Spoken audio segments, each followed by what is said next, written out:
Xie Rong transitioned from a mere supporting character to the role of the antagonist, tasked not only with embodying villainy, but also with maintaining the emotional arc of the protagonist. He perceived this mission as rather straightforward. After all, playing the role of a villain simply entailed being malevolent. He adhered to the narrative, diligently cultivating animosity towards the protagonist, seeking every opportunity to betray him, inciting a loathing so intense that it bordered on fatal. Yet, this profound hatred felt oddly misplaced.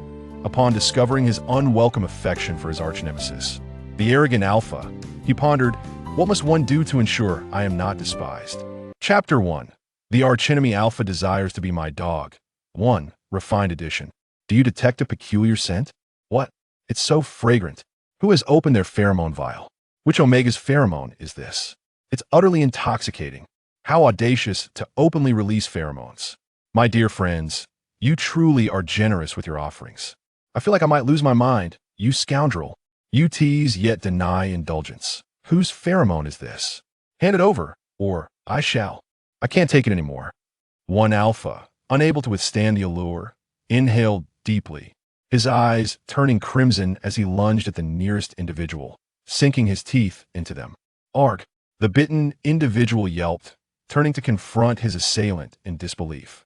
You perverse creature, do you not comprehend that I am also an alpha? The pheromone, it's emanating from you. Get away from me. If you bite me again, I swear I'll instruct her. Help! Driven mad by desire, the alpha pounced, and a brawl erupted among the others, stirred by the chaotic atmosphere, as more and more joined the fray. The pheromones enveloped the area as they fought, each seeking the source of the intoxicating scent. On the very first day of military training, the new recruits of the Imperial Military Academy found themselves embroiled in chaos, the air thick with pheromones, triggering alarms. The instructors, donned in suppression masks, rushed to the scene, veins visibly throbbing on their foreheads. Quickly, deploy the suppression spray. Unbeknownst to them, one individual discreetly slipped away, bent over and staggering. Xie Rong, his face flushed, with elongated phoenix-like eyes glinting dangerously, appeared somewhat fierce, albeit softened by a blush that rendered him less menacing. His footing was unsteady, and merely escaping was a challenge. Navigation mode activated. Rong, proceed left. A bathhouse lies 100 meters ahead, and it appears unoccupied. Xie Rong struggled to breathe, his head spinning as he strained to comprehend the system's words. Forcing his body to move forward.It was stifling. He tugged at his collar. Though his mind was hazy, he remained aware of the necessity to conceal his identity. 5,000 points. He could not afford to lose them. The promise of those points provided a fleeting clarity as he felt for the suppressant in his pocket. With heavy feet, he followed the system's directions, distancing himself from the chaos. Though his mind often spiraled into confusion over the distance to cover, 100 meters, felt like an eternity in his muddled state. After wandering in a daze, he stumbled upon a door and instinctively locked it behind him to prevent anyone from entering. As the lock clicked into place, the system emitted an urgent alarm in his mind. Oh no. Rong, you've entered the wrong place. This is not a bathhouse. Before he could respond, a heavy breath resonated behind him. The damp air brushed against him, igniting every nerve in his body. A surge of danger jolted him into clarity, and his red-tinted eyes sparked with intensity.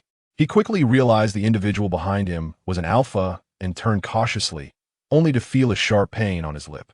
His skin was broken by sharp canines, drawing forth a bead of blood. Without hesitation, the alpha licked the blood in confusion. Gritting his teeth, Xie Rong gasped as the alpha advanced, ruthlessly silencing any protest. He likely lacked the finesse for a kiss, driven instead by the primal instincts of an alpha, akin to a wild beast yet to be tamed. The pain forced tears to well in Xie Rong's eyes. His body, already beleaguered by the pheromones, now reacted fiercely to the animalistic kiss, igniting his eye in response. He reciprocated, entangled in a fervent embrace. It was less a kiss and more an eruption of pent-up frustration. Yet, in this intimate encounter with the alpha, the Omega's desires found a modicum of satisfaction. Xie Rong finally felt somewhat relieved, only to hear the system's voice nearing a breakdown. Rong, you must flee. That's the protagonist. What's he doing here? This is disastrous. He appears utterly disoriented. Quick run. If the antagonist entangles with the protagonist, the mission will fail. 5,000 points, 5,000 points. The system rambled frantically, and Xie Rong was taken aback, turning his head to fully recognize the figure before him. Draped in the imperious, untouchable garb of the Empire, even in a mere training uniform, he possessed a magnetic allure that was impossible to ignore. The man pinning him down had tousled hair, with blood-red earrings accentuating his devil-may-care features, resembling a fallen demon. Veins pulsed on his forehead, a few tendrils of hair falling over his fiery crimson eyes, which burned with an insatiable intensity, devoid of any rationality. How did he end up here? Xie Rong's brow furrowed as he communicated with the system, quickly assess his condition and find a way to extricate him. The system lamented helplessly. It was merely a system and could not facilitate his removal. Rong, I detected that he seems to be under the influence of pheromones. The protagonist has never marked anyone before, and now he's experiencing the side effects triggered by your pheromone. What? As Xie Rong conversed with the system, the deranged alpha could no longer contain himself. He was akin to a freshly baked cake placed before a dessert enthusiast. Zhongqi, accustomed to indulgence, would never deny himself. He seized Xie Rong's lips without hesitation. Heat enveloped him as if he had been tossed into a steamer, nearing suffocation. For him, Xie Rong's coolness provided a soothing balm. The stray hairs grazing his neck sent shivers down Xie Rong's spine, prompting a frown as he attempted to evade the sensation. Little did he know that this rejection only incited the alpha's frenzy, unwilling to allow his prey to escape his grasp. Pressing against Xie Rong's neck, he realized something was amiss. Zhongqi furrowed his brow, nuzzling against Xie Rong's neck like a dog. Suddenly, a hand lunged from behind, and Xie Rong, having reached his limit, decided to strike back, thinking to knock the alpha unconscious. To his surprise, the man clinging to his neck seemed to possess an uncanny awareness, deftly intercepting his attempt. A flicker of astonishment crossed Xie Rong's eyes. He hadn't anticipated that this irrational being would retain such sharp reflexes. They clashed, once intimately entwined, now engaged in a fierce battle, each strike devoid of mercy. Ultimately, Xie Rong succumbed to fatigue, collapsing to the ground. As he fell, the world blurred, leaving him weak and unable to rise. Suddenly, a weight pressed down on him, and the system screamed for him to get up. Xie Rong barely managed to open his eyes. In the haze, he glimpsed Zhongqi, his crimson eyes gleaming with the excitement of a predator locking onto its prey. Chapter 2. The rival alpha desires to be my dog too. Zhongqi felt as though he had conquered a prize after a hard-fought battle, eagerly anticipating the unwrapping of his trophy. This coveted treasure was both fragrant and sweet, somewhat familiar, yet eluding his memory. At this moment, he harbored only one desire: to possess it entirely. The sound of tearing fabric sent a thrill through Alpha, prompting him to discard the rag in his hand and lean down. What more could there be? Zhongqi furrowed his brow, exerting force to tear apart Xie Rong's shirt, revealing a cotton vest beneath. The vest was robust, and pressing against it hinted at additional layers beneath. Thus, Zhongqi proceeded to tear through the cotton vest. Beneath it lay a fleece vest, fleece pants, knitted garments, and cotton trousers, an array of clothing cluttered around him, resembling a chaotic clearance sale. Despite sweating profusely from his efforts, Zhongqi could not rid Xie Rong of his garments. Growing weary and increasingly irritable, he yanked off Xie Rong's military boots. The boots tumbled to the ground, one to the left and one to the right. Surely, there could be nothing more now. He then proceeded to tear away 5 pairs of cotton socks. Zhongqi was left bewildered. How could a person wear so many layers? Xie Rong lay on the ground, watching him tear away the fabric, thinking that if Zhongqi could finish, it would mean his defeat. Ever since he learned that he was a vulnerable Omega in a perilous situation, with all alphas coveting him, Xie Rong devised this cunning ploy. If his clothes were being torn, it offered him an opportunity to retaliate preventing him from being entirely passive. As for feeling hot, with the system in place, regulating the temperature was a trivial matter. It now appeared quite advantageous. Gathering his wits, Xie Rong suddenly launched an attack on Xie Rong, who was taken aback by the unexpected resistance of his prey. He retaliated immediately. However, his fatigued wrist trembled ever so slightly, causing a momentary pause in his actions. This brief hesitation allowed Xie Rong to seize the opportunity and successfully incapacitate him. Without mercy, he kicked Xie Rong aside, returning the favor. As he began collecting the discarded clothing, he inquired of System 606 whether Xie Rong would remember upon regaining consciousness. 606 hesitated. "I'm uncertain, Rong. Let me check. There is a forgetfulness potion available for 332 points. Would you like it?"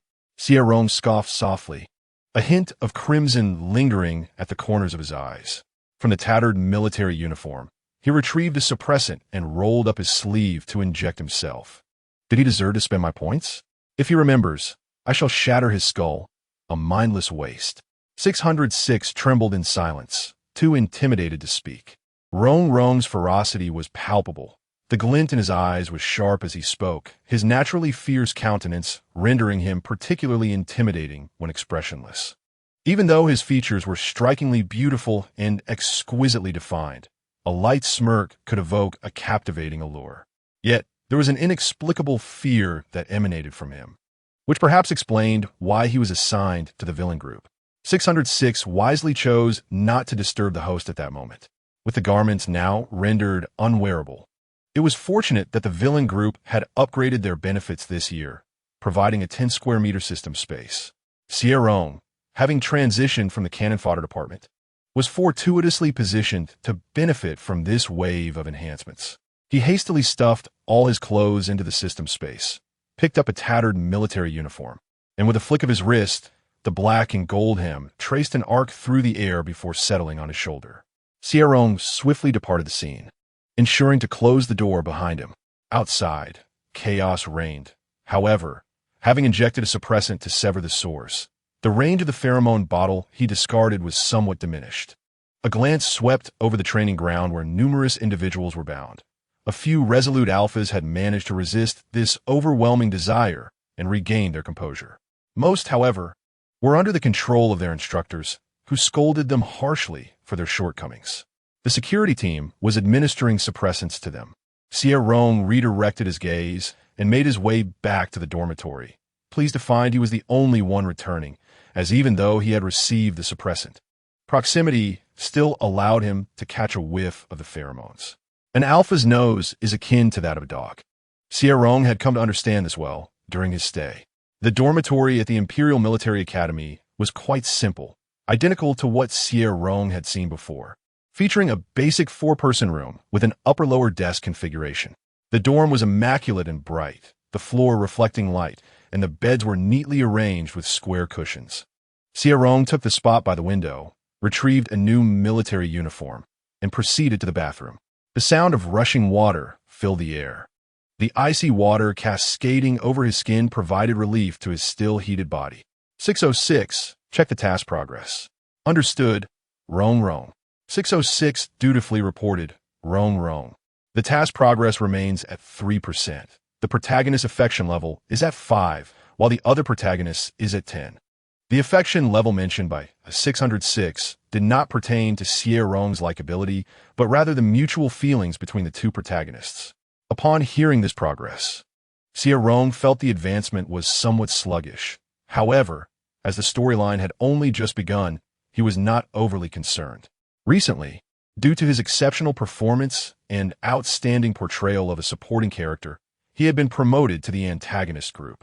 The supervisor of the antagonist group had chosen him from among many employees, believing his naturally fierce visage endowed him with considerable talent, capable of intimidating many with merely his presence. Wasn't this the essence of a born villain? The thought of this irked Xie Rong slightly. He had always been competitive, and had it not been for the supervisor's repeated assurances that it was not merely his looks that were valued, he would not have joined the antagonist group. His mission was to fill the void left by deceased characters in the world, fulfill the duties of an antagonist, and maintain the romantic narrative of the protagonists. This was also a crucial aspect of task completion.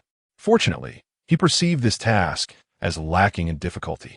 After all, maintaining the romantic narrative seemed straightforward. He held confidence that it would not deviate.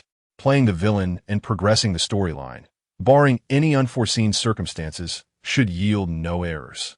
The maintenance of the romantic narrative could be deemed negligible, as the love between the protagonists was destined, unerring in its course. What further captured Xie Rong's attention was that this was an ABO world. In a realm with several genders, he had nearly become dizzy upon his arrival. He retained one critical detail.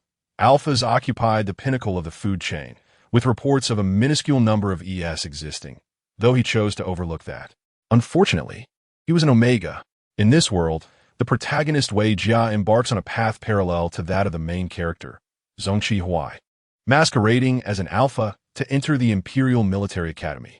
He becomes roommates with He, who, being a person of strength, holds Wei Jia in disdain and scoffs at his presence. The rigorous training and heavy coursework at the academy overwhelm Wei Jia, leading to scornful ridicule from the Alphas. Mustering his courage, he seeks assistance from He, ultimately becoming his subordinate, which barely allows him to survive in the academy. As the heat period approaches, Wei Jia nearly reveals his true identity, prompting He to mark him. Upon realizing Wei Jia is an Omega, He's perception of him gradually shifts, and the two embark on a romantic journey, slowly drawing closer together. This narrative appears straightforward. Wei Jia currently stands as one of the roommates of the two main characters. As he contemplates the unfolding plot, a sudden clamor from outside interrupts him, the sound of someone incessantly knocking on the door. "Hurry, open the door!" booms a voice from beyond, startling Xie Rong, whose brow furrows in irritation. "Just wait. I can't wait. I need to use the restroom." Chapter 3. My arch-nemesis Alpha wants to be my dog. 3. When Xie Rong finally opens the door, a gust of wind sweeps past him, and the door slams shut behind him. He stands slightly bemused to one side, where he notices another figure lingering nearby. The person, with delicate features and a modest stature, casts a timid glance in his direction. Upon meeting Xie Rong's gaze, he quickly diverts his eyes, as if startled. It is none other than the protagonist Wei Jia. Xie Rong is aware that his appearance can be somewhat intimidating, and throughout his life, many have feared him. It is no wonder the supervisor insisted he join the antagonist group. Though accustomed to this perception, Xie Rong still feels a subtle annoyance. He merely bears a slightly fierce visage, yet he is not frightening in the least. "When did you return?" Wei Jia, realizing Xie Rong was addressing him, understood that his earlier furtive glance had not gone unnoticed, causing him to gasp in fright and stammer an explanation.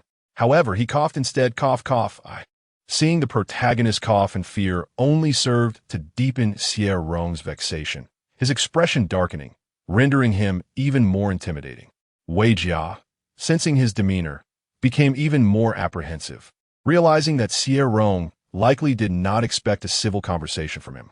Fortunately, his character design did not necessitate a cordial relationship with the protagonist.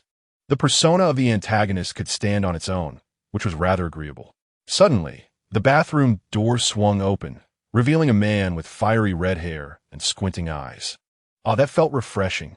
Just as Xie Rong was enveloped in his own frustration, another individual, known as the Poop Brother, emerged from the bathroom, appearing quite satisfied. "Oh, Xie Rong, it was you in there. I thought it was someone else. You're back too. I assumed you were busy with inhibitors," Bei said, tossing his fiery locks, cheerfully sidling up to Xie Rong. Xie Rong furrowed his brow and unceremoniously stepped aside to evade him.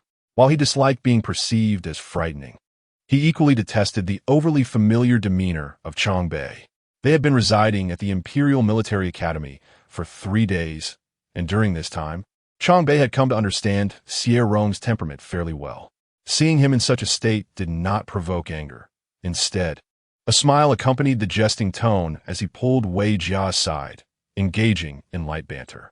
The training ground was still chaotic, and one could not ascertain whose pheromones were so potent that they almost disrupted the entire Imperial Military Academy. Not many had awakened. Most were upperclassmen, With only 4 or 5 freshmen present, I thought I was quite impressive, but upon observing our dormitory, one could only describe it as extraordinarily remarkable. Changbai, shaking his hair, gave a thumbs up, noting that out of the 4 or 5, 3 belonged to our dormitory. Hearing this, Xie Rong finally deemed it appropriate to respond. Raising an eyebrow in surprise, it's quite unexpected that you managed to remain conscious. Those alphas capable of suppressing their instincts after inhaling omega pheromones are truly resolute individuals. Hence, Xie Rong had previously scorned Zhong Qihuai as a useless character. Despite being the protagonist, he was still inferior to even the antagonist. With this thought, Changbei inadvertently opened a discussion on Zhong Qihuai. By the way, where is Zhong Qihuai? I haven't seen him. Xie Rong let out a cold snort. And when Changbei looked up, he saw the mocking glint in Xie Rong's elongated eyes, the delicate contours of his brows curling into a derisive smile. He is not among the 4 or 5 you mentioned. Our dormitory has only produced one such useless individual. Fortunately, this remark did not reach the ears of the esteemed Zhong, or else the two would have been at odds once more. Changbei lamented, in these past 3 days, I have truly witnessed what it means to have a rival. Terrifying, absolutely terrifying. However, where was Zhong Qihuai? Despite Changbei's disbelief that the esteemed young master could not endure, he genuinely had not seen him. Curiosity piqued. Changbei engaged the two in conversation, but they remained unresponsive, leading him to find the situation rather dull and redirect his focus to the pheromones on the training ground. Do you know whose pheromones those were? I took a whiff, and the person beside me went wild, taking a bite out of my backside. At this point, Changbei covered his posterior, cursing vehemently. What a fool.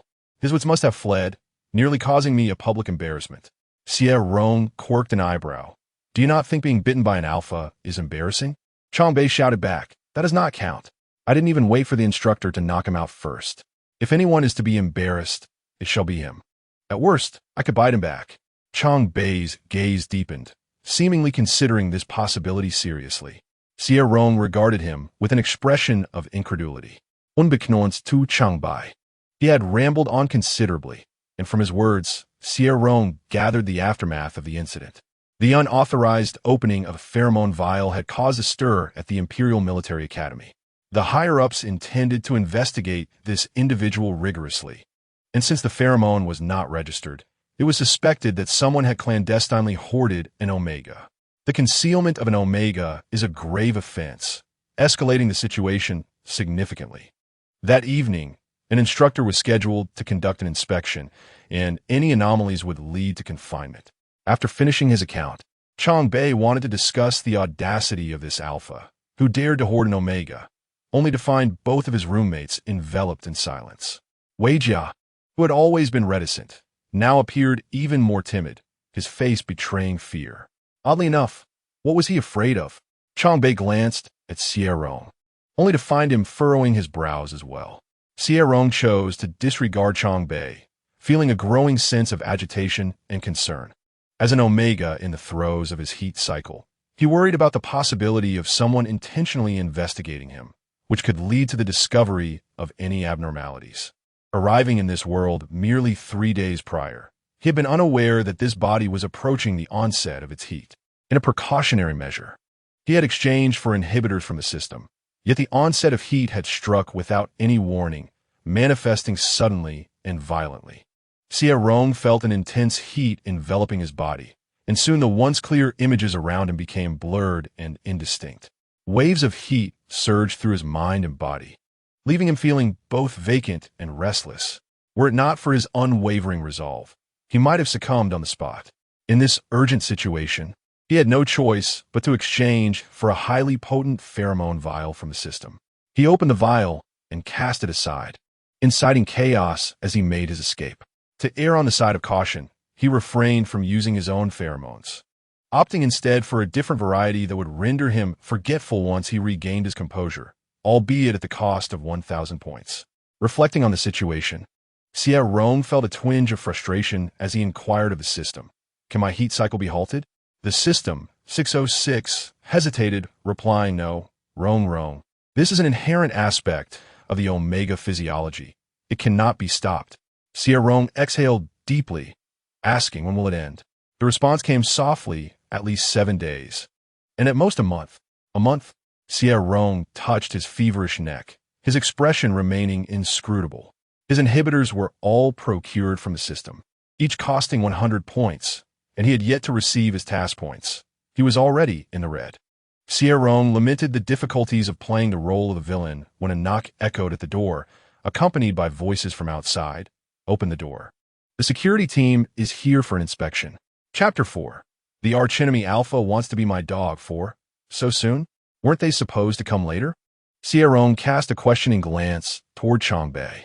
Receiving the look, Chongbei scratched his head in confusion before promptly opening the door. 3 individuals stood outside the dormitory, clad in black and gold military uniforms. The 2 standing behind wore suppression masks, while the leader was Instructor Liu, who commanded Xie Rong's squad. With sharp eyes, Instructor Liu scanned the interior of the dormitory, taking in the presence of the 3. "Where is Qihua?" he demanded, fixing his gaze on the timid Wei Jia. The latter stammered, shaking his head. I don't know. Chongbei added, "I haven't seen him either. I was curious about his absence. Surely, young Master Zong can withstand this pheromone." With no information to glean from either of them, Instructor Liu turned his attention towards Xie Rong. Xie Rong raised his gaze slightly, feigning confusion over why Liu would focus on him. After all, he was not Zong Qihuai's keeper. Instructor Liu remarked, "It is the first time I have seen someone disregard the reckless heir of the Zong family." The instructor's lips twitched as he dismissed thoughts of Zong Qihuai. "Curfew is at 7. Names will be noted," he stated. The Imperial Military Academy enforced strict rules requiring all students to be in their dormitories by 7 o'clock, inciting a wave of resentment. These young men were notoriously hard to discipline, and this regulation was intended to temper their rebellious spirits. 3 recorded infractions would result in confinement as punishment. Make a note of the name Zong Qihua. When Instructor Liu arrived to address the matter at hand, he first inquired about Wei Jia. "I heard you didn't take the suppressants. It's quite impressive that you managed to resist being overwhelmed by your genes." Wei Jia appeared genuinely timid, to the point that Instructor Liu questioned how he had even made it into the Imperial Military Academy. After praising him, Liu's tone abruptly turned sharp, demanding to know how he had achieved this, and if he had noticed anything at the moment of awakening. Wei Jia began to sweat, his mind in disarray under Liu's relentless questioning, stammering incoherently. "I don't know. I woke up to find everyone like this." His desperate gaze turned to Chongbei, who nodded in understanding. "Yes, when I woke up, he seemed to awaken at the same time, standing beside me." Chongbei responded on Wei Jia's behalf, and Liu's piercing gaze shifted to Xie Rong, locking onto him with intensity. "And you, Xie Rong?" Upon hearing Instructor Liu call Xie Rong's name, Chongbei was taken aback, surprised that the instructor remembered him. Liu's attention was fixed on Xie Rong, recalling his face from their first encounter, where he had sensed an unruly spirit in him. He was indeed challenging, embodying a rebellious nature, particularly concerning Zong Qihua's presence nearby, which made Liu's focus rest predominantly on these 2 individuals. Xie Rong could easily feel Liu's skepticism and smirked slightly. "What do you wish to ask? When did you return?" "A little earlier than them, though I can't specify when exactly." Liu's gaze bore down on Xie Rong, creating immense pressure that even Chongbei dared not speak further. Suddenly, he asked in a low voice, "Why is your face so red, Xie Rong?" Xie Rong's brow twitched. He nearly reached to touch his face, but restrained the impulse. With the corners of his narrow eyes lifting slightly, he coldly met Liu's gaze. Red? There was no intent to provoke. Yet the fierceness in his expression made the atmosphere tense and charged. The security team stood ready, even Chongbei regarding him with suspicion. Xie Rong quietly ground his molars in irritation, cursing the superficiality of those around him. "Excuse me, you're blocking the way." As the atmosphere thickened, a brazen, languid voice broke through from behind the security team. A long hand grasped one of the security personnel's arms, forcefully parting them to step through. The security team had never been treated this way before. They glared, ready to retaliate, but were met with a defiant gaze and a casual flick of the wrist. "What are you looking at?" With his black hair and red earrings, Zong Qihua exuded an arrogant charm. The two security members froze, feeling frustrated yet unable to act. Xie raised an eyebrow, glancing around at the group gathered in the dormitory. Oh, it seems rather lively here. So many have come. Instructor, are you so worried about me? Instructor Lu's expression darkened. Xie, I'm here to investigate the matter of the pheromone vials. Where were you before? Upon asking, Lu was taken aback, as Xie appeared somewhat disheveled at that moment. His military jacket had vanished, and his white shirt was wrinkled. Even more alarming was the cut on his lip. It appeared as though he had been bitten. The wound marred the peak of his upper lip, rendering it both unsightly and somewhat comical. Instructor Lu was taken aback. Did someone actually bite your lip? Xie's expression shifted, and he instinctively licked the painful cut on his upper lip. His tone turned brusque. Who the hell dares to bite me? I bit myself, so it doesn't matter whose fault it is. Xie's expression soured, while Instructor Lu could hardly be bothered with him, compared to the unfortunate Xie Rong, who had done nothing but become a target for mockery. Xie was indeed the true troublemaker. Instructor Lu's attention swiftly shifted back to Xie. Where have you been? Now that you're awake, why aren't you in the dormitory? You need to confess whether you were involved in today's incident. It wasn't me. Xie denied vehemently. You've got the wrong person. Answer the question. If you don't speak the truth, I will contact your grandfather. Instructor Lu's gaze was grave. Upon hearing this, Xie's lips curled into a cold smirk.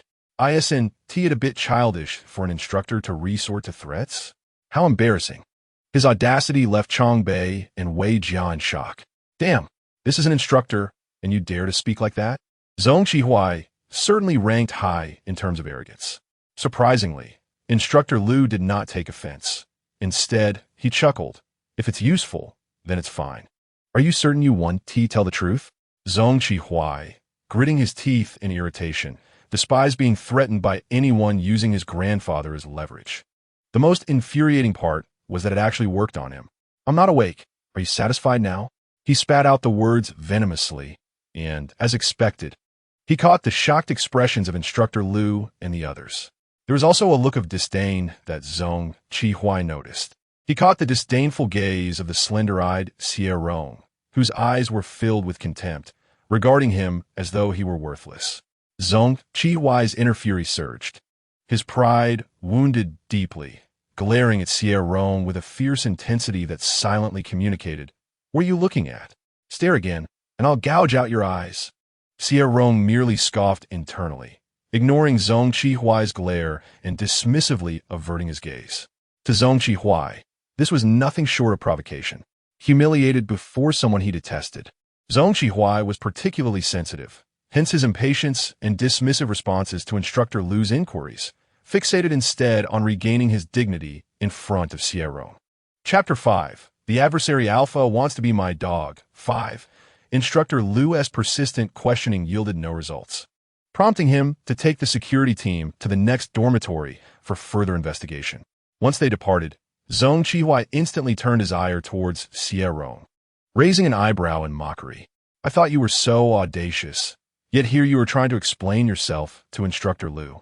He had witnessed the earlier scene and rushed over to see how this individual would fare in misfortune. You're not so impressive after all.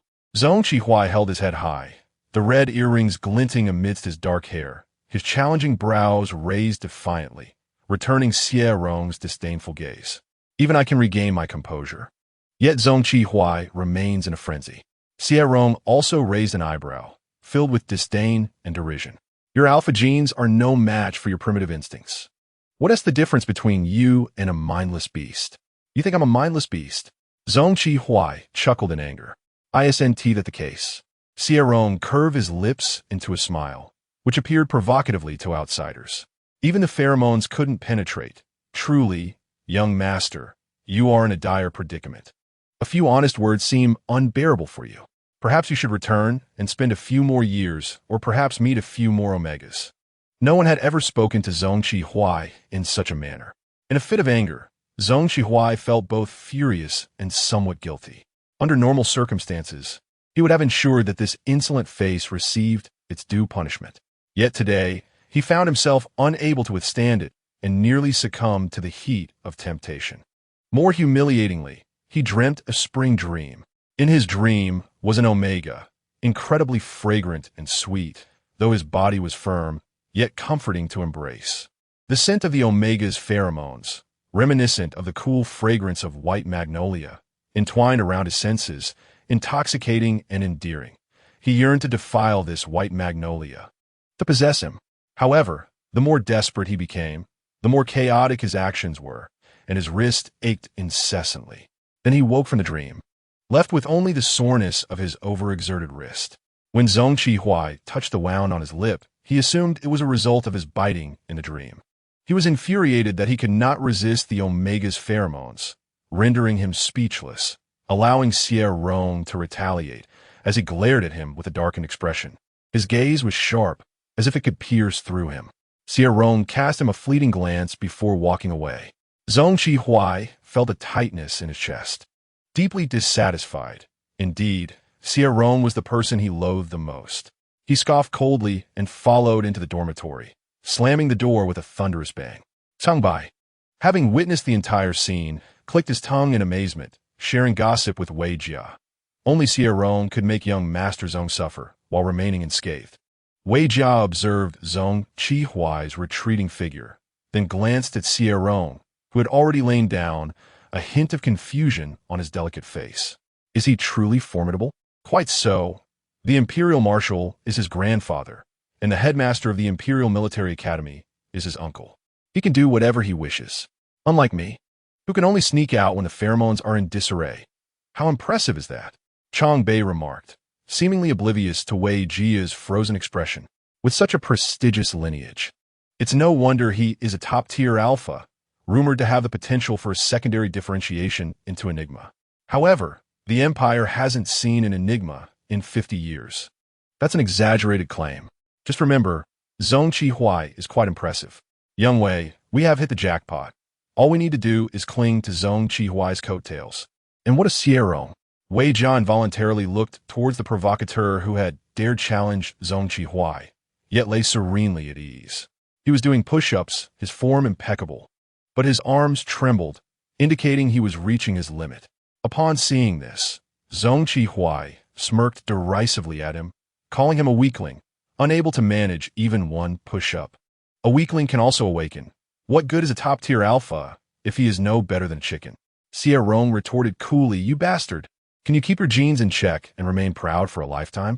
Zhong Qihua rolled his eyes. A weakling that surpasses young Master Zhong. How could he not be proud? As for Xie Rong, who knows? However, with the first day of training tomorrow, his true abilities will soon be revealed.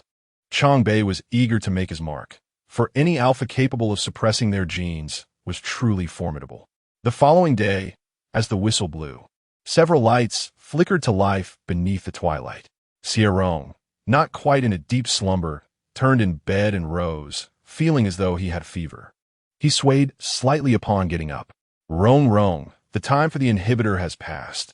You must take it now, urged 606 urgently. Xie Rong took a breath, nearly forgetting the matter of his fever period. He quickly descended, realizing there was no time for an injection as roll call was imminent. Donning his black and gold military uniform with haste, he dashed outside, mentally querying the system about the remaining time until the deadline. 3 hours, it replied. Xie Rong noted this in his mind, and 606 reminded him to keep track of the time. Got it, Rong. 606 confidently assured him. Leave it to me. The regulations at the Imperial Military Academy were particularly stringent, as it was a place dedicated to nurturing soldiers. All alphas who entered were the cream of the crop from various star systems. None wished to lose face due to tardiness. So Xie Rong's precise arrival drew many curious glances from his fellow alphas. The Academy's rules forbade whispers, yet individuals found their own means of communication. The alphas, possessing strong mental faculties, constructed a mental voice chat room, utilizing their psychic abilities to converse quietly, discreetly inviting several others inside. The thrill of engaging in such activities under the watchful eyes of the instructors was exhilarating. Within the mental chat room, the seemingly stern alphas were engrossed in lively discussion. Who is this remarkable individual who arrived right on the dot? I can see Instructor Lu's expression darkening. Fearless indeed, this psychic prowess is formidable. I must see who it is. Damn, this kid is audacious. I merely glanced at him, and he shot back a fierce look. Is it really necessary? No wonder he dares to arrive precisely under Instructor Lu's nose. Is he a lower-tier version of young Master Zong? I'd say he's far more arrogant than young Master Zong. At least Zong didn't arrive precisely on time. What makes him so impressive? Does anyone know his alpha rank? I don't know. This year's new students at the Imperial Military Academy only include one S rank, Zong Qihui. Is he A rank? I'm pleased to see that everyone arrived punctually. In the future, you will all serve as a formidable support for the Imperial Military Academy. The concept of time will be my first lesson for you. Instructor Lu's voice suddenly rang out, causing the mental chat room to fall silent as everyone listened intently. Thus, arriving at the last moment is inadvisable. Instantly, countless eyes turned toward Xie Rong, their gazes filled with unspoken admiration. Impressive, brother. You've made quite an impression on the instructor already. Xie Rong remained expressionless, casting a sidelong glance that deterred many sympathetic stares. Silently, he pondered. Is this the treatment reserved for a villain? Chapter 6. The rival Alpha wants to be my dog. 6. The Imperial Military Academy also conducted military training, albeit differing from mere standing at attention. The battle-hardened Alphas were trained in combat capabilities. Spanning 14 days, the first 10 days were dedicated to training, followed by 4 days for practical assessments of their results. Ultimately, divisions would be determined based on their performance. In the narrative, the antagonist found himself in Class A, compelled to join due to Wei Jia's presence there as well. It remains a mystery how these two Omegas managed to enter Class A. Perhaps Wei Jia possesses a protagonist aura, but Xie Rong does not. He must join Class A to progress the plot. In this realm, he is an irksome minor villain in the early stages, constantly at odds with Zong Qihui, harboring a disdain for the brash and audacious Alpha, fueled by his aversion towards him. Consequently, in the latter part of the story, as Wei Jia is sheltered under Zong Qihui's protection, Xie Rong resorts to bullying Wei Jia out of spite. He merely needs to traverse the significant plot points to exit the narrative and indulge in the small world at his leisure, achieving a quiet end. Of course, if certain antagonists meet their demise, Xie Rong must extricate himself from this world and prepare for his next assignment. In this particular task, the original host's Omega identity is ultimately revealed, leading to mockery and disdain, resulting in a despondent withdrawal from school, setting the stage for the contrasting reactions to Wei Jia's identity revelation later on. This type of villain remains quite sought after. When 606 was extracted, they boasted about their fortune. However, there are also challenging moments like the current one. As Xie Rong listened to Instructor Lu outlining the training regimen, his face turned pale, his Dan-Feng eyes transforming into lifeless orbs. Running 20 laps with a 10-kilogram pack? This is madness. Even more numbing is the realization that this is merely the appetizer. The subsequent drills on sand, close combat, and gravity resistance training are their primary focus. Struggling to complete 30 push-ups, Xie Rong thought to himself, I'm doomed. Before them lay several black compression bags, each weighing approximately 30 kilograms. At Instructor Lu's command, the weighted run commenced, and the military cadets immediately scattered to seize the bags. There exists a competitive spirit among the cadets. Those who gain admission to the Imperial Military Academy are no slouches, each subtly vying with one another. The most notable figure of this cohort is undoubtedly the young master of the Zong family, Zong Qihui, clad in a black and gold military training uniform. Strands of hair fell casually over his brow, which he carelessly blew aside as he stepped forward in his boots to lift a compression bag. With elegant fingers, he tossed the 30-kilogram bag, arching an arrogant brow. Is this all? His dark eyes flickered with a hint of crimson light, embodying a reckless and audacious spirit. Instructor Lu seemed to underestimate their capabilities, suggesting that 50 kilograms would be more appropriate. The cadets regarded Zong Qihui with a mix of admiration and dread, their expressions faltering. 50 kilograms was not beyond their strength, but completing 20 laps presented a significant challenge. Lu swept his gaze over the disheartened cadets before returning to the unabashed Zong Qihui, a flicker of amusement crossing his stern visage as he declared, in that case, choose for yourselves. 30, 50 or 70-kilogram compression bags are available. Just complete 20 laps to finish the morning exercise. Any objections? Report, instructor, no objections. The loudest response came from Xie. With a playful lift of his brow and a grin, selected a 70-kilogram bag, slung it over his shoulder, and dashed off. The youth had already matured into a tall figure, running as if he were a gust of wind, akin to a fierce leopard. As this leopard darted past Xie Rong, it seemed to provoke him with a raised brow, a fleeting moment, yet Xie Rong was certain he had not misjudged. As soon as Xie took off running, several individuals were unable to hold their ground and swiftly followed him with their heavy packs. With Xie setting such a precedent, the military academy students of the 32nd Brigade were unwilling to lag behind. Gritting their teeth, they hoisted 50-kilogram packs onto their backs, with only a few opting for the lighter 70-kilogram versions. Those who managed to secure their packs darted out quickly, while some trailed behind to gauge the strength of their peers. At this moment, many eyes turned toward Xie Rong. The youth had an alluring gaze and exquisite features that seemed at odds with the ruggedness typically associated with an alpha. Yet as he stood there, his fierce aura was palpable, his silence was sharp, and a mere glance from him could stir the combative instincts within any alpha. Among this cohort of military students, only Xie had garnered such recognition solely on the basis of his looks, making him a formidable rival in the eyes of countless alphas. Many speculated whether Xie Rong would cross paths with the illustrious Zone. Under the scrutiny of many, Xie Rong finally made his move. With an imposing presence, he strode forward with an invisible pressure that accompanied his every step. Before him stood Wei Jia, who had chosen a 30-kilogram compression pack, yet found himself unable to lift it at all, his fair hands struggling and his handsome face flushing with embarrassment. The gazes of the surrounding students shifted, laden with a mix of intrigue and pity. Wei Jia felt both humiliated and anxious. Clenching his pants tightly, he was at a loss for what to do as Xie Rong approached with a calm demeanor that made Wei Jia instinctively bite his lower lip. Unperturbed by the thoughts of others, Xie Rong lowered his gaze upon the 3 compression packs.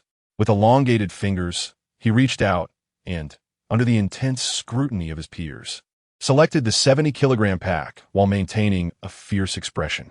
With a swift motion, he attempted to lift it. 1 second, 2 seconds, under the watchful eyes of the crowd. The pack remained utterly immobile. Xie Rong stared in disbelief, pulling at the pack with renewed determination, yet it did not budge.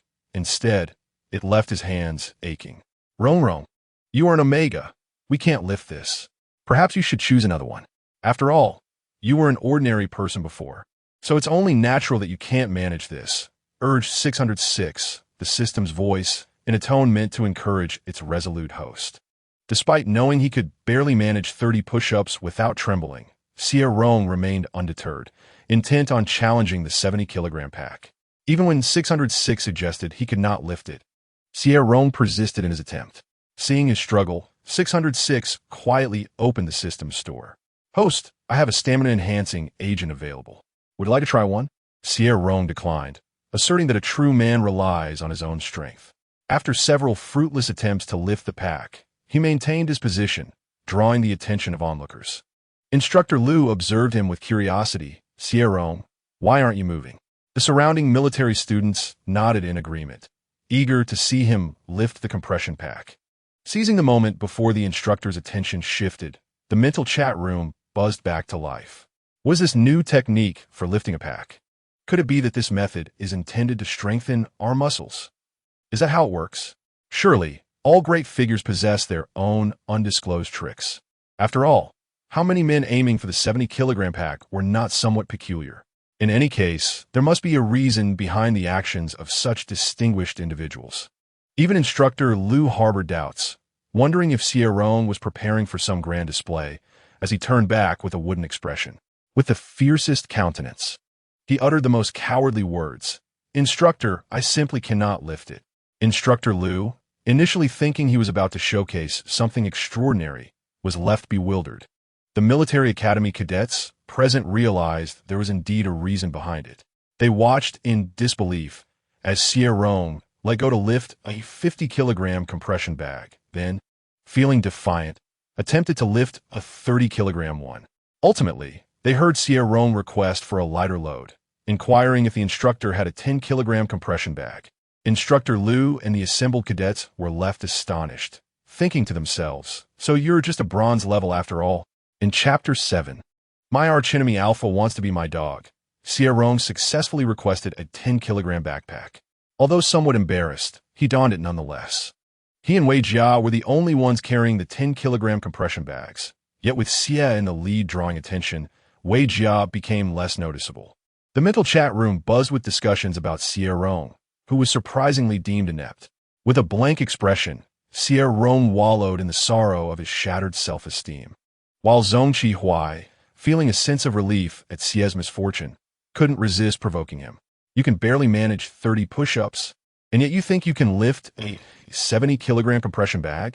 Zhong Qihua teased, tossing his hair aside with a smile. Are you still an alpha? You must have entered the wrong school. The Omega Bride School is where you truly belong. His words dripped with disdain and condescension. As he glanced at Xie Rong from a superior position, realizing he didn't need to concern himself with such a feeble alpha. Xie Rong's gaze turned icy as he coldly observed the alpha attempting to approach him.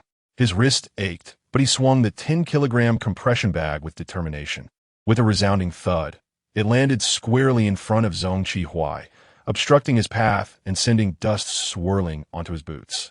The surrounding alphas were startled, their pace slowing as they turned to witness the tense standoff between the two. Zhong Qihua, smirking, remarked, "You do realize that deliberately instigating a fight will lead you to the confinement room?" Xie Rong ignored his taunt, adjusting his sleeve with a raised brow, his tone defiant, matching Zhong Qihua's bravado. Fight? What is there to fight about with an alpha who has lost all sense of awareness like a wild beast? He shot Zhong Qihua a disdainful glance, questioning, "Do you think you're worthy?" He lacked any overtly arrogant expression, yet exuded a fierce and intimidating aura. Zhong Qihua's brow twitched in irritation, successfully provoked by Xie Rong. He was not known for his patience. With a cold laugh, he kicked the compression bag aside with his long leg. Dust flew as the black and gold figure rushed forth. Zhong Qihua had made his move. Xie Rong stood no chance against him, and with a single kick, he was sent sprawling to the ground, pain coursing through his abdomen. As he struggled to rise, he asked 606, "How much time is left until the inhibitor wears off?" In the midst of a chaotic scene, Xie Rong remained undeterred in his assault against Zhong Qihua, despite his lack of strength and speed rendering his efforts almost futile. Each attempt was met with swift retaliation from a formidable alpha, sending him crashing to the ground with a force that reverberated through his very core. The might of a top-tier alpha was evident, as Xie Rong, now a mere shadow of his former self, lay sprawled on the ground, his once formidable black and gold military uniform now cloaked in dust, his hair disheveled and tarnished. He resembled a wounded beast, prompting sympathy from the onlooking cadets. Why provoke the young Master Zone? They murmured, aware that should an alpha lose control, the consequences could be dire. Whispers of seeking instructors filled the air, and Xie Rong caught sight of instructor Liu approaching with a composed demeanor. Above him, Zhong Qihua's arrogant voice echoed, "Is that all you can muster? Once we return, I expect you to vacate the dormitory. I have no desire to witness a defeated foe lingering under my gaze." Ignoring the frantic cries of his internal system, Xie Rong raised his gaze to meet Zhong Qihua's eyes, a cold silence enveloping him. The elongated, phoenix-like pupils of Zhong's gaze seemed to slice through the air, leaving a chilling impression. In that moment, Xie Rong, once the embodiment of defiance, found amusement in the sight of his ostentatious adversary. A thin line of blood adorned his lips, which he callously wiped away with a pale fingertip, leaving behind a stark contrast of crimson against his pallor. This subtle display of defiance sent a jolt through Zhong Qihua's heart, akin to the sting of an ant's bite, an exhilarating discomfort that quickened his breath and stirred the primal instincts of his alpha nature. Before he could comprehend the implications of this reaction, Xie Rong smirked and declared, "It is far from over." In the next instant, Zhong felt a sharp pain in his head, as though struck by a heavy hammer. "Young Master Zhong," he exclaimed, bewildered, realizing he had missed something crucial. It was a psychic attack. Xie Rong, who had been previously sprawled in defeat, sprang to his feet, seizing Zhong Qihua by the throat and pinning him to the ground. The training session erupted into chaos, all eyes transfixed on the spectacle of Xie Rong subduing Zhong. With a resounding slap, Xie Rong delivered a merciless blow to Zhong's face, the impact reverberating through his hand, yet a smile graced Xie Rong's lips. "Get up, young master." Zhong's face burned with humiliation, igniting a furious flame within him. As he struggled beneath Xie Rong's grip, his alpha strength threatened to overturn the situation. Yet in the next moment, a muffled groan escaped his lips, agony radiating through his head, disrupting his every move. With a sharp crack, Zhong's head jerked to the side as Xie Rong's hand met his cheek. Gritting his teeth, Zhong glared fiercely at Xie Rong, yet the pain was debilitating, rendering him incapable of even the slightest resistance. Any movement sent waves of agony coursing through him.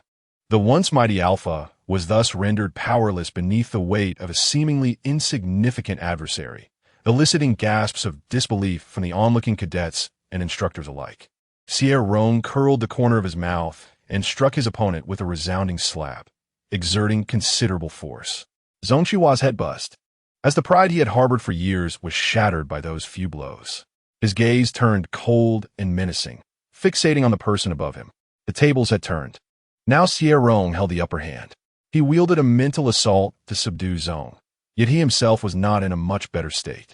His beautiful face, marked by fury, bore a wound, and he stared at Zhong with a defiant glint in his eyes, a look Zhong Qihua was all too familiar with, one of unyielding pride, a spirit that would rather bite off a piece of flesh than concede defeat. Zhong never anticipated witnessing such a fierce expression in another alpha. For a moment, he was lost in thought. The previous disdain and careless threats he had hurled at this individual felt like a tremendous slap in return, finally prompting him to regard this alpha as a worthy adversary. As Zhong heard Xie speaking, he looked up to see blood still trickling from the corner of Xie's mouth. "Young Master Zhong, you're not so impressive after all." Xie Rong smirked, exuding arrogance, as the blood from his lips dripped precisely into the crevice of Zhong Qihua's own lips. Zhong gently pressed his thin lips together, a thrill coursing through him, as he gazed intently at Xie Rong. Chapter 8. The rival alpha wishes to be my dog. 8. The instructors finally arrived, with instructor Lu displaying a mix of surprise and complexity as he surveyed the two individuals on the ground.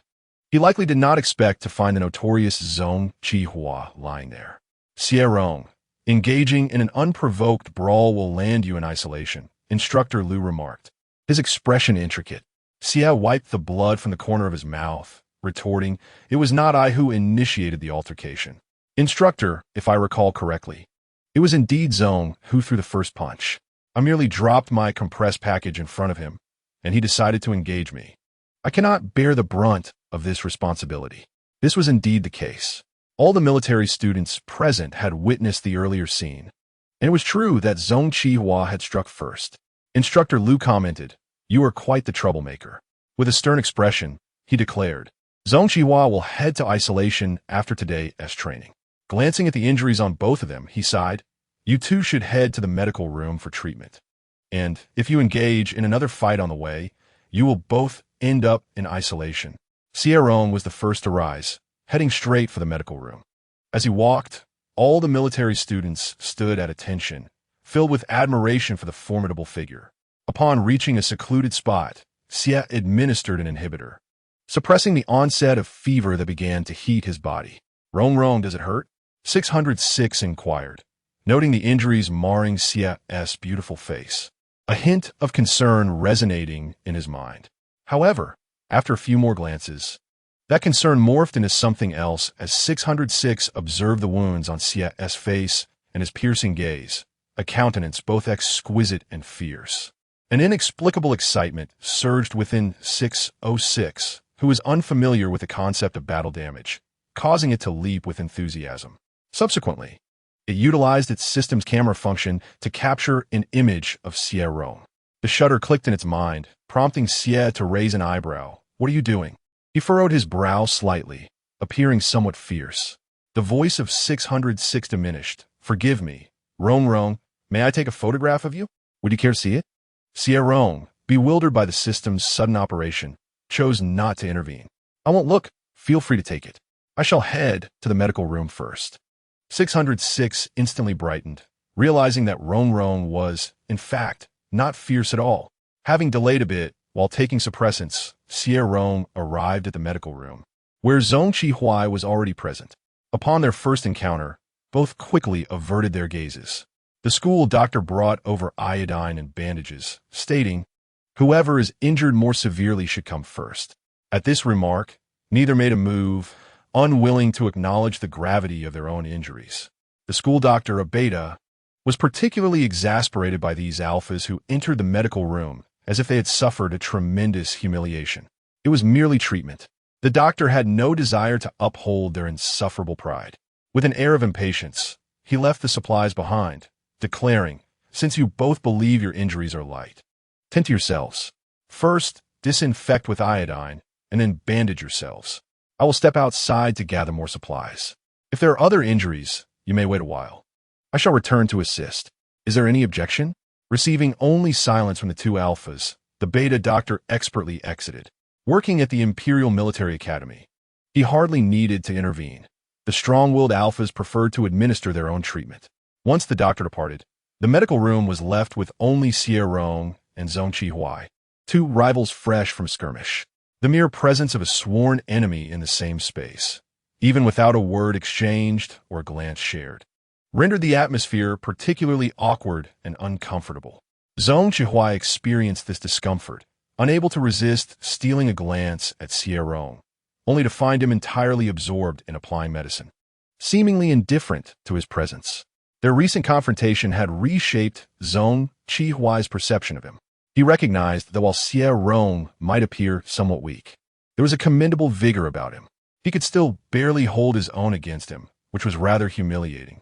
It was an embarrassment for an S-level top alpha to be outmatched by someone like Xie Rong, who struggled under a burden of 10 kilograms.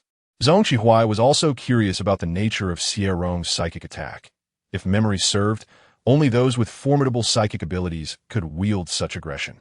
Psychic strength was rarer than physical prowess, each individual a potential ally worth courting. Gazing at Xie Rong's striking face, marked by a lingering wound at the corner of his mouth, He felt an itch to bite him.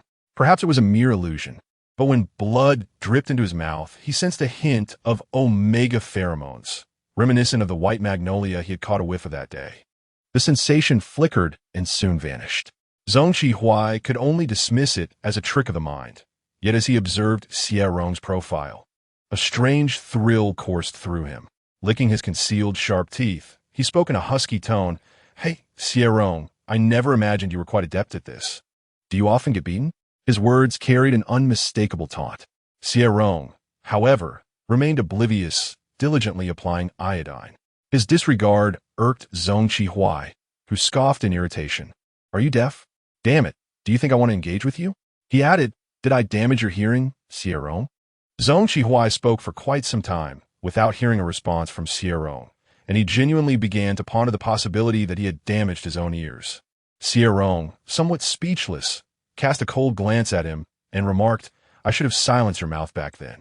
If you cannot speak sensibly, it is best to remain silent."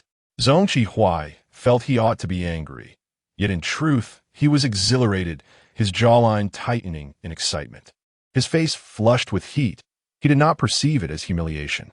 "Xie Rong, you are rather impressive," he declared haughtily, having placed Xie Rong on an equal pedestal. Among his peers, only Xie Rong had ever managed to inflict such a blow on him. Xie Rong's response was equally proud. "You are mistaken. I am not merely impressive." Captivated by his demeanor, He could not help but propose, "Shall we call a truce? I find you quite commendable, worthy of being my friend. How did you hone your mental fortitude? Together, we shall sweep across the entire Imperial Military Academy." Xie Rong found the notion amusing, as a defeated opponent. "You lack the standing to stand beside me." Raising an eyebrow at the bewildered He, he added, "Even if I cannot lift a 30-kilogram backpack, you remain my defeated foe." I alone could conquer the Imperial Military Academy. What need have I of you? How arrogant! Zhong Qihui thought to himself, hesitating to assert that he could single-handedly dominate the academy. He could not help but observe his perennial rival, who, with a nonchalant lift of his brow, genuinely seemed to believe in his own capabilities. What capabilities? Zhong Qihui scoffed, suddenly striding forward and snatching the iodine from Xie Rong's grasp, bemused by his astonishment. What are you staring at? It is not solely yours. Can I not use it? Xie Rong replied coolly, do as you wish. Zhong Qihui carelessly dabbed some on himself, only to see Xie Rong bow his head to bandage his own wounds. It was evidently his first attempt. He fumbled awkwardly, leaving part of the bandage wrapped around his hand. Zhong Qihui's eyes lit up, and he seized it once more, exclaiming, how clumsy! You cannot even manage this. Allow me. In Chapter 9, my archenemy Alpha wants to be my dog. Zhong Qihui discovered something Xie Rong could not do, which filled him with excitement, only to forget that he was equally inept at it. Watching Zhong Qihui struggle for a third time, causing Xie Rong pain, Xie Rong began to suspect it was intentional. He yanked the bandage from Zhong Qihui's hands, declaring, I will do it myself. Zhong Qihui, embarrassed, stared at the bandage, his pride wounded. This bandage is ineffective. Then command it to be more effective, Xie Rong retorted. Xie Rong was indeed in considerable pain. His lips had lost their color, and as he bandaged his wounds, beads of sweat formed on his forehead from the discomfort. His expression, already fierce, grew even more intimidating. Zhong Qihui, reflecting on how he had caused Xie Rong's current state, felt a twinge of guilt. He had indeed gone a bit too far. With a slight tug at his lips, he crouched beside Xie Rong in silence. Xie Rong sat on a chair, tending to his injuries, clad in black and gold boots that rested on the ground, one leg propped up. Zhong Qihui squatted beside that leg, and as his gaze fell, he found himself captivated by it. Long and straight, encased in fitted trousers, it resembled a finely crafted weapon yet to be unleashed. For reasons unknown, Zhong Qihui found himself staring at his archenemy's leg for an extended duration, his fingertips inadvertently curling and caressing. This leg was simply extraordinary. Xie Rong, so slender, must have equally delicate legs, certainly not resembling an omega. With this thought, Zhong Qihui couldn't help but glance up at Xie Rong, who was furrowing his brows while bandaging himself. The youth's exquisite features were slightly downcast, his long lashes casting delicate shadows on his eyelids. His crimson lips, drained of color, had turned a pale shade of red, making the cracked corner of his mouth all the more conspicuous. In silence, he bore a striking resemblance to an omega, beautiful and fragile, evoking a deep sense of protectiveness. Perhaps it was due to his prolonged gaze that Xie Rong sensed something, lowering his head only to meet Zhong Qihui's peculiar, unarticulated, sticky stare. Raising an eyebrow, his narrow phoenix eyes glinted with sharpness as he inquired, "What are you staring at? This time, it's not yours, so look less." This was a retort to Zhong Qihui's earlier words, revealing a hint of grudging memory. Zhong Qihui moistened his parched lips, the instinctual nature of an alpha veiling the lurking aggression beneath his gaze, excitement bubbling within him. So what if I stare? I enjoy watching. He discovered that he preferred this dangerous version of Xie Rong over the merely delicate beauty. After all, a weak alpha holds little value. Only a powerful alpha like himself deserves respect. With a smirk, Zhong Qihui called out playfully, "Hey, Xie Rong, what I said earlier was true. Perhaps you should consider it." As he spoke, his hand casually rested on Xie Rong's long leg, feeling the resilient muscle beneath his palm. Gently pushing before retracting his hand and squatting down to gaze up at Xie Rong. One sat in a chair, looking down, while the other squatted beside him, requiring an upward glance. This angle was peculiar. Indeed, anyone with a strong sense of pride would find it uncomfortable, especially considering the one squatting was the ever-proud Zhong Qihui. A mere drop of Xie Rong's gaze was sufficient to encompass all of Zhong Qihui's being. This feeling was strange. Having bandaged his wound, Xie Rong nonchalantly swept his eyes over Zhong Qihui's wild, defiant features, meeting his bright, dark pupils, which unexpectedly lifted his spirits. He decided not to dwell on the fact that this fellow had suddenly touched his leg, nearly triggering a reflexive kick. With a raised brow, Xie Rong cheerfully replied, "What I said is also true. I never collaborate with those who have been defeated. That was an accident. I admit I may have been a bit excessive before." Zhong Qi, feeling somewhat uncomfortable, swiftly brushed past his earlier remarks, softening his tone as he continued. "We don't necessarily have to be adversaries. Wouldn't it be exhilarating to sweep through the Imperial Military Academy together?" "Indeed, it would be exhilarating," Xie Rong nodded in agreement. Upon seeing his affirmation, Zhong Qi's eyes sparkled, and he flicked the hair from his brow, declaring, "Then what are we waiting for? Let us collaborate. In the future, I shall be first and you second." Noticing Xie Rong's dangerous gaze, Zhong Qi immediately amended, "You will also be first, tied for first place. Is that acceptable?" "Not acceptable," Xie Rong retorted, widening his eyes, seemingly astonished that he had already compromised. Yet Zhong Qi still faced rejection. Observing the disbelief on Zhong Qi's face, Xie Rong curled his lips into a smile, arching an eyebrow as he teased, "I merely agreed, not that I consented. Are you overthinking this?" His smile was so charming. Zhong Qi had only witnessed cold smirks, mocking laughter, and provocative grins, but this was the first time he saw Xie Rong's smile infused with pure, unadulterated pride. Zhong Qi could not help but steal a few more glances, finding Xie Rong, the alpha, truly captivating. Then, he heard Xie Rong's words, which instantly incited a surge of indignation within him. He glared at Xie Rong, incredulous that he dared to mock him. "Xie Rong, I perceive that you harbor quite the disdain for me. Do you truly find me so detestable?" Xie Rong replied with utmost seriousness, "Indeed. As a villain, it was only natural for him to dislike the protagonist. To put it another way, he was destined to yield to these favored individuals in due course, paving the way for them. Engaging in this line of work did not signify an affinity for it. Moreover, Zhong Qi's arrogant and reckless demeanor was indeed irksome, leaving a bitter taste in the mouths of many, especially when he thought of trampling the protagonist underfoot. It was evident that he was suited to play the role of a villain. His transition to this group was undoubtedly appropriate. Zhong Qi was genuinely exasperated. He had never encountered anyone quite like Xie Rong, who not only toyed with him, but also had the audacity to express his dislike openly.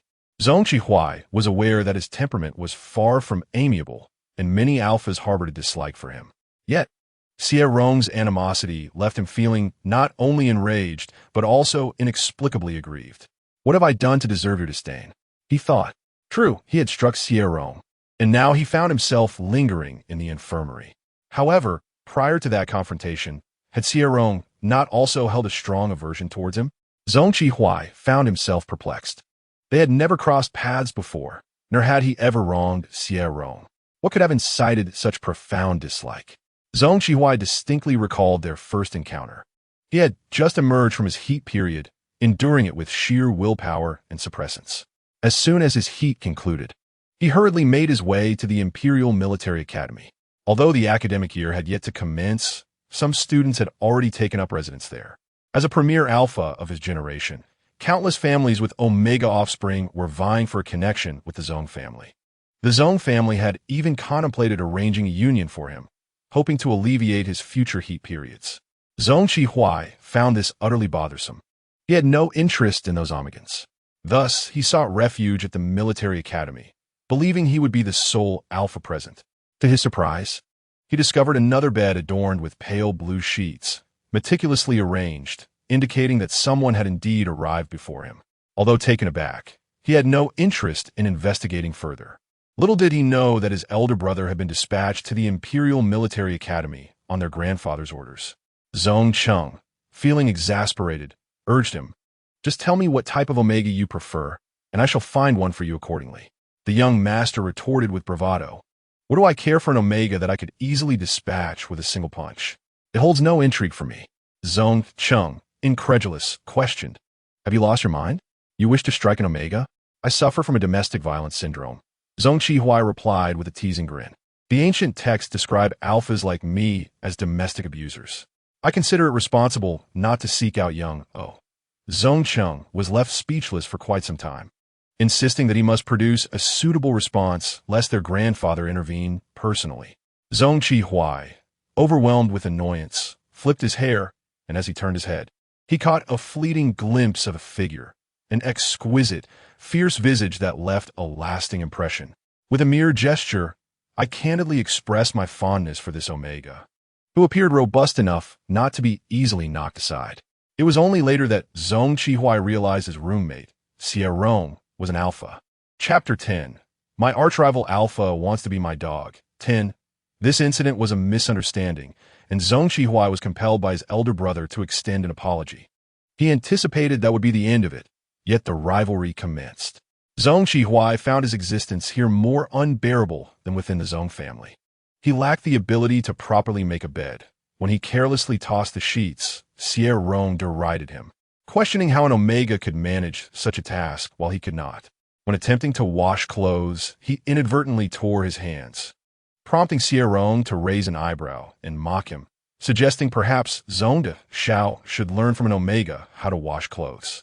Dissatisfied with the culinary offerings of the Imperial Military Academy, Xie Rong remarked nonchalantly that an Omega bride would teach him to cook, advocating for self-sufficiency. This infuriated Xie, who clenched his teeth in frustration.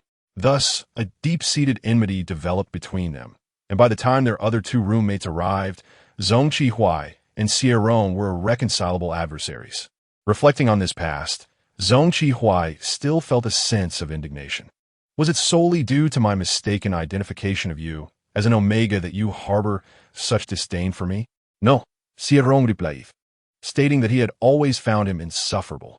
This realization only heightened Xie's irritation, and in a fit of anger, he slammed his fist into the ground, creating a small crater with the sheer force of his alpha strength. Grinding his molars, he felt a sense of bitterness for having stumbled at the hands of Xie Rong. Hey, Xie Rong, shall we make a wager? Xie proposed. On what? Xie Rong inquired, observing the amusingly irate demeanor of Xie, who seemed oddly dog-like in his persistence. Growing weary of squatting, Xie plopped down beside him and suggested a bet concerning the military training's final 4 days, which would culminate in a flag-raising challenge. The victor would have the privilege to request a favor from a loser. How dull, Xie Rong remarked. Xie fixed him with a fierce glare, compelling him with a single-word challenge. Come? His expression conveyed an intensity that left no room for refusal. Xie Rong, resembling a dog in its relentless pursuit, set down his bandage and began to walk away. Hey, where are you going? You haven't agreed yet. Xie shouted irritably from behind. Without turning back, Xie Rong simply replied, Come. A smile broke upon Xie's face as he rose from the ground, resolutely declaring that he would bet on his own victory. Surely, he would be the one to succeed in the flag raising. Xie Rong paid him no mind, entering the medical room just as the school doctor, a beta, returned. The doctor paused momentarily, inquiring if there was anything else he could assist with after having completed the bandaging. Xie Rong shook his head, prompting the doctor to leave. As Xie Rong moved aside to allow the doctor to enter, Xie stood up, meticulously adjusting his attire with a sense of importance. In a fleeting moment of misalignment, Xie reverted to his arrogant, audacious persona. He disinfected his wounds with iodine, revealing minor cuts on his face that only added to his menacing allure. Striding past the doctor without a glance, following Xie Rong out, the doctor, equally exasperated by the obliviousness of these alphas, averted his gaze, only to momentarily falter as he noticed something on the ground. Hey, you with your nose in the air, stop right there. You've damaged public property, and you must compensate with star coins. Who the hell are you calling nose in the air? I'm effortlessly charming and handsome. Clarify your words. As Xie Rong stepped outside, he could still hear the commotion within, mingled with Xie's restrained yet irritable shouts. A smile flickered across Xie Rong's face. It appeared the young master was indeed quite upset today. After emerging from the medical room, Xie Rong returned to training, once again under the scrutinizing gazes of others. He maintained his composure while training, demonstrating a tenacity that could hardly be overlooked. Yet, without exception, every attempt ended in failure. Accompanying him in this futility was Wei Jia. However, This did little to alleviate Xie Rong's spirits. He had always been first, and though he still held the title of first, it was now the last in rank, a position he did not desire. Throughout the afternoon's training, Xie Rong showcased the extent of his ineptitude, and the looks directed at him shifted dramatically. It seemed he had become a bronze-level failure, a mere shadow of his former self. Despite his physical shortcomings, the mental fortitude Xie Rong displayed was undeniably formidable. Yet, he felt rather disheartened. "Don't be upset. Rong, 606 consoled him. The physical enhancement agents are currently on discount, around 80 to 90 off. To be fair, Xie Rong was momentarily tempted. What would the final price be? Not $9.99, nor $99, but rather 99,999 points. Xie Rong retorted, "Get lost." 606, feeling aggrieved, retreated into the depths of his consciousness in silence. Xie Rong, just as the system faded, the protagonist came bounding towards him, calling out. Xie Rong pretended not to notice. As a villain, he had to maintain his persona in front of the protagonist. He wasn't in the mood to engage, though his face often did the talking for him. However, Wei Jia seemed resolute in his intention to converse, typically trembling at the prospect of speaking with him. He now ran up to Xie Rong. With no alternative, Xie Rong turned to look, his silence, an indifferent expression causing Wei Jia to hesitate slightly. Yet, recalling the events of the day, Wei Jia summoned his courage to approach. "Why do you walk so fast? Are you all right?" Xie Rong noticed the mix of trepidation and concern in Wei Jia's expression, reminiscent of the naive little white lotus from his past. Uncertain of Wei Jia's intentions, Xie Rong found himself instinctively searching for Zhong Qihuai's presence, attempting to juggle both the conversation and his thoughts. "I'm doing fine." This response was expected by Wei Jia, who caught the distracted look on Xie Rong's face and instantly empathized. "I know you're hurting inside. I feel the same." Wei Jia murmured softly, "I understand you. They all think we are worthless." Wei Jia felt a pang of distress. Today, many had scrutinized him with disdain, questioning how such a failure of an alpha could gain entry to the Imperial Military Academy. He felt wronged. It wasn't Tia's choice to join. His brother had fallen ill and refused to give up, compelling him to take this path. How could they deem him worthless? Wei Jia lived in constant trepidation, surrounded by brutish and fierce alphas, struggling to find a semblance of belonging. To his surprise, he discovered that Xie Rong, much like himself, was an ineffectual individual. Initially, Wei Jia held a disfavor towards this roommate, perceiving him as intimidating and prone to instigation, even daring to provoke someone as formidable as Zhong Qihuai. However, the realization that they shared a commonality transformed his disdain into a flicker of empathy. After all, he was an Omega, and these alphas were anything but ordinary. Yet, Xie Rong was different. He was a true underperforming alpha. This revelation softened Wei Jia's gaze, dissipating his fear, leading him to suggest they traverse together from then on. Although Xie Rong also lacked prowess, their companionship would surely deter the alphas from bullying them. Xie Rong, however, was taken aback by Wei Jia's remark about his ineptitude. Chapter 11. The rival alpha desires to be my dog. 11. Xie Rong felt a sting from the words "you are also inept," as if a knife had been thrust into his back while he walked. The impact was profound. A mere encounter with Zhong Qihuai had not shaken him. Yet Wei Jia had succeeded. Truly, they were a destined pair. With a fierce expression, Xie Rong's heart fractured into pieces, feeling significantly wounded. In his mind, 606 offered solace, even suggesting the purchase of a high-value physical enhancement serum. His temples throbbed, and he shot a menacing glance at Wei Jia, causing the latter to promptly fall silent. Xie Rong glared at him, enunciating each word with intensity. "You are the one who is inept." With a cold smirk, he accessed the system's marketplace, intending to acquire an enhancement serum that would astonish everyone. To his dismay, he first noticed the meager point balance in the upper right corner. 1,500 points. Where did all my previous points go? He questioned. 606 explained. Rong, you have already purchased 3 suppressants, totaling 1,500 points. Xie Rong retorted, "I'm aware of that. Where have my previous points vanished?" He had consistently performed excellently, always ranking first in tasks and receiving year-end bonuses. He distinctly remembered accumulating a considerable amount of points. They could not have simply disappeared without reason. Then, 606 presented a lengthy list of his point expenditures prior to switching groups, revealing a staggering total of 15,000 points, nearly depleting his savings. 606 hoped Xie Rong would realize he was living paycheck to paycheck. Xie Rong sighed, dismissing the idea of purchasing any enhancement serums, and expressionless, closed the marketplace. His relentless work was solely for the sake of points. He had little else he desired but to indulge in spending, making the acquisition of those 5,000 points essential.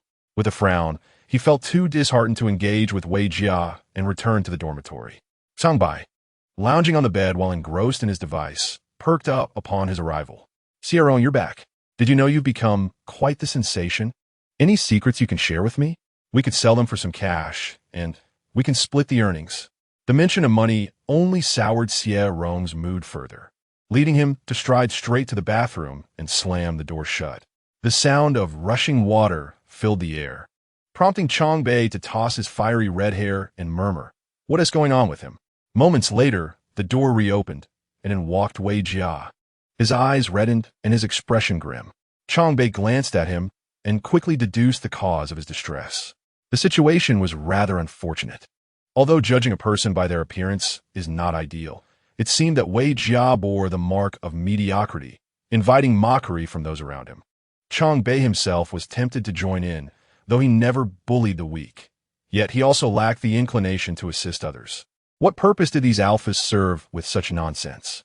He had refrained from tormenting others during his heated moments, which, in itself, was a form of benevolence. However, perhaps due to his previous acts of kindness towards this roommate, he now found himself haunted by Wei Jia's presence as he lay in bed, engrossed in the flickering light of his virtual screen, as he contemplated ways to earn some star coins. After all, the Imperial Military Academy's alphas were also in need of funds. His eyes were suddenly met with a pair of bright crimson ones through the virtual haze. "What the hell?" he exclaimed, startled. Behind the screen, Wei Jia bit his lip on the verge of tears. "Do you wish to bully me too, just like the others?" It was disheartening for Wei Jia, who had been kind to him upon their initial acquaintance, to now feel such hostility. Overwhelmed by his emotions, he hurriedly left the room without closing the door, nearly colliding with Zhong Qi, who entered with a displeased expression, immediately seeking out Xie Rong. "Where's Xie Rong? He abandoned me without a second thought. How disloyal." The monetary loss was trivial, yet after emerging from that confrontation, his adversary had vanished. Zhong Qi's mood soured further upon receiving a phone call from his brother, discussing the very altercation that had prevented him from attending afternoon training. Chongbei scratched his head, pondering whether loyalty was truly a virtue among the affluent. Resentment seemed more fitting in this context. "Aren't you supposed to be rivals?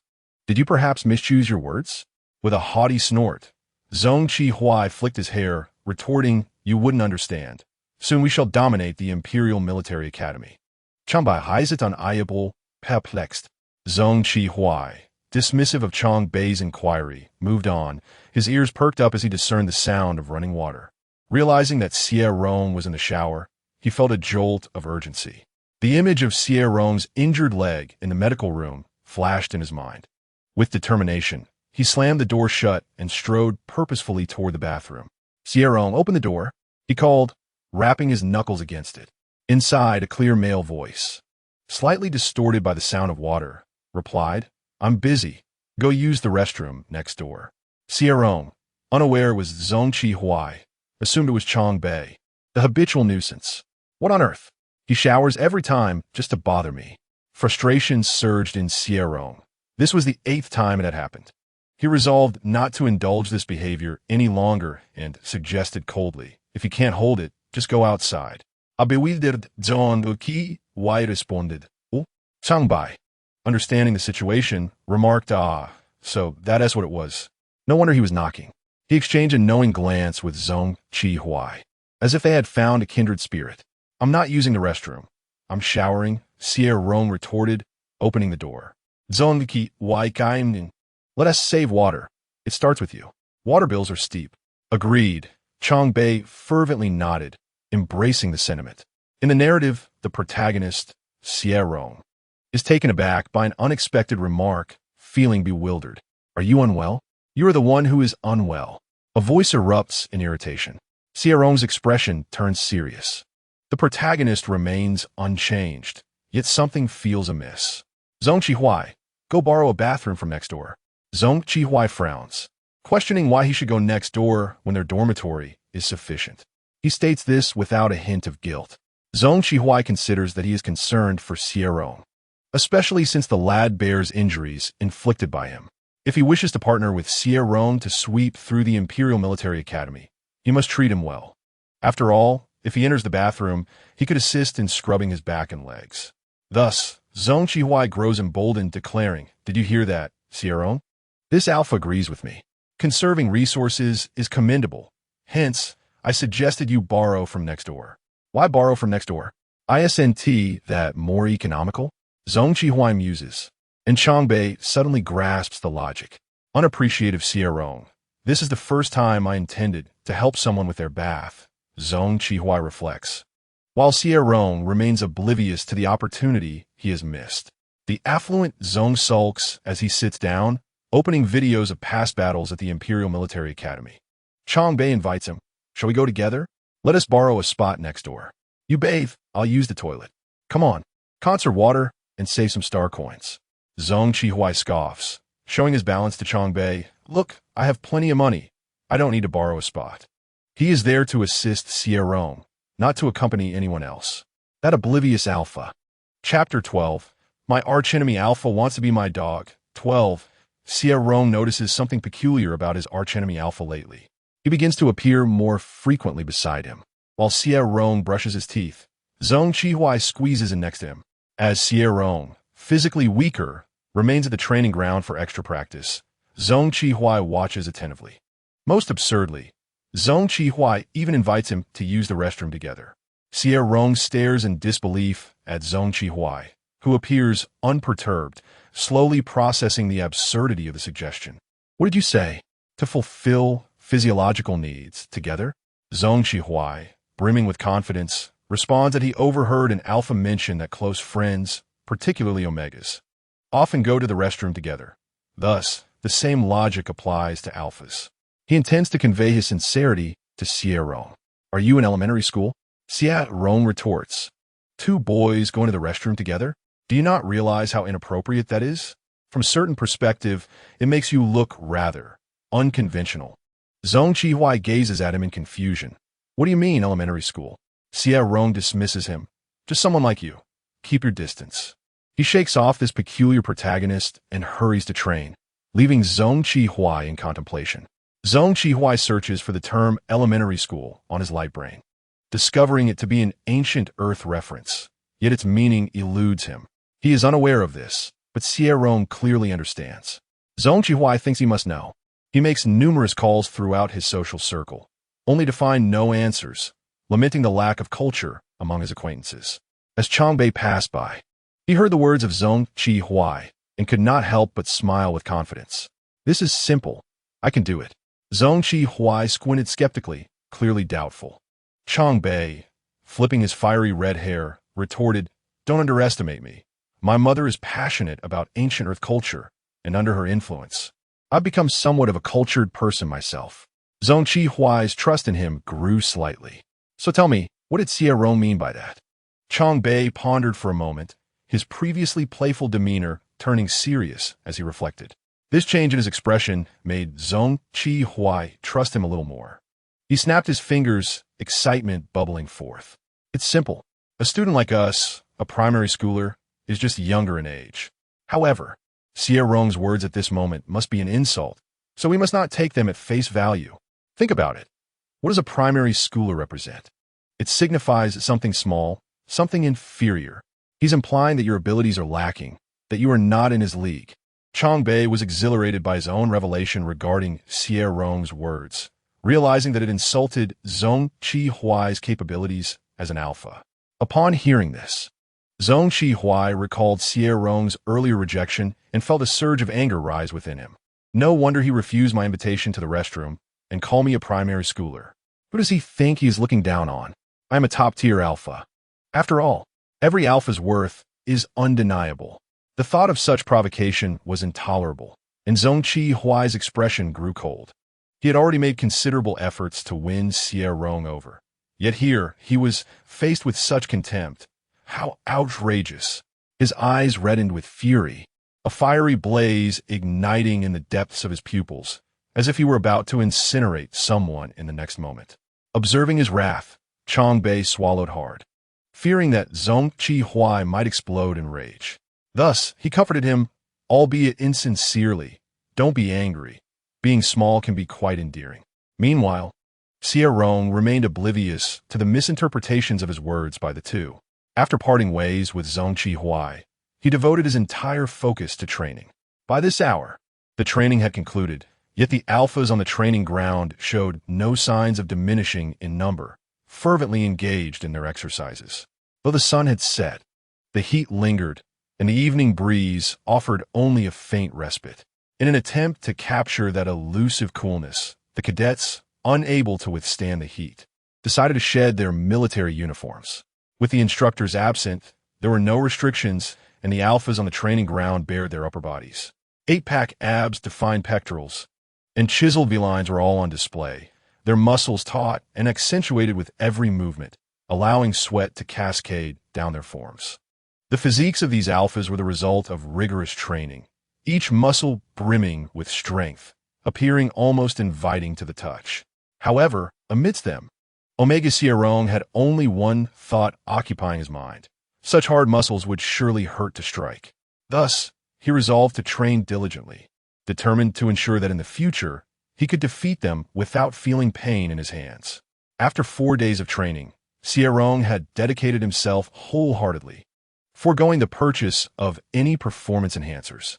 Given the circumstances, he understood that immense effort was his only path forward. The notion that an Omega could not contend with an Alpha was irrelevant to him. He only recognized that without exertion, he would be unable to triumph over anyone. He might falter, but that was only if everyone else refrained from fighting. To achieve greatness, one must aspire to be the very best. Thus, the cadets of the 32nd Company observed Xie Wang laboring tirelessly, to the point of exhaustion, as if he were a cabbage being rolled into submission. He spent nearly every waking hour on the training field, pushing himself to the limit. While others trained once, he gritted his teeth and doubled down, often adding extra sessions after hours. It was not uncommon for alphas to witness him running alone at night, returning in the early hours of dawn. Initially, no one paid much attention, merely expressing admiration for his diligence. However, as days passed, they watched in astonishment as Xie Yong's load of 10 kilograms transformed into 20, 30, and even began to approach 50. Despite his struggles, he consistently found himself among the last, akin to another underperforming alpha. Yet, an inexplicable sense of urgency began to permeate the ranks of the 32nd Company. Xie Yong was closing the gap with alarming speed, and the disparity in their abilities was narrowing. None of the alphas wished to be outshone, for to be surpassed would be a source of great shame. What began as a sparsely populated training area soon swelled with cadets after hours. The 32nd Company was nearly at full strength, and familiar faces fell into a moment of silence. Then, the training field erupted with lively banter. Damn it, didn't TU say you're going to sleep? Didn't TU vow not to rise until dawn? Aren't TU supposed to be restless? So, you came out for a stroll and ended up here? What is your purpose? Didn't TU claim you were going to pursue a romance with that little O on the light brain?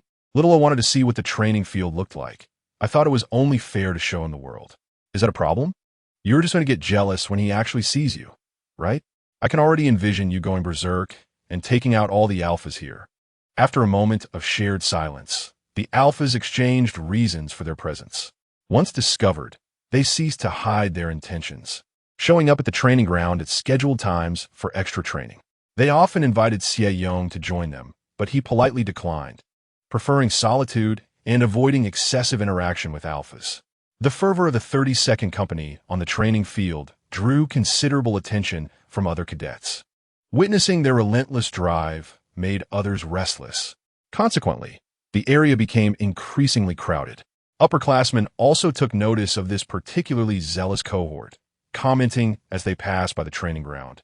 The freshmen are truly brimming with vitality. Some alphas scoffed derisively, asserting that only the inept required additional training. Among this batch, only Xie was a top-tier alpha, which explained their need for extra practice. Upon hearing such arrogant remarks, an alpha nearby thought to himself how naive they were, only to glance over and see their source vanish quietly. It was rumored that this alpha had even fought Xie and had lost, which was quite a feat. "It's that kid," the alpha chuckled as he pointed at Xie Rong, who was diligently practicing punches against the sandbag. Chapter 13. The rival alpha wants to be my dog. 13. Leslie followed the direction of the nearby alpha's finger and erupted into arrogant laughter. "Is this the little pretty boy? His thigh is thinner than my arm. If such a waist can defeat Xie, it seems he is merely mediocre, unworthy of my efforts. Of course, my dear leader, why would you concern yourself with Xie? He cannot even defeat a mere waist. Hence, there is no need for your attention." Leslie scoffed disdainfully, striding towards a training ground in his tall boots, eager to witness just how inept this so-called waist truly is. Xie Rong was occupied with a punching bag, his only thought being the pain in his hands. The alphas rarely engaged in such training. Only he lacked sufficient strength, thus resorting to these fundamental exercises.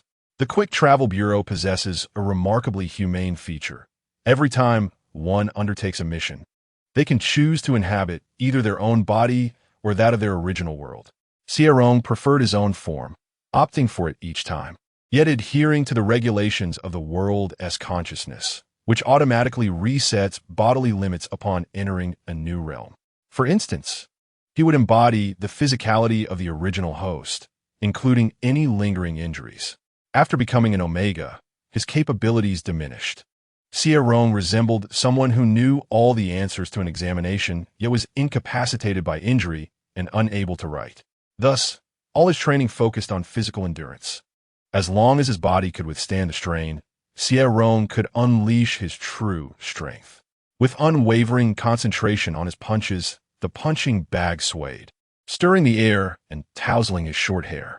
His brows held a sharpness, fierce yet beautiful, as he captivated the attention of the 606 system, which emitted excited sounds and incessantly captured his image, the clicks resonating in his mind. Initially, Xie Rong found the constant photography bothersome, akin to a vexed cat wanting to swat it away. However, unable to resist the flattery from 606, he acquiesced. As he landed several punches, the rhythmic sound echoed in his mind, creating an almost enchanting melody with every strike. Consequently, when someone called out his name, he was so engrossed in his rhythm that he failed to hear. "Are you the one who defeated Xie?" Leslie approached, flanked by a few senior military academy students. A provocative smile gracing his lips, his sapphire eyes gleaming with mockery.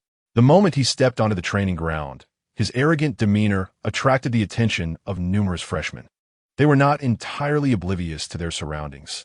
The gossip of the Imperial Military Academy was plentiful, and his distinctive blue eyes made it easy to identify him.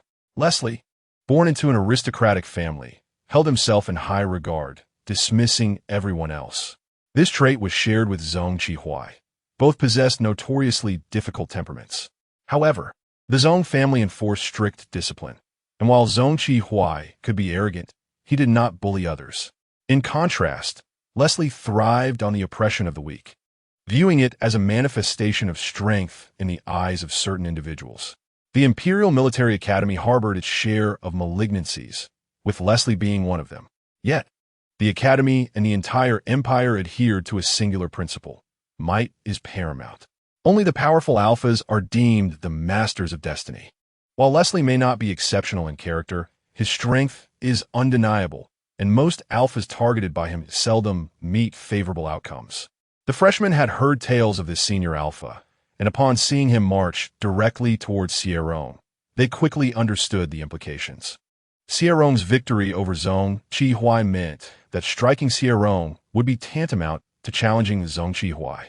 However, Xie Rong's previous triumph was merely a stroke of luck with his mental prowess. Should Zhong Qihui be prepared, success was far from guaranteed. Many alphas were left in a cold sweat for him. Meanwhile, at the eye of the storm, Xie Rong remained utterly oblivious to the unfolding events, mechanically throwing punches. His focus entirely on landing precise strikes. "Come on, you worthless fool. Show me what you've got." Xie Rong continued his relentless training. Leslie furrowed his brow. No one had ever dared to disregard him so blatantly. Was he truly that intimidated?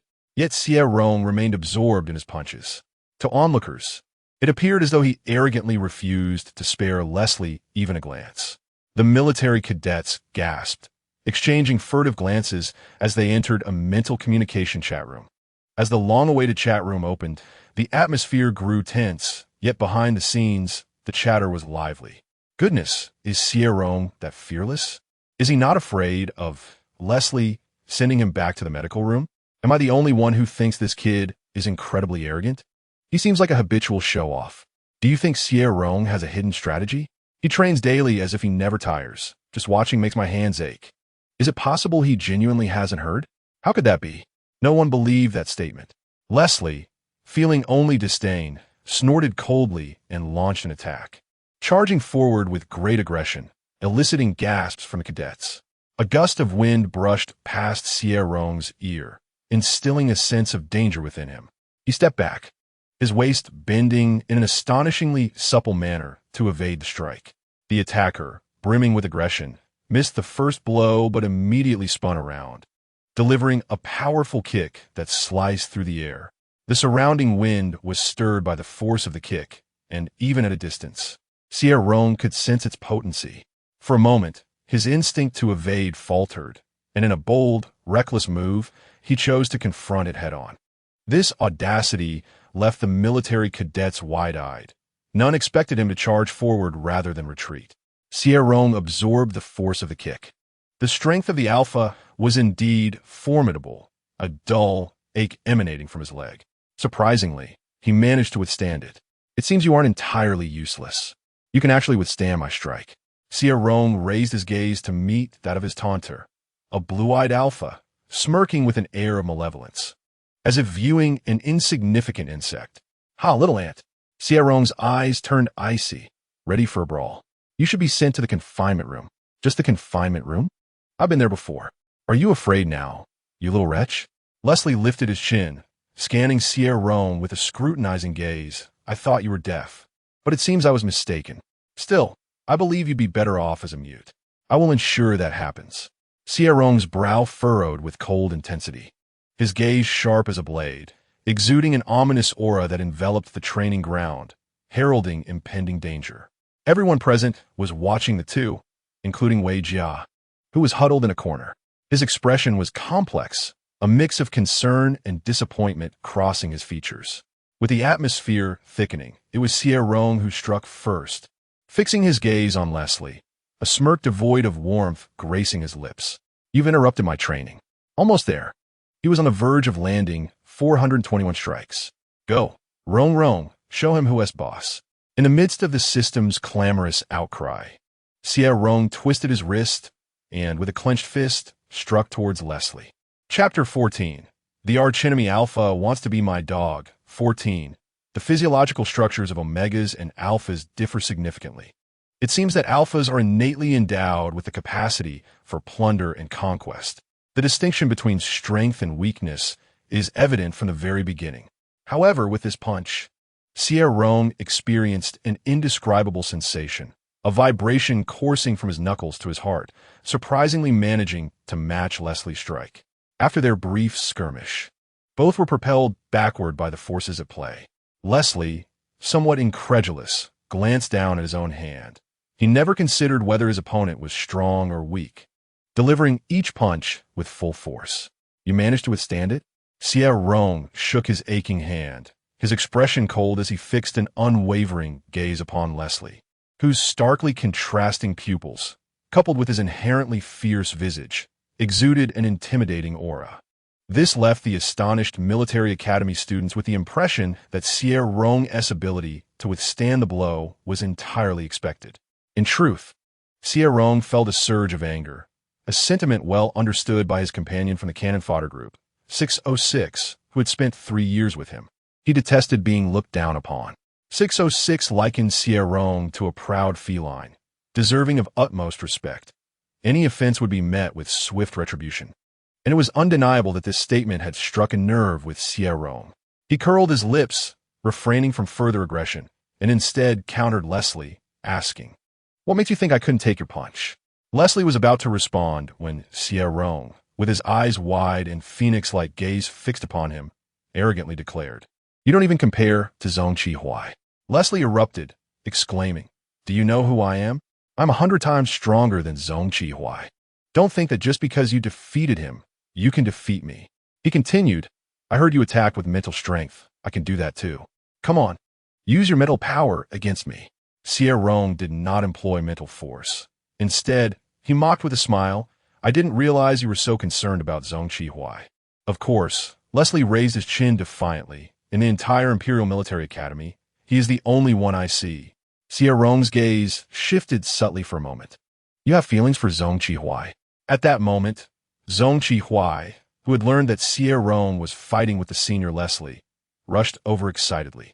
Having lost to Xie Rong during their last encounter, He was determined to witness how Xie Rong would attack this time, intent on ensuring that the young man would not be able to use his mental strength again. Little did he know that upon his arrival, he would hear those words, leaving his expression momentarily frozen. Leslie was equally stunned. The entire assembly of military academy students fell into a stupor, caught in the bewilderment of witnessing what seemed to be an AA romance. "You, stop talking nonsense." Leslie was utterly disgusted. "You're actually an AA romantic. What normal alpha would even consider such a notion?" This indicated that Xie Rong was some sort of AA romance pervert. It was no wonder Xie Rong would think that Leslie harbored feelings for He. In the world he inhabited, protagonists always had various admirers, and his first instinct was to assume affection.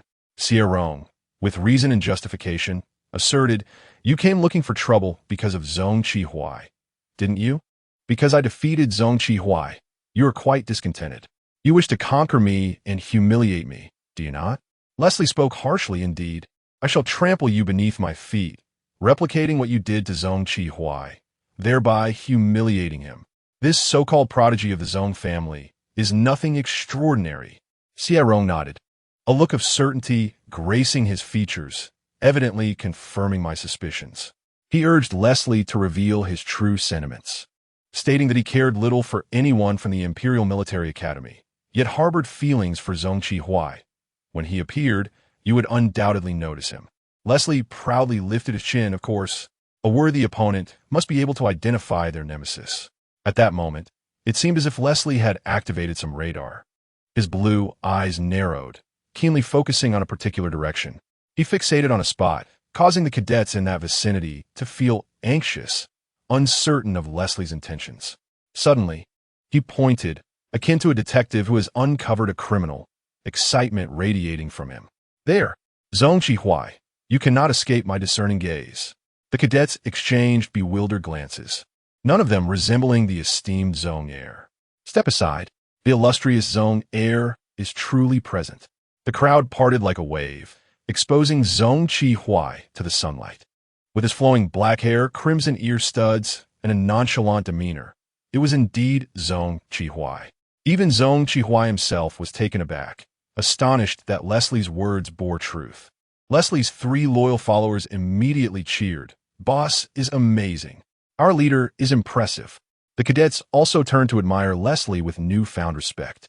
As Leslie basked in their admiration, he became increasingly lost in his own elation, experiencing a sense of triumph unlike any other, particularly as his rival, He, regarded him with astonishment. He felt as if he were floating on air, finding this more exhilarating than defeating He himself. Only Xie Rong grasped the crux of the matter, asking, "So, what reason do you have left to deny your affections for He?" His phoenix-like eyes were filled with a silent inquiry.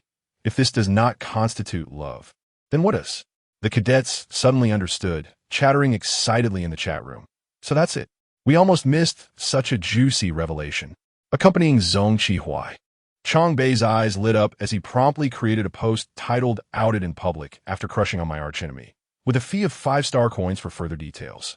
Xie, catching sight of the content, thought it absurd that Leslie could genuinely harbor feelings for him. This arrogant, blue-eyed rival was always intent on defeating him. How could he possibly like him? Yet, Leslie's declarations seemed to transcend mere rivalry, sowing seeds of doubt in Xie's mind. Leslie himself was flabbergasted, indignantly exclaiming, "Who said I liked him? Don't spread such nonsense. It's utterly impossible. If you don't like him, why are you so agitated?" "Who has agitated?" "I'm not agitated. Stop slandering me," Xie Rong remarked nonchalantly. "If you truly do not like him, how come you know so much, even pinpointing his exact location? Do you truly believe yourself?" Leslie wished to defend himself, yet found himself at a loss for words. Xie Rong offered a scornful smile, harboring a grudge, and remarked, "You have the audacity to trouble me over this trivial matter. How utterly absurd." Leslie's lackeys, however, were unperturbed by such niceties and immediately sprang to their leader's defense. "What if the boss is here to confront you on behalf of Xie? He will return every insult hurled at Xie, making it abundantly clear that he reigns supreme. You, in his eyes, are utterly inconsequential. His true admiration lies solely with Xie." The words of the subordinates left the military academy students in shock, and even Leslie himself was rendered bewildered, gradually beginning to question his own existence. Could it be that my relentless fixation on that little brat, Xie, over the years, is indicative of affection? Am I an AA romantic? Leslie's countenance grew vacant, grappling with the unsettling realization. The turmoil within the alpha surged, his emotions spiraling out of control as the pheromones characteristic of an A-grade alpha began to permeate the air. Chapter 15. The rival alpha wishes to become my pet. 15. Typically, an alpha releasing pheromones in front of their peers is regarded as a provocation. Lower-ranking alphas find themselves subdued by their higher-ranking counterparts. However, the alphas present here were all at least C-grade or higher, with numerous A-grades among them. Those beneath A-grade were rendered pale under the overwhelming pheromonal influence, while those of the same rank as Leslie retaliated with their own pheromones in indignation. Waves of distinct pheromones mingled, easily igniting the latent restlessness and rage within the alphas, creating a palpable tension in the atmosphere. Suddenly, a singular pheromone surged forth, an unstoppable force that subdued all present alphas. The sharp scent of vodka permeated the air, causing the alphas to blanch. Their jaws clenched tight as they struggled to maintain composure. "Feeling composed now?" Xie's audacious tone echoed, his brows raised as he casually retracted his pheromones. The crowd felt a sudden lightness as the suffocating pressure lifted, astonishment washing over them, and beads of sweat formed on their brows as they regarded Xie with trepidation. "Is this the power of an S-grade alpha?" Xie, having withdrawn his pheromones, strode purposefully toward Leslie, prompting the crowd to instinctively part and grant him passage. In that moment, Xie's formidable aura was undeniable. The words of the foremost individual among his peers were not to be taken lightly. Even without relying on other strengths, his pheromones alone could overpower most alphas. Such innate talent is a fearsome entity, especially when this gifted alpha is also diligent in honing his abilities. Dressed in somber black-gold military attire, his long boots clicking rhythmically against the ground, Xie exuded an air of audacious arrogance, a few unruly curls brushing against his brow as he smirked. "I never anticipated encountering an admirer here. Have I truly reached such heights of attractiveness? Yet, to think you are a perverse AA romantic. I have no desire to be the object of such affections." He adjusted his wrist, seemingly preparing to teach this oddball a lesson. Leslie, aflame with indignation, retorted vehemently, "You are the one who is perverse. There's no way I could ever like you. Absolument impossible." Not long ago, an alpha inadvertently toppled a vial of omega pheromones during a training session, resulting in chaos. One alpha, unable to resist the allure of the pheromones, audaciously bit another alpha's posterior. It was later discovered that this particular alpha harbored a latent inclination towards same-sex attraction, being open to both AA and AO relationships, which explained his impulsive act. Leslie, after much internal conflict, ultimately affirmed that he had no interest in biting Zhong Qihuai's backside. His fascination lay elsewhere. He yearned to challenge this brash individual and emerge victorious as the foremost among his peers. Xie Rong, come forth and clarify this. I have no desire to bite your posterior. I am not attracted to the same sex. Zhong Qihuai's carefree laughter faltered, his eyes igniting with fury. You dare cover my backside? I do not. I have no intention of biting. Leslie retorted, bewildered. Do you even understand the concept of biting a backside? Zhong Qihuai felt his integrity was being tarnished, a greater affront than being labeled a mere elementary school student by Xie Rong.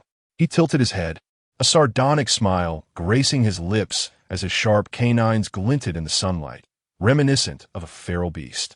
You are finished. Les pupilles dilatées, sans signe imminent danger.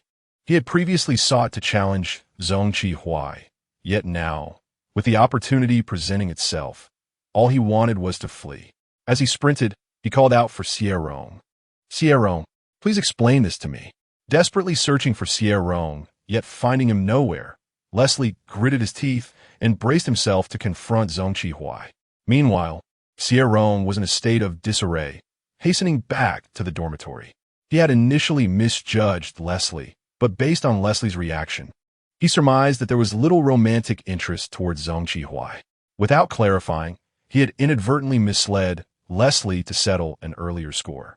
Little did he know that Leslie would be so easily provoked, unable to control his pheromones as the heat period rendered the omega highly sensitive to alpha pheromones. Just as Xie Rong realized the gravity of the situation, every alpha in the training grounds released their pheromones. In an instant, he was enveloped by an array of scents, banana, olive, perfume, each stimulating his nape glands, making the suppressants nearly ineffective. Moreover, during this time, the omega's glandular senses were heightened. Upon detecting the pungent odor of stale socks, Xie Rong nearly succumbed to unconsciousness from the overwhelming stench. He pondered whether this particular alpha truly had any friends. Fueled by the urgency of his exposed omega identity, Xie Rong pressed on, racing back to the dormitory. He dashed in a bathroom, realizing that the pheromones had already begun to seep out. Aware of the gravity of the situation, he swiftly procured a suppressant to inject. The tumult within him subsided slightly, yet he felt an unsettling emptiness. Leaning against the wall, he sought to regain composure, his gaze unfocused. What is happening to 606? I'm still unwell. The waves of discomfort, once receding, surged back rapidly. His nape felt feverish, and his temperature rose. Xie Rong's fingers trembled, unable to withstand the onslaught of stimuli, and his eyes reflexively reddened. He gasped softly, gradually sliding down the wall to sit on the floor, the coolness of the white ceramic tiles providing a meager anchor for his faltering sanity. I feel unwell. 606 gazed at the host with palpable sympathy, his eyes reddened, the pride he once held having dissipated, replaced by a hint of confusion. He resembled a beautiful yet fierce cat, bewildered and adorable, struggling to escape from water. Unable to contain himself, 606 murmured an apology to Rong Rong, then discreetly captured a photograph. Silencing the shutter's click for stealth, Xie Rong remained oblivious to his actions, experiencing this sensation for the first time, his own eyes glistening with unshed tears. After taking the photograph, 606 sought a solution. Rong Rong, do not fret. Let me browse the system store for something useful. Moments later, Xie Rong's voice broke through. Should we perhaps exit? Xie Rong, are you in there? The voice belonged to Zhong Qihuai, startling both the human and the entity. What are you doing in there? Come out and explain the situation with Leslie. Xie Rong. Zhong Qihuai's voice was laced with fury, as if he wished to shatter the door.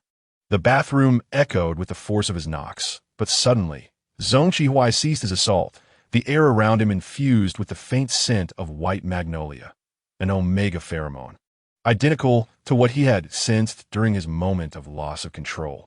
Chapter 16. The arch-nemesis Alpha desires to be my dog. 16. Xie Rong closed his eyes, lost in a trance as the still running water cascaded over him. Drops fell upon his face, their coolness drawing him back to reality, albeit slightly. He resembled an angel in desperate struggle, his once pure wings now tainted by desire. The corners of his eyes tinged with a blush, his lips slightly parted. He gasped, his neck elongated, appearing as if it could snap at any moment, exuding an astonishing fragility.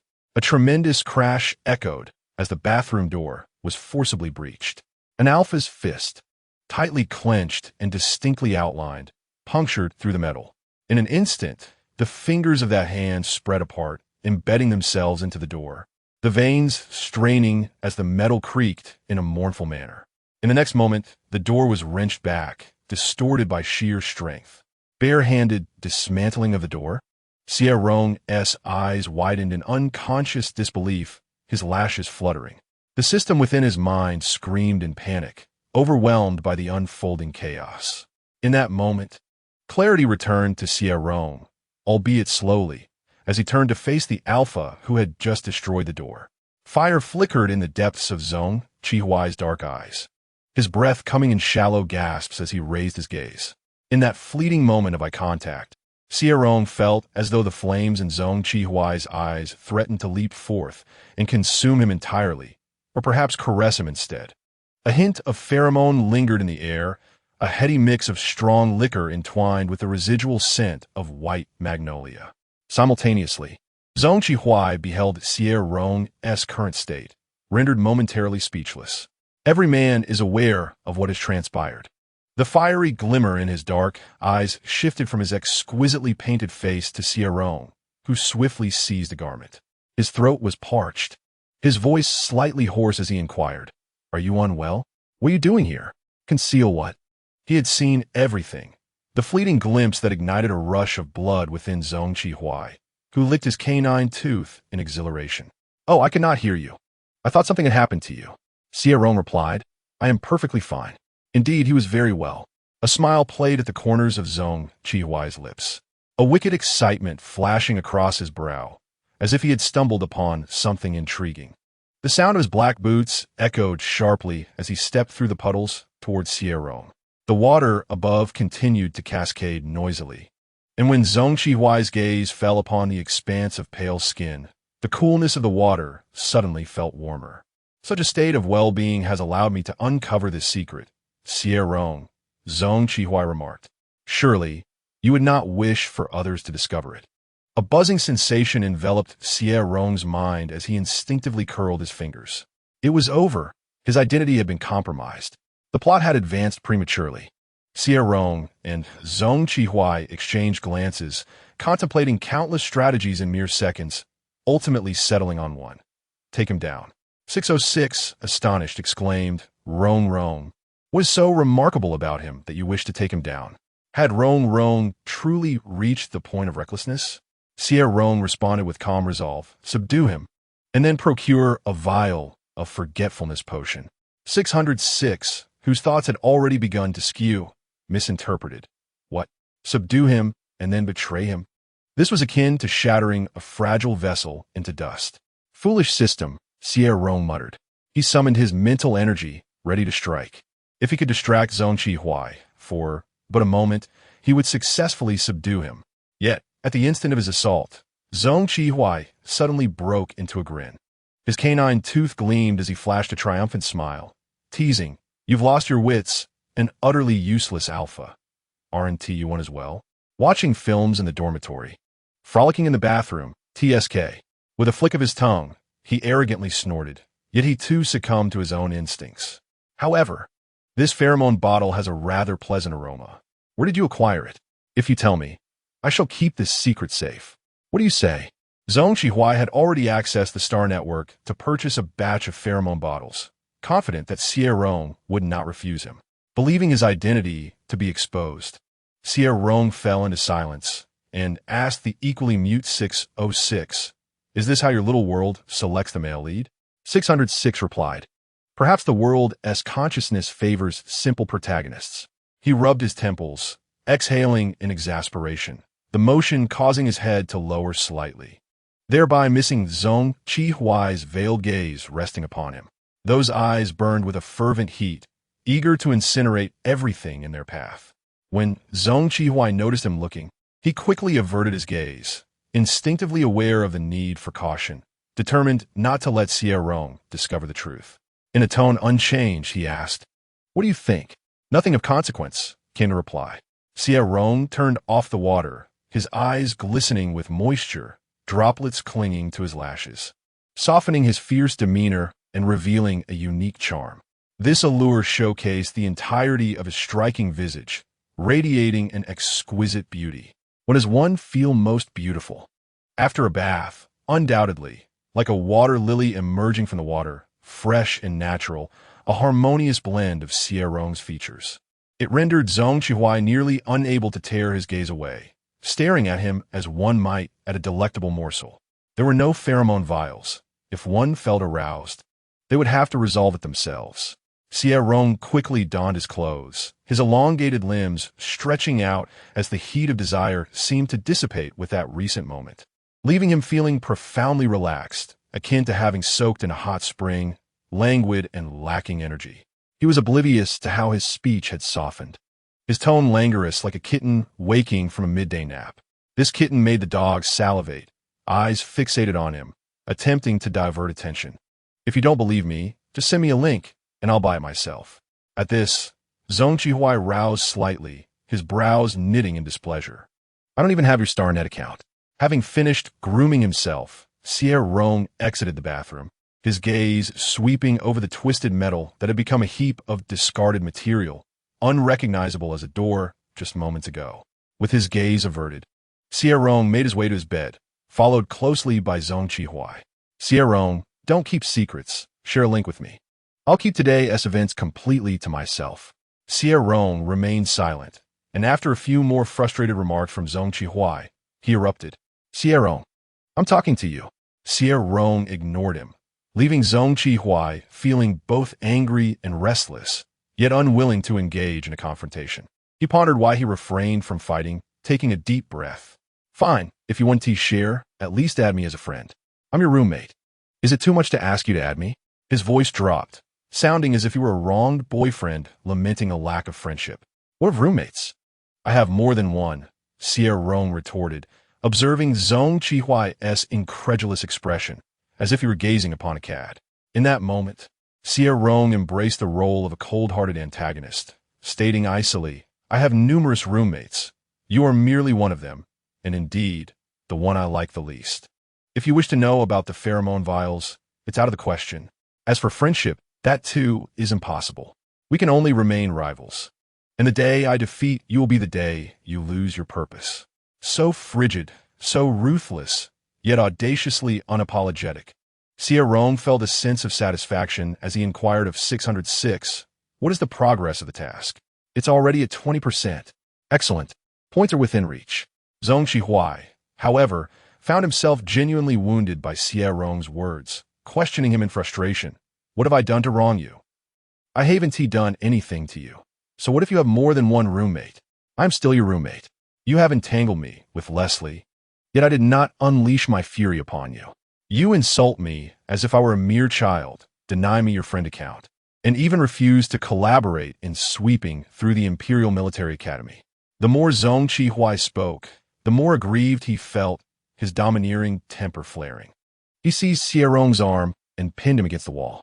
One hand braced against the wall, his other hand firmly grasped Xie Rong's arm, leaning forward in a classic wall-pin pose. Zhong, the young master, glared fiercely at him, demanding, "Be my friend. Add me to your friend list. You shall not loathe me, nor shall you reject me." Pressed against the wall by this assertive protagonist, Xie Rong found himself confronted with an overwhelming aura. He despised being coerced into actions. Yet at that moment, he could not summon any animosity. Instead, he found the situation somewhat amusing. Channeling his mental energy, he momentarily clouded Zhong Qihuai's gaze, then executed a countermove. The roles reversed, shadows merged. He countered the wall pin, his phoenix-like eyes gazing down imperiously, a smirk gracing his lips. "You wish to be friends with me?" Zhong Qihuai, pinned against the wall, instinctively sought to resist, but, upon meeting those eyes, unconsciously relinquished his struggle. Hearing Xie Rong's words, He nodded eagerly. You want me to add you as a friend? Zhong Qihuai nodded again. And you wish for me not to dislike you, nor to refuse you? Once more, Zhong Qihuai nodded. Xie Rong's demeanor grew even more menacing, declaring, such a beautiful thought. Zhong Qihuai mistakenly believed that his extensive dialogue had garnered agreement. Feeling as if he had been outmaneuvered by Xie Rong, he glared fiercely, proclaiming, you are finished. Xie Rong countered, you are the one who is finished. Their gazes locked, both intent on overpowering the other. Zhong Qihuai, unable to best him, growled, once I raise my banner and claim victory, do not think you can refuse me. He eyed Xie Rong suspiciously. You won't go back on your word, will you? Xie Rong cast him a sidelong glance, assuring him, of course not. I am quite trustworthy. A sudden thought crossed his mind, and a hint of pride emerged on his lips. You shall not defeat me. Ha, such confidence? Zhong Qihuai provocatively retorted. Then you're destined to lose. I have changed my mind. You shall be my friend. Once they became friends, could Xie Rong still refuse his requests? Surely he would have to accompany him in dominating the Imperial Military Academy. Zhong Qihuai, projecting his own thoughts onto others, believed that he would not refuse a brother's plea, even though he had no brothers to speak of. Do you truly wish to be friends with me? Xie Rong questioned, perplexed. He had not been particularly kind to the protagonist. His demeanor oscillated between cold mockery and even greater arrogance. Others were unworthy. Zhong Qihuai's words dripped with disdain. He remained proud, and Xie Rong suddenly laughed, the fierceness in his brows and eyes dissolving into beauty. What are you laughing at? Zhong Qihuai demanded, dissatisfied. I find we share quite a few commonalities, Xie Rong mused. He and Zhong Qihuai were of a similar ilk, forever proud, perpetually unwilling to concede defeat. It was a pity, however, that they were arch-rivals. Otherwise, Xie Rong genuinely contemplated forging a friendship with him. Upon hearing this, Zhong Qihuai immediately dismissed the notion in his mind. He felt they were different. For instance, Xie Rong's legs were fairer, his lips redder. Furthermore, Xie Rong was undeniably handsome, and his smile was utterly captivating. Though he verbally echoed Xie Rong's sentiments, he did not forfeit any chance to secure friendships. I too felt that we shared the same height, the same length of legs. Both being handsome, with pleasing faces and commendable physiques capable of captivating a throng of admirers. He remarked upon a slender waist, and this string of superficial observations successfully rendered Xie Rong's expression impassive. He stated, there is still a distinction. I do not make friends with people. Zhong Qihuai was taken aback, asking, have you heard of this? Xie Rong raised an eyebrow, a hint of a smile gracing his lips as he replied, a dog is humanity's loyal companion.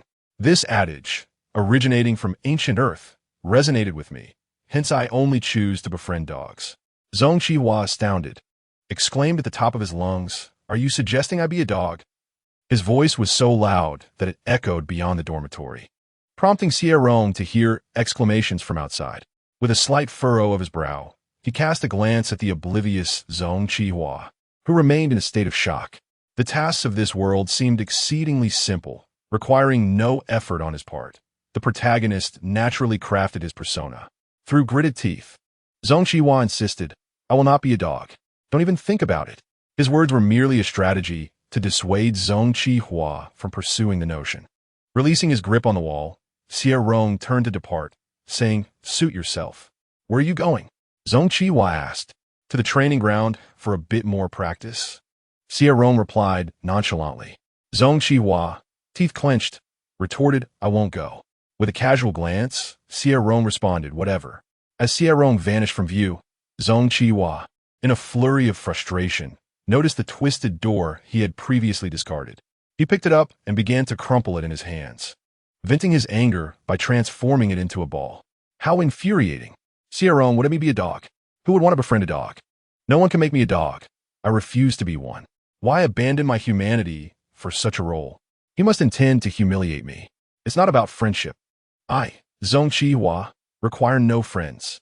Yet, the fire of indignation within him did not subside. In a fit of vexation, he hurled the ball away. Bang! What the hell? That's attempted murder. As Chong Bei entered, he was met with a sudden blow, a metal ball striking his head. Clutching his skull, he yelled, only to find Zhong Qihua scowling at him. Gulping, Chongbei forced a dry smile. Oh, what a fine throw. This strike could surely knock the wind out of any Federation citizen. Zhong Qihua had no time for banter. Recalling Chongbei's knowledge of ancient Earth languages, he narrowed his brow and inquired, "Tell me, what does dog mean in ancient Earth language?" Chapter 18. My archenemy Alpha wants to be my dog. Chongbei let out a sigh of relief, having thought Zhong Qihua was going to ask about previous gossip. What else could it mean? Just a pet, something to bring joy to humans. Xie Rong claimed that dogs are humanity's most loyal friends. Was that true? Zhong Qihua's expression darkened, his demeanor shifting ominously as if a poor response might provoke his wrath. Chongbei, sensing the tension, swallowed his words and said, "Let me check." He considered himself insufficiently knowledgeable. His mother was the true authority on ancient Earth languages. Chongbei resolved to seek her guidance. A video call was initiated, and it was quickly connected.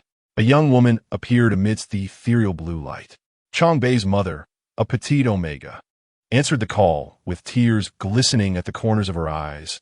Her gaze reddened from weeping. Chongbei's expression shifted instantly. "Mom, who has wronged you?" Zhong Qiwai, taken aback by the scene, averted his gaze, his brows furrowing slightly as he felt the urge to withdraw. He was not adept at interacting with omegas, even those of seniority. However, Chongbei was unconcerned by his presence and urgently inquired about his mother's distress. "I'm fine. It's just that I feel sorrowful." "How could the world be so cruel?" Chongbei's mother lamented, fresh tears cascading down her cheeks. "What has happened?" Chongbei felt an urgent need to return home. At this moment, his mother, in a heart-wrenching manner, wiped away her tears and revealed, "It's not about me. It's the leading lady who is in trouble." Chongbei and Zhong Qihua exchanged bewildered glances, utterly confounded. "It's truly tragic. The heroine has lost her kidney. She saved another Omega girl. Yet for that wretched Alpha, she sacrificed her pride and fertility. They were finally about to be together, but this Alpha has lost his memory." She widened her eyes in disbelief. "He simply fell, and now he has amnesia. Have you Alphas fallen to such depths?" The plight of that unfortunate Omega girl, whose beloved now intends to wed another Omega, was heart-wrenching. Once more, Chongbei's mother dabbed at her tears. "Do you have something to say to me?" Chongbei hesitated, then asked, "Was that ancient Earth language you just spoke?" "Of course." His mother immediately grasped his intent. "Are you inquiring about the ancient Earth language?"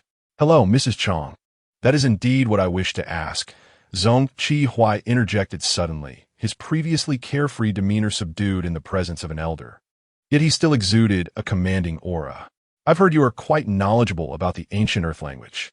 Upon noticing Zhong Qihua, Chongbei's mother paused momentarily, scrutinizing the Alpha before recognizing him. The smile on her face widened. "Young Master Zhong, what would you like to know?" "In the ancient Earth language, it is said that a dog is man's most loyal friend. Is this true?" Chongbei's mother hesitated, and Zhong Qihua keenly sensed her uncertainty. Did the ancient Earth language not state this? Xie Rong deceived him. The ancient Earth language did not utter such words. He felt a surge of conflicting emotions. A pang of hurt surged within him, soon overwhelmed by the fury of being misled and ridiculed. The aura of an Alpha radiated powerfully, palpable even through the virtual screen, his anger resonating clearly. Chongbei felt the weight of this pressure, cold sweat trickling down his spine, casting a desperate glance at the woman on the screen. "Mom, help me. I want to cry out for help too." "Hold on, don't shout just yet." Echo his words to calm him down. After a silent exchange of glances filled with urgency, she mustered her courage and said, "Wait, I remember now. The ancient Earth language did say, a dog is indeed the most loyal companion of humanity." Alas, her slip of the tongue had betrayed her. No, dogs are the loyal companions of humanity. It is indeed true that dogs are the faithful allies of humankind. Chongbei's mother, in a flustered state, was rendered speechless, gazing longingly at her son. Had she known this day would come, she would have certainly taken the time to indulge in more dramas and thoroughly study the ancient Earth language. It was she who led Chongbei into this predicament. However, to her astonishment, Zhong Qihua did not express anger. His ire, which had flared momentarily, was doused as if splashed with cold water, extinguished in an instant. His expression remained inscrutable as he uttered a simple thank you before departing the dormitory.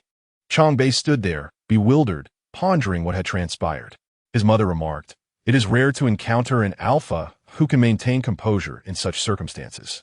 It appeared he had a keen interest in the ancient Earth language. Perhaps next time, she could recommend a few ancient Earth films to him. What films? Chongbei inquired with curiosity. Let us watch The Star Rain, The Temptation of Home from Omega, The Return of the Wealthy Omega. His mother listed a plethora of titles before the video call ended. What peculiar ancient Earth language was this?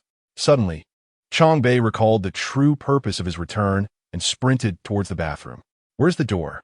Meanwhile, Leslie, sporting a bruised visage, sulked in despondency. His 3 underlings stood 10 meters away, attempting to console him. "Boss, don't cry. Real men bleed without shedding tears. What is Xie anyway? If you desire him, simply dream about it. It's not illegal to fantasize," they encouraged. "Exactly, boss. Play however you wish. Xie surely cannot prevent your thoughts." Leslie touched his suddenly chilly head and bellowed at his subordinates. "I am not in an AA relationship." "Of course, the boss is right. Yes, we misspoke." Leslie's blue eyes glimmered with a haunting light as he chuckled. "Then why are you standing so far away? Come closer and speak."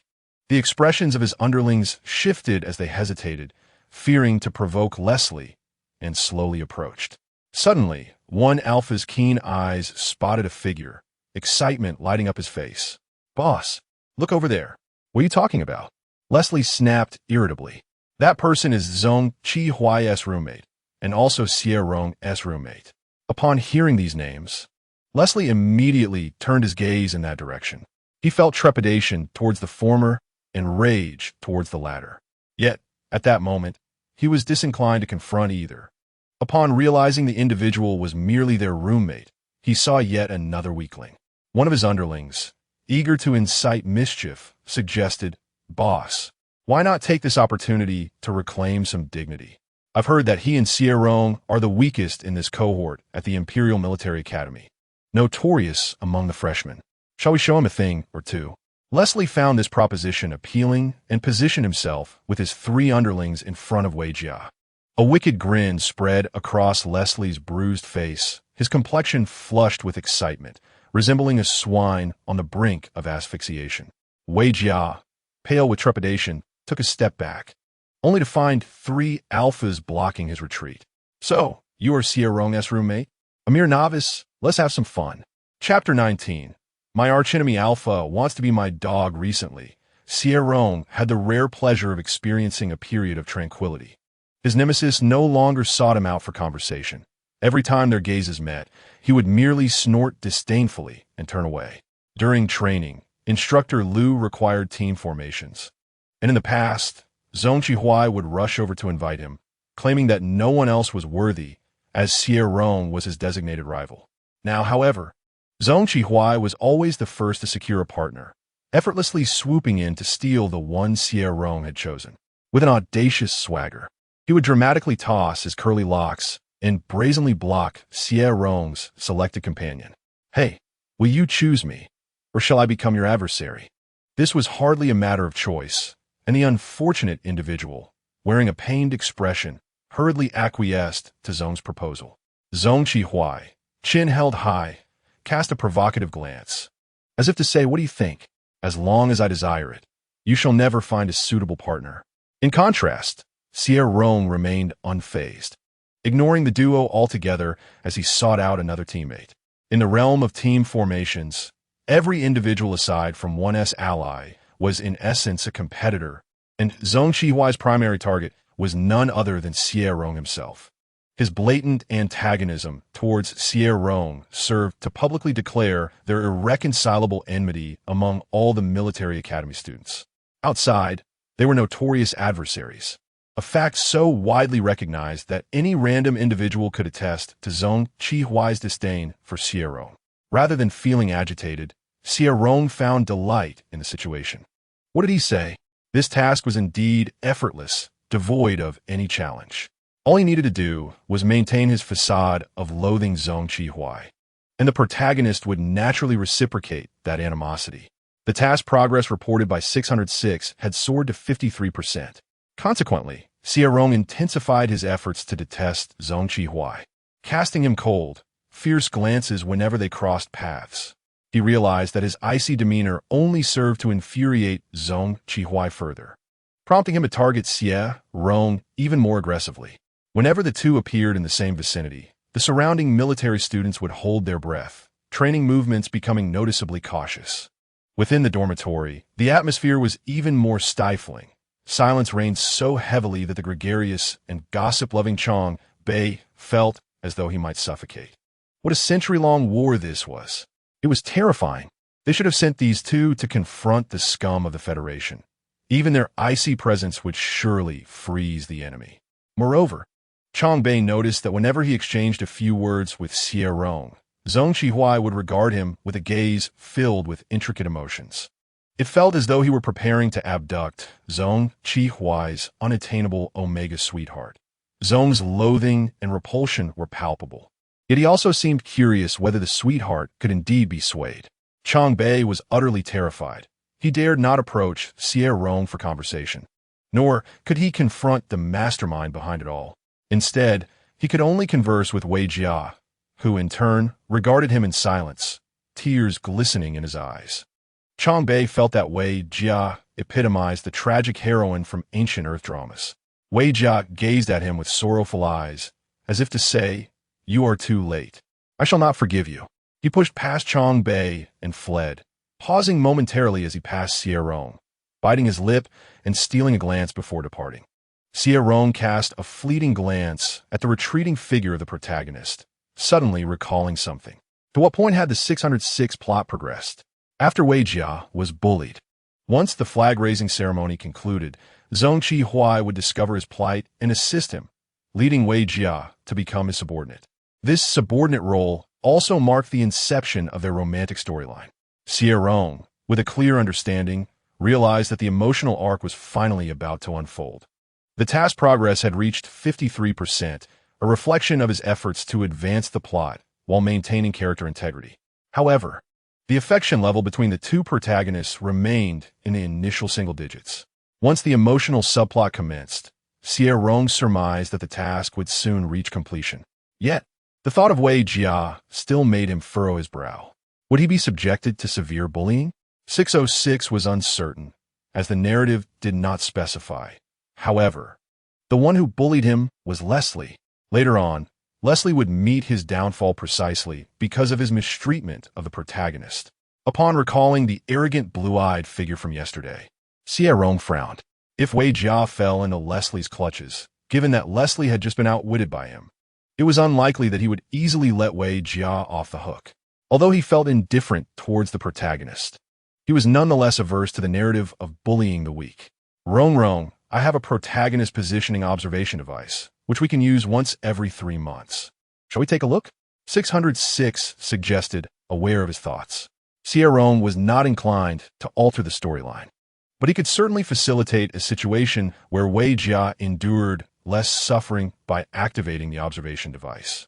606 promptly initiated the observation, revealing a scene invisible to anyone but Xie Rong. The individuals present were none other than Wei Jia and Leslie, among others. Is this little incident too much for you to bear? Leslie sneered, his face still bruised and swollen, disdainfully mocking Wei Jia. You're no better off. Did you think that by sharing a dorm with Zhong Qihui, you would acquire some of their skills? You know, among the Imperial Military Academy's failures, you're the only one left, weak alpha. Wei Jia bit his lip, trembling, and refrained from responding. Yet, he did not appear particularly calm. Ever since Xie Rong's confrontation with Leslie, he had stepped out of the ranks of the inept. Some believe that his victory over Zhong Qihui was merely a stroke of luck, but what of the second time? In his bout with Leslie, Xie Rong refrained from using any mental energy, simply to gauge the results of his training. The outcome was promising. He was able to withstand a punch from Leslie, even forcing him to take a step back. Whether or not Leslie had underestimated him and held back, it was sufficient to indicate an improvement in Xie Rong's physical capabilities. He had at least reached the standard of a B-grade alpha, though the extent of his abilities would depend on future training. Numerous military academy students had witnessed his growth, and in just a matter of days, Xie Rong had transformed remarkably. This made him a recognized rival to the esteemed Zhong family heir. Without the spotlight of the illustrious Xie Rong overshadowing him, another figure emerged. Wei Jia was even less impressive than Xie Rong. To this day, he still carried a 10-kilogram compressed pack, perpetually failing in physical training and frequently collapsing to seek medical attention. The military students looked down upon failures, and Wei Jia faced much ridicule. Observing Wei Jia's pathetic demeanor, Leslie scoffed arrogantly, his icy blue eyes devoid of mercy, and shouted, "Strip!" His three lackeys laughed, and "Egg him on, Strip. Why are you hesitating? If the boss commands you to undress, then do so without delay." Wei Jia's pallid face trembled as he reached out with a quivering hand. Xie Rong, unable to bear the sight, thought that while the protagonist must endure trials to advance the narrative, this particular scenario was simply too repugnant. "Where is 606? I need to get there. This Rong, do you really want to take another look? I don't believe our intervention is necessary." Upon hearing this, Xie Rong instinctively looked up, momentarily taken aback by the scene unfolding before him. In a virtual screen, tears streamed down Wei Jia's face, his anguish nearly spilling over. Yet astonishingly, the garment he was attempting to remove was not his own. The target was Leslie's socks. Wei Jia stepped forward and bent down, finally allowing Xie Rong to discern the full spectacle. Leslie lounged in a chair, casually crossing his legs, the foot not shod with a shoe swaying nonchalantly, radiating an air of arrogance. With tears in his eyes, Wei Jia, overwhelmed by humiliation, tore off the socks and tossed them aside. He inhaled deeply, his delicate features flushed with a mix of shame and indignation. Nearby, a lackey plugged his nose, howling in mockery. "Great. Next time, keep undressing for the boss." What a thrill. Such a unique form of bullying. Yet, Xie Rong found it perplexing that the mere act of removing a sock could evoke such a reaction from the protagonist.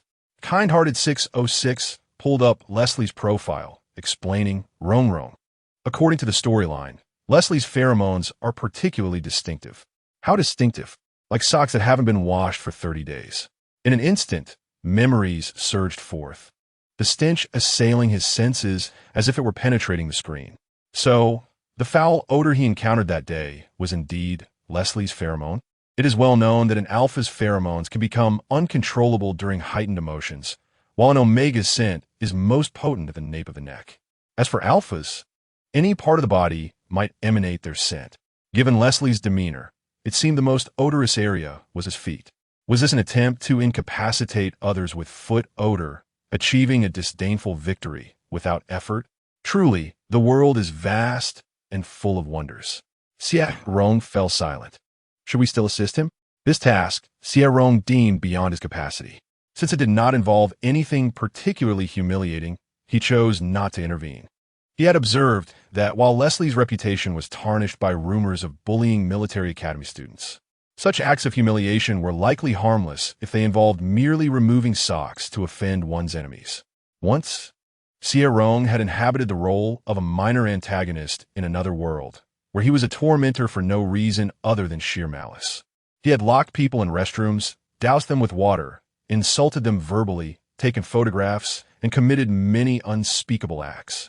Human cruelty can, at times, utterly destroy a person. And that was Xie Rong's sole failure in his journey through that world of minor antagonists. He had no desire to become such a loathsome individual, even if he would soon vanish from the protagonist's world, only to be met with ridicule, reprimand, and disdain in the aftermath. He was resolute in his belief that he would not be forgotten, or rather, those who had suffered would not forget this unpleasant memory, nor the repugnant visage that accompanied it. Xie Rong shattered his facade, engaging in behavior unbecoming of a mere pawn.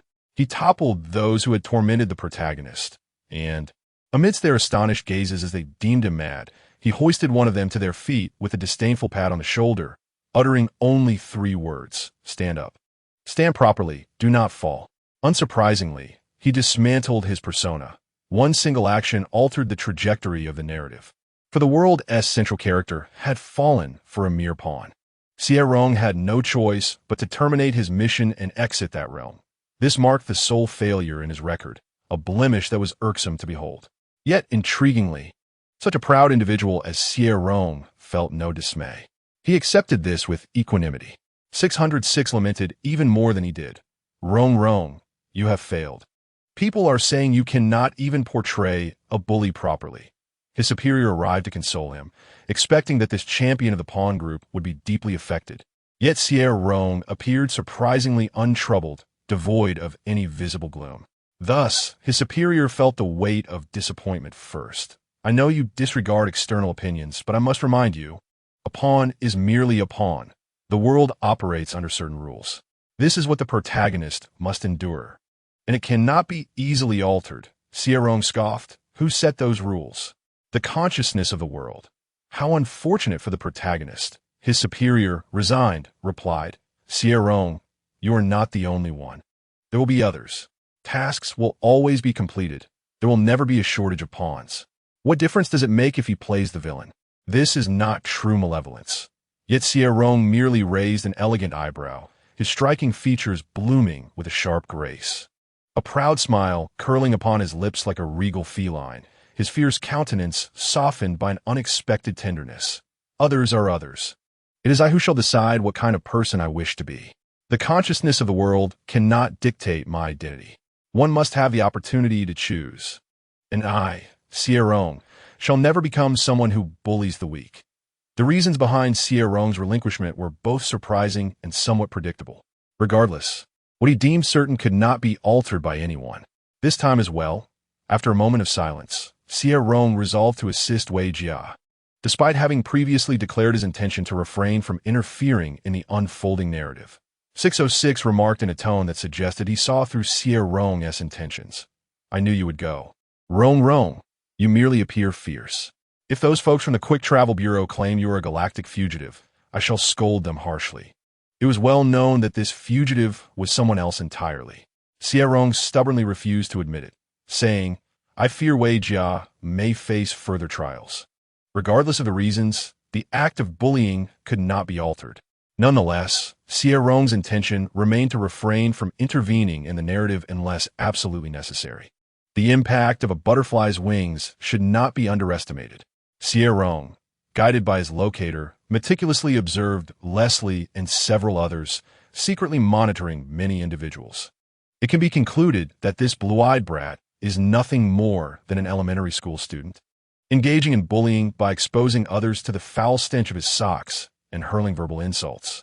Aside from the considerable impact of the odor, Wei Jia has not suffered significantly from such torment. Of course, this is merely Xie Rong's perspective. Wei Jia himself often appears with a stubborn expression akin to that of a delicate flower. Meanwhile, Xie Rong has not been idle. He discreetly intervened when he noticed Leslie attempting to bully Wei Jia, thwarting the military cadet's intentions. He also made a point to appear whenever Leslie spoke excessively, brazenly provoking him. Are you still daring to fight? Leslie glared at him, seething with anger. I have yet to settle the score with you regarding your slander. Faced with such audacious provocation, Leslie fell for the bait. He is not an easy alpha to contend with, and at least for now, Xie Rong finds himself at a disadvantage. Previously, Leslie had underestimated him, but this time, he regarded Xie Rong as an equal, making the encounter quite arduous for Xie Rong. Nevertheless, sparring with an alpha like Leslie gradually compensated for Xie Rong's shortcomings. He is rapidly growing to the point where Zhongji Huai, knowing of Xie Rong's frequent clashes with Leslie, remarked with a hint of sarcasm that it was merely a case of chickens pecking at each other.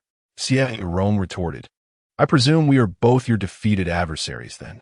He continued to employ a strategy of indifference, leaving Zhongji Huai in a state of exasperation, with Chongbei expressing genuine concern that Zhong might lose his composure and go berserk. Fortunately, Zhongji Huai held his ground and devised a new strategy to vex Xie Rong. Chapter 21. My archenemy Alpha wants to be my dog. 21. Zhongji Huai sought out Leslie for a confrontation. His arrogance surpassed even that of Xie Rong. Or perhaps Xie Rong had yet to witness the true audacity of this young master. Clad in a black military uniform, He exuded the swagger of a space pirate. And as he kicked over Leslie's chair, the awe of his underlings filled the air. "Shall we have a fight?" Leslie glared at him, his blue eyes ablaze with fury. "I won't fight. What is the point? I can't possibly win." Leslie had previously considered matching wits with Xie, but relinquished that thought after their last encounter. Living with a pig's head was no easy feat, and he cherished his handsome visage too much to become a laughingstock. Xie clicked his tongue in acknowledgement, assuming that would be the end of it. However, in the next moment, he threw a punch at Leslie, who clumsily evaded it. An angry roar shattered the atmosphere. "Didn't you say you wouldn't fight?" Xie replied nonchalantly. "You said you wouldn't fight. I never made such a claim." "Damn it." Leslie found himself sporting a pig's head once more. Wei Jia observed Leslie's disfigured face and then glanced at Xie, who had effortlessly intervened to save him, blushingly expressing his gratitude. "Thank you." Xie looked utterly perplexed, completely unaware of the reason behind the thanks. After several glances at Wei Jia, his gaze lingered disdainfully on the latter's frail physique, eventually recognizing him as his roommate. What was his name again? Chicken Feeder? Such a ridiculous name. With a light click of his tongue, young Master Zong exhibited no interest in further conversation. In light of the fact that the individual in question was his roommate, he nonchalantly nodded and departed, donning his long boots. It was only after 3 consecutive days of encountering Leslie's piggish visage that Xie Rong learned of Zong Qihuai's provocation towards Leslie. The absence of daily sparring partners was somewhat regrettable. However, it appeared that he need not concern himself with Wei Jia's affairs any longer. Contemplating a thought, Xie Rong promptly inquired about the system, specifically the progress of Task 606. The main quest stands at 65% completion. It has been detected that the protagonist's affection for Zong Qihuai has increased due to Wei Jia, currently at 62. To his surprise, it had escalated to 62 rather quickly.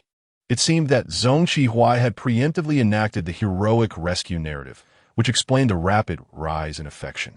Given this, Xie Rong decided to relinquish control, opting to train independently rather than seek out Leslie. Upon noticing his absence, Zong Qihuai also lost interest in attending. Engaging in a one-sided victory had become rather tedious, especially after the initial motivation had waned. Thus, Leslie, perpetually adorned with his piggish countenance, found himself in a state of ecstatic despair, now branded with the moniker Pighead. Finally, these wretched two had ceased their torment. Wei Jia consequently encountered significantly fewer troubles, as everyone flocked to pay attention to Leslie, while he exhaled in relief. He could not help but feel a deeper gratitude towards Zong Qihuai. Were it not for him, he would still be enduring harassment. Wei Jia resolved to repay Zong Qihuai's kindness, especially as he recalled the blush that spread across his refined features that day. The affection score pertaining to Wei Jia had been steadily rising, now reaching 75. The solitary drawback was that Zong Qihuai, the protagonist, remained at the initial stage of his affection level. What a tragically stark contrast. Xie Rong mused indifferently, unconcerned, knowing that the plot would inevitably drive forward. He merely needed to steadfastly maintain his position as the antagonist. As days turned into weeks, the 10-day training period finally concluded, heralding the long-anticipated practical training flag-raising event for the military academy students. The flag raising would take place within the Empire Military Academy's simulated training facility. As the name suggests, this facility could activate various immersive scenarios, providing an experience that felt entirely authentic. The pain threshold was set at 100%. Thus, dying within this simulation equated to a genuine experience of death. Nevertheless, this simulation room was the most efficient method to enhance one's abilities. However, it consumed a significant amount of star coins and required technical support and maintenance. A total of 200 military academy students participated in the flag-raising event, and with only one simulation training room capable of accommodating such a multitude, its value was evident. This flag-raising activity would unfold within that very space. Instructor Liu elucidated the rules. A total of 99 flags from the Empire Military Academy had been deployed, determining the fate of your respective classes. The more flags one possesses, the greater their standing. Upon entering, you may form teams or act solo. The Empire Military Academy imposes no restrictions in this regard. However, I must caution you, once inside, your adversaries will not only include all the military academy students, but also a myriad of bizarre creatures within the simulated environment.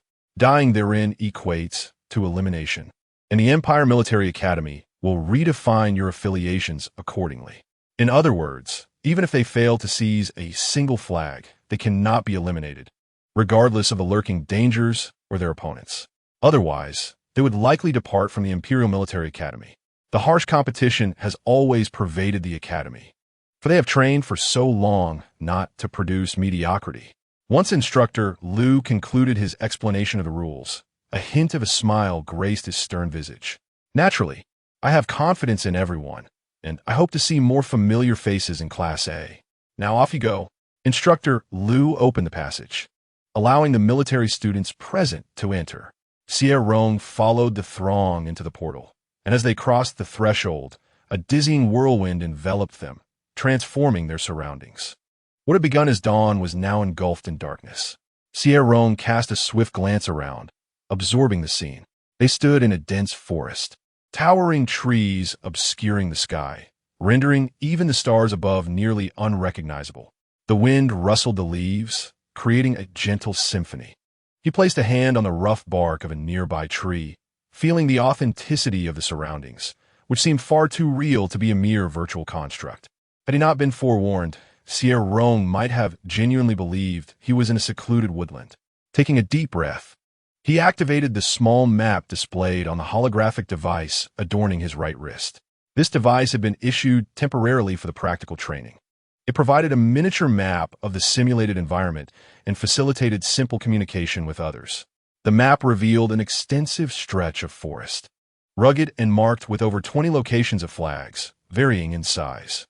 Xie Rong surmised that the sizes correlated with the quantity of flags. The more flags, the larger the markers, a red that indicated his own position.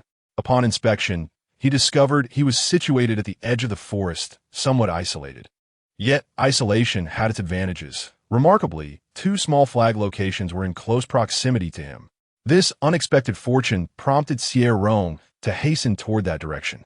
Meanwhile, in another part of the forest, Zhong Qihua was devising ways to locate Xie Rong. Instructor Liu had stated that teams could be formed freely, and Zhong Qihua was determined to disrupt the alliance between Xie Rong and his companions. If I cannot have him, then neither shall anyone else. However, Xie Rong eluded him, as Zhong Qihua first rescued another individual. What was his name again? Ah, that roommate who tended to the chickens. Chapter 22. My archenemy Alpha wants to be my dog. 22. Zhong Qihua positioned himself at the heart of the forest, intending to expand his search radius from that central point. Yet, after only a few steps, the ground beneath him suddenly trembled. A floater serpent had set its sights on him. Zhong Qihua met its blood-red, slitted gaze and cursed under his breath. What terrible luck! Trouble had found him right upon entry, and he was determined to obliterate this wretched serpent that dared obstruct his pursuit of Xie Rong. 5 minutes later, Zhong Qihua pressed onward, albeit with a menacing floater serpent trailing closely behind him. The floater serpent was a particularly formidable adversary, known for its speed, which could only be described as flight rather than slithering. In this forest simulation, it was akin to an ultimate boss. Zhong Qihua could hardly believe that this creature exhibited peak attributes, mirroring the capabilities of a real floater serpent. He realized that facing it alone would be quite a challenge. Zhong Qihua found himself in a predicament, being relentlessly pursued by a serpent, his prowess as a top-tier alpha utilized solely for the purpose of evasion. However, he was not one to be easily dispatched. Soon enough, he managed to shake off the serpent and stumbled upon another group that had encountered a beast. In stark contrast to the previous floating serpent, this mere stag with long antlers was exceedingly simple to deal with. Zhong Qihua dispatched it with a single punch, alleviating a portion of his pent-up frustration, and felt inclined to depart. Yet he was unexpectedly detained by a somewhat familiar alpha. "Wait, just a moment," Zhong Qihua said. Wei Jia, upon catching sight of him, was filled with delight. He grasped Zhong Qihua's sleeve, a blush adorning his cheeks. "Thank you." This is the second time you've helped me." Unable to restrain himself, he gazed up at this alpha, who towered over him by nearly a head. Wei Jia's eyes lingered on the alpha's fierce brow and captivating eyes, where his expression was serious. There was an undeniable charm about him that was both alluring and slightly sinister. The dark hair, in motion, revealed a flash of crimson from an earring, one that Zhong Qihui had worn for an extended period. Wei Jia's heart raced as if a small deer were frantically colliding within him. He felt a flutter of affection for this alpha. With a flushed face, he lowered his gaze, his fingertips nervously gripping his sleeve. "Thank you." To this heart-stirring alpha, only a single question emerged. "Who are you?" Wei Jia's flushed complexion instantly paled. In disbelief, he looked up to find Zhong Qihui's genuine bewilderment, his demeanor decidedly aloof. Scarcely willing to spare him a glance, Wei Jia bit his lip, attempting to reassure himself that it was merely a momentary lapse in recognition. After all, they had been roommates for 2 weeks. How could he possibly forget him? "I am your roommate," Wei Jia finally declared. Zhong Qihui's eyes widened in realization. "Oh, you're the one who fed the chickens." Suddenly stripped of his true identity, Wei Jia felt a pang of embarrassment. Zhong Qihui had little interest in this chicken-feeding roommate. His confrontation with the stag was merely a result of his irritation from the earlier snake chase. After defeating the stag, he intended to seek out Xie Rong. However, Wei Jia unexpectedly grew quite close, incessantly hovering nearby to clarify his true name and inviting Zhong Qihui to join his team. Perhaps recognizing Wei Jia as his roommate, several other alphas mustered the courage to express their hope for him to join. They were willing to assist him in any endeavor, provided there was a banner involved. Just one flag, they insisted. There must certainly be numerous individuals without a flag. If they could secure one, it would be a commendable achievement. Zhong Qihui was initially reluctant to acquiesce, yet in his quest to find Xie Rong, he conceded to team up with these 4 individuals, albeit with indifference. "Where shall we search for the flag first?" Zhong Xiao. The group inquired eagerly. The prospect of having Zhong Qihui as a teammate filled them with excitement, exclaiming, "Mom, we've made it. First, let us consider where we might locate Xie Rong." "Locate Xie Rong?" The group exchanged startled glances, astonished at the depth of animosity. Was it so profound that they would forsake the flag to confront Xie Rong instead? No, I meant to fight Xie Rong. Truly, they were formidable adversaries. One of the alphas suggested, "How about we stake out near the flag? If Xie Rong comes to claim it, we are sure to encounter him." This method is indeed commendable. Zhong Qihui agreed, and upon doing so, he recalled his pact with Xie Rong. He was determined to secure the first place in the flag-raising event. After all, how could he reclaim his dignity or earn Xie Rong's admiration without it?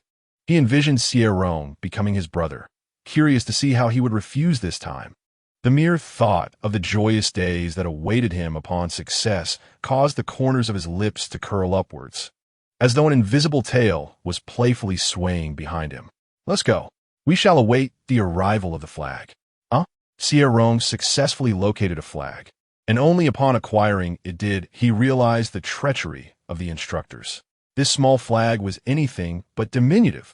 It measured several meters in length, with a triangular banner proudly displaying the emblem of the Imperial Military Academy. The most significant detail was its sheer size. Its visibility was undeniable. Anyone who carried it could be spotted instantly. Initially, Xie Rong had hoped to quietly amass wealth, but it appeared that such aspirations were futile. The flag was also quite heavy. He estimated it to weigh around 5 kilograms, reminiscent of the 10-kilogram compressed pack he had once carried, yet distinctly different. To facilitate his journey, he quickly fashioned a long rope from a branch and secured it to himself. With the flag on his back, he became an obvious target, and navigating became increasingly arduous. Should he accumulate more flags, the burden would only intensify.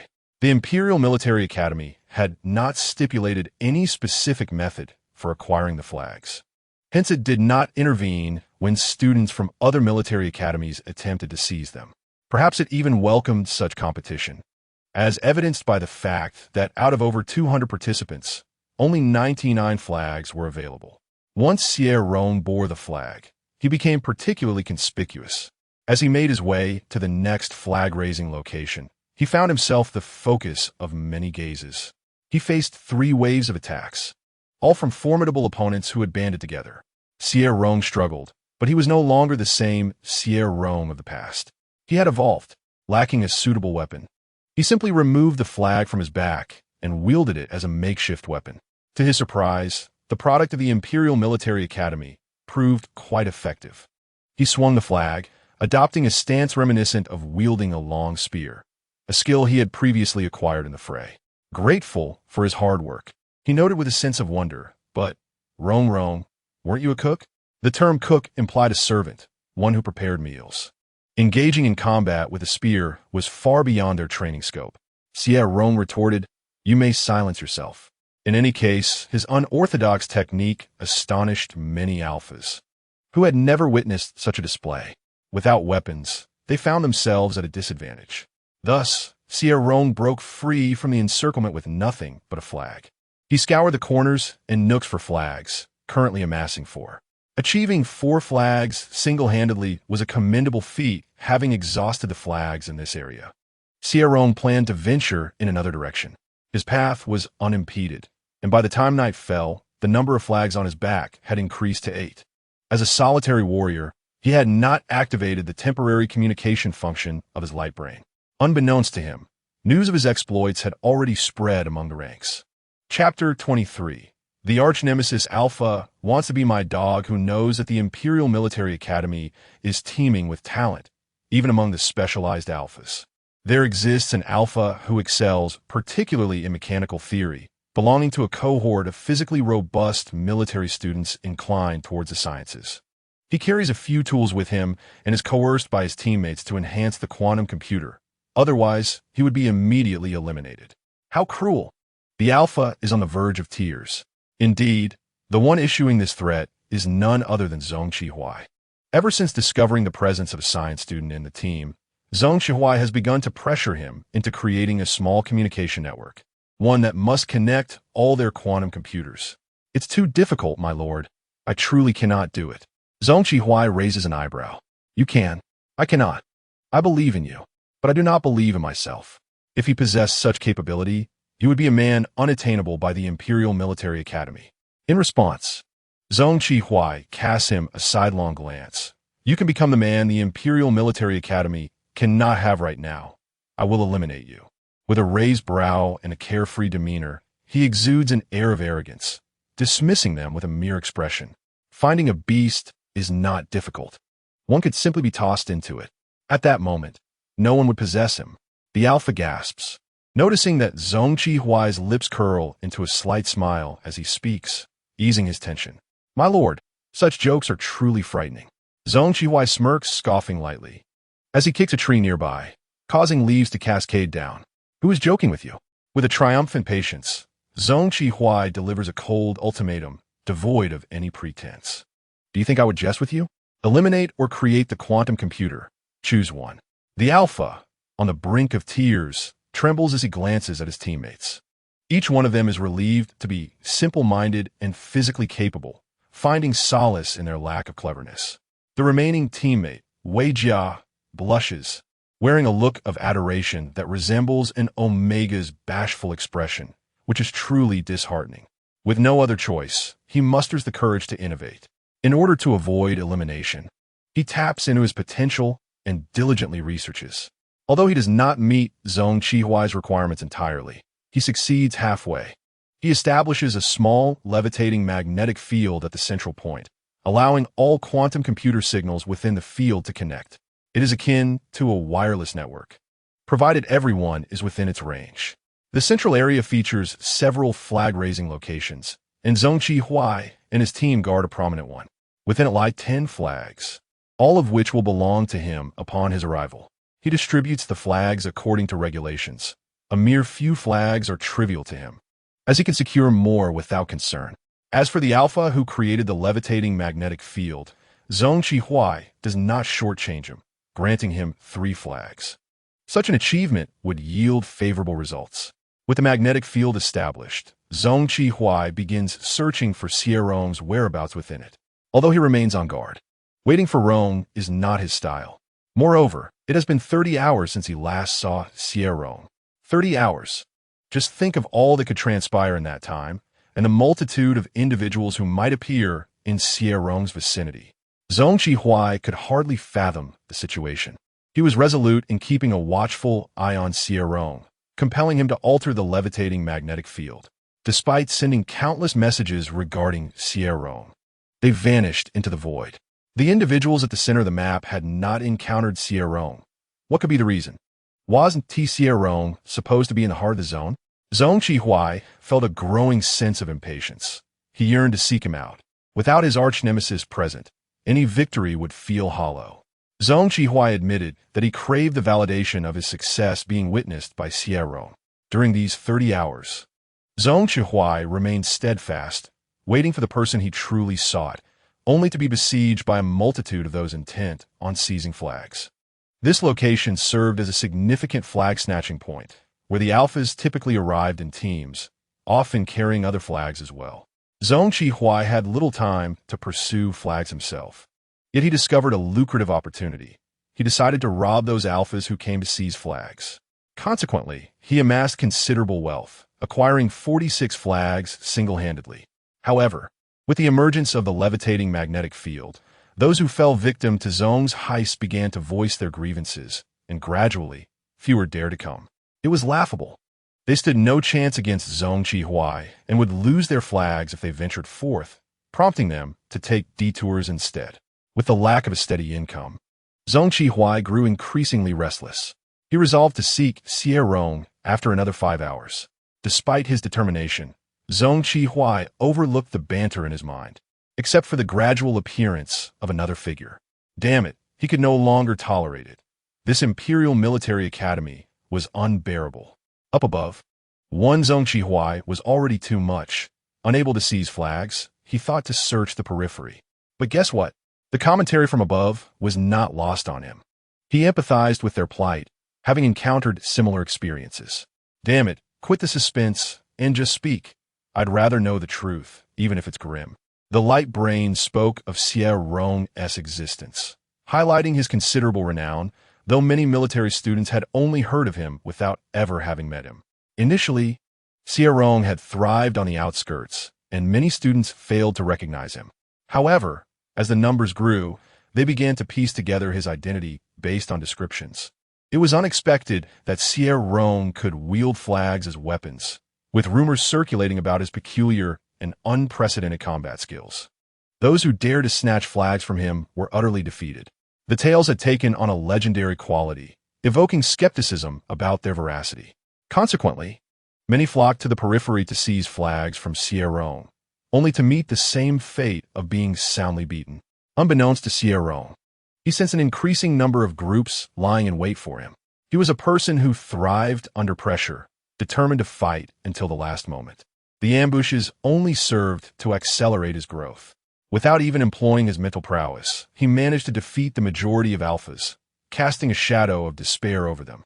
With Xie Rong on the periphery and Zhong Qihui at the center, these two madmen left no respite for ordinary individuals, monopolizing the majority of the flags. Scattered flags exchanged hands rapidly, changing owners every 30 minutes. Over 4 days of practical training, no one could guarantee they would secure even a single flag. The light brain was inundated with complaints, and some alphas resigned themselves to their fate.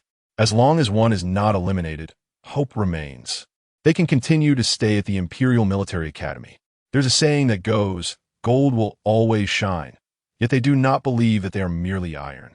This group of alphas engages in light-hearted banter on their holographic devices, even bestowing nicknames upon Zhong Qihui and Xie Rong, dubbing them the Ace Assassins. Derived from their contentious rivalry akin to the phrase king does not meet king. One of the focal points of the conversation, Xie Rong, finally arrived in the vicinity of the inner circle, albeit a tad late. Upon his arrival, his holographic device erupted with notifications. Late as he was, Xie Rong witnessed Zhong Qihui's frenzied antics. However, his attention was singularly focused on one revelation. Zhong Qihui had amassed 46 flags. Instantly, Xie Rong identified a clear objective. What objective? The crimson flags flashed before his eyes, bold and fierce, his elongated phoenix-like gaze gleaming with eager anticipation. He declared his intent to rob Zhong Qihui. Chapter 24. The rival alpha wishes to be my dog. 24. Patience is essential for one who waits. Yet Zhong Qihui evidently lacked this virtue. He could no longer contain himself. He was determined to seek out Xie Rong. No one else could be by his side. Even rivals could only be Zhong Qihui himself. As Zhong Qihui prepared to leave, his temporary teammates were acutely aware of his intentions, remarking that it was no surprise for a rival to be so fixated on delivering a beating to Xie Rong. They had no objections, having secured the flags. Their ability to retain them was now a matter of skill, for they were military academy students, not pushover amateurs. Except for Wei Jia.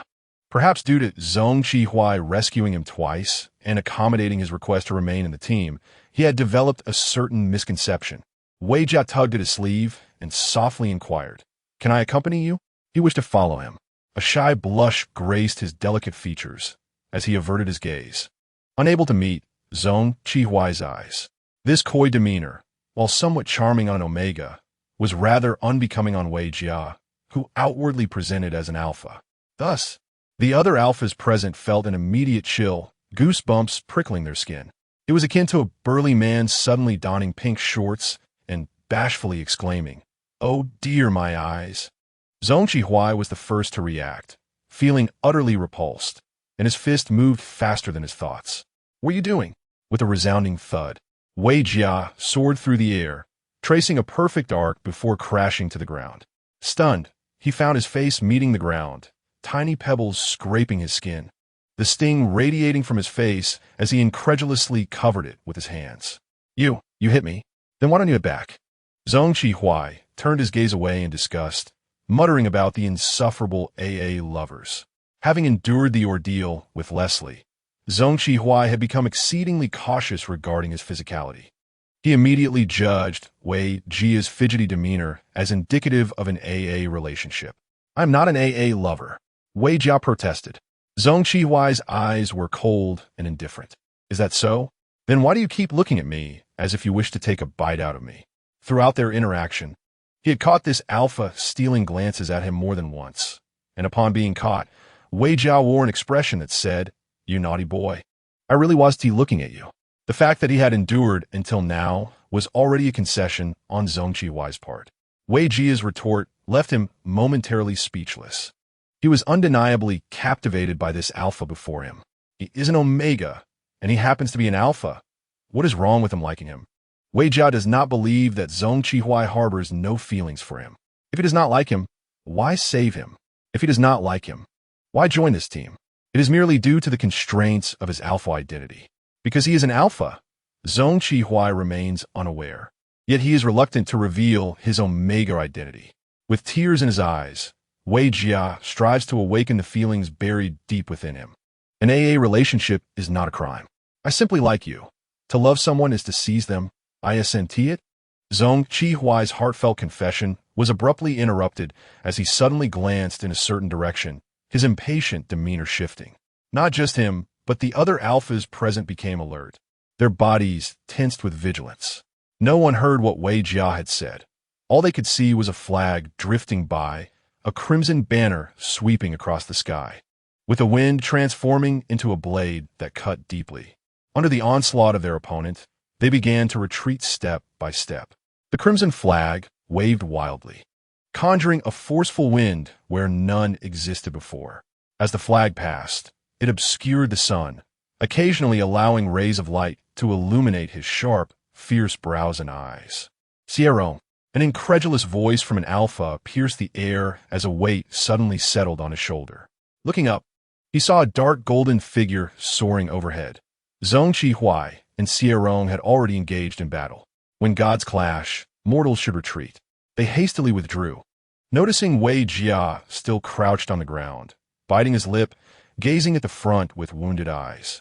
Out of consideration for their days spent as teammates, they dragged him along. The two in the front paid no heed to their presence.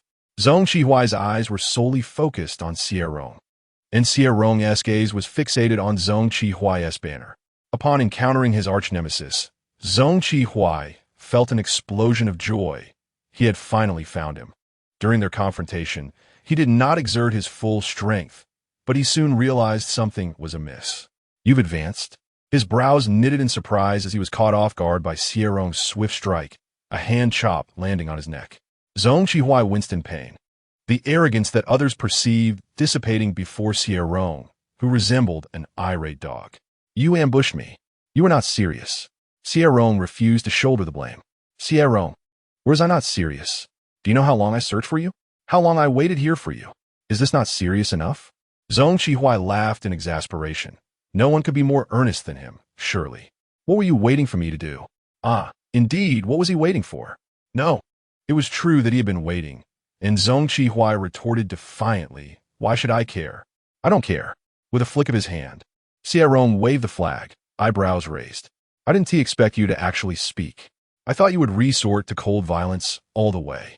Xie calmly blocked his attack, inwardly lamenting the changes in this person. During their previous encounters, Xie Rong had not been this formidable. Now, the force behind his strikes was infused with power, his muscles considerably more defined. Xie had felt it when he had grasped his arm earlier. He wondered why he didn't use his legs to kick him. Xie felt a twinge of regret. His only intention was to see the strength in this person's legs. With a swift kick, he pondered whether to extend his left hand to grasp it or his right. Xie, seemingly indifferent to the battle at hand, was lost in a tumult of thoughts when he unexpectedly heard about Xie Rong. A subtle frown creased his brow. Damn, he had forgotten they were still in a cold war. He had spoken to Xie Rong first, and what was more, he had spoken at length. Xie was utterly vexed. He had intended to maintain his silence towards Xie Rong. He wanted to demonstrate that he was not entirely reliant on him. There were countless alphas eager to befriend him, and he was not one to be missed. Most importantly, he needed Xie Rong to realize his transgressions. Being subservient was out of the question. Xie Rong must acknowledge his mistakes and apologize to his future best friend. However, Xie had not anticipated that someone could be so callous. All his indifference seemed to matter little. For every day, Xie refrained from speaking to Xie Rong. The latter reciprocated with an equal silence. He was fierce, but Xie Rong was fiercer. He was aloof, but Xie Rong was even more so, showing not the slightest concern. Xie experienced an unprecedented sense of defeat. He could triumph over the elite of the Imperial Military Academy, those who were more arrogant than he, and maintain his individuality there. Yet, he found himself utterly powerless in this regard. He was at a loss as to how to alter Xie Rong's feelings towards him. Chapter 25. The rival alpha wants to be my dog. 25. Xie, feeling helpless, placed all his hopes on the flag-raising ritual. In order to prevent any unforeseen circumstances, such as Xie Rong suddenly acquiring a close companion, he became relentless in driving away anyone who approached Xie Rong. Unbeknownst to Xie Rong, Xie behaved like a rabid dog without a leash, instilling greater fear among the new students at the Imperial Military Academy. Yet, all of this unraveled today when he spoke to Xie Rong. Did that not render all his previous efforts futile? He had endured the temptation to converse with Xie Rong, refraining from mocking his chosen partner. Now, all of that had turned to naught. Xie, deeply affected, resolved to maintain a cold war from that moment onward. He pressed his lips together, uttering not a word, while Xie Rong spoke at length, only to find Xie silent. Confusion flickered across Xie Rong's face, but he quickly deduced that Xie was embarrassed and was determined to uphold the Cold War. Suddenly, he found it somewhat endearing. A glint of amusement sparkled in his eyes. He raised his brows, the menace on his face clearly evident, and provocatively remarked, "Have I rendered your voice useless?" Xie cast him a cold glance, his arrogant demeanor lending him an air of superiority. He remained silent. Surprisingly unprovoked, Xie Rong felt a twinge of intrigue. This made things all the more interesting as he relished a challenge. Xie, something behind you, step aside. Without a moment's thought, Xie stepped aside, only to find nothing there upon looking back. He had been tricked. Xie Rong was toying with him. He glared furiously, ready to confront him, but at that moment, His gaze met Xie Rong's, whose seemingly indifferent eyes betrayed a hint of mischievousness. In that instant, Zhong Qihui experienced a moment of enlightenment. He was being deliberate, clearly wishing to provoke a response. Yet, he remained silent. Zhong Qihui surprisingly held his tongue, but the effort left him feeling quite vexed. Thus Zhong, in a fit of frustration, resorted to a stream of nonsensical curses. How despicable, how venomous, with malicious intent. Xie Rong could hardly fathom such an outburst from him. Nearly losing his composure, maintaining a fierce expression on his delicate features, he glared at Zhong Qihui, intentionally stirring the pot. No need for thanks. After all, we are roommates. I shall give you a warning if danger arises. Utter nonsense. There's nothing at all. Zhong Qihui's prolonged whimpering suggested he was merely shy. Xie Rong raised an eyebrow, finding Zhong's bashfulness amusing. Despite Xie Rong's knack for provoking him, Zhong Qihui, a man of dignity, resolutely refrained from speaking. His pride forbade him from uttering a word. To do so would mean conceding defeat. Xie Rong, noting Zhong's stubbornness, mused that if he were ever held hostage, the enemy would struggle to extract a single word from him. Zhong Qihui fixed his gaze upon Xie Rong, clearly not missing the subtle shifts in his expression. Just as he was about to unleash another taunt, he suddenly stiffened, his sharp eyes narrowing. Zhong Qihui, move aside. Once again employing the same tactic, Zhong Qihui regarded him with displeasure. Did he think him a fool? Such a clumsy maneuver would not ensnare him a second time. He stood his ground, immovable, resolute in his decision. Yet Xie Rong's phoenix-like eyes gleamed with lethal intent, brandishing his flagpole with a chilling ferocity that starkly contrasted with his previous antics.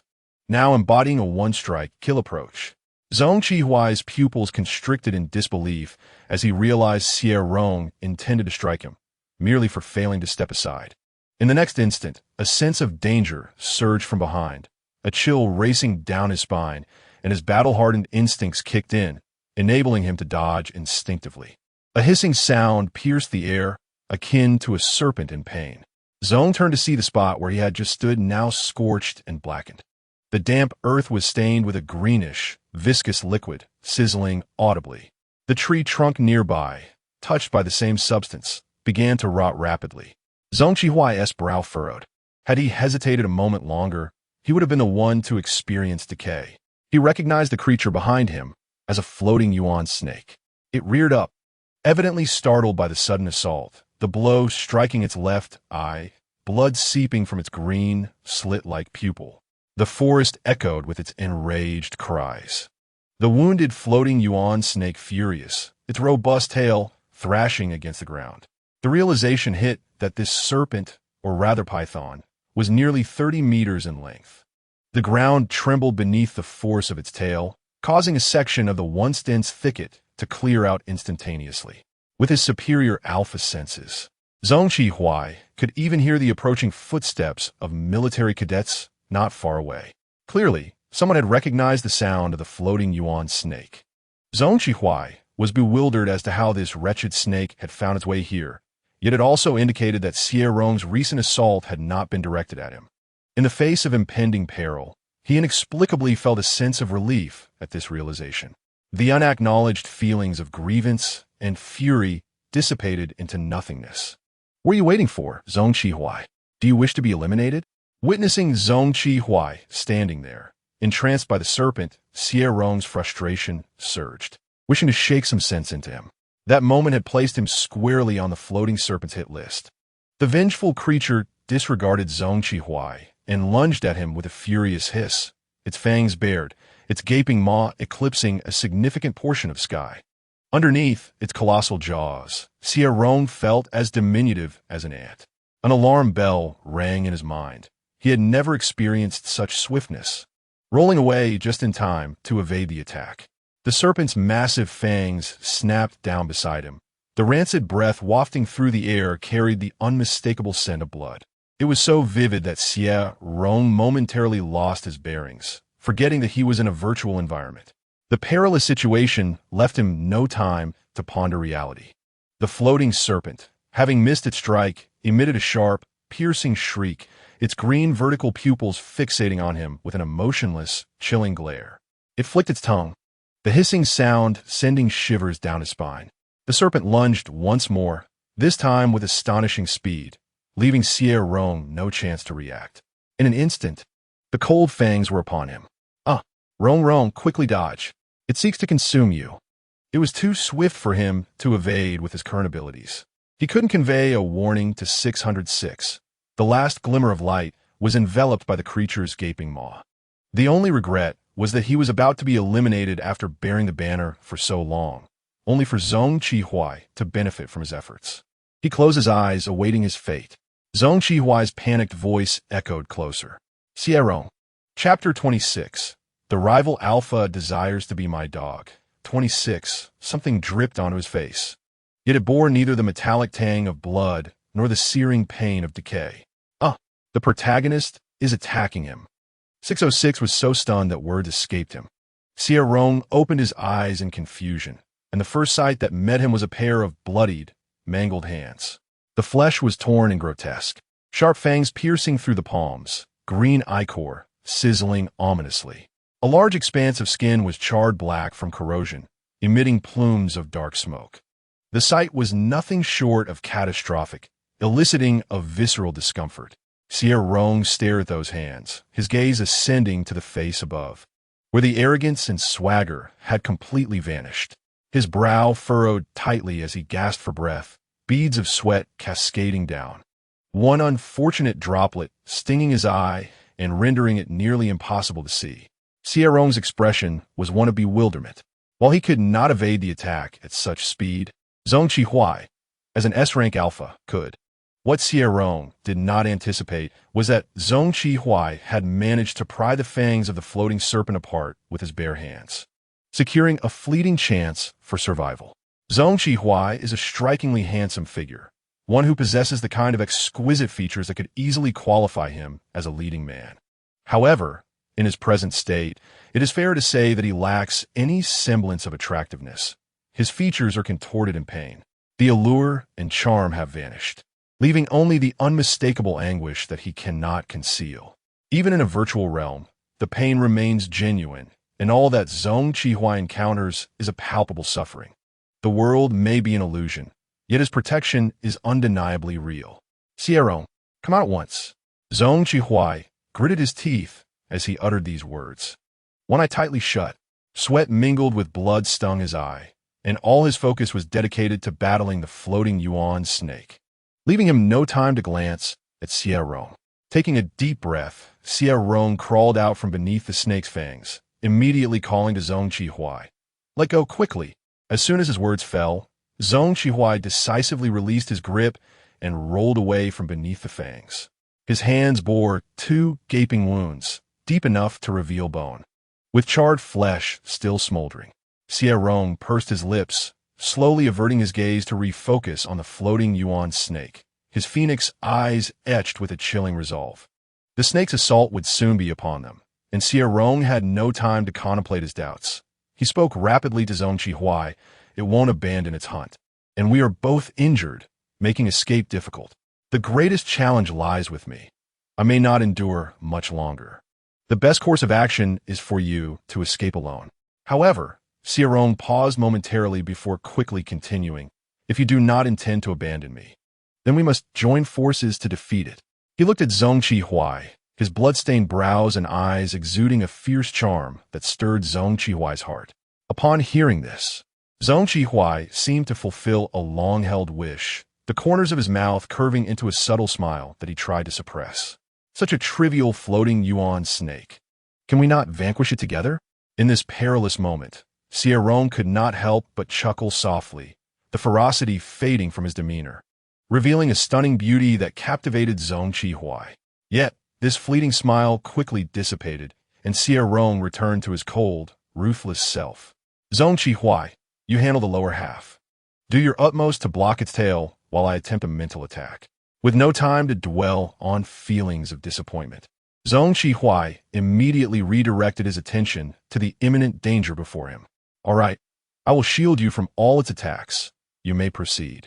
No sooner had he spoken than the floating yuan snake, which had failed to kill Xie Rong twice, let out a shriek.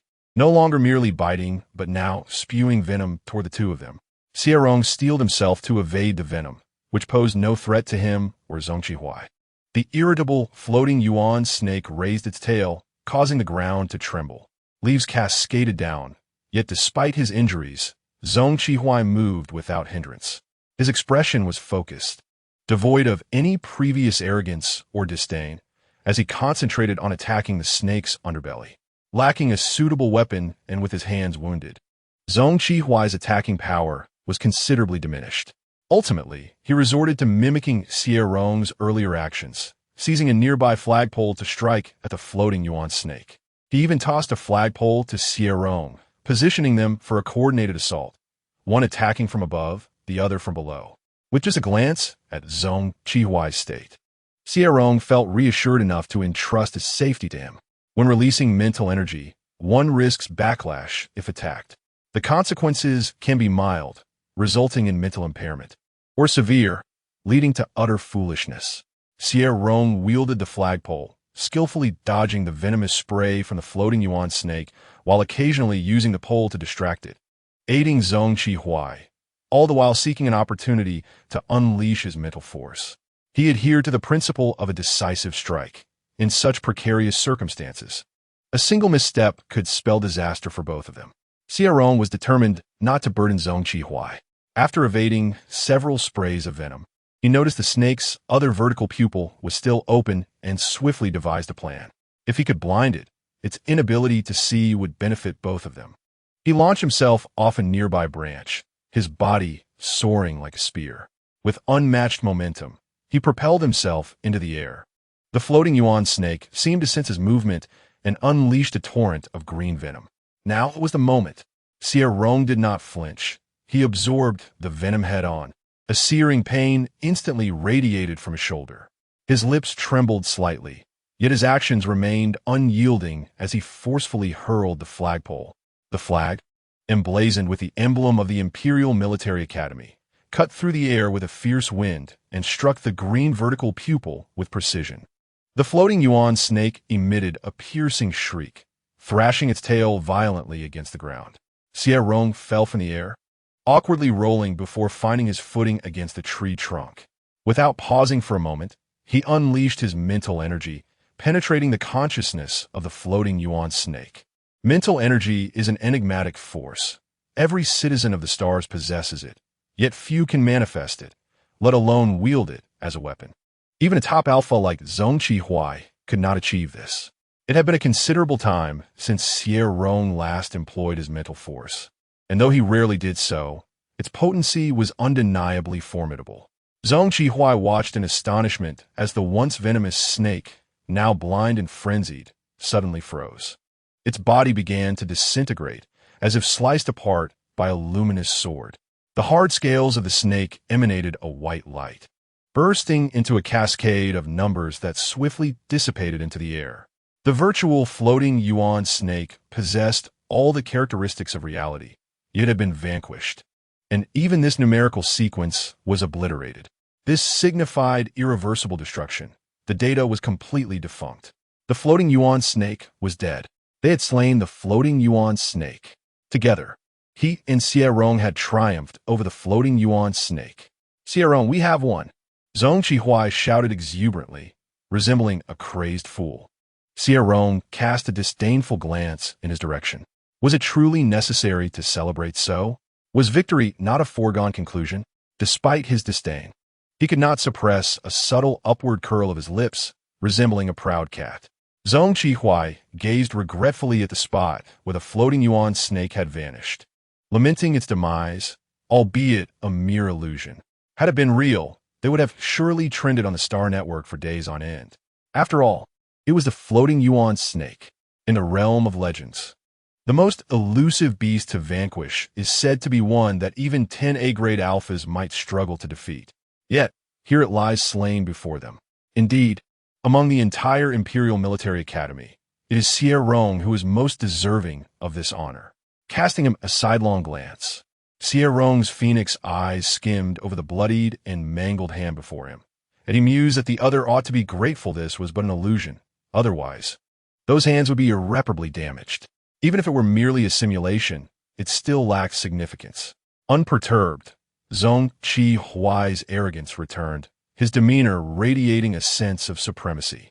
Dismissing the virtual scene as mediocre, much like the floating yuan snake, Xie Rong silently bent to retrieve the flagpole from the ground, but as he leaned down, a sharp pain shot through his shoulder, a clear indication that the area had likely been charred and smoking.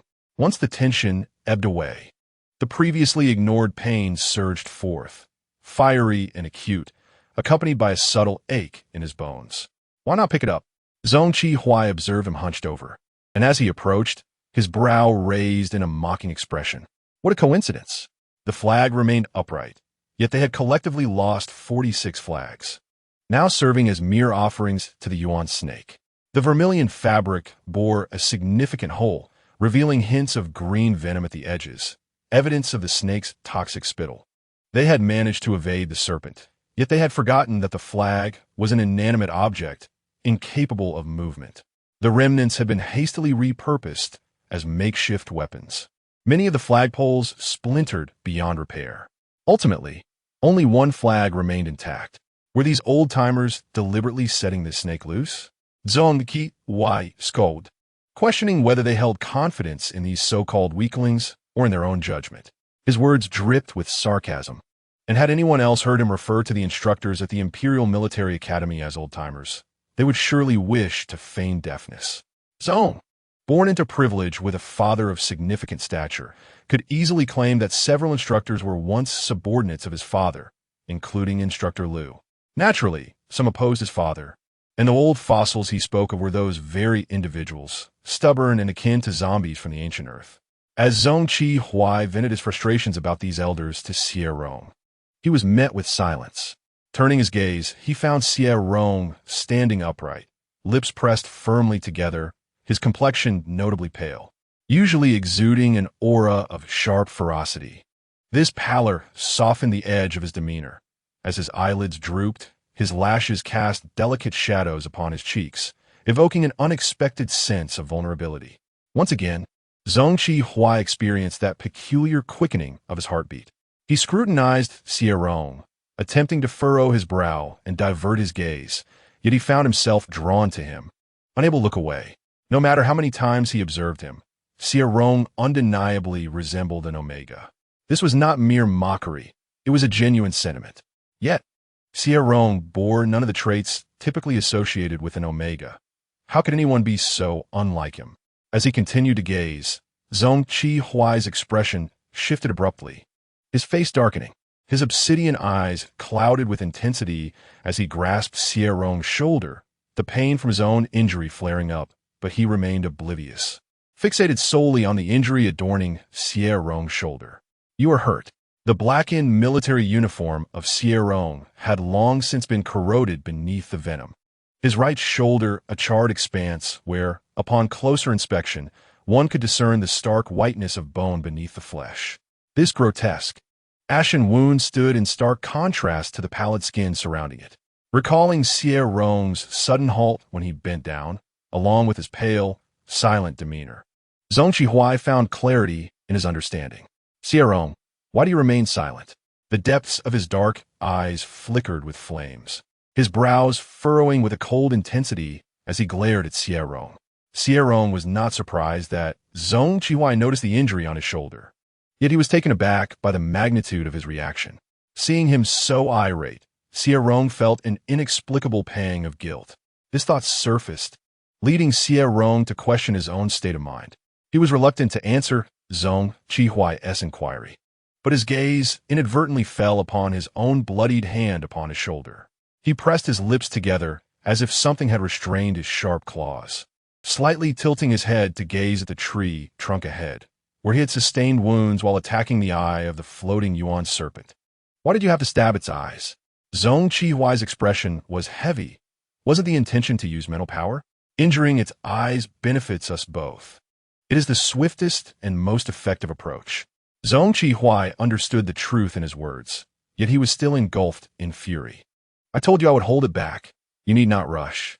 Xie Rong felt a surge of irritation from his tone, nearly losing his composure. He inhaled deeply, realizing he had never been this patient before.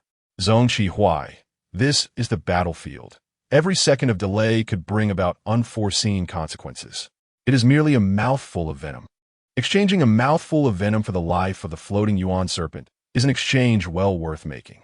There is no need for you to lose your temper over such matters. Xie Rong's demeanor turned icy, his fragility transforming into an indomitable sharpness. If given the chance again, I would act in the same manner. I would endure not just one spray, but even 10 if it meant slaying the floating yuan serpent. Xie's hands were nearly incapacitated, yet he endured the excruciating pain while steadfastly confronting the serpent. He was not the type to cower in fear when injured. Thus Xie Rong could not fathom the source of his anger. Yet Xie insisted, "I am not angry with you." Xie Rong responded with confusion. Xie, his brows knitted with a somber intensity, stated with a palpable arrogance, "I am angry with myself. My lack of strength is what led to your injury." Xie Rong stood frozen, taken aback by his words. Xie was merely upset with himself. Had he been stronger, Xie Rong would not have had to endure such venom for their safety. Had he possessed greater power, he could have slain the floating yuan serpent before Xie Rong had to use his mental prowess. Had he been formidable enough, the serpent would never have encountered Xie Rong at all. From the moment they met, he would have eliminated the serpent, and Xie Rong would have sustained no injuries whatsoever. "But are we not adversaries?" Xie Rong asked, his tone laced with bewilderment. "You are also the teammate I have faith in." Xie replied with an unprecedented seriousness. Xie, never utter falsehoods, nor do I ever waver from what I have determined. Had I been strong enough, you would not have to bear such burdens." In the reverence of his words, Xie Rong felt compelled to avert his gaze, losing his composure. The flutter of eyelashes revealed a rare glimpse of being pushed to the edge. Chapter 28. The rival alpha wants to be my dog. 28. He remained silent, and an eerie stillness enveloped the scene, broken only by the rustling of fallen leaves in the wind. It felt somewhat awkward, yet Xie surprisingly found it acceptable. Unbeknownst to him, he had grown accustomed to such treatment in front of Xie Rong. With Xie Rong silent, Xie felt indifferent. After all, once he successfully captured the flag and Xie Rong conceded, he would still have to be his brother. Xie picked up the flag from the ground, torn between whether to give it to Xie Rong or not. After all, granting him the flag would significantly diminish his chances of victory. Ultimately, Xie Rong discerned his inner conflict and said, "You take it. I don't have many left, and statistically, the ones that survive are likely yours."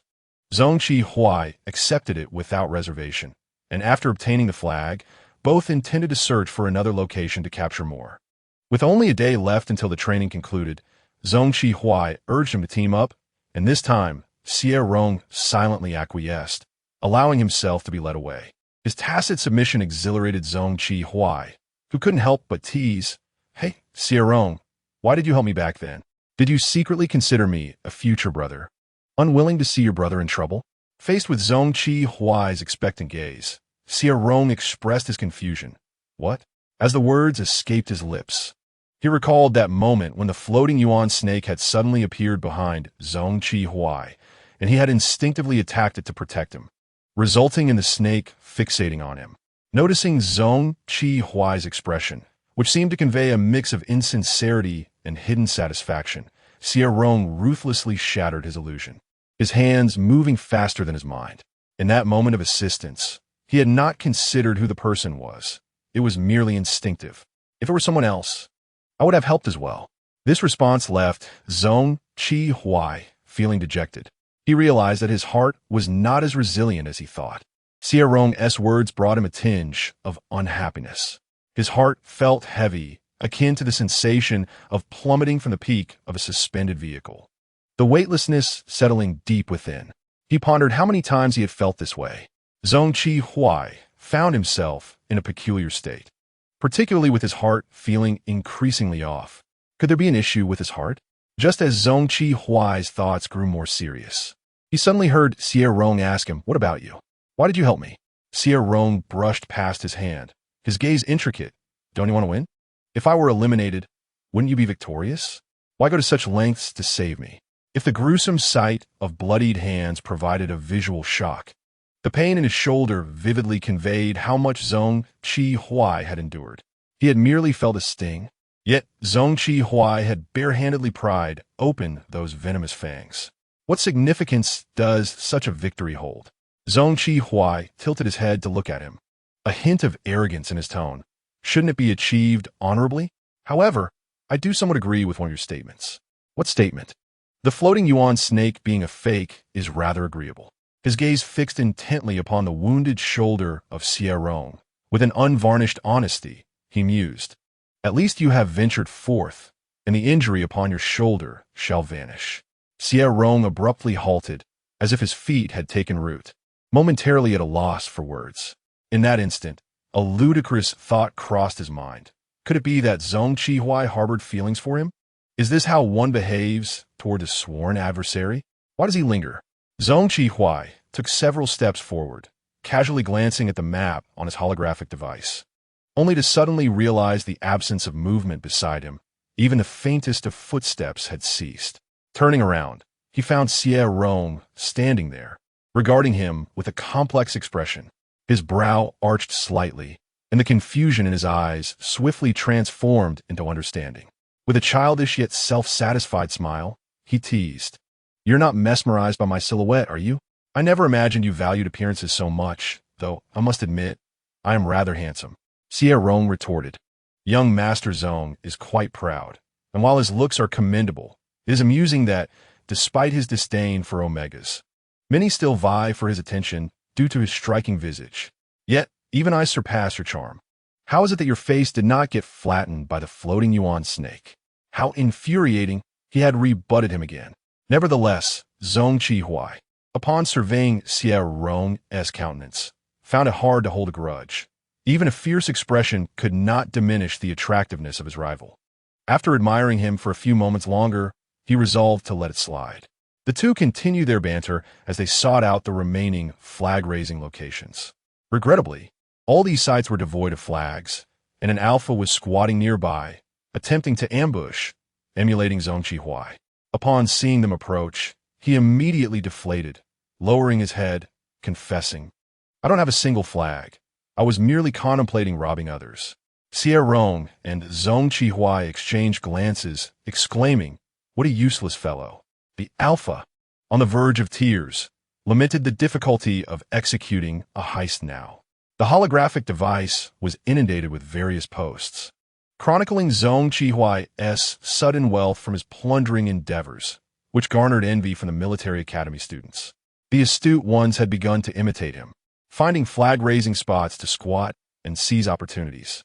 The flags left by the Imperial Military Academy fluttered about like transient little red banners. Meanwhile, as Xie Rong and Xie contended with the floating yuan snake, the military students hastily retreated, unaware that an alpha was stealthily pilfering flags. He succeeded, inciting fury from the victim who pursued him relentlessly.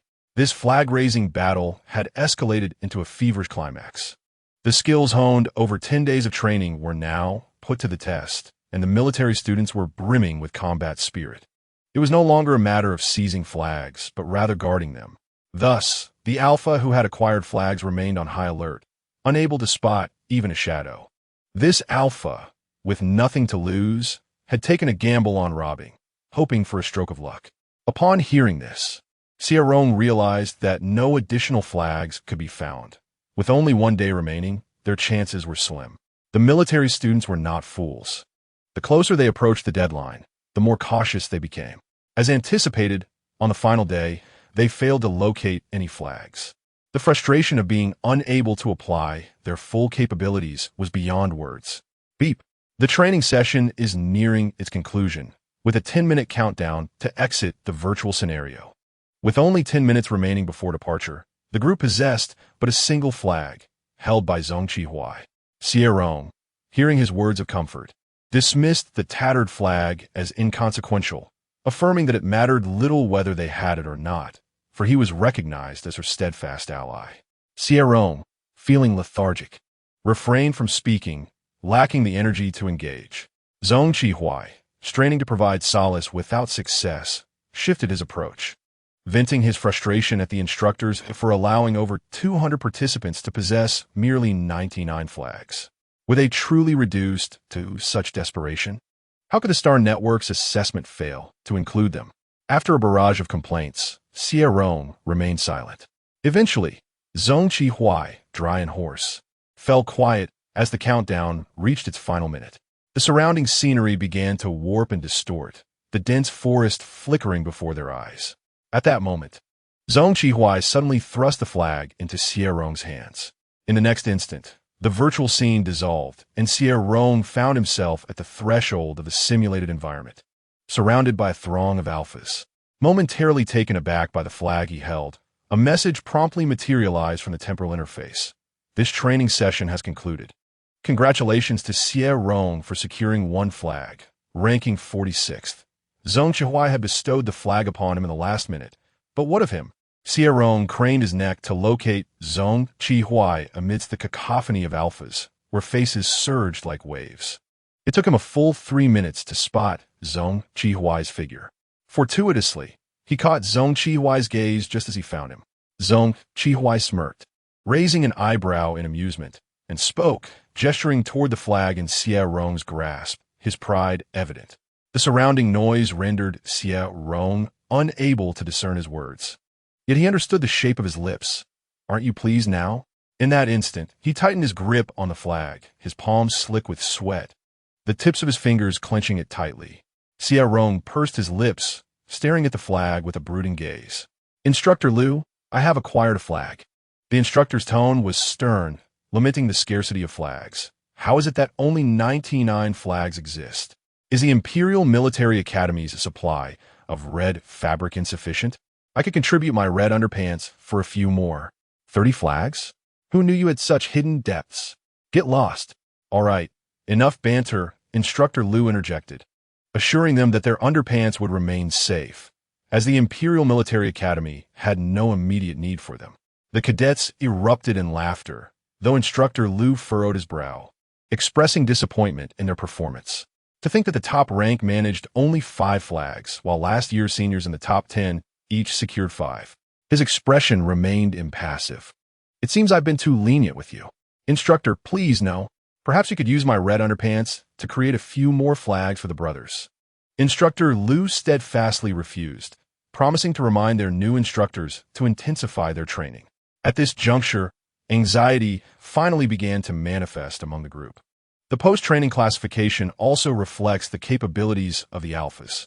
Generally, the military academy students in Class A are afforded superior resources and prioritized in the allocation of omegas, which translates to preferential selection in mate choices.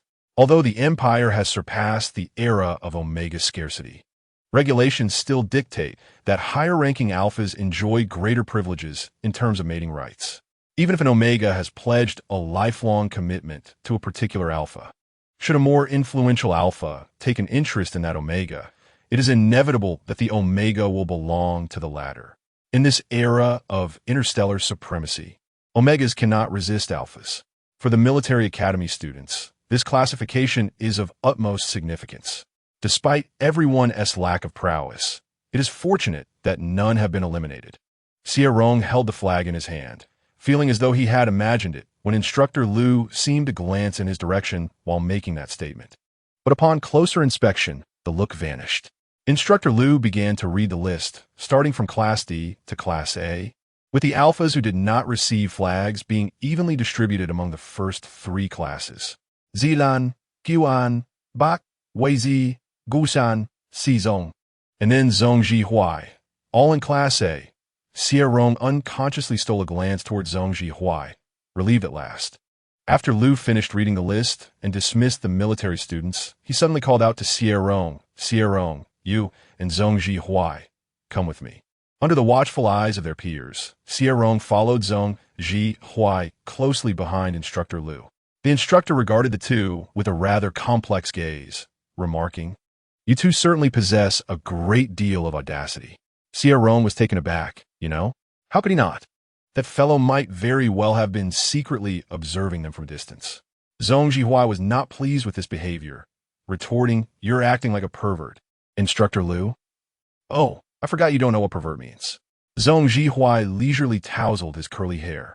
It's probably for the best that you don't know, as it is hardly flattering. Instructor Lu chuckled in exasperation. You little rascal. Have you completely abandoned any respect for your teachers? I'll be switching instructors tomorrow. Zhong Zhihuai was unfazed, having already secured his place in Class A. My apologies then. Instructor Lu replied with a smile that didn't quite reach his eyes. I am the head instructor of Class A. Zhong Zhihuai. Xie Rong found amusement in witnessing Zhong Zhihuai's discomfort, a glimmer of mirth crossing his phoenix-like eyes. Zhong Zhihuai, who was typically rebellious in front of Instructor Lu, suddenly appeared as a wrong pup. Xie Rong could almost envision an invisible tail drooping behind him. He smirked, redirecting Instructor Lu's attention. You observe our battle with the floating yuan snake in great detail. His statement was assertive, explaining why Zhong Zhihuai had entered Class A without securing a single flag. The thought of the flag made Xie Rong's palms feel warm, nearly slipping from his grasp. The evaluation criteria for the training assessment are not solely based on the number of flags, but also heavily weighted on performance. Past occurrences fell within reasonable expectations. It was unexpected that you all managed to prevail against the floating yuan snake this time. Instructor Lu's tone was complex, reflecting the astonishing success of the virtual entity known as the floating element serpent, which could be deemed a flawless replica. Xie Rong contemplated the authenticity of the dense forest. Was it truly 100%? The forest map we inhabited was indeed quite realistic. This assertion of perfection pertained to cognition. The most significant barrier between the virtual and the real lay within the realm of thought. When Instructor Lu mentioned this, he appeared somewhat troubled, as the data concerning the floating element serpent had been meticulously researched by the Imperial Military Academy for an extensive period. It had begun to exhibit self-awareness, marking a significant advancement in AI integration within virtual environments, a positive development for the Empire. Yet in a sudden twist, this progress was obliterated by 2 new students from the Academy. Upon learning of this, Instructor Lu could hardly believe that the data personnel were not jesting. It was only after reviewing the data, particularly the segment where the 2 confronted the floating element serpent, that he was convinced. He found himself at an impasse, torn between the sorrow of witnessing a promising study come to ruin and the exhilaration of acknowledging the brilliance of these 2 individuals. Moving forward, I shall place particular emphasis on your development, especially you, Xie Rong. Few possess the capability for mental assaults, and your synergy with Zhong Zhihuai is commendable. Instructor Lu cautioned both of them, asserting that personal grievances were separate matters, yet the Academy had designated them as teammates, and they should be mindful of this in the future. As he spoke, Lu's gaze was fixed on Zhong Zhihuai, as if to convey a warning to him, specifically to refrain from causing trouble. Noticing a change in Zhong Zhihuai's expression, Instructor Lu's demeanor grew serious, ready to invoke his father's authority to discipline him. But Zhong, unexpectedly, broke into a grin that was quite at odds with his usual persona. Was there truly such a stroke of fortune? Instructor Lu mused. Had he finally lost his senses? Chapter 30. My archenemy Alpha wants to be my dog Xie Rong. It seems you can no longer flip-flop on this matter, or rather, you have been deprived of that opportunity. This is a decision from above. On the way back, Zhong Zhihuai lingered beside him, repeating the same few lines. Xie Rong looked at him in exasperation. Zhong, usually the epitome of arrogance, had transformed remarkably. He could still recall their initial encounters when Zhong would incessantly provoke him, exuding an air of arrogance that seemed insurmountable. Now, he appeared utterly different, increasingly resembling a devoted pet. Although he was not Zhong Zhihuai's master, there were moments when this fellow truly behaved like a dog. You have not triumphed. Our agreement has not taken effect. What have I reversed? Xie Rong cast a sidelong glance at him, suggesting that Zhong should return to his studies. He endeavored to rekindle the tense atmosphere that had existed before their confrontation.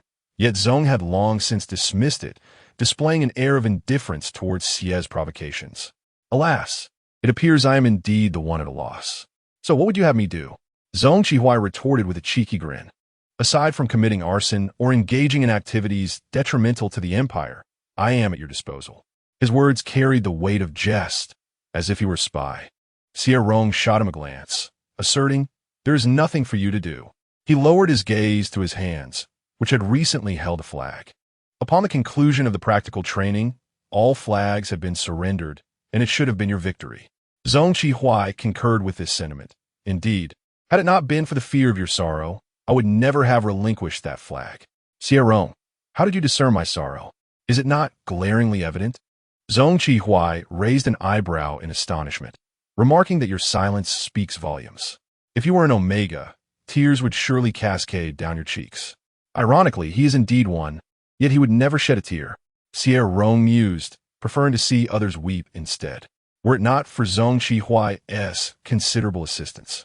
Xie Rong would have surely unleashed his fists upon him today. Oblivious to the peril he narrowly escaped, Zhong Qihui urged him to wager, insisting that he could request anything.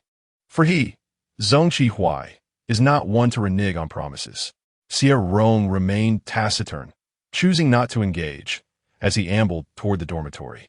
Zhong Qihui, discontented, trailed behind him, questioning why he hesitated when he had not been so indecisive during their encounter with the floating serpent. Was my promise too precious for you to utilize? He stroked his chin, convinced that Xie Rong was indeed contemplating this notion. Hey, Xie Rong, if you're struggling to think of something, it's perfectly fine. Take your time. I will accommodate you whenever you desire. His incessant chatter resembled that of a nagging matron. No, more like an old hound, incessantly yapping. Xie Rong found himself exasperated, mentally opening the system store. Would you like to acquire a silencing agent, or perhaps a poison will suffice? Let him be rendered mute. How could the protagonist's tongue be so loquacious?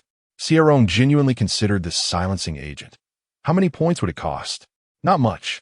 It's currently on sale. On sale? Xie Rong suspected it was a ploy orchestrated by the system itself. Did you just declare it was on sale? How could that be? Xie Rong, how cruel of you. Knowing well you wouldn't believe me, I shan't speak further. Xie Rong retorted, urging for a more sensible discussion, expressing concern that his rising annoyance might lead him to strike himself, particularly on the head. The system resided within his consciousness. Any external harm would result in turmoil within. This was perhaps the sole method to inflict damage upon the system, reminiscent of the adage about harming one's own forces while attempting to vanquish the enemy. However, 606 hesitated to speak further. It once had a rather insufferable system, but after that counterpart was abducted, 606 felt only sympathy. It was said that the abductor would frequently spiral into madness. Should the system disobey, he would strike himself with a brick, causing both himself and the system to suffer grievously, while also depleting points. A tragic fate indeed.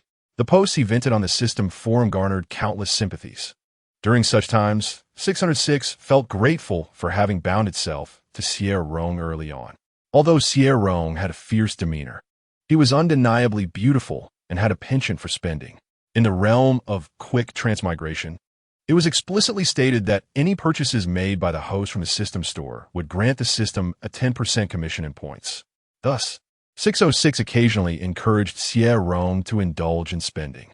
This is how the phenomenon of the Moonlight Tribe came to be.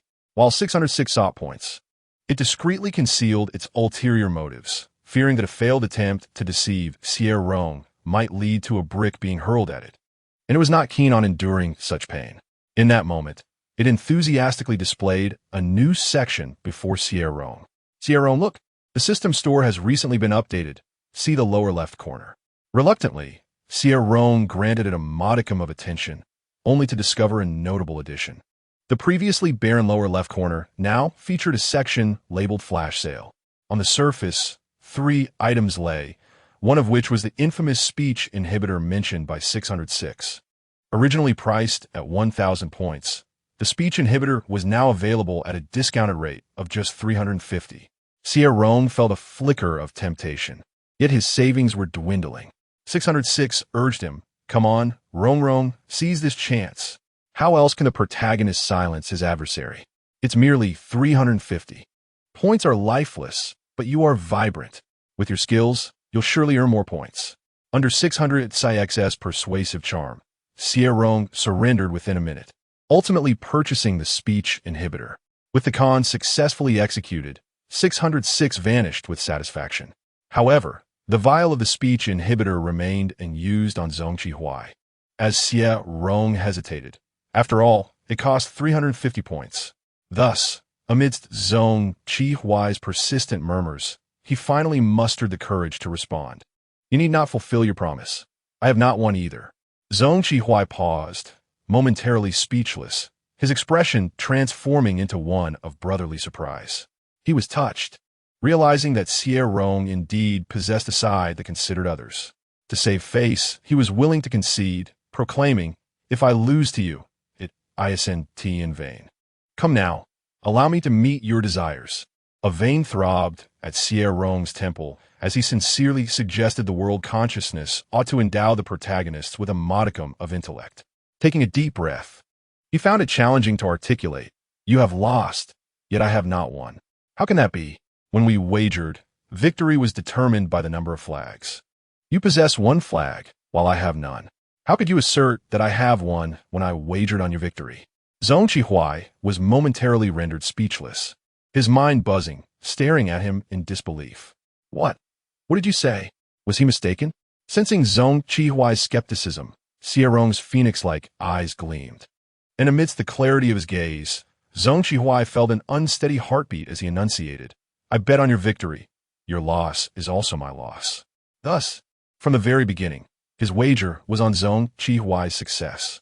This realization left Zhong Qihui dizzy, rendering him unable to hear anything but the rapid thumping of his heart, beating fervently as if it sought to leap from his chest and into the embrace of another.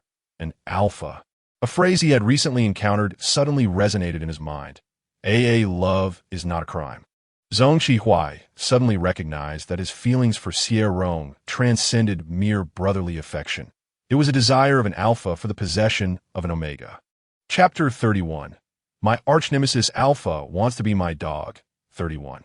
As Xie Rong finished speaking, the warmth on his face had yet to dissipate, leaving him somewhat embarrassed. His willingness to bet against Zhong Qihui stemmed from a belief in his own potential to win.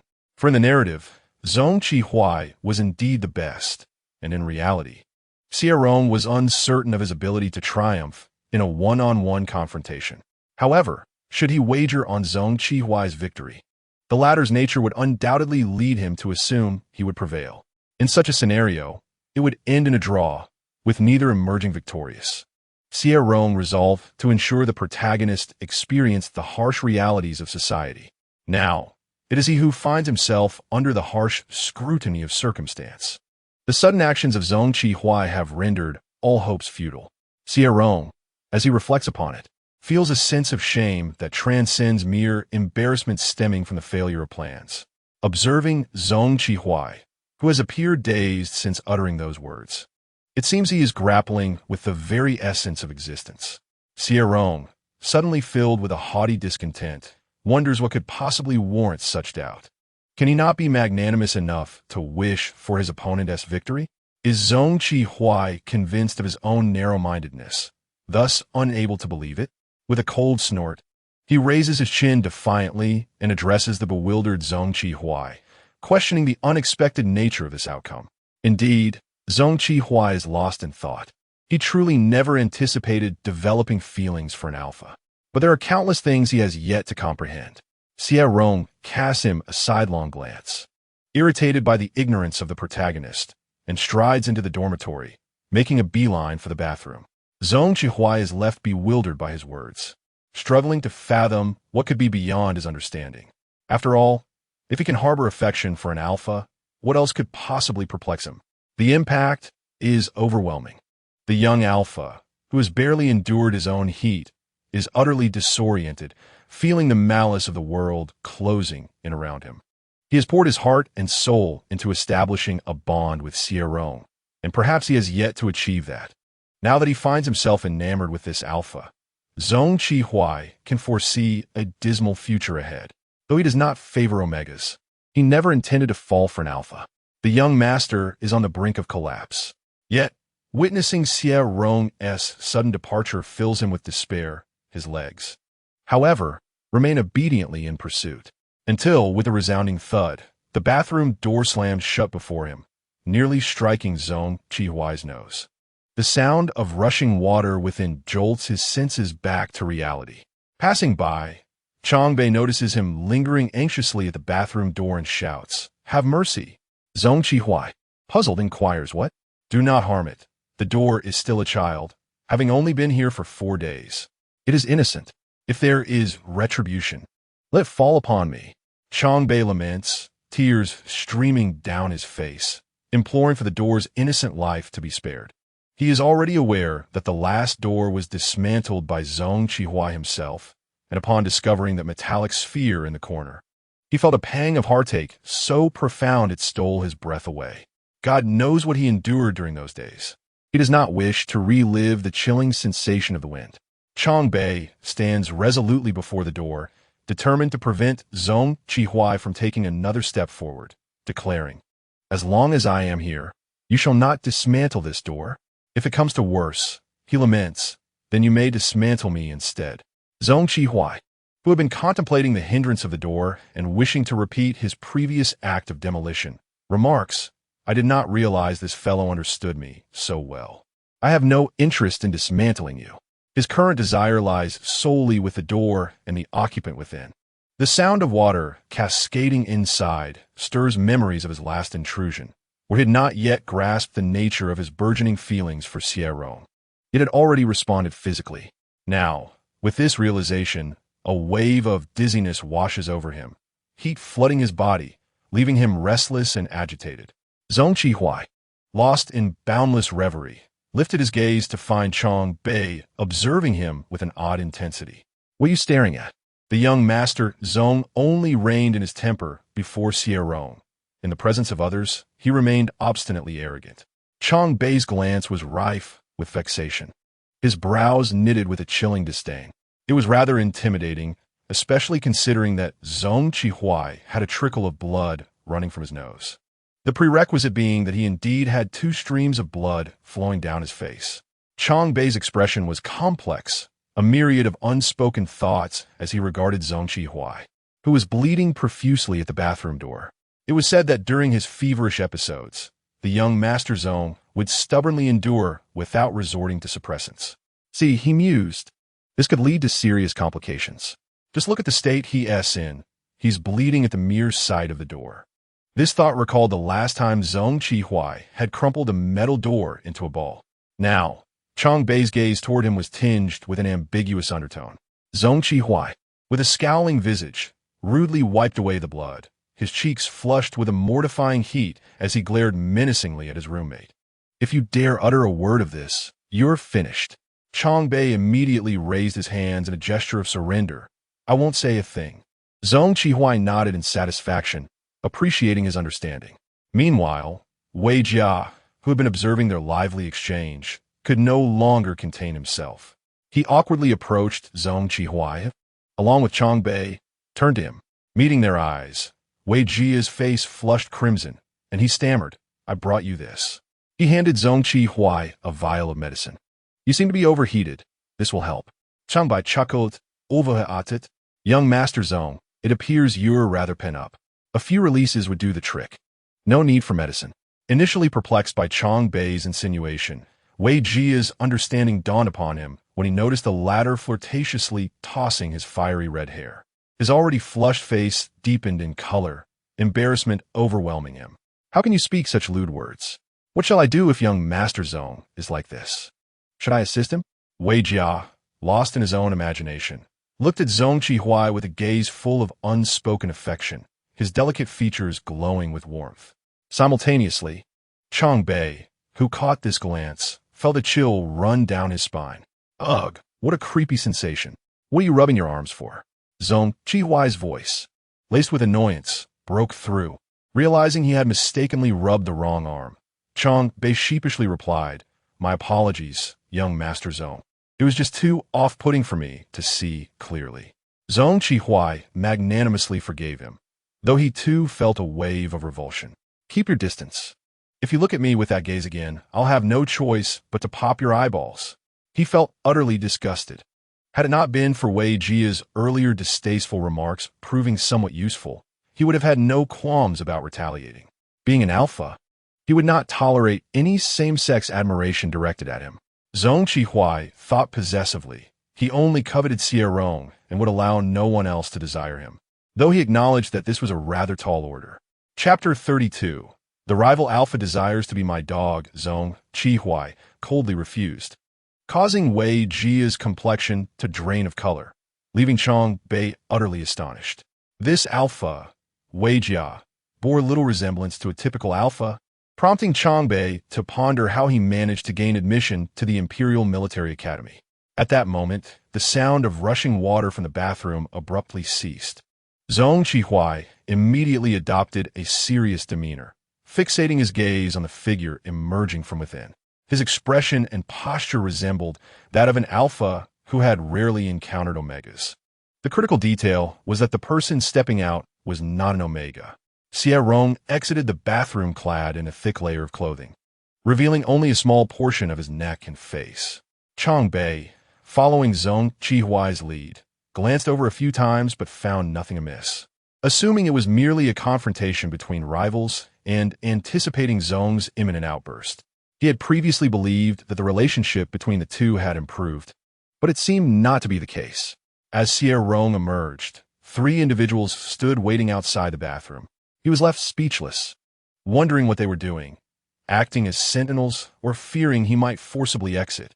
He then turned his attention to Chang Bei, questioning whether he needed to use the restroom again. This inquiry was rather astute.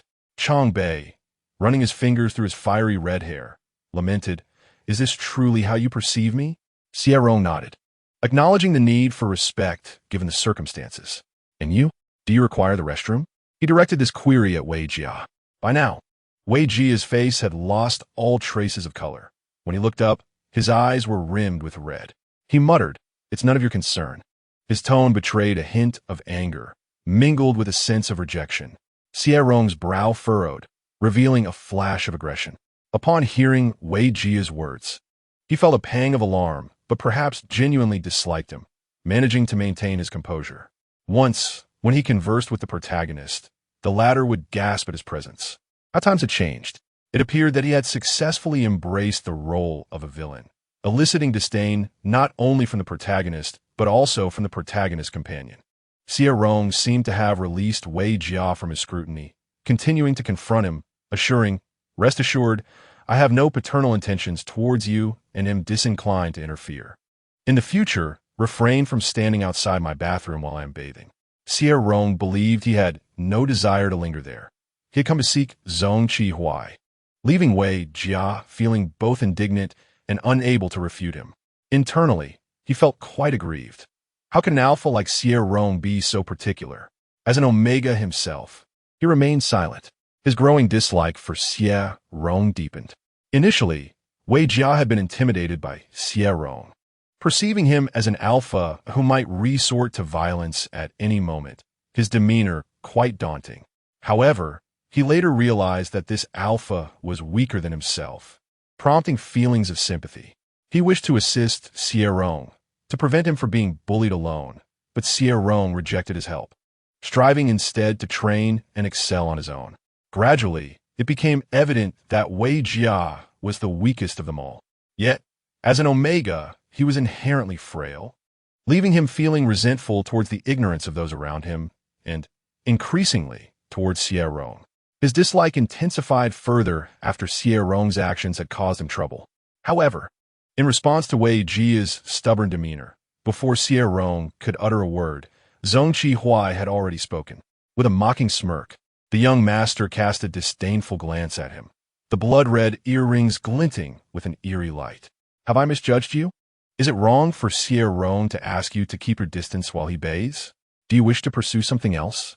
He may have the patience to tolerate you, but I lack such forbearance. Should I catch you lingering here while he bathes again, I shall ensure you remain here for eternity, unable to escape."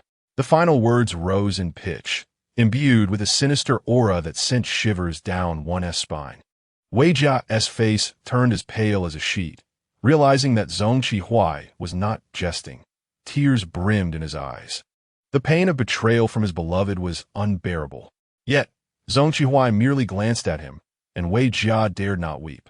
He bit his lip hard, nodding anxiously. A tear fell from his eye, and he hastily wiped it away. Zhong Qihuai clicked his tongue in disdain. Truth be told, if the other had the audacity to retort, "What business is it of yours?" Zhong Qihuai might have regarded him with a modicum of respect. How could such an alpha gain admission to the Imperial Military Academy? The elders truly had lost their discernment.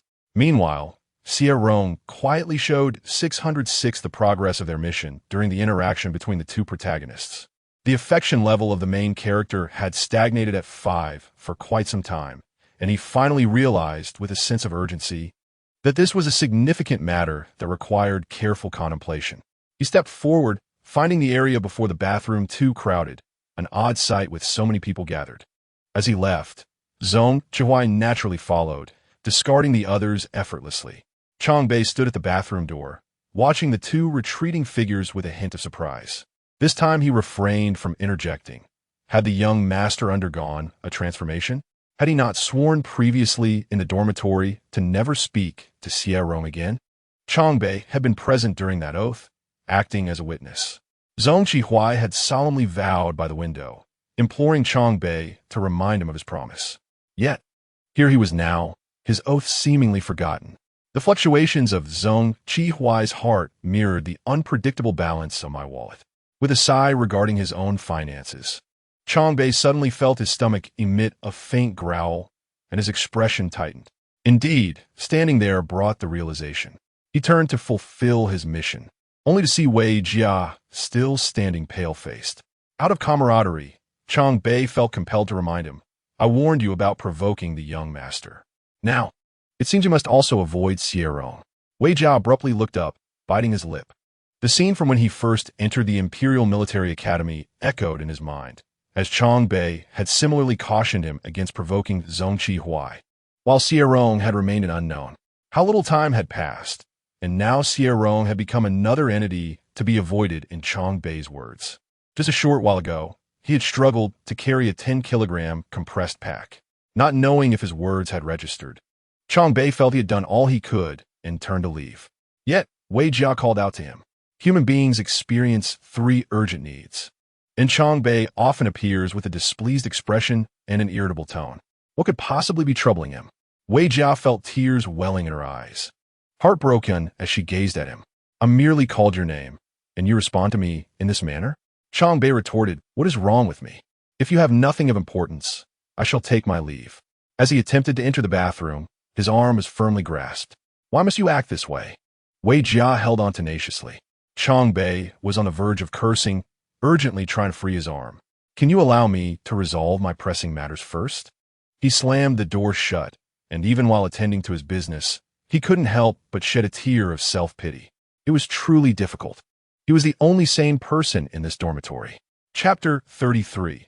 The adversary Alpha wants to be my dog. Xie Rong was quite invested in the task at hand.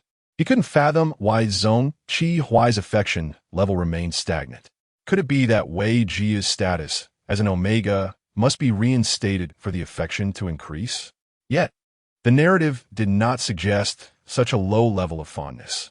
Xie Rong was perplexed and inquired about Zhong Qihuai's perception of Wei Jia. Zhong, the young master, wore an expression of disdain. "The mere mention of that name from your lips is an affront." Xie Rong responded, "How much do you truly detest him? It seems that Wei Jia now resembles your arch-nemesis even more." After all, the two were teammates now, and Zhong Qihuai had seemingly accepted this. Frequently lingering by his side, Zhong Qihuai proclaimed, "What constitutes a teammate? A teammate must be inseparable. How else can one coordinate with the other? I must become familiar with every aspect of you. You have a mouth, and so do I.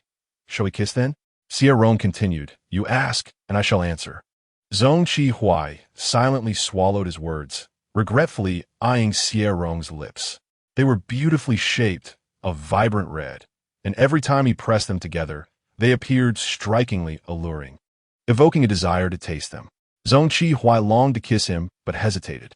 After staring at Xie Rong's lips for too long, he couldn't recall what had been said. "Zhong Qihuai, did you hear that?"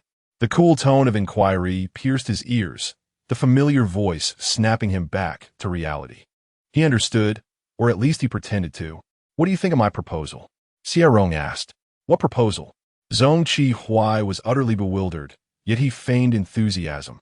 "Of course it sounds splendid. There is nothing better than that. I wholeheartedly agree with your suggestion." Alphas relish being praised, and he thought that showering Xie Rong with compliments thrice would surely be foolproof. Indeed, it proved to be effective. Xie Rong even smiled, his enchanting features radiating charm, leaving Zhong Qi utterly entranced. "Very well, remember this. Outside, we are still adversaries." "Adversaries?" Zhong Qi was taken aback, his eyes widening. "What do you mean by adversaries? Just moments ago, you seemed quite content with our teammate status. As long as we know it ourselves, we can present ourselves as foes to the outside world, like sworn enemies." "Why?" Zhong Qi felt a twinge of sorrow. "Is it so hard for you to accept that we are now teammates?" Having just played Zhong Qi, Xie Rong felt inexplicably guilty as he met his dark gaze. "Well, if that's the case, let's disregard it." Zhong Qi slapped his own face. "I do not agree with that proposal. I merely did not react in time. From now on, we shall be allies in the outside world, not adversaries." The notion of being rivals is far from what he desires. He does not wish to be even a mere teammate.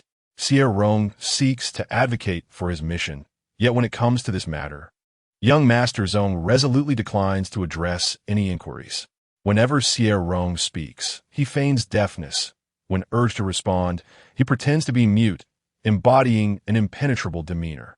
With no alternative, Xie Rong reluctantly concedes. Thus, in the subsequent classes, the two indeed remain inseparable. The curriculum at the Imperial Military Academy is not abundant, but rather intense, with Class A focusing on close combat, field reconnaissance, and mental fortitude exploration. There are also elective courses, which Zhong Qi invariably selects in tandem with Xie Rong as choices. The training in classes in Class A differ significantly, as this elite group partakes in a distinct training methodology. Notably, Instructor Liu, a master of combat, serves as both the head instructor and their combat coach. It is as though they have transitioned abruptly from a laissez-faire approach to a rigorous regimen. The combat instructors for new recruits pale in comparison to Instructor Liu. Xie Rong finds himself in a perpetual cycle of being battered, attending classes with injuries only to return with more. His relentless beatings irk Zhong Qi the most. Young Master Zhong is determined to retaliate on his behalf, and Xie Rong admires his lofty aspirations. Time and again, he witnesses Zhong Qi emerge from skirmishes bearing the marks of defeat, yet he persists in charging forward. Xie Rong perceives this as somewhat foolish, yet he cannot help but soften, though he maintains an outwardly indifferent facade. During their joint training sessions, other military students observe with trepidation, fearing an outbreak of conflict between the two, a stark contrast to their previous antagonistic encounters. On the first day of joint training, the Alpha students of Class A stood on high alert, equipped with defensive gear. Yet, nothing transpired. On the second day, the students remained vigilant, eyes fixed upon them, terrified of being caught in the crossfire. This resulted in the instructor catching several students slacking, leading to a steep deduction in credits, far more than mere academic points. It felt like a matter of life and death. The Alphas of Class A wept bitterly. News of this circulated, leading to ridicule directed at the Alphas as they walked the halls. By the third day of joint training, the Alphas, having learned from their mistakes, resolved to separate the two. As long as these two did not team up, their concerns would vanish. The massacre they had experienced in the virtual scenario would not repeat itself. Consequently, when Instructor Liu's combat class commenced during the pairing practice, Xie Rong and Zhong Qi received a plethora of invitations to form teams. They followed the same path, exuding an audacious confidence that soared to the heavens. However, Zhong Qi's arrogance surpassed even that. The disparity felt stark when one stood alongside such a paragon. Objectively speaking, even if they did not form a team, no Alpha would dare to invite them. Previously, when Xie Rong sought partners, he actively approached them, and most were hesitant to decline due to his fierce countenance and commanding presence. Yet, shortly thereafter, Zhong Qihuai would invariably claim the partner for himself. This marked the first occasion where they received such an abundance of invitations to team up. Zhong Qihuai had no interest in teaming up with them. Even in the absence of Xie Rong, he would have declined. With Xie Rong present, what reason did he have to accept? When approached for a team invitation, Zhong, the young master, merely scoffed, dismissing a large crowd without uttering a word. As for Xie Rong, he felt a flicker of temptation. Was this not an exquisite opportunity to reshape his persona, a fresh beginning for his villainous endeavors? Most importantly, he had a plethora of alphas to choose from. Was this not akin to an unconventional selection of consorts? Yet, before he could make a choice, Zhong Qihuai chuckled ominously, declaring that anyone who dared to disturb their training would be treated as a punching bag. If one wished to accompany Xie Rong in training, they would merely serve as a target.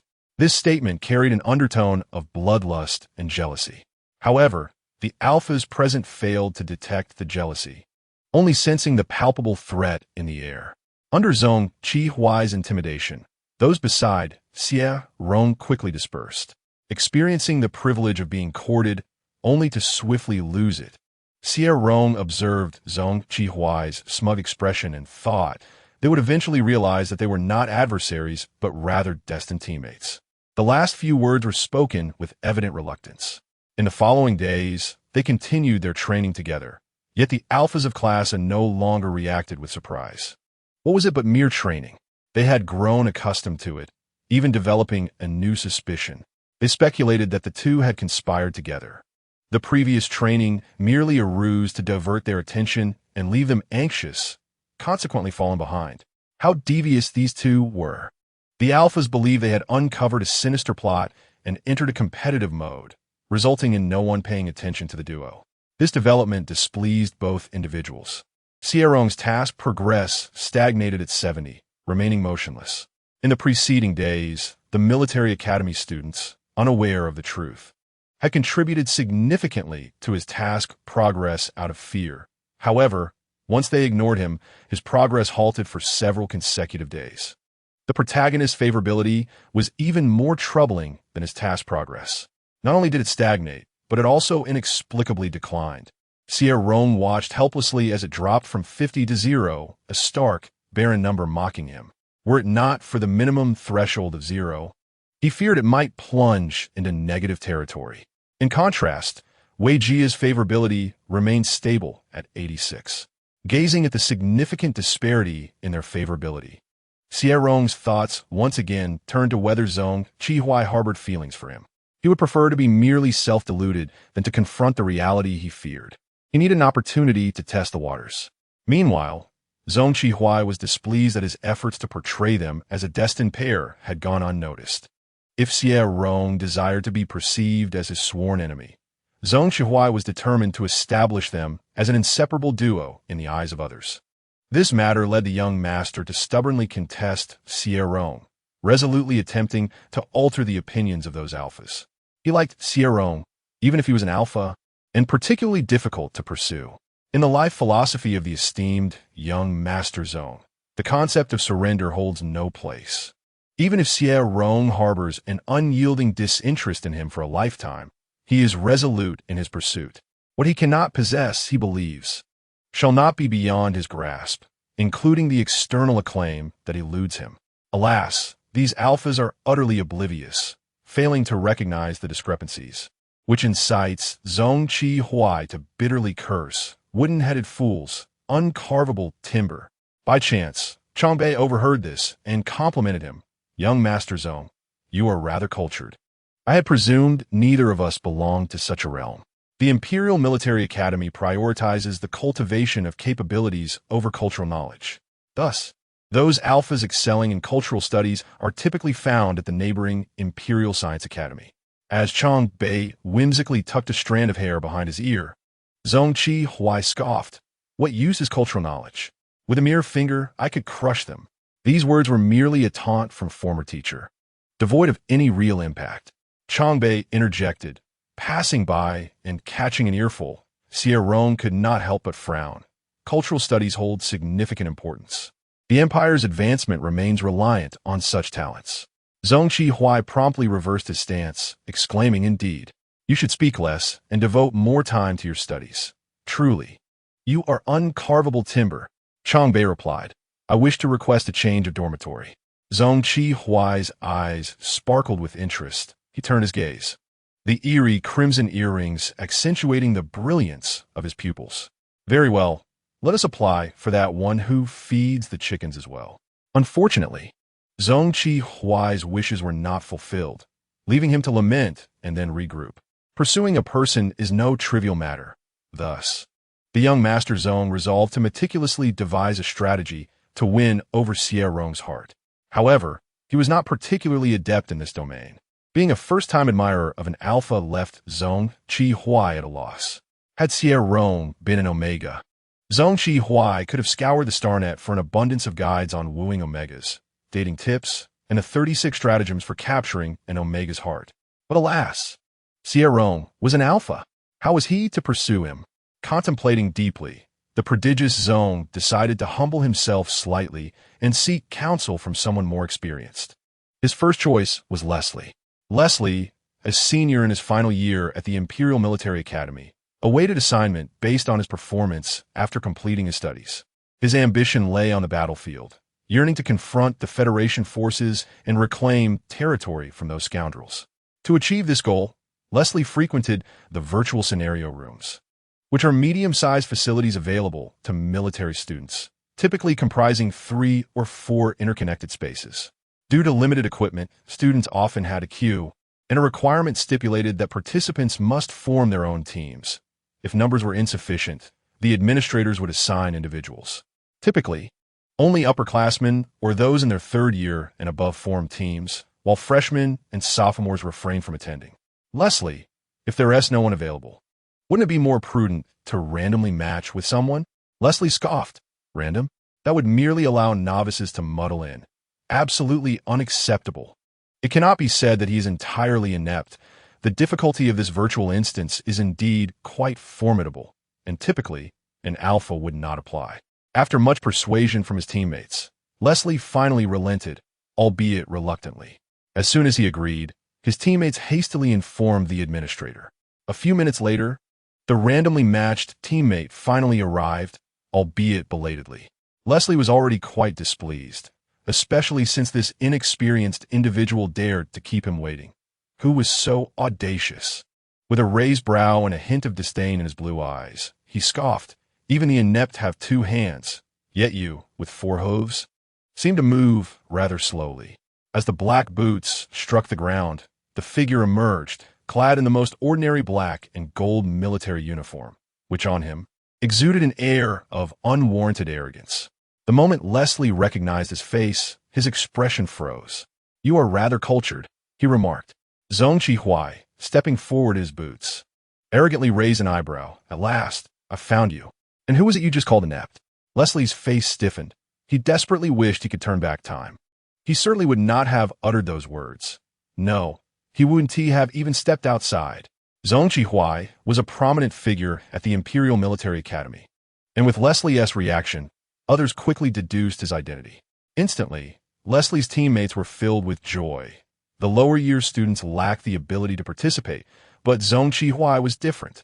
With him present, their chances of conquering this instance had significantly increased. "Master Zong, I have long admired your reputation. With your involvement in this instance, we are assured of success." One of them exclaimed, "I have yet to collaborate with an elite alpha. This is truly a fortuitous opportunity." Their excitement was palpable. Yet Xie disdainfully retorted, "Who said I wish to team up with you? I am merely here to ask a few questions before withdrawing." Before they could respond, Xie turned his gaze to Leslie, who felt a jolt at the intensity of his stare. "Hey, blue eyes," he said, "aren't you fond of me? How do you plan to pursue me?" With this declaration, every alpha within 100 miles turned their heads in shock, contributing to the atmosphere of astonishment. The inquisitive gazes converged upon the two, and at that moment, Leslie was utterly mortified. What arrogance, what disdain! He wished he could vanish. "Are you out of your mind? Xie, what nonsense are you spouting? How could I possibly like you?" Xie, too, was reluctant to voice such sentiments, if given a choice. He would rather not encounter an alpha who coveted him. However, he concocted a clever plan, one that could allow him to learn from Leslie's methods of pursuit. For the sake of his own lifelong happiness, Master Zong was willing to take risks. Seeing Leslie stubbornly deny his feelings, Zong Qihua grew irritated. What is this? Are you bold enough to act, but not to admit it? Just confess if you like me. After all, I've already given you a beating. Let me ask you, how do you intend to pursue me? Just tell me. No need for grand gestures. Even if you did, I would never acquiesce. The silence that ensued was deafening. Leslie's encounter with Xie Rong had circulated among the upperclassmen, yet the specifics remained unclear. Who could have anticipated such a sensational revelation? Leslie harbored feelings for Zong Qihua, and now Zong Qihua was confronting him, inquiring about how he planned to win him over. Oh my, could this be a disingenuous excuse? Are they truly poised to witness the birth of a remarkable AA romance? The virtual scenario room is teeming with countless alphas training daily, and some are so engrossed in this sensational gossip that they have postponed their dungeon entries. The alphas have adeptly constructed a mental space for vocal chats, drawing in others to indulge in the latest scandal. Astonishingly, Isn't Leslie supposed to regard Master Zong as a bitter rival? Now, could it be that rivals have transformed into lovers? Is it conceivable that their enmity merely serves as a facade to conceal the truth? I recently inquired through the Star Network, and Master Zong confirmed that the matter is indeed true. How thrilling! What does Master Zong mean by this? Is he implying that Leslie should pursue him? In the case of an AA romance, neither of their families would likely approve. Leslie noticed the distorted gazes directed at him, a weight settling heavily in his chest. These fools, they genuinely believe he would develop feelings for Zong Qihua. Who could possibly favor an alpha? He yearns for a sweet and gentle omega. Enraged, Leslie exclaimed, "Pursue you? I would rather be with a pig." Zong Qihua was taken aback by Leslie's obstinacy. His face flushed yet unwilling to concede. He clicked his tongue, remarking, "No wonder you can't win me over." He openly admitted his affections for Xie Rong, yet Leslie, who harbors feelings for him, refuses to acknowledge them. What kind of alpha cannot even confront his own heart? Master Zong scrutinized Leslie with disdain, finding him a perplexing blend of obstinacy and denial. Leslie was infuriated, exclaiming, "Who the hell wants to pursue you? Who likes you? If I liked you, I would rather perish." The military academy students exchanged glances, wondering if Leslie truly meant he would die. His teammates sought to soothe his emotions, assuring him, "Leslie, we know you don't love him." "Yes, yes, we understand," they echoed. "Let us proceed to the dungeon. Thoughts of life and death can wait."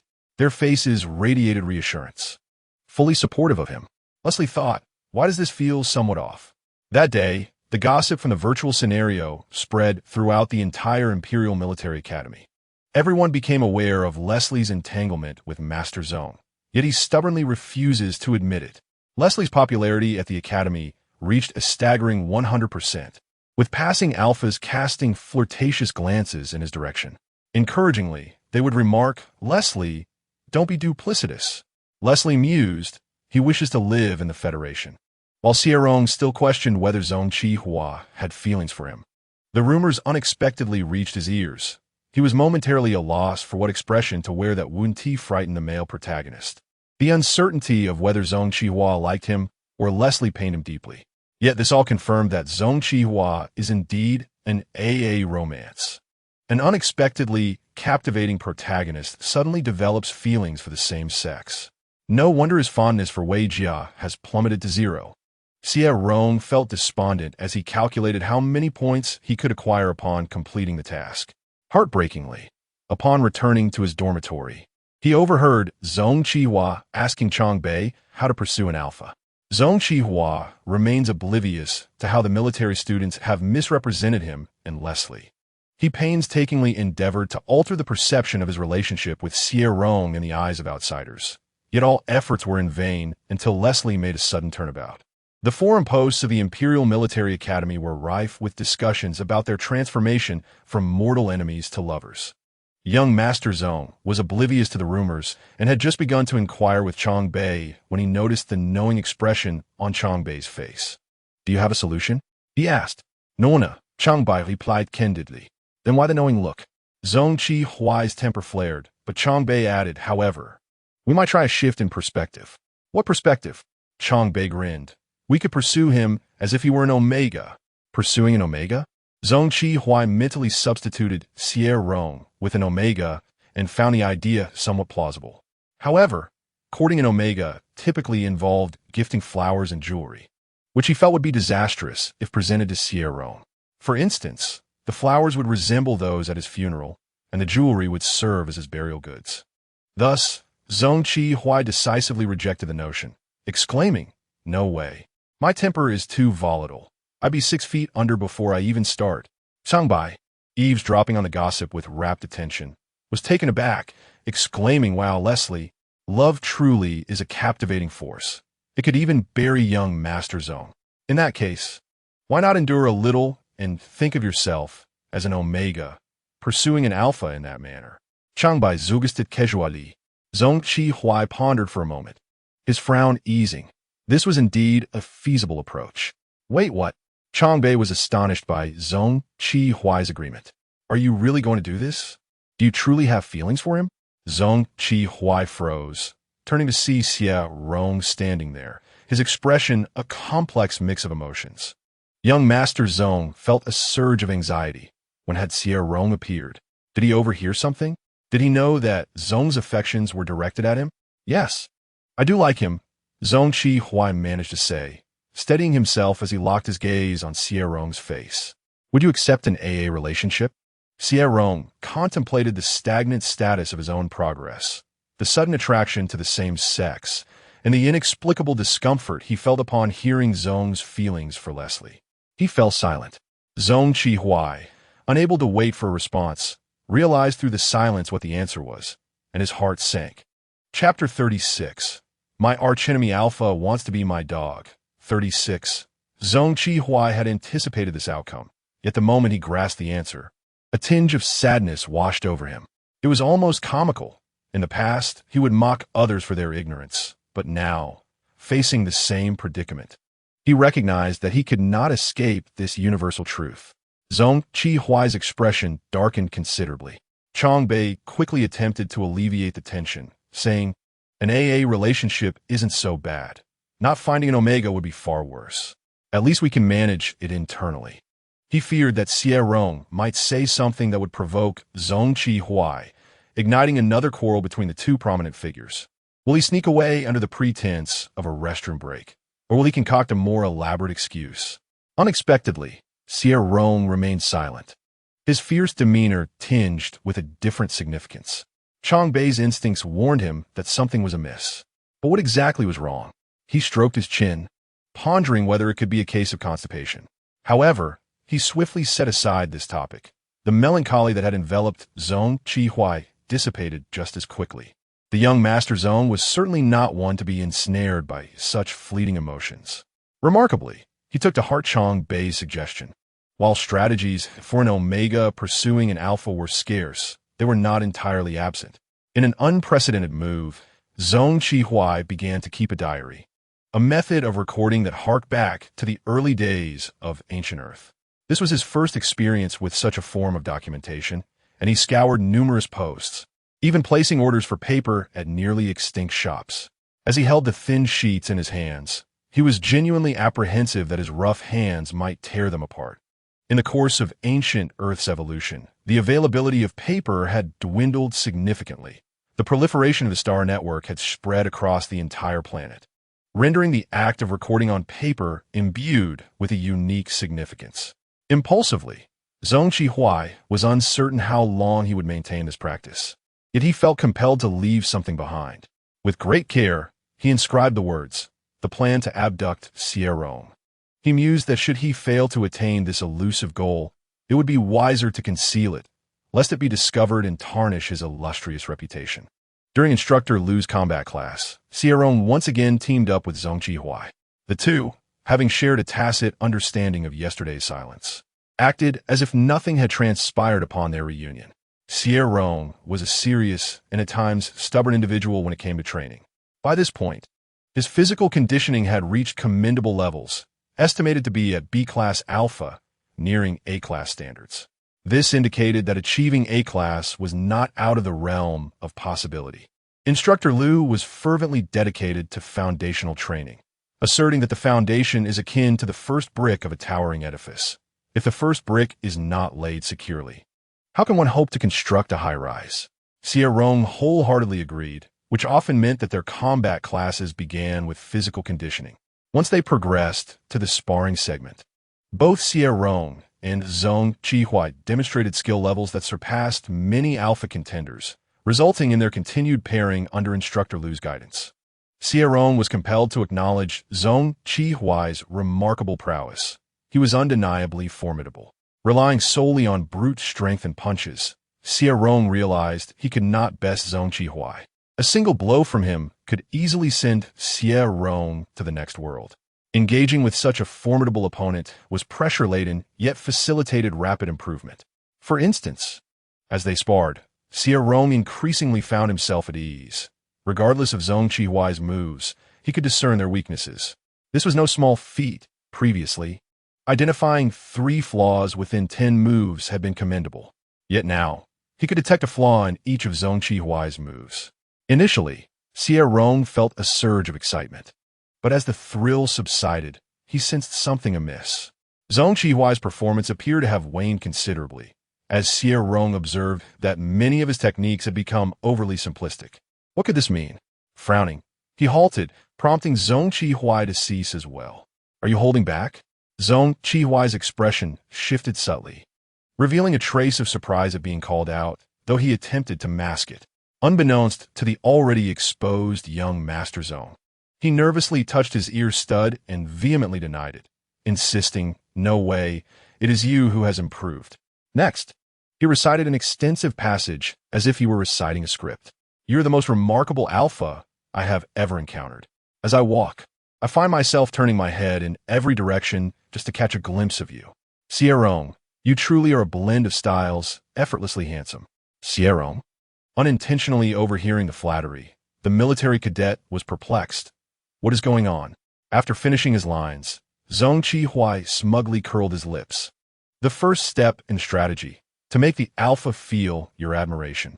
Xie Rong was showered with compliments. For who does not enjoy flattery? If someone does, it is simply not delivered with enough fervor.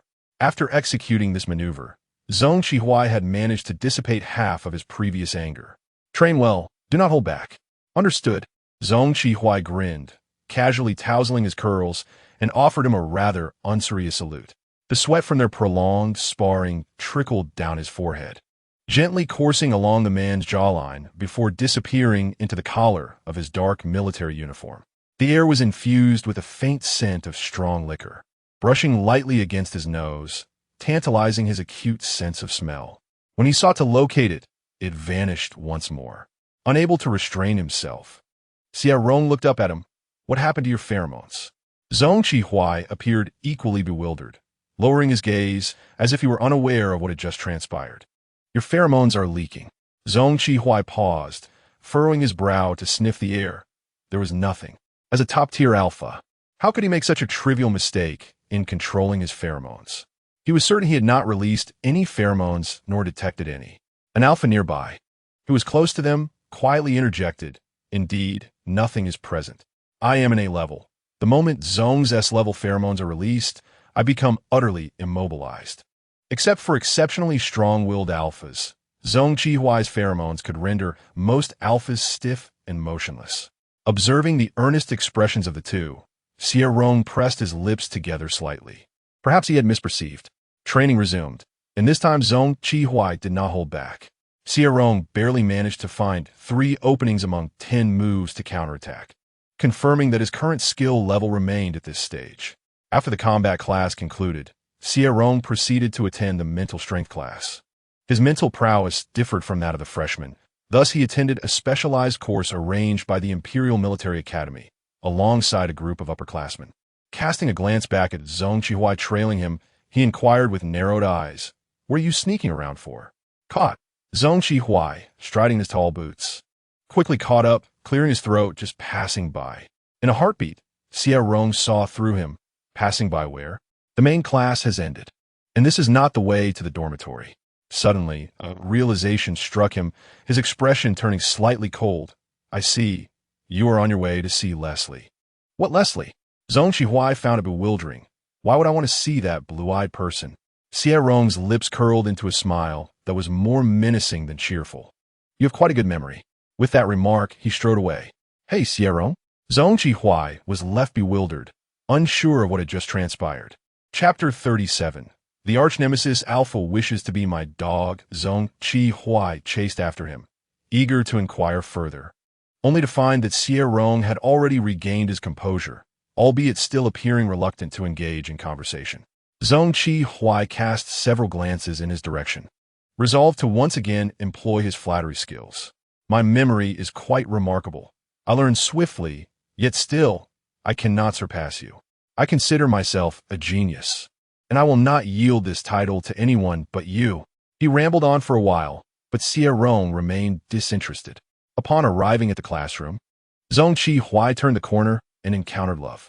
Just moments earlier, the blue-eyed boy he had been speaking of met his gaze, and both widened their eyes in surprise. What are you doing here? What are you doing here? The synchronized exclamations echoed down the corridor, attracting the attention of several military academy students. Surrounded by curious stares, Leslie was suddenly transported back to that day in the virtual chat room, his face ashen. Xie, what on earth do you intend to do? Realizing his thoughts, Xie abruptly swallowed the remaining words. Good heavens, that was truly perilous. This infatuated blue-eyed boy is causing me trouble. Xie's expression soured, and his tone was displeased. What business is it of yours? As long as I'm not after you, it's fine. The military students, eavesdropping on the gossip, exclaimed, Wow, you're quite bold. Leslie's face turned an ominous shade of black, resembling spilled ink, with his blue eyes ablaze with fury. Damn it, I'll take you on. Fueled by anger, Leslie scoffed, discarded the item in his hand, and advanced to confront him. His 3 lackeys, witnessing the scene, hurriedly restrained him. Boss, don't go. Come on, think of Miss Jenny. You're about to go on a blind date. Yes. Miss Jenny despises fools. Please endure it. You must restrain yourself. Your pheromones are already off-putting. The family head has yet to arrange your marriage. If you become a fool, who would still fancy you? You're the one who is unappealing. Leslie argued back with his group of followers, while Xie sneered and turned away with a flourish, only to find that Xie Rong had already departed. Xie Rong began to sense that something was amiss within himself. Whenever the matter of Xie possibly liking Leslie arose, his emotions would fluctuate significantly. Hearing that he sought out, Leslie left Xie Rong feeling discontent. He inquired of Chongbei how to pursue Leslie, his mood becoming increasingly irritable. The thought of Xie visiting Leslie, engaging in flirtation, was unbearable for Xie Rong. He had exited the scene prematurely. His expression, devoid of emotion, combined with his naturally fierce visage, rendered him truly intimidating. 606 cautiously remarked, Rong, are you unhappy? No. Is it due to the task? After a moment of silence, Xie Rong suddenly asked, Can the system in the 606 backend view the protagonist's favorability towards others? Others? 606 replied, perplexed. Why concern ourselves with anyone else? The protagonist and the other lead are the official pairing. We need only focus on their favorability. Furthermore, the backend does not display the favorability of others. It only reveals that of the official pairing. Official pairing. Yes, they are indeed the official pairing. Xie's ultimate affection likely resides with Wei Jia, while Leslie, akin to him, treads the path of a villain. Everything shall eventually return to its rightful course. He has been a pawn countless times, acutely aware of the difficulties in dismantling the main character's destined pairings. The consciousness of the world will perpetually propel their development. Xie takes action to teach Leslie, who bullies Wei Jia, a lesson, becoming either a temporary ally in a virtual scenario or joining Class A. The destined pairings inherently carry an element of fate. Thus, Xie Rong has no intention of intervening in the romantic entanglement between the two. Yet at this moment, he finds himself utterly disinterested, as if evading certain unwelcome thoughts that he buries deep within his heart. Why are you asking this? Rong. It's nothing. I'm just checking my meager points. Upon seeing his paltry 3-digit score, Xie Rong's breath hitched and his heart ached. All thoughts vanished, leaving only the points. Whoever dares to obstruct his quest for points becomes his mortal enemy. Xie Rong reignited his fervor for task completion and made his way to the mental power classroom. Indeed, the Imperial Military Academy lacks talent in this area. His classroom comprises only 30 individuals, representing the entirety of mental attack talent. Xie Rong is the youngest among them, and upon his arrival, these alphas hardly regarded him. Geniuses often carry a hint of arrogance, holding themselves in high esteem, and they resented his entrance as a newcomer. Until Xie Rong, with an impassive expression, cast a mental suggestion upon an alpha who had provoked him. Initially, it seemed inconsequential. The alpha dismissed the murmurs in his head, even mocking Xie Rong. Are you planning to use that trick to take someone down? Naive little alpha. However, by the end of the afternoon, that alpha was frantically pounding his head, howling in torment. Stop the chanting. Stop it. Each utterance felt like an invisible noose tightening around his mind, evoking a terrifying sensation as if his brain were being squeezed. From that moment on, no one dared to provoke Xie Rong. They would simply watch as the esteemed Xie departed and returned. After class, Xie Rong heard commotion erupting ahead. A crowd hastily gathered, eager for gossip. Initially indifferent, Xie Rong's interest peaked upon hearing Zhong Qihuai's name. His heart raced, and his body moved faster than his mind as he dashed over. Zhong Qihuai had no intention of fighting Leslie. He sought to find Xie Rong. Unfortunately, upon hearing Leslie's derisive laugh, the latter began to spiral into madness. He forcibly broke free from the grip of 3 underlings, dragging Zhong Qihuai to demand a clear explanation. Explain what? Zhong Qihuai raised an eyebrow, casting a haughty glance at him. Am I supposed to recognize you as a useless fool? Stop dodging the topic. Leslie shouted angrily. How dare you accuse me, Xie Rong? Who has feelings for an alpha? I have no such inclinations. AA relationships are not desired by omegas. What's the point of 2 alphas being together? I see only one who likes alphas. The surrounding alphas nodded in agreement, affirming Leslie's assertions, which echoed the sentiments of many. Zhong Qihuai's heart sank heavily, inevitably drawing his thoughts to Xie Rong. Recalling the day he had remained silently withdrawn, his voice tightening at that moment. What was so wrong with liking an alpha? Leslie, as if seizing a valuable piece of information, immediately became smug, asserting that it was you who liked alphas. The last time you claimed to despise AA relationships. Leslie's expression shifted. Zhong Qihuai, you cannot possibly have feelings for me, spreading rumors to create the illusion that I'm fond of you because I know you dislike alphas. Can you? Who likes you? Don't flatter yourself. Zhong Qihuai suppressed his anger, his once arrogant demeanor transforming into a different kind of dangerous hostility. Oblivious, Leslie continued. You conspired with Xie Rong to make him say I liked you. You are mistaken. I could never like an alpha, nor would anyone else. Zhong Qihuai was about to retort when he launched a punch towards Leslie, a smile curling at his lips, yet his dark eyes remained icy. The recent amiable facade of the young Master Zhong seemed to have made people forget his volatile temperament. His raven hair framed his face with a cold arc, the blood-red earrings barely visible among his dark locks, and a contemptuous smile revealed the fury burning deep within his pupils. All rationality dissipated in the wake of the assertion that no one would ever like an alpha. When Zhong Qihuai fought, he did so mercilessly, when truly enraged. His eyes turned crimson, and the menace radiated from the corners of his gaze, each punch drawing blood. Some feared he was on the verge of going berserk and hastened to summon an instructor. Meanwhile, the passive Leslie, ever defiant, still found time to provoke Zhong Qihuai. Spitting out a bloodied tooth, his blue eyes brimmed with mockery. What's the matter? Knowing I don't like you has made you furious? Don't speak for me. No alpha would ever like you. Zhong Qihuai, you are merely a dead AA relationship. Leslie was determined to vent his frustrations today, and indeed, these words incited Zhong Qihuai's wrath. He struck Leslie squarely in the mouth, watching as blood poured forth, rendering him speechless. Suddenly, Zhong Qihuai broke into a laugh, his blood-splattered visage exuding a wickedness as he declared, Who the hell likes you? I like Xie Rong, Xie Rong. Do you hear me? The secret buried within him exploded forth like wild grass, forcing its way through the cracks in the stone, seeking a sliver of sunlight.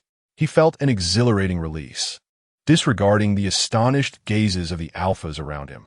Yet, Xie soon realized that they were looking past him, their expressions laden with unspoken words directed at his back. In an instant, his heart tightened, freezing him in place. The only sound in the room was Leslie's ragged breaths, but at that moment, Xie felt the most vulnerable.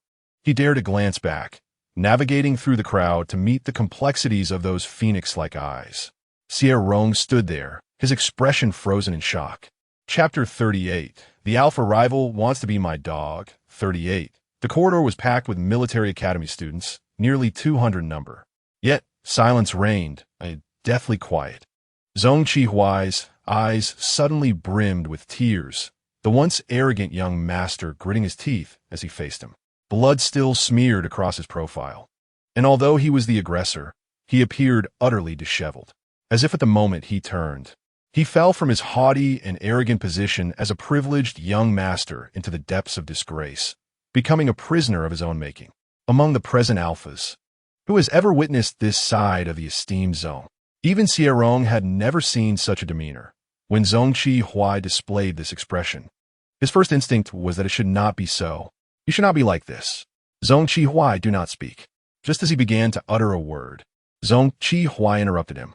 With a low gasp, he raised his gaze, and in the presence of over 200 people, beneath Xie Rong's watchful eyes, he pressed his sharp canine tooth. With a slight exertion of his tongue, the razor-sharp tooth broke the skin, causing a trickle of blood. Xie felt the insignificant pain, yet this very discomfort jolted him to clarity. Xie Rong, I like you. Xie Rong, I truly like you. Xie Rong, did you hear me? The one I adore is not Leslie, but you. His obsidian pupils locked onto Xie Rong as he declared, Indeed, I am fond of alphas. But it is only you, this one alpha, that I cherish. It is often said that important words should be repeated thrice, yet Xie uttered them 4 times. It was as if he sought to bolster his courage, yet it also reflected the fervent blaze of his affection. The 4 declarations encapsulated all his emotions of longing, love, and the anxiety that had plagued him in recent days. Xie did not fathom why he had fallen for an alpha. He appeared to accept it swiftly, yet deep down, uncertainty lingered. In this dominant era, alphas are naturally expected to unite with omegas. He bore the weight alone, and his silence did not imply a lack of fear. What unsettled him further was the uncertainty of Xie Rong's heart. What was there to endure? Xie admitted he was not one to suffer in silence. He adored Xie Rong, his eyes uncontrollably drawn to him, his lips involuntarily curling into a smile, his mind consumed with thoughts of being together at all times, desiring his presence in every glance. How could he possibly endure? In truth, he was on the brink of madness. Xie, in a moment of desperation, thought that since Xie Rong was aware, he might as well let him know even more. Xie Rong stared at him in a daze, opening his mouth, but finding himself at a loss for words. The one Xie cherished was, astonishingly, him. The hurried footsteps abruptly interrupted his reverie, as disordered sounds echoed from the corridor. Zongqiwai. Instructor Liu rushed in, his anger still palpable. As he passed by Xie Rong, he cast a complex glance in his direction before advancing towards Xie without pause. Look at what you have become, causing such a ruckus. Do you still dare to strike someone? Last time, I overlooked your behavior due to your good conduct, but now, do you absolutely have to go to the confinement room? Instructor Liu frowned as he ordered the unconscious Leslie to be taken away. The sight of the barely alive figure only fueled his ire. Is this how you conduct yourself? Assaulting a military student and provoking trouble. Now, take Xie away. The guards behind him promptly obeyed the command and moved to apprehend him. Xie wiped the blood from his face, thinking, why does the instructor not inquire about my reasons for causing trouble? Instructor Liu's brow twitched, a sharp pain coursing through his temple as he had deliberately avoided this topic, only to be dragged back into it by Xie's incessant behavior. Regardless of the reasons, the outcome of your brawl remains unchanged. Instructor Liu gestured for the guards to swiftly escort the individual to the confinement room. However, Zhong Qihuai took a step back, his crimson eyes radiating a fierce aura. The dried bloodstains not entirely wiped away, but instead smeared into a crimson mark by his fingertips. This visage bore a striking resemblance to an alpha on the brink of losing control. Alphas, by nature, possess a certain brutality, and the higher their rank, the more perilous they become. Should this alpha succumb to madness, the consequences could be dire. A frenzied alpha's combat prowess would double, and only by marking an omega could this condition be alleviated. Young Master Zhong had never marked an omega, and his current demeanor instilled trepidation in the guards. Instructor Liu, wary of provoking Zhong Qihuai, opted to acquiesce, acknowledging, "I understand your intentions. However, Zhong Qihuai, you are the heir of the Zhong family, bearing the weight of your family's honor. The Zhong family would not approve of an affinity for alphas." Zhong Qihuai turned his gaze towards Xie Rong, his eyes resolute, instilling in Xie Rong a sensation as if he were being melted away. "The honor of the Zhong family bears no relation to my feelings for him. Instructor, there's no need for you to shield me." He withdrew his gaze and stepped forward, causing the guards to instinctively retreat in caution. Zhong Qihuai scoffed lightly. "Let us proceed." Instructor Liu sighed internally and followed the guards as they escorted him away. Once young Master Zhong departed, the eyes of the military academy students converged upon Xie Rong, eager to glean his thoughts, pondering what sentiments the alpha favored by young Master Zhong might harbor. The gazes directed at Xie Rong were so intense that the menacing aura around him deterred them from lingering too long. Expressionless, he exited the building, his mind in turmoil, relying solely on his stoic facade to endure. Within 10 minutes, the revelation of young Master Zhong's public declaration of affection for his former nemesis had circulated throughout the Imperial Military Academy, becoming a trending topic. Xie Rong's past feats of overcoming adversity were also brought to light, with forum posts brimming with the tales of their love-hate relationship. In an instant, all military academy students were engrossed in the gossip, leaving the training grounds eerily vacant. Xie Rong did not return to the dormitory, but instead lingered at the training field, lost in thought. Previously, he had always trained here with a fervent sense of urgency. This was the first time he found himself idly lost in contemplation. The 606 unit chattered incessantly, expressing its astonishment. The protagonist actually favors Rong. No wonder the affinity level is so low. When did this happen? How was I unaware? What about our points? Is there a bug? Rong. We must vehemently reject the protagonist's advances and guide him towards the official pairing. That way, our points can be salvaged. I am truly clever. Despite the barrage of remarks from 606, there was no response from the host, who sat in silence. Upon closer inspection, the fierce expression in Xie Rong's eyes revealed a hint of confusion and helplessness, a demeanor he had never exhibited before, causing 606 to grow concerned for him. Tentatively, it inquired, Rong, do you wish to complete this task?" Xie Rong remained unresponsive. The tangled data of 606 entwined, revealing a rather unintelligent system that fails to comprehend the host's thoughts. Just as he contemplated asking a few more questions, he noticed a figure approaching and hurriedly alerted Xie Rong. Rong, the protagonist is here. Chapter 39. The rival alpha wants to be my dog. 39. Wei Jia had already reached him, his delicate features marred by dissatisfaction. Xie Rong, upon hearing the commotion, slightly lifted his gaze. His expression was so fierce that it rendered Wei Jia momentarily speechless. "Do you need something?" Wei Jia, gathering his courage, exclaimed. "Zhong Deshao really shouldn't have feelings for you. He was confined because of you, yet you show no remorse." Wei Jia bit his lip, years of pent-up resentment now spilling forth. "I cannot fathom why he would be drawn to you, an alpha." Xie Rong found this sentiment rather amusing. "If memory serves, you once stated on a forum that an AA relationship is not a crime. So, why should it not apply to you?" Wei Jia pondered, thinking that had it been anyone else, he would not feel this way. From the very beginning, he felt overshadowed by Xie Rong. Gritting his teeth, his eyes reddened. "If I were in your position, I would excel beyond what you have done. The only difference is that I am not an alpha." Xie Rong rose abruptly. causing Wei Jia to instinctively step back. Xie Rong stood half a head taller, and from any perspective, he bore no resemblance to an omega. It was no wonder that no one questioned his status. His gaze, lofty and indifferent, momentarily mirrored Zhong Qihuai's. Such a pity that you are not. With that, Xie Rong strode away, leaving behind a disheartened Wei Jia. He was, after all, a villain. Zhong Qihuai was confined and would not emerge for 3 days.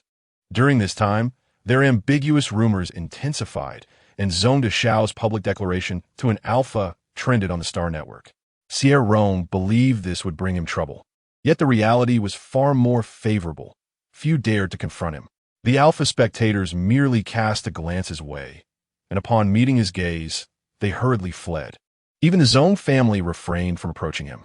Xie Rong's anticipated 5 million departure from his son never materialized. Life continued as usual until the 3-day sentence concluded and Zhong Qihuai reappeared. At that moment, Xie Rong was resting in the dormitory, and when Zhong Qihuai arrived, the atmosphere turned momentarily quiet. Chang Bei awkwardly scratched his head, glancing between the audaciously confident Zhong Qihuai and the calm, composed Xie Rong, who seemed unaffected by the Star Network's buzz. With exaggerated coughs, he suddenly stood up. I need to relieve myself. Wei Jia, accompany me to borrow a spot in the next dorm. Wei Jia, reluctant, softly declined. You go by yourself. Oh, come on. I am shy. Chang Bei insistently pulled Wei Jia along, slamming the door shut behind them. The remaining individuals in the dormitory were enveloped in an atmosphere of quietude, albeit a facade of tranquility, with each harboring their own tension.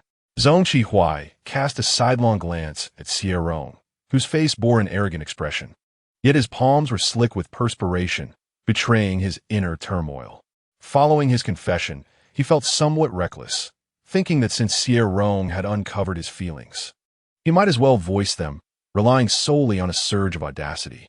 After 3 days of confinement, Zhong Qihuai did not regret his actions. However, he felt a twinge of apprehension upon returning home. Standing at the door moments ago, he hesitated, his hand hovering over the doorknob, releasing it repeatedly in a fit of nervousness. In this moment of his first return after the confession, he yearned for Xie Rong to witness his finest self. Zhong Qihuai paced outside the dormitory, finally activating the camera function on his light brain, meticulously adjusting his expression. In truth, he had yet to decide on the appropriate demeanor to present to Xie Rong. Just then, a military cadet passed by the corner, and Zhong Qihuai, in a sudden panic, instinctively pushed the door open and stepped inside. He observed Xie Rong in silence, his heart racing with anxiety. With a light cough, he donned a precariously haughty expression and stepped forward to stand before Xie Rong. Hey, how have you been? No one foolish enough to trouble you, I hope? Xie Rong's phoenix eyes were fixed on the virtual screen of the Star Network, revealing nothing but emptiness should Zhong Qihuai take a step closer. None. Xie Rong's response was succinct, a mere 2 words devoid of discernible inflection. Zhong Qihuai's internal conflict intensified, and he struggled to maintain his composure, managing to utter an "oh." Thus, an awkward silence descended upon them. The atmosphere grew painfully heavy with embarrassment. Xie Rong, taken aback by Zhong Qihuai's sudden reticence, bit his lip and discreetly activated the camera function, using the imagery to gauge Zhong Qihuai's expression. Fortunately, he did not appear angry. Observing his subtle movements, 606 inexplicably envisioned a cat peeking out. Unaware that Xie Rong was surreptitiously studying him, Zhong Qihuai felt the weight of anticipation press upon him, a tormenting uncertainty that threatened to erode his composure. Unable to withstand the tension any longer, Zhong Qihuai's impulsive nature surged forth. To extend one's hand is akin to wielding a blade. To withdraw is equally perilous. Thus, he chose to confront the metaphorical edge of the knife, leaving his fate at Xie Rong's discretion. Taking a deep breath, he harnessed his resolve and boldly advanced a step, his boot colliding with a metal chair. Xie Rong, noticing his expression, belatedly realized what was unfolding and attempted to deactivate the camera. Before he could succeed, Zhong Qihuai's voice erupted beside him, catching him off guard. Xie Rong, I just confessed to you. What are your thoughts? Did he truly need to inquire about feelings? Xie Rong barely refrained from saying thank you, pressing his lips together as he steeled himself to turn around. Only upon turning did he realize how close he and Zhong Qihuai were standing. When he raised his gaze, he effortlessly met Zhong Qihuai's eyes. Contrasting sharply with his previously arrogant demeanor, Zhong Qihuai's eyes revealed an underlying anxiety, a worry that he believed he had concealed well. Xie Rong's heart softened momentarily, his cold expression thawing slightly, and with this realization, he found himself unexpectedly at ease. Perhaps it was the realization that the assertive one was even more nervous and unsettled than he. What is it that you wish to hear? After enduring 3 days, appearing calm on the surface while his mind was a chaotic mess, Xie Rong finally began to contemplate his relationship with Zhong Qihuai. He first clarified, I am an alpha. At least, that is my current identity. He was aware of this. Zhong Qihuai, brooding, remarked that everyone here was an alpha. Not necessarily, Xie Rong mused. So, do you prefer alphas? Or do you prefer me? Zhong Qihuai responded swiftly, you. A resolute answer. Despite having anticipated it, Xie Rong's heart skipped a beat. And you? Noticing the knife had yet to fall, Zhong Qihuai seemed to see a glimmer of hope. Pressing further, Xie Rong, do you accept this affection? Under the fervent, anxious gaze of Zhong Qihuai, Xie Rong remained silent. Should he accept? Did he wish to accept? Though he had never been in love. His 3 years among the cannon fodder had exposed him to myriad experiences, leading him to conclude that he harbored feelings for Zhong Qihuai. However, their connection was not merely orchestrated by the world's consciousness for the two protagonists. It was also obstructed by his own points. On one side stood his object of affection, on the other, his accumulated points. Xie Rong felt he could only hesitate for this one moment. Any longer would be a disservice to his points. We are not suited for each other. It would be challenging for two alphas to be together. He slightly raised his gaze, the softness that had emerged from his heart being ruthlessly retracted, his eyes filled with the temptation of points. He attempted to persuade Zhong Qihuai to return to the right path. Alphas are neither as gentle nor as easy to get along with as omegas. And furthermore, the Zhong family would not approve of you being with another alpha. Zhong Qihuai quietly countered, they are quite supportive. Xie Rong raised an eyebrow. Really? They said it would be fortunate if someone wanted me. Was this the primary reason he had not encountered the plot twist of 500,000? As for whether he was gentle or not, Zhong Qihuai suddenly smiled. I think you were rather soft.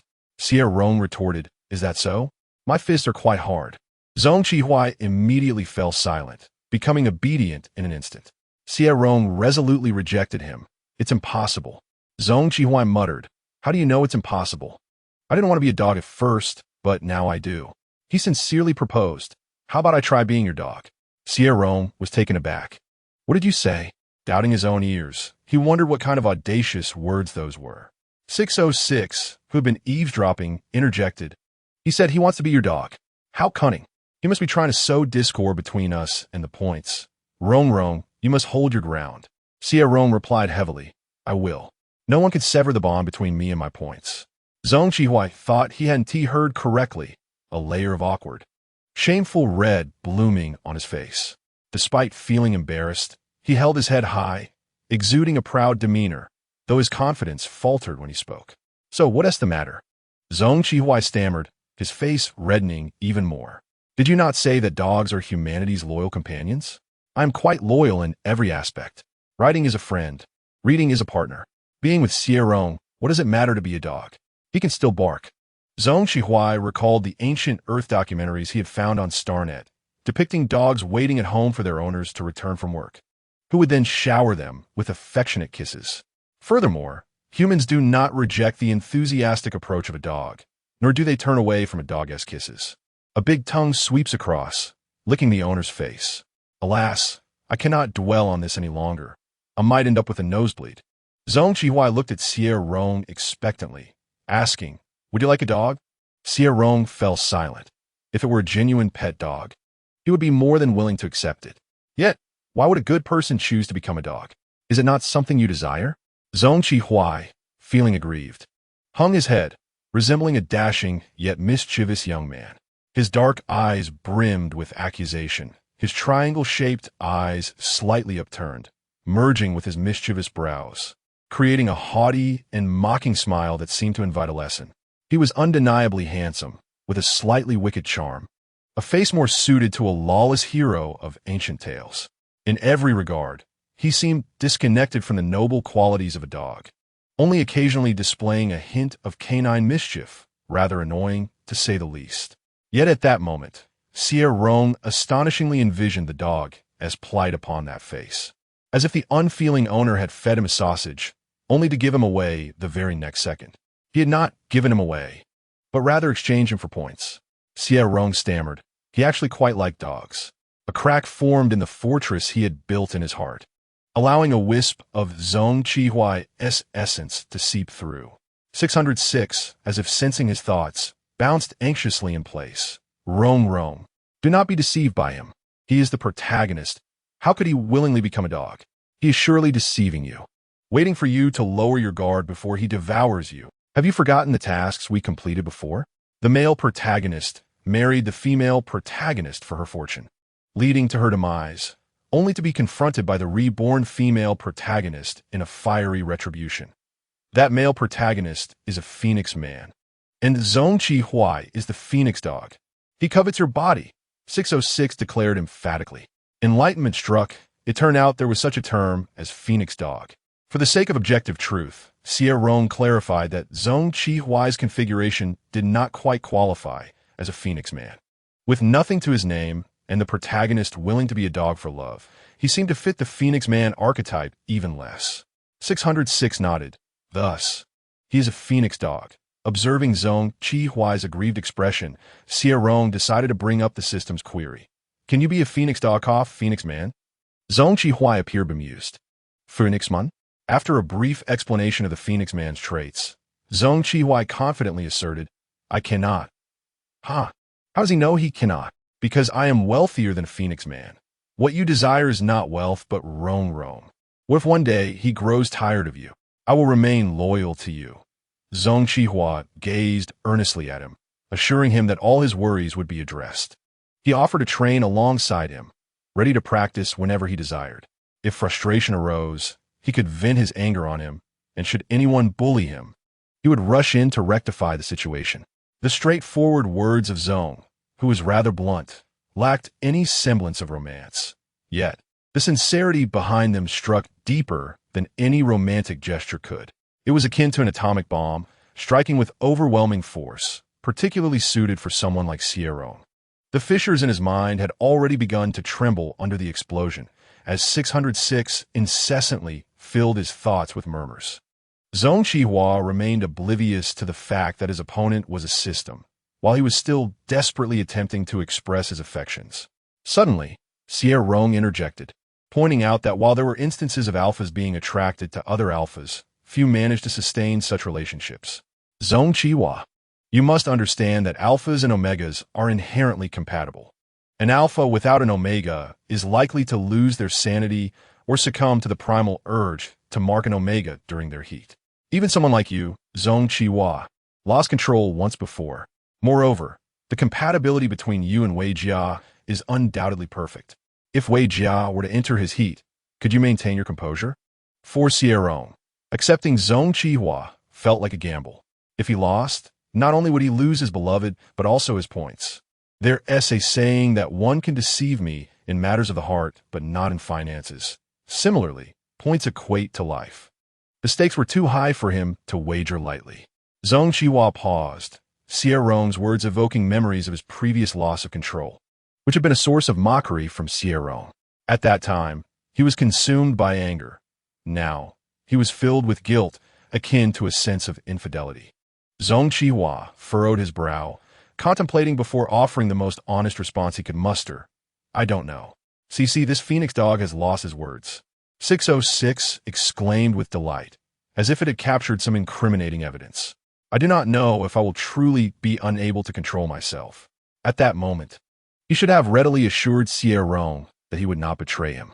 Yet, recalling his previous lapse in judgment, he could not be certain, making it difficult to guarantee that it wouldn't happen again. Zhong Qihuai was confident, but he did not genuinely believe he was impervious to temptation. "Are you planning to give up?" "No," he replied resolutely.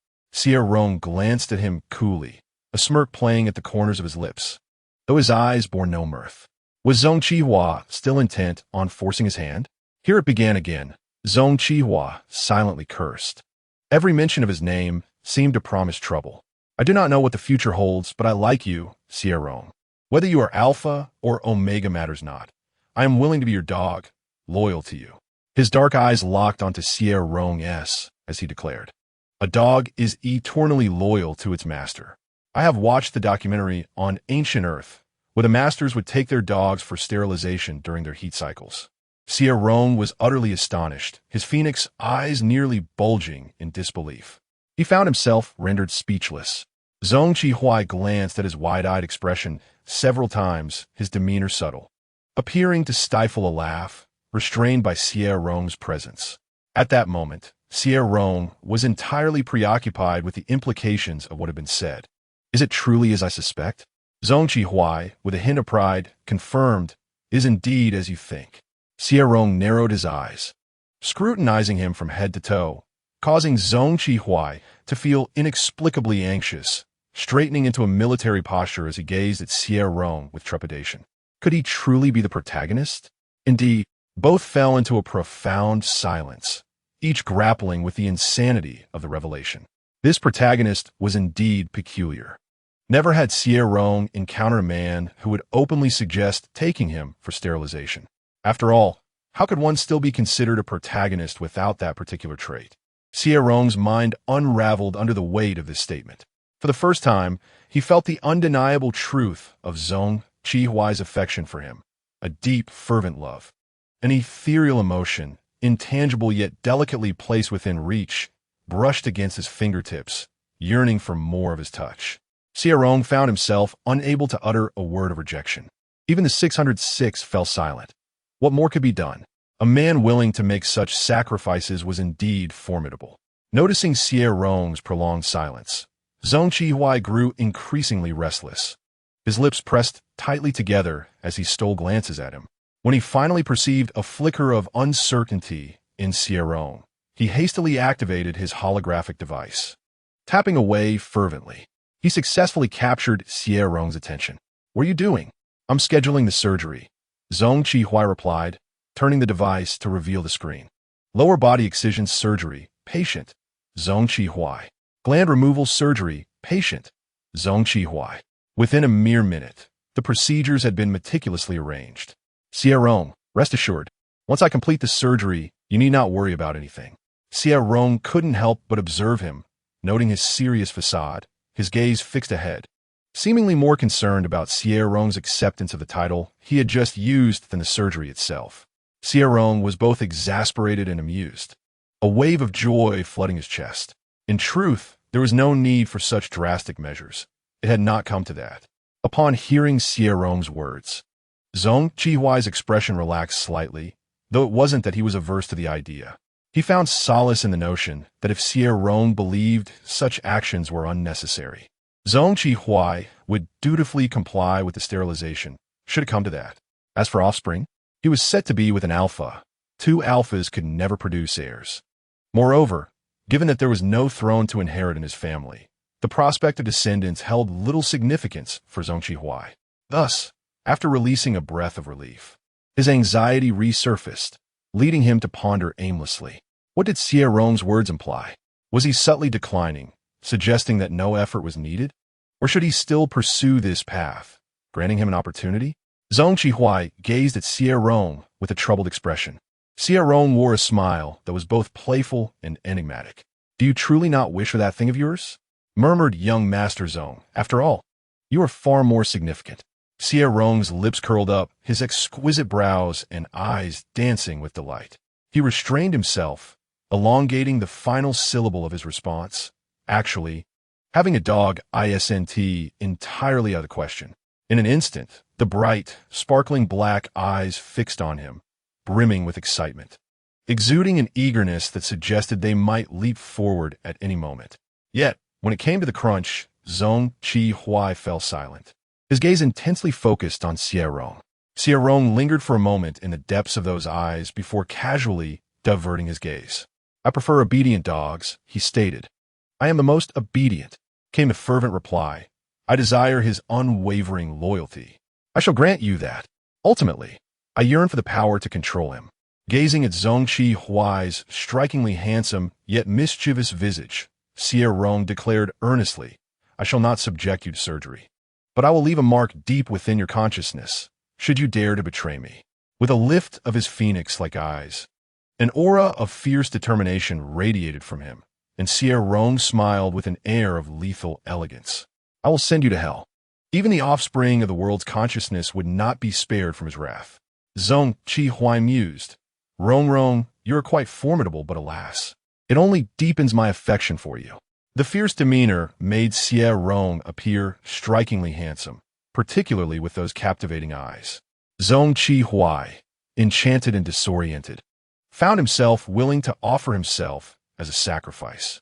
The thought of leaving a mark on a soul was daunting. There existed a slim possibility of becoming a mere vegetable. It would be better to leave an imprint on the spirit. During the explosion, one's essence would surely scatter.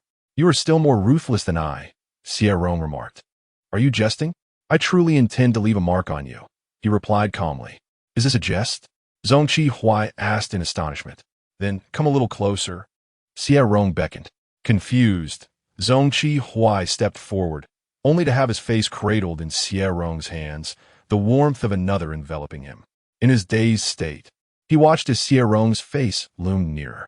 Their foreheads brushed lightly, and with a slight lift of his gaze, he could see Xie Rong's strikingly beautiful brows, tinged with an edge of fierceness. Zhongqi Huai felt a chill spread from his forehead throughout his body. Imprinting on someone's soul was no simple feat. The most fundamental requirement was complete vulnerability, devoid of any resistance. Yet, from the moment Xie Rong left his mark until its conclusion, everything unfolded astonishingly smoothly. When it was over, Zhongqi Huai touched his forehead, bemused. "Is that all? Just like that? There was no danger at all," he reflected. Xie Rong concurred, indeed. Had the instructors at the Imperial Military Academy heard such words, they would have fainted in shock, only to rise again in excitement. But Zhongqi Huai was concerned with but one matter. "Are we now bound together?" Upon Xie Rong's nod, he could not contain his joy. Seizing Xie Rong's head and pressing it back against him, affectionately proclaiming, "Let us be close, dear Rong." In the background, 606 was utterly embarrassed, muttering criticism under his breath. Cats and dogs can never coexist harmoniously. It's all about the points." Chapter 42. The rival alpha desires to be my dog. 42. When Chongbei returned, he sensed a subtle shift in the atmosphere of the dormitory.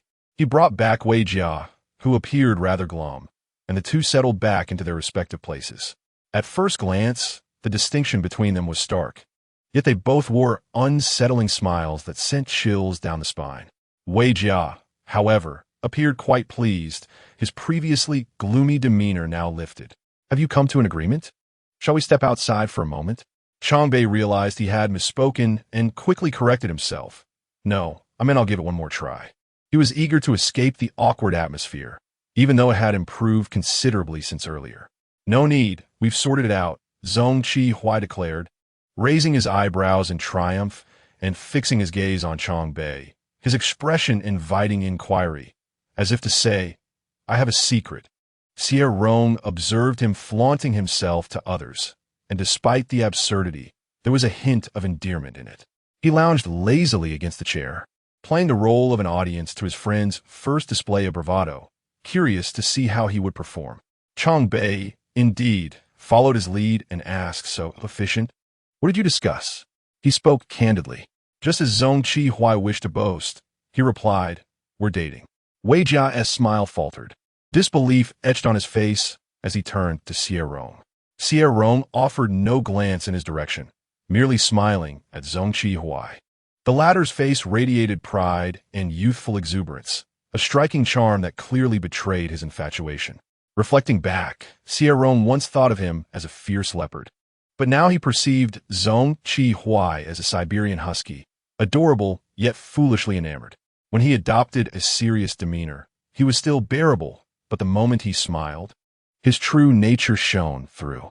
Chang Bei exclaimed in disbelief, and Zhong Qi, anticipating congratulations from his roommate, was met instead with, "It's over. Zhong is losing his mind." Zhong Qi was taken aback. "How did you arrive at that conclusion?" Chang Bei mumbled, "This is it. The isolation room truly isn't a place for rational thought.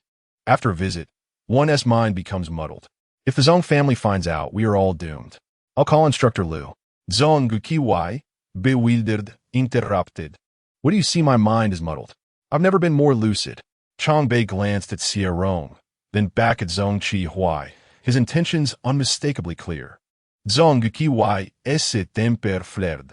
What do you mean? Is there no possibility for me and Xie Rong to be together?" Chang Bei's remarks struck a nerve with Zhong Qi, and the previously restrained young master's expression darkened, though he refrained from releasing any alpha pheromones. An unspoken pressure emanated from him. Intriguingly, this aura gently brushed past Chang Bei without causing any threat. In contrast, the remaining two felt the weight of the situation. Wei Jia trembled uncontrollably, shaking as if afflicted by Parkinson's disease. Chang Bei shivered too, though not as severely as Wei Jia, even managing to engage in conversation. Such was the nature of anger mixed with humiliation. Zhong Qi felt exasperated, yet he could not resort to violence against Chang Bei over this matter. He cast a woeful glance at Xie Rong, his dark eyes filled with a puppy-like innocence. After observing the unfolding drama, Xie Rong finally raised an eyebrow and confirmed, "He is not lying. We are indeed together." Chang Bei widened his eyes in disbelief. "If you utter one more word of denial, I'll send you to the infirmary for a nap," Zhong Qi warned ominously. He could hardly contain himself. Giving Chang Bei a beating wouldn't matter much. Chang Bei immediately fell silent, scrutinizing Xie Rong's expression repeatedly. The focus was on discerning whether there were signs of him being coerced or kidnapped by the esteemed Zhong Deshao. After a lengthy observation, he discerned nothing amiss. In other words, these two were indeed genuine. After much contemplation, Chang Bei blurted out the most straightforward exclamation, "Oh my!" Forgive his lack of sophistication. Such an exclamation is universally understood. Suddenly, he lamented, "This is the end." Xie Rong inquired, "What do you mean, the end?" Zhong Qi narrowed his eyes in displeasure. Appearing somewhat menacing, "What do you mean by the end?" He had become particularly sensitive to such negative phrases and was averse to hearing them. The other occupant of the dormitory remained silent. Wei Jia had not uttered a word since learning of their relationship, with his head bowed and long hair obscuring his brows. His expression was unclear, appearing somewhat pitiful, yet none of those present were inclined to pay him any heed. Chang Bei, tousling his fiery red hair, wore a forlorn expression. I'm finished. In our dormitory, everyone but me is not straight." Xie Rong, with a hint of amusement, responded, "Do you believe you are in danger?" Zhong Qi immediately interjected, "Rest assured, you are far safer than the cafeteria's pig head." Chang Bei, feeling aggrieved, replied, "That's not it. I am quite self-aware. I'm so handsome that if you were attracted to me, you wouldn't have held back until now. I just feel that I can't borrow a spot in other dormitories anymore." With a melancholic tone, he added, "In the past, we had only one such incident," referring to Wei Jia. "Once your affair becomes public, those alphas will undoubtedly suspect our dormitory is filled with AA relationships. Recently, when I go to borrow a spot, they always watch me warily, fearing I might concoct an excuse to do something to them. Please, I have no interest in their behinds. I merely need to relieve myself. Is that wrong? Is it wrong?" Furthermore, Chang Bei fumed. "I was bitten by an alpha on the behind last time, and now they dare to suspect me. I doubt I'll be able to borrow a spot again. My ambitious goal of relieving myself across the entire Imperial Military Academy's dormitories must now be abandoned." Even Wei Jia, who had remained silent and seemingly mute from the immense blow, found himself at a loss for words. The focus on relieving oneself could only lead one to conclude that he truly lived up to the title of Relief Brother. After feeling dejected for a while, Chang Bei suddenly grasped Zhong Qi's arm. "Zhong Deshao, could you elaborate?" Zhong Qi cast him a sidelong glance. "Elaborate on what?" "On how you two came to be together." Chongbei looked at him earnestly. This is crucial for me, having already brushed past his grand ambitions. He needed clarity on this matter, lest he wake in the middle of the night exclaiming, "Oh my!" Zhong Qihua was quite willing to discuss the matter. He was eager to boast about his relationship with Xie Rong to the world. Otherwise, he wouldn't have approached Chongbei with such enthusiasm upon his return. Considering Chongbei's earnest demeanor, Zhong Qihua decided to overlook the earlier incident and cheerfully began recounting the story of their romance. Much of it was personal embellishment, lacking factual basis, yet one spoke earnestly while the other listened intently. "Wait a moment, let me jot this down," Chongbei said, turning slightly to type away on his holographic device. Before long, a new post emerged from the Imperial Military Academy titled, "I have a scoop about young Master Zhong and Xie Rong. For details, contact me at 50. Glancing inadvertently at the post, Xie Rong thought, "Forget it, Brother La Sure is merely earning a bit of pocket money." Chapter 43. My archenemy Alpha wants to be my dog. 43. The news of Zhong Qihua's relationship with Xie Rong spread rapidly throughout the Imperial Military Academy. Ignited by Chongbei's post, students marveled in disbelief, wondering if the Zhong family would separate the couple. However, Professor Liu was not one to merely spectate. He directly inquired with Zhong Qihua. "Zhong Qihua, yes, we are together. It's true. Any questions?" "Instructor Liu, does your father know?" "Zhong Qihua, he doesn't know, but my uncle does." The Zhong family held significant status, with Zhong Qihua's father being a crucial pillar of the empire. Yet within the household, his authority was overshadowed by Zhong Qihua. It seemed the Zhong family exhibited signs of being henpecked. Unsurprisingly, upon hearing this, Instructor Liu fell silent, but soon returned, unable to restrain himself from offering advice. "Instructor Liu, there is something I must mention." "Zhong Qihua, I know what you're going to say, but please refrain." "Instructor Liu, Zhong Qihua being with an alpha isnt a trivial matter." "Instructor Liu, why cling to something that may lead nowhere? On such a fine day, was it truly necessary to speak in such a manner?" Zhong Qihua felt displeased, and his irritation meant that Liu should not expect a pleasant exchange either. While dealing with official documents, Instructor Liu received a notification from his light brain. The sender was Zhong Qihua.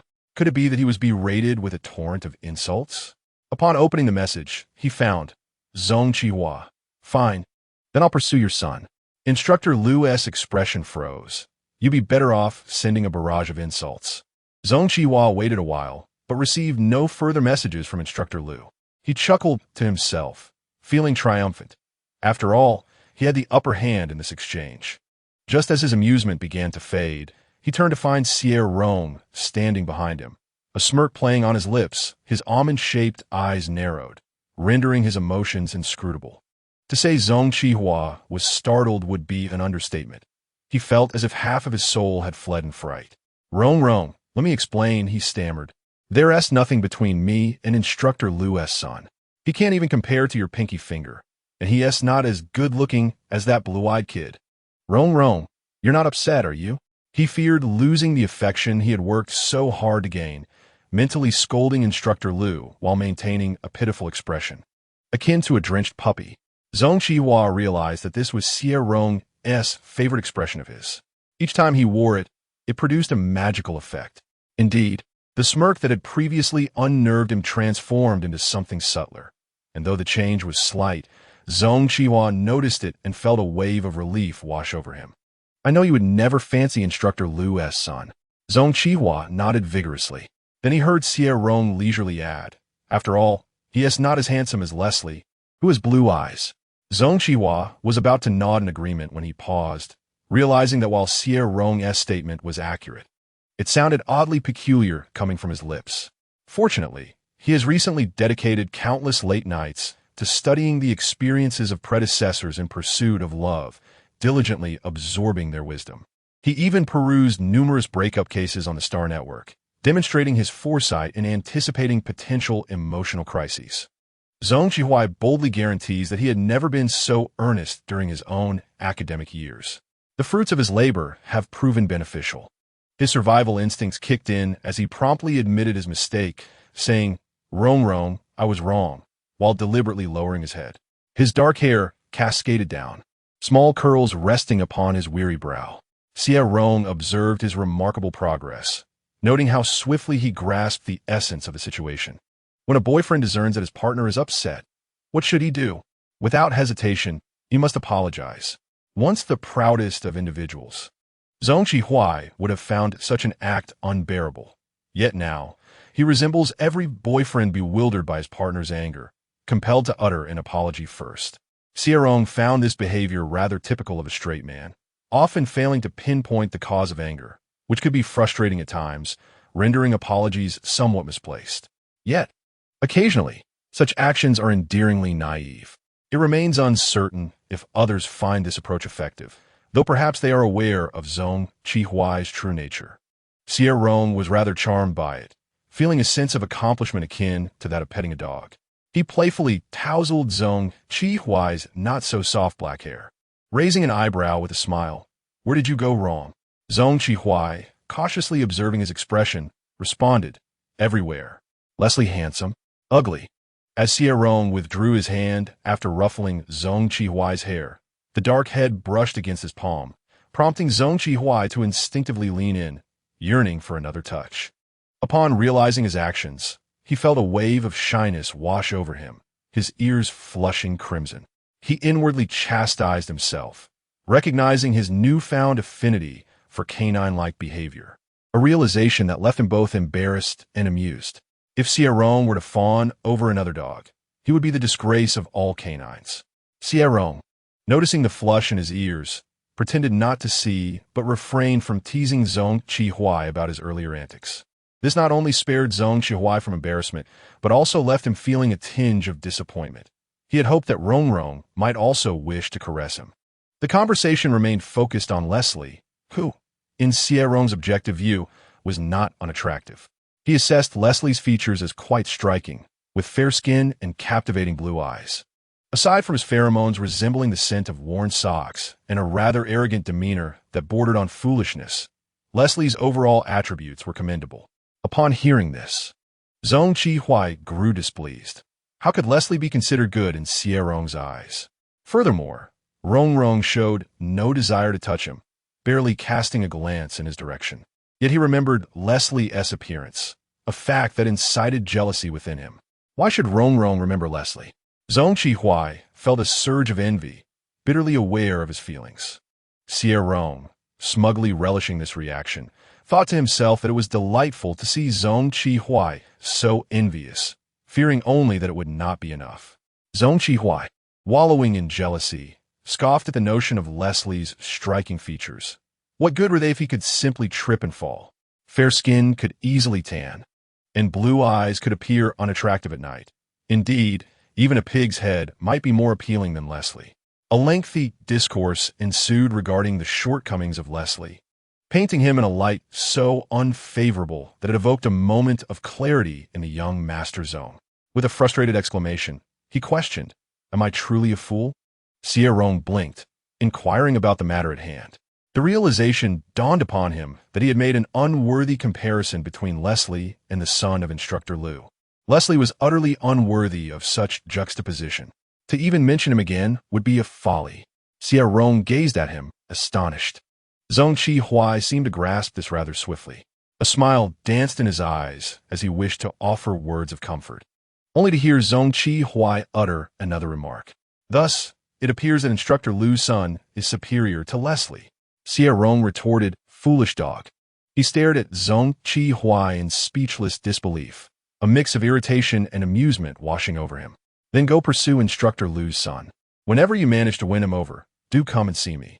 With that, he turned to leave, while Zhong Qihua stood bewildered, calling out, Rong, please don't go.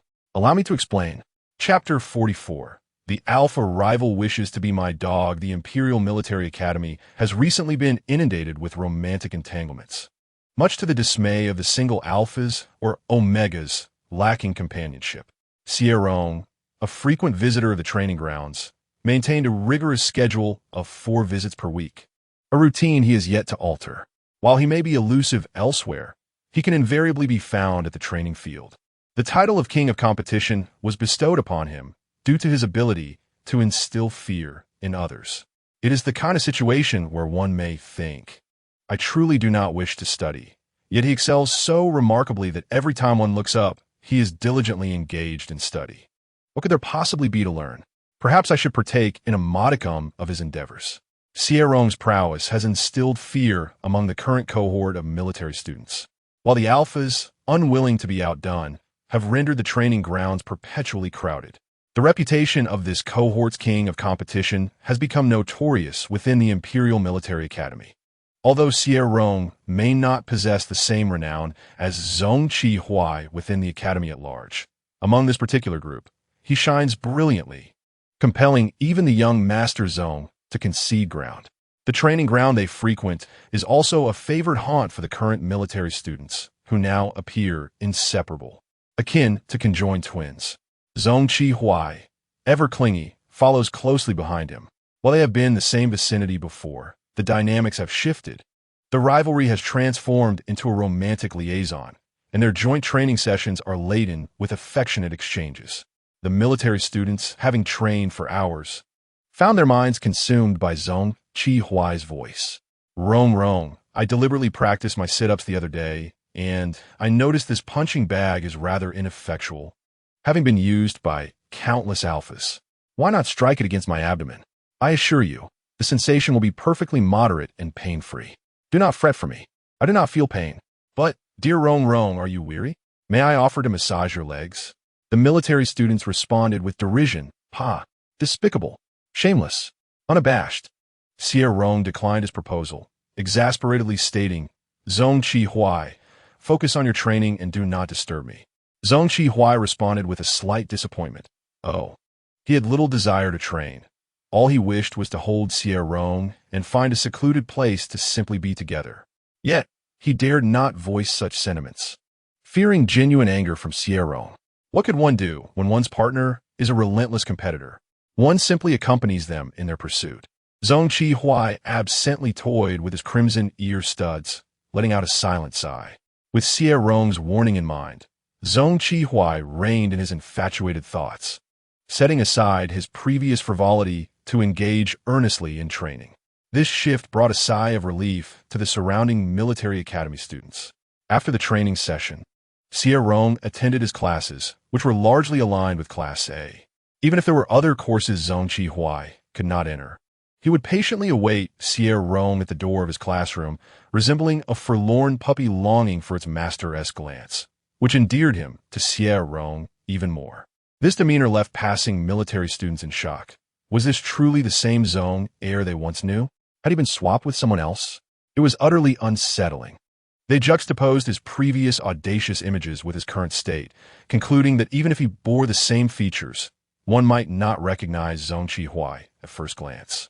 Xie Rong came across several versions of their relationship's narrative, with the most heated discussion in the forums centering around Chang Bei, who had seized the opportunity. Another thread analyzed Zhongqi Huai's potential substitution, presenting compelling arguments. In this discourse, Xie Rong was depicted as the accomplice of the counterfeit Zhong heir. Hoping the Imperial Military Academy instructors would conduct a thorough investigation and notify the Zhong family to ascertain the authenticity of their heir. Zhongqi Huai's father was a general in the empire, his grandfather a marshal, while his uncle, the principal, was reportedly in seclusion studying before their official announcement. Within this thread, it was suggested that Xie Rong had conspired with the impostor to replace the genuine heir. Some commenters argued that a top-tier alpha like Zhongqi Huai would not be so easily substituted. The thread's originator countered, stating that Xie Rong possessed the mental fortitude to harm Zhongqi Huai, and with a counterfeit of similar strength, it was indeed plausible. They further analyzed the abrupt transformation of a sworn enemy into a lover, asserting that there must be a hidden agenda.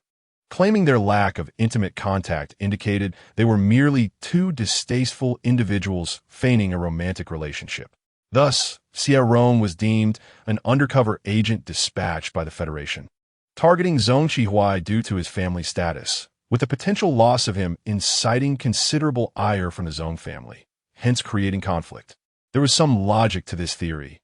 Were it not for Xie Rong's awareness of the truth, he might have been swayed by it himself. Thanks to this discussion, Xie Rong's adversarial persona deepened, significantly advancing his mission progress to an impressive 88%. Both he and 606 were pleasantly surprised. He had chosen Xie over the mission, yet felt a tinge of regret regarding the task. The emotional arc with the protagonist was undoubtedly lost, and even if it existed, he would snuff it out. In the worst-case scenario, he would sabotage the protagonist. After all, Xie Rong asserted that if he said something did not exist, it simply did not. The main quest also counted towards his points. Every bit earned was worthwhile, with the hope of fully maximizing his task progress. Thus, he found himself quite content upon reading the thread, even as Xie furiously sought to have it removed. Xie Rong intervened, insisting, "They claim I am a counterfeit. They say we are merely pretending to be lovers, devoid of any intimate contact. If I do not express my anger, they will think I am, Xie's face, previously contorted with rage, fell into a trance as a sudden softness enveloped his lips, silencing the torrent of anger, grievance, and accusation that had been brewing within him. He found himself at a loss for words, the thoughts dissipating as joy and excitement cascaded through his mind and limbs, his heartbeat crescendoing with each passing moment. Xie Rong, seemingly unfazed, withdrew slightly, the pale skin of his nape tinged with a delicate flush, marking their newfound intimacy. Regaining his senses, Xie gazed at Xie Rong with the intensity of a famished wolf eyeing its prey, a primal hunger igniting within him, his eyes clouded with desire. In this moment, he was no longer the obedient dog he had pretended to be. He was a wild beast, craving flesh, yet knowing that satiation would render him docile. Xie Rong's gaze faltered for a moment, his soft red lips pressing together, the graceful curve of his mouth igniting a fervor within Xie, reminiscent of their recent encounter. Xie Rong experienced his first kiss with an innocent earnestness, merely pressing his lips against Xie's. Yet, Xie's reaction was anything but subdued, his eyes transformed, reflecting a yearning gaze that spoke volumes. What was he looking at? His master, longing for a kiss. His voice, hoarse and desperate, echoed as if he had been parched for 3 days. The straightforwardness of his words sent a jolt through Xie Rong, causing him to catch his breath, attempting to dispel the warmth flooding his cheeks. Xie, typically slow to respond, was suddenly astute, his cleverness a stark contrast to his usual demeanor. How could one possibly refuse? Despite his reservations, the way he addressed Xie Rong as master made it difficult to resist. Xie Rong hesitated, contemplating the implications. Then, in a sudden whirlwind, he found himself forcefully pinned down by the alpha, his mouth captured, silencing any protest. Xie Rong felt as though his lips were no longer his own, tingling and warm. With a hint of pain, realizing belatedly that he had been bitten in the heat of passion, he thought to himself, "Let us do it again." Xie, unperturbed and thick-skinned, leaned closer with eager anticipation, his expression radiating a sense of readiness. The earlier kiss had been interrupted only by Xie Rong's insistence on breathing, or else Xie would have clung to him, unwilling to let go. In this, his first kiss, Xie Rong felt no pleasure. If he were to describe it, he might say he felt like a mere piece of meat. Xie, like a ravenous dog starved for 3 days, devoured the moment with reckless abandon. His fervor rendered the kiss almost brutal. As the tingling sensation on Xie Rong's lips faded, he glanced over to find Xie fixated on him, his gaze burning with desire. Again, Xie Rong's tone was cool, laced with a hint of annoyance, unaware of the subtle shift in mood. Xie remained entranced by the lingering warmth of their previous encounter. His gaze lingered on Xie Rong's red lips, which were naturally vibrant, now slightly swollen from their kiss, revealing a glimpse of pearly whiteness within. The contrast of rosy softness and pristine whiteness stirred an insatiable thirst within Xie. It was Xie Rong's blush-kissed face that captivated him most, resembling the dawn sky, painted with crimson hues, his enchanting eyes drawing Xie into a dizzying spell. It was impossible to discern any malice. Instead, a captivating charm swayed gently, her phoenix-like eyes exuding a slightly dazed curvature, the imposing aura dissipating into the spring waters. With a trace of mist lingering in her gaze, she appeared soft and particularly susceptible to coaxing.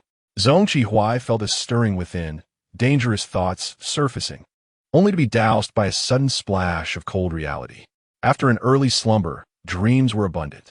Zhong Qihuai's first reaction was, "Shall we sleep together?" However, upon witnessing Xie Rong's expression, he understood that was not the implication, leaving him feeling aggrieved. Hadn't they just been resting? Wasn't this a time for repose? Xie Rong regarded him with an air of tranquility, as if to question whether there was a problem. Yet, that indeed posed a significant issue. A famished dog howled fiercely, still yearning for more. The stern-hearted master would not indulge him indiscriminately, denying him satisfaction. "Then, shall I take matters into my own hands?" he queried. Xie Rong, with a knowing smile, retorted, "Do you dare?" "I do not dare," Zhong Qihui replied, disheartened, for if he did, he would merely be astray. Nevertheless, Zhong, the young master, could not comprehend how Xie Rong could so swiftly reverse his stance. Moments ago, all had appeared well.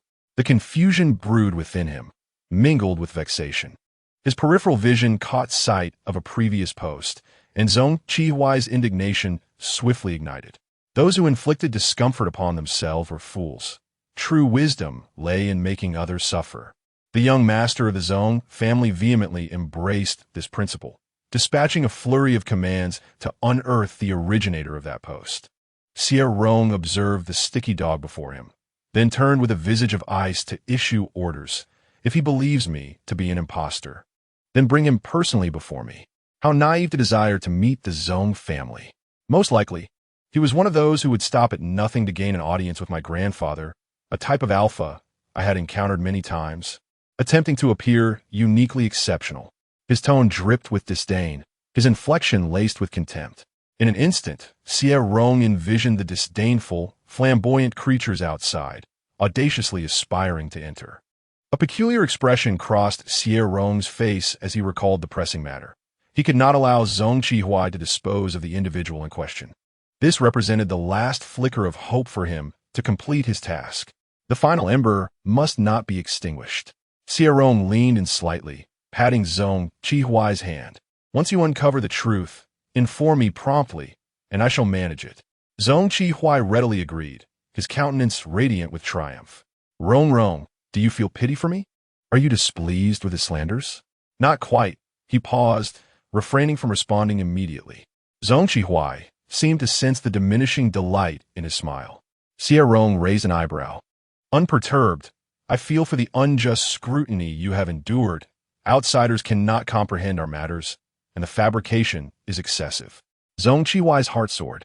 Reveling in specific words that ignited his joy, his previously waning expression now aglow, lips curving upward with a hint of pride. Clearing his throat, he declared, "I knew you cared for me. However, with your concern, my anger lessens. They are but outsiders. What could they possibly understand?" The boastfulness in his words threatened to overflow. Xie Rong chuckled at him. With that single utterance, Zhong Qihuai's tail seemed to wag high in delight. Xie Rong found him endearing, a delightful blend of charm and amusement. Unable to resist, he reached out to stroke the head of his dog, which nuzzled against his hand with remarkable obedience, astonishingly compliant.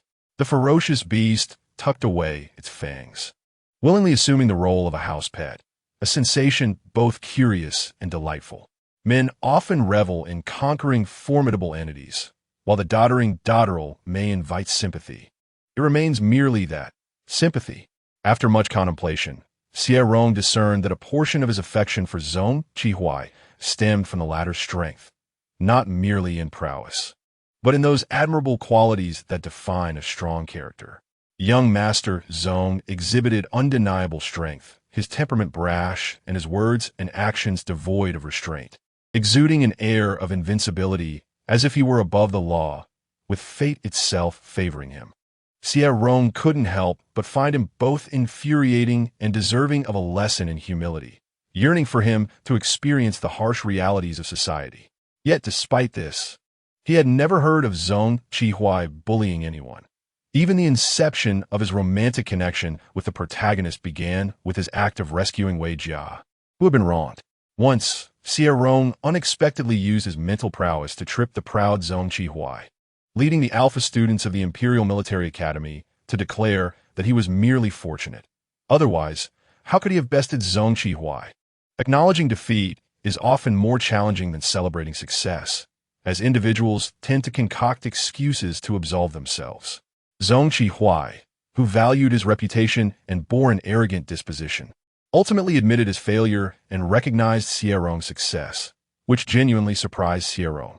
He continued to stroke the head beneath his palm, his fair fingers lightly toying with the curls that fell across his brow, assuring him that even in anger, it was inconsequential. He would comfort him. Zhong Qihui abruptly raised his head, his eyes bright and dog-like, gazing at him with anticipation. "Are you truly going to comfort me?" Xie Rong smiled. Indeed. A pang of affection for the little dog struck him. After all, it was his dog, and comforting him was only natural. Zhong Qihui immediately broke into a wide grin. "Then a kiss?" Xie Rong, wincing from the sudden pain in his lips, replied, "Next time." Next time would suffice. Zhong Qihui's expectations were modest. As long as there was a kiss. Observing Zhong Qihui's cheerful demeanor, Xie Rong's thoughts returned to the earlier post, advising him not to interfere and allowing him to take the lead. He wished to increase his task progress first. Naturally, Zhong Qihui nodded in agreement. He was efficient in his endeavors, having located the individual within an hour, forwarding a wealth of information. Upon seeing it, Zhong Qihui promptly related to Xie Rong's light brain. Chapter 46, The Alpha, My Archenemy. Wants to be my dog, 46. This alpha was an upperclassman on the verge of graduation and assignment. In terms of seniority, he should be on par with Leslie, and his post had been persistent, suggesting some underlying connections. However, no network could rival that of the Zhong family. At Zhong's level, information flowed effortlessly, drawing countless individuals to their cause without the need for direct communication.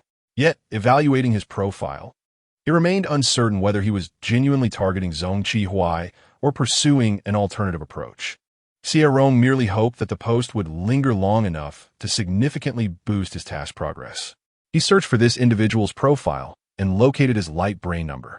The light brain number featured a temporary chat option that did not require adding friends to initiate conversation. Xie Rong expressed profound gratitude to this alpha, who safeguarded his task progress, assembling a temporary chat to send a flurry of supportive messages. Supporting the esteemed analyst. I feel compelled to engage my intellect after reading your insightful analysis. Xie Rong's disguise is far too profound. It is evident he is no virtuous character. I strongly recommend an investigation into him. I always knew that young Master Zhong could not possibly harbor any affection for him. They were arch-enemies before. The notion of bitter foes becoming lovers is utterly ludicrous. I hope the esteemed analyst can persist in this examination, preserving this thread, and informing all at the Imperial Military Academy that they are indeed adversaries. Xie Rong did not seek a response. He merely wished to show his support for this alpha. Should the latter lose motivation or truly abandon their endeavor, Xie Rong's progress would be jeopardized. After sending the message, he quickly forgot about it. Later that afternoon, as he extricated himself from a whirlwind of academic obligations, he opened his holographic device to discover a new reply in his message inbox. Remarkably, he had received a response. Perhaps his sincerity had been acknowledged. However, the reply was rather peculiar. Xie Rong stared at the question mark, in confusion for a moment. Had he mistakenly messaged the wrong individual? Tentatively, he sent another message. Hello. You're the one who suspects Xie Rong to be a federal spy in the analysis thread, correct? Indeed, that is I. What is the matter? Relieved, he realized he had not erred. No issue at all. I greatly admire your work. May we continue the analysis of this thread? I am particularly fond of your insights. I harbor a strong dislike for Xie Rong, and so does Zhong Qihui. What a coincidence. I too share a disdain for Xie Rong. With an impassive demeanor, Xie Rong typed. He looks quite terrifying. It is obvious he is not a person of good character. I have heard he is not kind to his roommates, laden with numerous faults. I wholeheartedly agree that he is a federal spy. He refrained from mentioning young Master Zhong, directing all his vitriol toward himself. He diligently played the role of a self-deprecating critic. The recipient appeared utterly astonished, each of Xie Rong's statements eliciting a new question mark. As Xie Rong's patience waned, he expressionlessly typed out a question mark of his own. Question mark. Question mark. This peculiar exchange of question marks was rather exasperating to witness. Just as Xie Rong reached his breaking point, the other party finally ceased their barrage of question marks. Xie Rong, what exactly do you intend to achieve? Xie Rong. He was taken aback, unprepared for the sudden loss of anonymity, and found himself bewildered, stripped of his critic persona. What do you wish to accomplish? Are you attempting to extract information from me to clear your name? I assure you, that is impossible. This Zhongqi is a fraud. I'm not Xie Rong. Oh, when you utter such words, do you not consider your real name? Beside the holographic avatar, a random string of characters he had carelessly typed had inexplicably transformed into two prominent characters, Xie Rong, bearing his own name while disparaging himself. Xie Rong mused, there is no fear of critics, but the true terror lies in the principal character criticizing oneself. It is well known that the principal character is the most formidable critic. Even Xie Rong felt a wave of disorientation at that moment. It was then that he suddenly recalled that temporary conversations mandated real name registration. Those alpha individuals who wished to preserve their anonymity would never opt for this method of messaging. Through those question marks, Xie Rong seemed to glimpse the astonished and perplexed expression of the other party through the virtual screen. 606 comforted him. It's nothing, Rong. Let's forget about this incident. Tomorrow is another day for a brave man. One can forget an event, but never the fact that they have once faced death. Xie Rong tugged at the corner of his mouth, his gaze profound. Social death is still death. He decisively replied to the last message from across the screen. I'm also a counterfeit. He then immediately ended the temporary conversation and blocked the other party. After this flurry of actions, his task progress seemed to have lost all hope, and exposure was imminent. As for himself, he could bear it, but he could foresee how Zhongqi would explode upon seeing it. He felt a twinge of guilt. Thus, when Zhongqi sought affection the next day, Xie Rong acquiesced, and the unrestrained young master indulged in kisses. By the end of the day, Xie Rong's lips were swollen. Stepping outside with such lips was embarrassing. He wished for a mask to cover his face. However, the more embarrassing situation arose. In the interstellar era, masks had become obsolete. What did everyone use instead? Face shields, akin to motorcycle helmets, covering the entire head except for the eyes, providing an unparalleled sense of security. This was quite acceptable. Xie Rong silently donned the face shield for the entire day. Zhongqi found it amusing, raising an eyebrow beside him, radiating the aura of a happy alpha for all to see. The only downside of the face shield was the inability to steal a kiss. Zhongqi attempted to persuade Xie Rong for another kiss, reasoning that since it was already on and no one could see, they could continue kissing. When he spoke, it seemed he had an addiction to kissing, prompting Xie Rong to roll his eyes in rejection. Even his eye roll was charming. Zhongqi praised him sincerely. Suddenly, Xie Rong swatted at the front of the face shield. Noticing Zhongqi puzzled gaze, he awkwardly turned his head away, feeling a bit warm. The face shield was stifling, and his pale skin showed a hint of blush. Zhongqi eyes sparkled. Perhaps kissing again would cool him down? Get lost, Xie Rong retorted. The audacious young master shamelessly dragged Xie Rong along, heading to the combat room. Xie Rong had long intended to practice close combat there, and Zhongqi willingly joined as a sparring partner. The combat room was not crowded, with only a few scattered people. Coincidentally, Wei Jia was also present. Xie Rong was somewhat surprised to see him, and his gaze fell upon the clothes Wei Jia was holding, leading to understanding.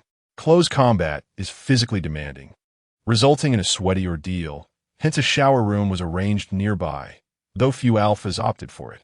Some alphas believed that their sweat exuded masculinity and left straight after class. However, Xie Rong always intended a shower, as did Wei Jia. The dormitory's bathroom was where they spent the most time, often witnessing scenes of Chang Bei knocking on the door, pleading for them to hurry up while clutching his stomach. Later, Chang Bei would borrow the facilities from the neighboring dormitory.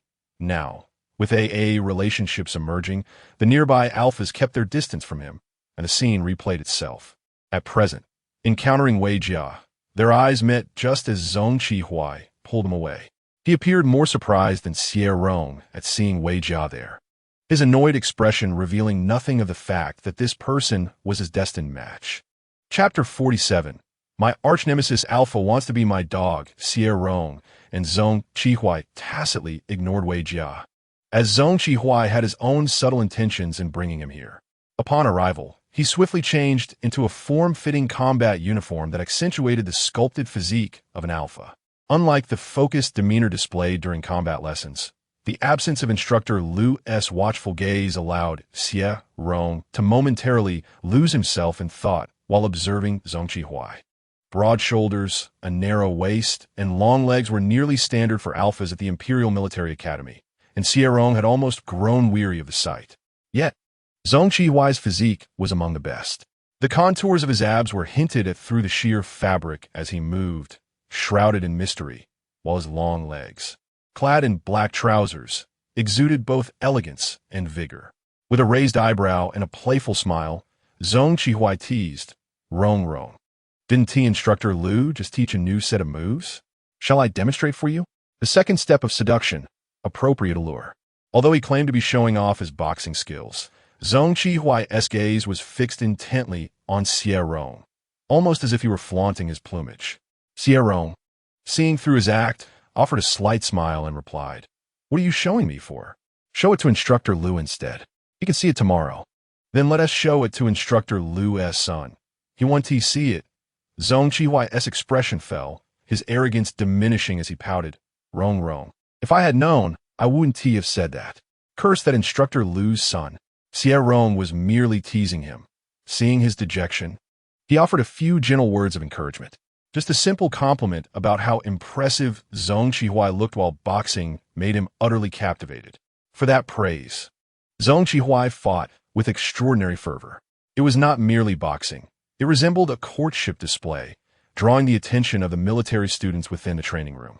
They exchanged glances and quickly turned away, convinced that Zhong Qihuai's flamboyance was genuine. By the way, the analysis post from yesterday abruptly ceased updates, and they lamented its absence for a while. Though Zhong Qihuai exuded flamboyance, he indeed possessed the credentials to back it up. Xie Rong's gaze lingered on his waist and abdomen, and the longer he stared, the more fervently Zhong Qihuai performed. Like a mischievous little cat, he playfully teased his big dog. Cats and dogs may not coexist harmoniously, but if the dog is willing to temper its fierceness, it becomes merely a toy for the cat, utterly harmless.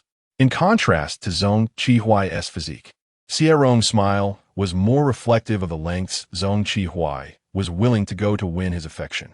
After finishing a set of moves, Zhong Qihuai leaned closer, asking, How was that? As he approached, Xie Rong caught a faint whiff of his alluring pheromones, wafting enticingly towards him. Xie Rong lifted his gaze slightly and inhaled deeply. Is that the scent of strong liquor? Xie Rong shot him a sidelong glance, his phoenix eyes sparkling with a teasing smile. It's quite pleasant. Zhong Qihuai's heart raced. Complimenting an alpha's pheromones felt akin to a declaration of love. In the interstellar era, praising someone's scent was evidently more thrilling than saying I love you. When he spoke again, Zhong Qihuai's voice was hoarse with excitement. Really? I quite enjoy strong liquor. Shall we try it next time? Suddenly, Zhong Qihuai looked up, his fiery gaze fixed upon Xie Rong without blinking. I didn't release any pheromones. Next time, I'll ensure you get your fill. Xie Rong, assuming Zhong Qihuai was merely feeling shy, teased. Really? You didn't? Not all. Then how did I smell it? He raised his chin and cast a sly smile at Zhong Qihuai. Upon hearing his words, Zhong Qihuai's expression wavered, revealing a hint of confusion as if he too was at a loss. Xie Rong could not help but laugh. It was a rare display of unguarded mirth, devoid of any sharpness or aggression. All the dangerous emotions melted away in that laughter. It was a pure, innocent laugh, his eyes sparkling with naive romance, reminiscent of a sheltered young master in an ivory tower, free from the ferocity that usually shadowed his brows, the edge of his tongue, and the occasional barbs he wielded. This was a side of Xie Rong that had never been revealed to him until now. As he laughed, his exquisite features softened, his phoenix-like eyes glimmering with vitality, the corners of his lips curving in a way that was anything but alpha. Instead, it evoked an instinctive desire to protect. Not a protector of the weak, but a guardian of vibrant life itself. He radiated beauty akin to that of spring, a burgeoning vitality far more lethal than mere appearance. The surrounding alphas, who had been observing them, halted their movements, their eyes fixed in astonishment on Xie Rong. Only when Zong, the formidable young master, directed a menacing glare at them did they snap back to reality, feeling guilty for their earlier disdain towards AA relationships as they turned away. Goodness, did I just find myself captivated by an alpha smile? Have I been deprived of viewing O films? How is it that he smiles more beautifully than an omega? Had Xie Rong always possessed such allure? In an instant, the alphas in the sparring room were thrown into disarray, their focus waning during their bouts. One alpha, sporting a buzz cut, lingered on the delightful memory of that smile and inadvertently struck another alpha in the chest. The latter exclaimed in surprise, "Where do you think you're aiming?" The buzz-cut alpha chuckled. It was unintentional. Why the exaggerated reaction? Why should I not react? You think I'd be interested in you just because you're in an AA relationship? You're the one in an AA relationship. Just look at yourself. If I were to choose, it would certainly be someone like Xie Rong. You think you're worthy of Xie Rong? Just look at yourself. If I'm not worthy, then who is? With a chest that barely measures up to my backside. You dare to dream of winning Xie Rong's affections? How absurd. You're asking for trouble. An alpha roared, feeling the sting of the words, and charged at the buzz-cut alpha, landing a punch that sent his head spinning.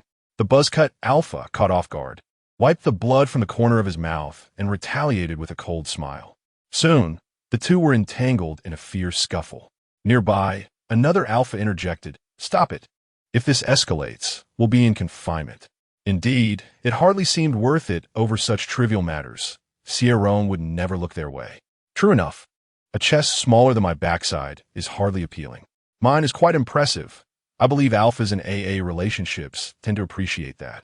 As the self-proclaimed muscular alpha made this remark, he cast a furtive glance at Xie Rong. Upon catching his gaze, he grinned and puffed out his chest. In the next moment, he was jostled aside by another alpha, who scoffed, "You really think anyone would find your bear-like chest attractive? What a joke." The competition is clearly in my favor. He raised his arm, the muscles in his bicep flexing enticingly, casting a glance at Xie Rong. "Damn it, you raucous alphas. Is it that time of the heat cycle again? I'll knock you all senseless."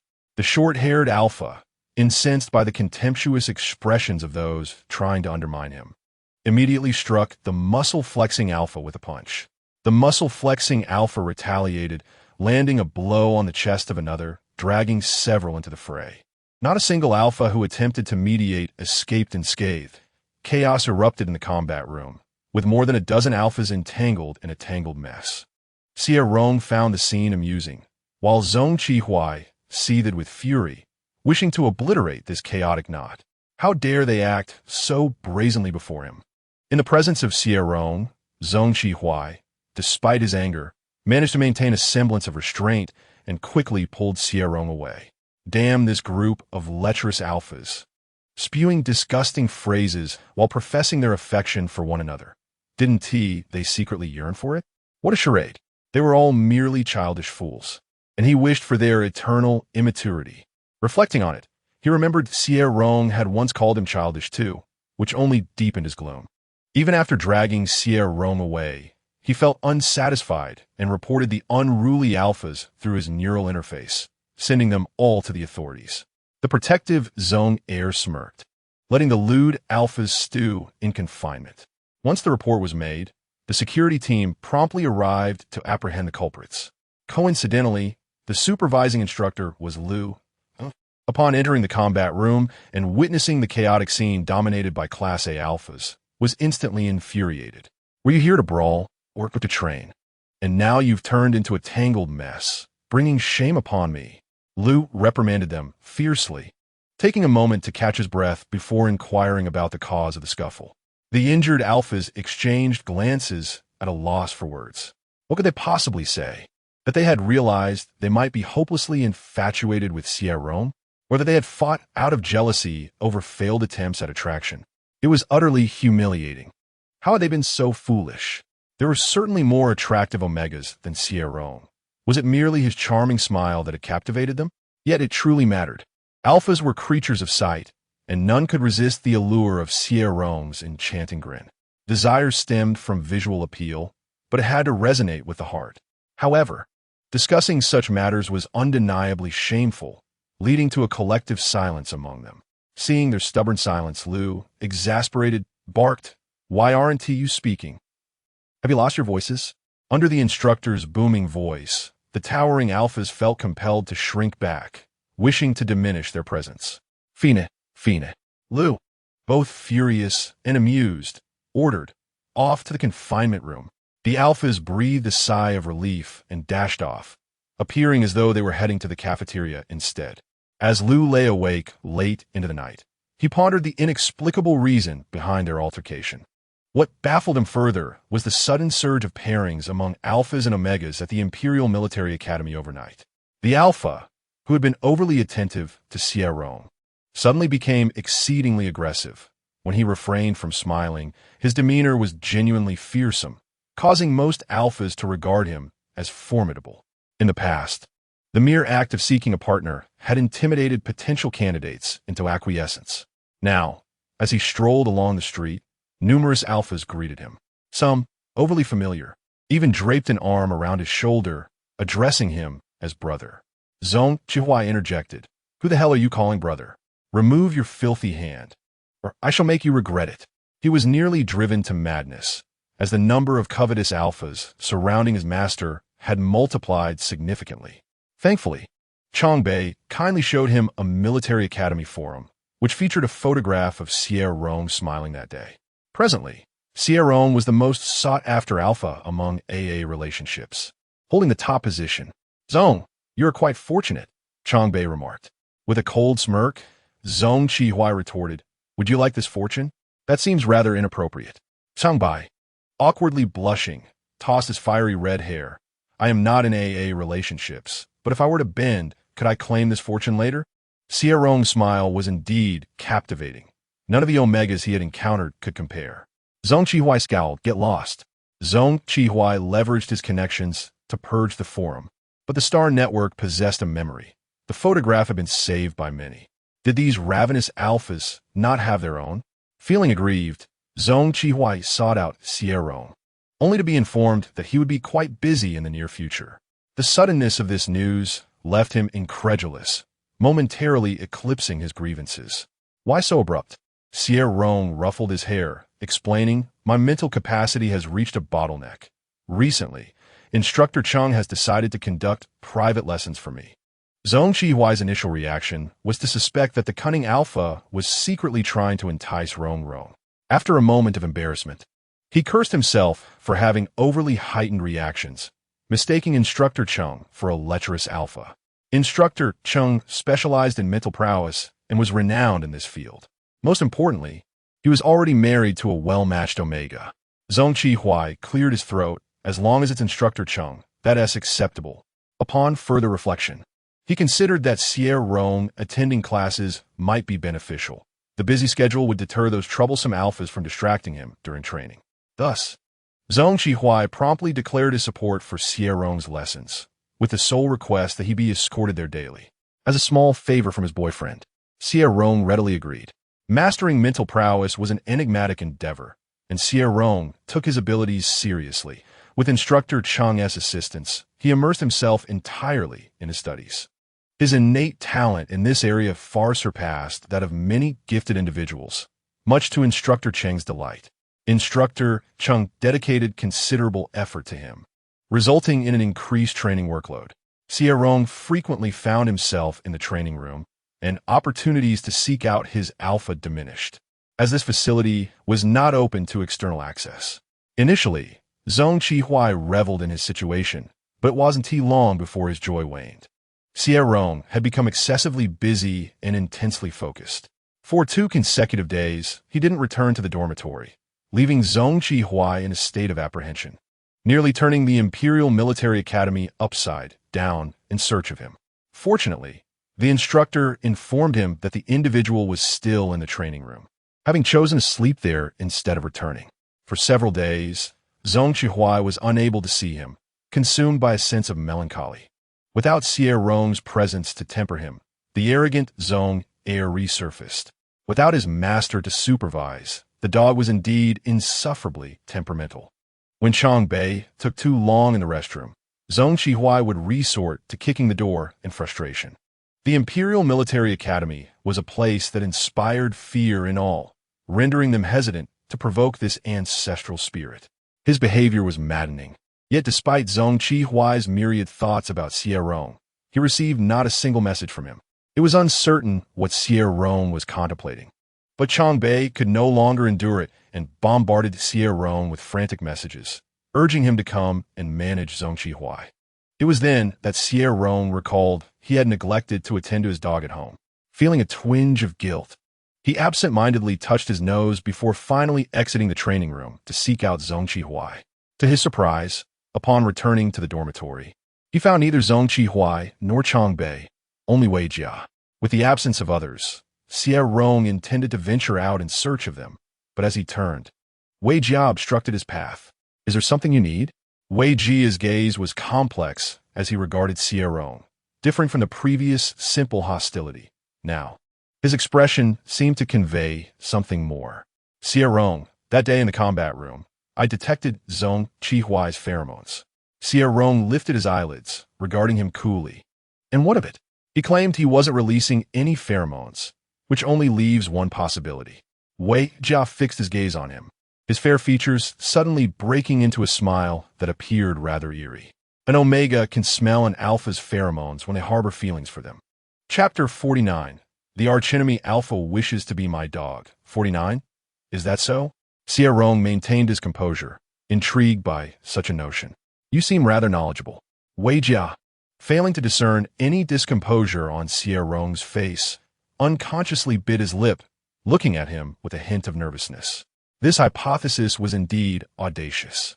No one would expect an Omega to masquerade as an Alpha within the Imperial Military Academy. Had it not been for Wei Jia's own inclusion among their ranks and his profound understanding of Omega pheromones, he might not have drawn such a conclusion.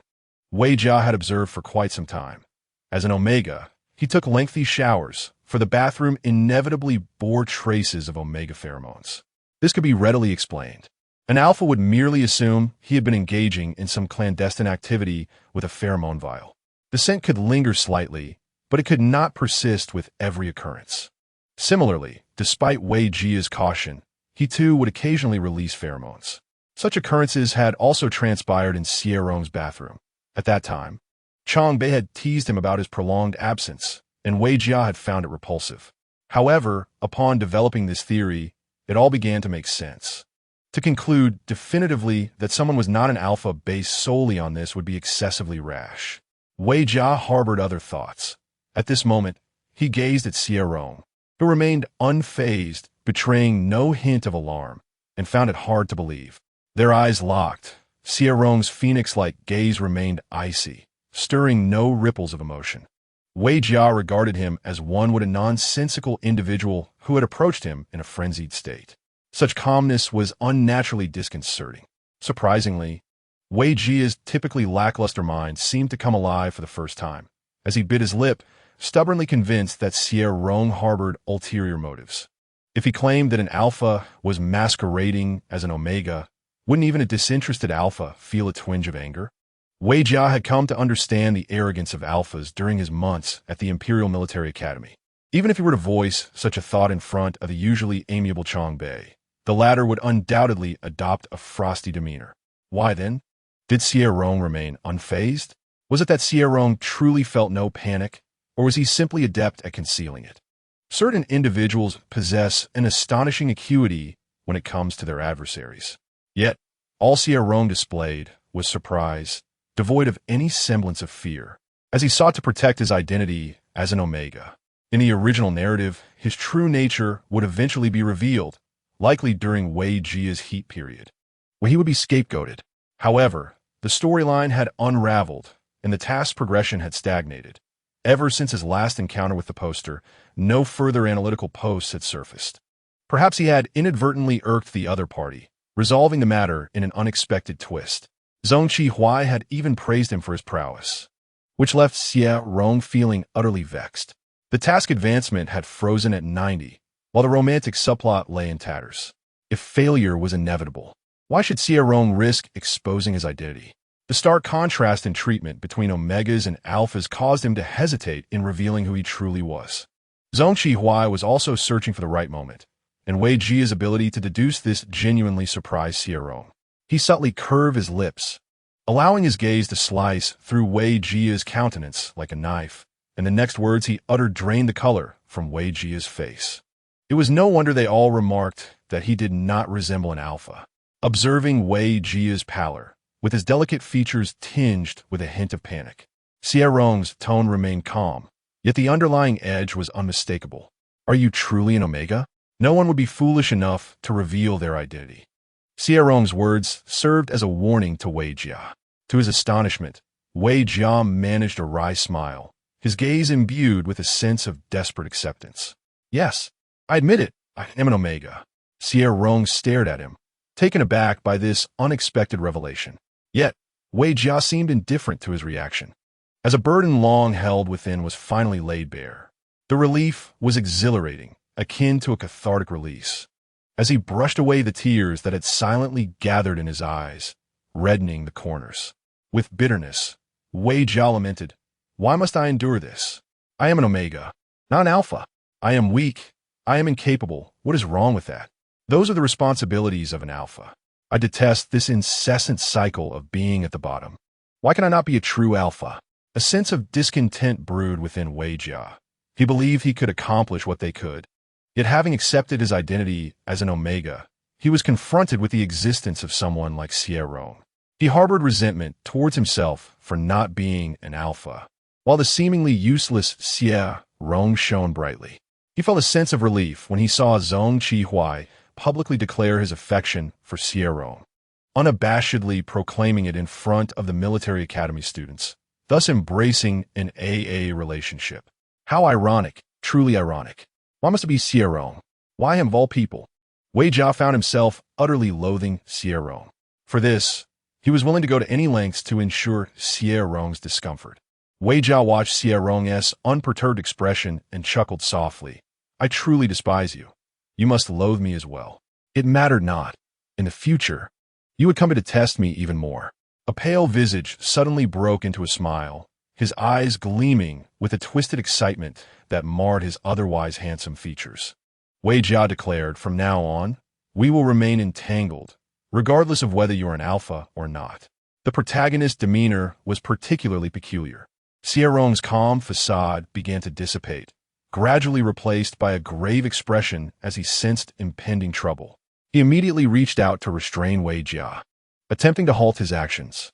At that moment, Wei Jia produced a light blue vial, its tip glistening with a needle, twisting his wrist so that the needle pointed towards Xie Rong. Frowning in confusion, Xie Rong's attempt to grab him turned cautious, wary of the imminent prick. In the next instant, his pupils constricted in disbelief as he witnessed Wei Jia smile at him, the vial spinning before he plunged the needle into his own arm. In an instant, the light blue liquid vanished completely. Xie Rong was momentarily taken aback. It was too late to intervene. The vial had evidently been prepared by Wei Jia for himself. What was his intention? A myriad of thoughts raced through Xie Rong's mind when he suddenly caught a whiff of strawberry candy, a cloying sweetness that made him uneasy. Strawberry candy? Why was there a scent of strawberry candy here? Abruptly, Xie Rong's expression shifted as he turned to look at Wei Jia. The pallor of his face had transformed into a vivid flush. Wei Jia's face was unnaturally red, his expression a mix of pain and discomfort as he bent over, clutching the table.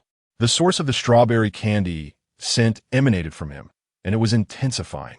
Damn it, this appearance was all too familiar. Omega's heat had arrived. What was happening? What had Wei Jia injected himself with? Scanning indicates that the substance he injected can induce an early heat cycle. Damn. Xie Rong couldn't help but curse under his breath. Had Wei Jia gone mad, voluntarily initiating an early heat? There is also a secondary effect. What? This substance can stimulate all present omegas to enter their heat cycles simultaneously. Xie Rong's expression shifted dramatically. As the system's voice faded, a familiar warmth enveloped him. Chapter 50. My arch-nemesis Alpha wants to be my pet. 50. The agony of the heat cycle rendered Xie Rong unable to maintain his composure, following in Wei Jia's footsteps. He leaned against another table, a flush creeping from his cheeks down to his neck, beads of sweat forming at his temples. His phoenix-like eyes glistened uncontrollably, and the pressure of his fingertips on the metal table left indentations as he struggled to retain some semblance of clarity. In the not overly spacious dormitory, an unexpected aroma emerged, a delicate blend of white magnolia intertwined with the cloying sweetness of strawberry candy. It was as if, amidst an overwhelming sweetness, a refreshing glass of water appeared, prompting an irresistible chase. At this moment, it was glaringly evident whether he was an omega or an alpha.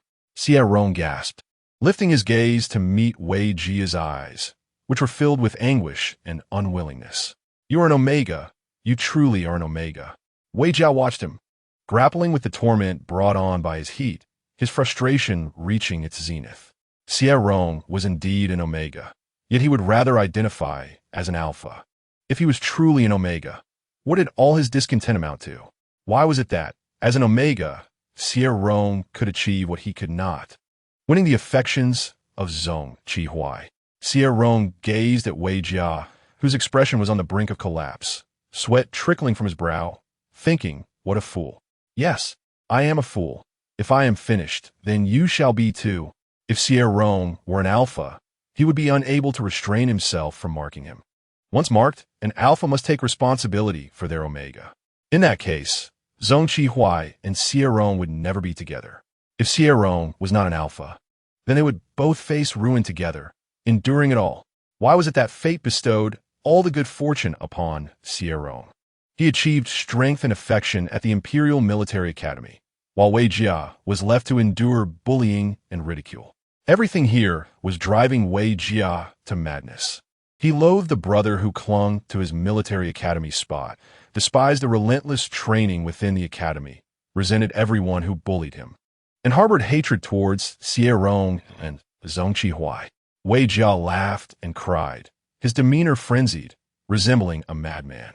Soon they would come in. We are both finished, and you must accompany me in disgrace. Two omegas in heat were more desirable than delicacies amidst a throng of vigorous alphas. Like starving beasts encountering meat after years without, their survival today was uncertain. As the pheromone spread, this dormitory could not contain them, as if a vessel had cracked, overflowing with potent scents. The sweet, cloying strawberry and the crisp, white magnolia quickly filled the entire building. From this center, it rapidly spread throughout the Imperial Military Academy. The excessive concentration of pheromones triggered alarms upon contact with the outside world, the sound echoing through every speaker in the academy. Alarm. Level 3 pheromone diffusion. All personnel inject suppressants. Alarm. Level 5 pheromone diffusion. All personnel inject suppressants. Alarm. Level 9 pheromone diffusion. All personnel inject suppressants. Hearing the broadcast, alphas sought out suppressants. But the dominance of the pheromones was overwhelming. Even those who had undergone specialized training could not withstand it. Most alphas lost their sanity upon hearing the second announcement. Damn, it smells so good. How can it be so fragrant? It's an omega, sweet enough to lick. I can't take it anymore. I truly can't endure this. Oh no, I don't want this. We are two distinct individuals.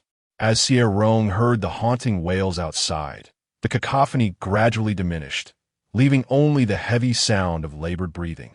The thunderous footsteps and heartbeats of thousands of alphas resonated, drawing ever closer. A bead of sweat trickled down Xie Rong's temple, coursing down his cheek and disappearing into his collar, saturating much of his black and gold military uniform, which hung heavily upon him. He urged himself to remain calm, to steady his racing thoughts, as the heat of his estrus threatened to engulf his consciousness. Faintly, Xie Rong perceived the system calling to him, though he wondered if it was merely a figment of his imagination. The voice seemed too distant. His legs weakened, and the strength in his arms ebbed away, causing his knees to buckle to the ground. The sharp pain jolted him back to awareness. Rong Rong, wake up quickly. The suppressants are here. Drink them now. With a low gasp, Xie Rong swiftly accessed the system shop and consumed 2 bottles of suppressants, his foggy mind clearing slightly. He swallowed hard, his throat parched, and exchanged for another bottle. Rong Rong, are you still in discomfort? I'll exchange one right away. Bang, bang, bang, before he could retrieve the suppressants. The sound of destruction echoed from the metal door. The sturdy barrier was reduced to scrap metal in the hands of the alphas, and with its removal, both Xie Rong and Wei Jia became exposed to their gaze. The uncontrolled alphas, unable to contain their pheromones, surged forward, and, as they entered, several waves of pheromones washed over Xie Rong, causing his suppressed instincts to flare up once more. In this interstellar era, the higher the rank of an alpha or omega, the more profoundly they were affected by their estrus. Wei Jia seemed to sense the imminent danger, crying out in a daze, though she appeared to suffer less than Xie Rong. As a multitude of alphas flooded in, Xie Rong's pheromones spilled forth uncontrollably, yet his mind remained clear. His lucidity did not extend to the alphas, whose eyes glowed crimson as they charged toward him, drawn by the scent. An alpha grasped his right arm, while another's claw-like fingers reached from the left, and 3 more charged forward. Gasping for breath, Xie Rong's extensive training finally proved invaluable. He pivoted to evade the approaching alpha, delivering a sweeping kick that toppled the foremost one. The force sent the alpha reeling backward, inadvertently shielding Xie Rong from the assaults of the others. As the fallen alpha hit the ground, Xie Rong immediately unleashed his mental energy, and invisible threads materialized before him. His damp black hair clung to his forehead, and fine beads of sweat glistened on his pale neck. With an exquisite countenance and a cold demeanor, sweat dripped from his brow as the invisible threads, under his control, enveloped a significant portion of the alphas. Breathing heavily, he uttered 2 words, betray the enemy, to turn the foe to one's own advantage. The frenzied alphas instinctively resisted, and Xie Rong gritted his teeth, battling against the onslaught of hundreds of alphas. Amidst the standoff between 2 factions, an unrestrained alpha circled to the rear of his opponent, his warm, aggressive breath brushing against the nape of the omega's neck. The omega's glands lay fully exposed beneath the alpha's gaze, causing Xie Rong to momentarily halt his breath. Yet his focus remained on the delicate threads surrounding him. Even if marked, he must complete the mental control. Otherwise, the marking would occur repeatedly. Xie Rong steadied his mind, his head buzzing as if it might split open. His voice emerged hoarse, akin to a parched fish, yet imbued with an undeniable command as he reiterated, betray the enemy. Chapter 51. The rival alpha desires to be my dog. 51. Betray the enemy. Betray. The threads, both tangible and ethereal, began to quiver simultaneously, as if unseen hands were manipulating them. Countless strands materialized from nothing, vibrating at an imperceptible speed, resonating in harmony with his intent. With an unmatched momentum, they surged into the alpha's being. The alpha, who had been struggling moments before, abruptly halted, while hundreds of others stood in a stupor. They remained motionless, as the alpha behind them, blocked from advancing, charged forward in a frenzy. Success! Just as Xie Rong exhaled in relief, a sharp pain pierced his mind, reminding him of the discomfort in his body. Had it not been for his remarkable willpower, he might have succumbed to unconsciousness from the pain. As he regained his composure, he did not have time to issue commands. He immediately counterattacked the alpha, targeting his glands from behind. He felt a bite on the back of his neck, likely drawing blood, the sting radiating through him. He kicked the alpha away and assessed his neck. No harm done, the bite was misaligned. A slight shift, and he would have been marked by a stranger alpha. Xie Rong rubbed the bleeding area on his neck, glancing at the temporarily halted alphas, acutely aware that their numbers would soon swell. He found himself ensnared amidst an unknown number of conscious alphas, pondering whether the guards would arrive. What of Zhongqi Huai? Had he too lost control? These thoughts flitted through his mind as he commanded the alphas to halt their advance. He then dashed towards the location where Wei Jia waited. The distance they originally shared was not great, but the surge of alphas swelled like a tide, forcing them apart. Xie Rong pressed forward with difficulty, practically engaging each alpha with a punch, clearing a path. As he drew nearer, Wei Jia's panicked voice became increasingly discernible. "Don't come any closer. Please, don't touch me. I beg you, go away. Help me, I'm in so much pain. I can't bear this." A dense wall of black and gold military uniforms obscured Xie Rong's view, with Wei Jia at the very bottom. He could hear his cries, yet his figure remained hidden. "Rong, just run. I see the alphas outside rushing this way. They're all gone mad. It's terrifying. What era is this?" It felt akin to a zombie apocalypse to 606. Those alphas seemed intent on devouring their host's flesh. "Hurry and flee." Xie Rong forcefully pulled away the alpha before him, leaving the bewildered alpha momentarily stunned. Confusion etched across his face. With a swift motion, Xie Rong hurled him to the back. An alpha who had already betrayed them immediately intercepted the tossed alpha. The overwhelming presence of numerous alphas, their chaotic pheromones intertwining, rendered Xie Rong's mind heavy with disarray. He mechanically repeated the act of casting aside alphas until he finally caught sight of Wei Jia, trapped beneath the pile. In that instant of recognition, Xie Rong paused. Even the persistent urging of 606 in his mind to flee fell silent. Wei Jia appeared utterly wretched, lacking the strength to resist the alphas. His tattered black and gold military uniform hung from him like rags, revealing skin marred with bruises, marks of choking and biting. The destructive impulses of out-of-control alphas had been unleashed upon him. They pursued their own desires without a care for whether this Omega would survive. Tears streaked across Wei Jia's delicate features as he stared blankly at one spot, his pupils unfocused, only able to utter pleas for them to stay away. An initial glance revealed the presence of a dozen or more alpha's pheromones clinging to him. When Xie Rong touched the back of his neck, Wei Jia thrashed in a frenzied struggle, his efforts pitifully weak. Xie Rong effortlessly subdued him, his fingertips brushing against Wei Jia's neck, sighing inwardly at the dual alpha marks embedded within. The alphas behind them were still restless, prompting Xie Rong to retrieve a suppressor stored in the system's inventory and forcefully administer it into Wei Jia's jaw. The suppressant took effect, gradually restoring clarity to Wei Jia's expression as he emitted soft whimpers. With his jaw dislocated, the words he attempted to utter were incomprehensible. Wei Jia's tear-streaked face gazed at him, but Xie Rong merely cast a fleeting glance before looking away. He did not need to comprehend Wei Jia's words. His motivation for saving him stemmed from a desire to prevent an Omega from perishing at the hands of alphas during a heat cycle. Dying in such a manner was not only tragically ironic, but also devoid of dignity. Upon administering the suppressant, Xie Rong showed little courtesy, leaving Wei Jia's jaw unhinged. He dragged Wei Jia towards the exit, mentally commanding the traitorous alphas to escort them out. They could no longer remain in the dormitory. Lingering any longer would lead to their entrapment. Xie Rong resolved to take the initiative, seeking a safe haven, preferably a sealed room devoid of pheromones. Upon receiving his command, the betraying alphas swiftly altered their course to escort Xie Rong. However, the number of alphas rushing towards them diminished significantly, with each alpha falling one by one. The dwindling numbers created vulnerabilities in Xie Rong's defenses. He could not afford to exert his mental energy for another attack. A repeat would plunge him into unconsciousness due to overexertion.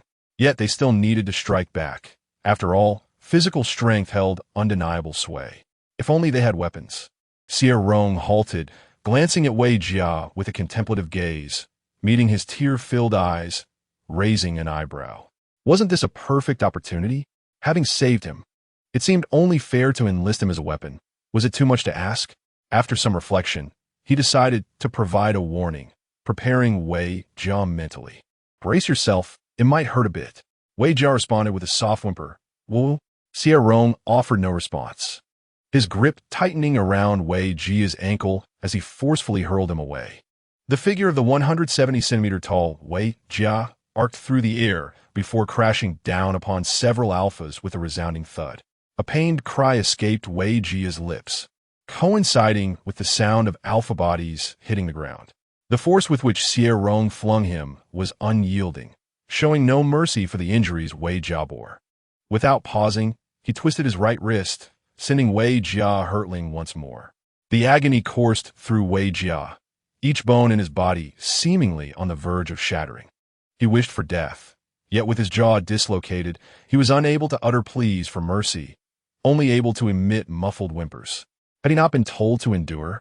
Xie Rong's brow furrowed slightly, his expression icy as he continued to throw Wei Jia with relentless vigor. I save you because I cannot bear to witness an Omega perish at the hands of an Alpha. It is devoid of dignity, a death unworthy. However, I do not mind if you meet a justified demise at my hands, using your body to forge a path and uncover your worth. I command you to endure. If you cannot withstand and perish along the way, I shall not spare a thought for you. This was the extent of Xie Rong's tolerance for someone he despised. He held a modicum of pity for the weak, but regrettably, it was not extended to Wei Jia. If Wei Jia succumbed along the path, so be it. Xie Rong considered such a death to be dignified. A death at his hands was preferable to one at the hands of those alphas. Chapter 52. The Alpha Who Wants to Be My Dog. 52. Xie Rong's cold demeanor seemed to intimidate Wei Jia, and with each subsequent throw, Wei Jia's protest lessened. Utilizing the weapon in his grasp, Xie Rong cleared a path swiftly towards the exit. However, the exit was congested with a throng of alphas who, upon seeing Xie Rong, charged at him with ravenous intent. He furrowed his brow, swinging Wei Jia to fend off a cluster of alphas, only to be met with a fresh wave as soon as he cleared the first. After 5 such encounters, Wei Jia was in such pain that he could no longer even whimper. 606 discreetly scanned Wei Jia and noted the alarming fact. He had sustained 6 broken bones, 3 of which were misaligned. In that moment, it was uncertain whether it would be better to let Wei Jia perish or for the host to rescue him. Xie Rong too recognized that Wei Jia was nearing his limit. He would need to be judicious in his utilization to conserve the weapon's durability. The sheer number of alphas outside presented a formidable challenge, and it was impossible to ascertain how many awaited their chance to pounce. Attraction for alphas stemmed from omega pheromones, and if an omega were to distribute their pheromones on the periphery, it would enhance Xie Rong's chances of escape. Yet, he found himself unable to recklessly cast Wei Jia into danger. Suddenly, he recalled the pheromone vial he had previously exchanged from the system's marketplace. Time was of the essence. Xie Rong instructed 606 to immediately exchange for another vial, disregarding the remaining 300 points in his account. Once the vial was in hand, Xie Rong swiftly pulled the tab, releasing a cascade of omega pheromones into the air. The information pheromone bottles produced by the system's marketplace possess a concentration several hundred times higher than that of the diluted versions from the Empire. As soon as the pheromone wafts into the air, the approaching alphas become increasingly agitated, and the alpha safeguarding his side is swiftly overwhelmed. Xie Rong hefts the pheromone bottle in his hand and hurls it with force. The small canister arcs gracefully through the air before plunging into the throng below. My beauty! My Omega, wait for me. Here I come. All that is mine shall remain mine. You shall not seize my wife. Get away. Where is he? Why can't I reach him? Omega, where's my little O? Whoa, whose backside is this? Who the hell bit me? The alphas blocking their path, driven mad by the potent pheromone bottles, engage in chaotic scuffles, their eyes ablaze with desperation as they search for their omegas. With the pheromone bottles at the forefront, the number of alphas charging at them diminishes significantly.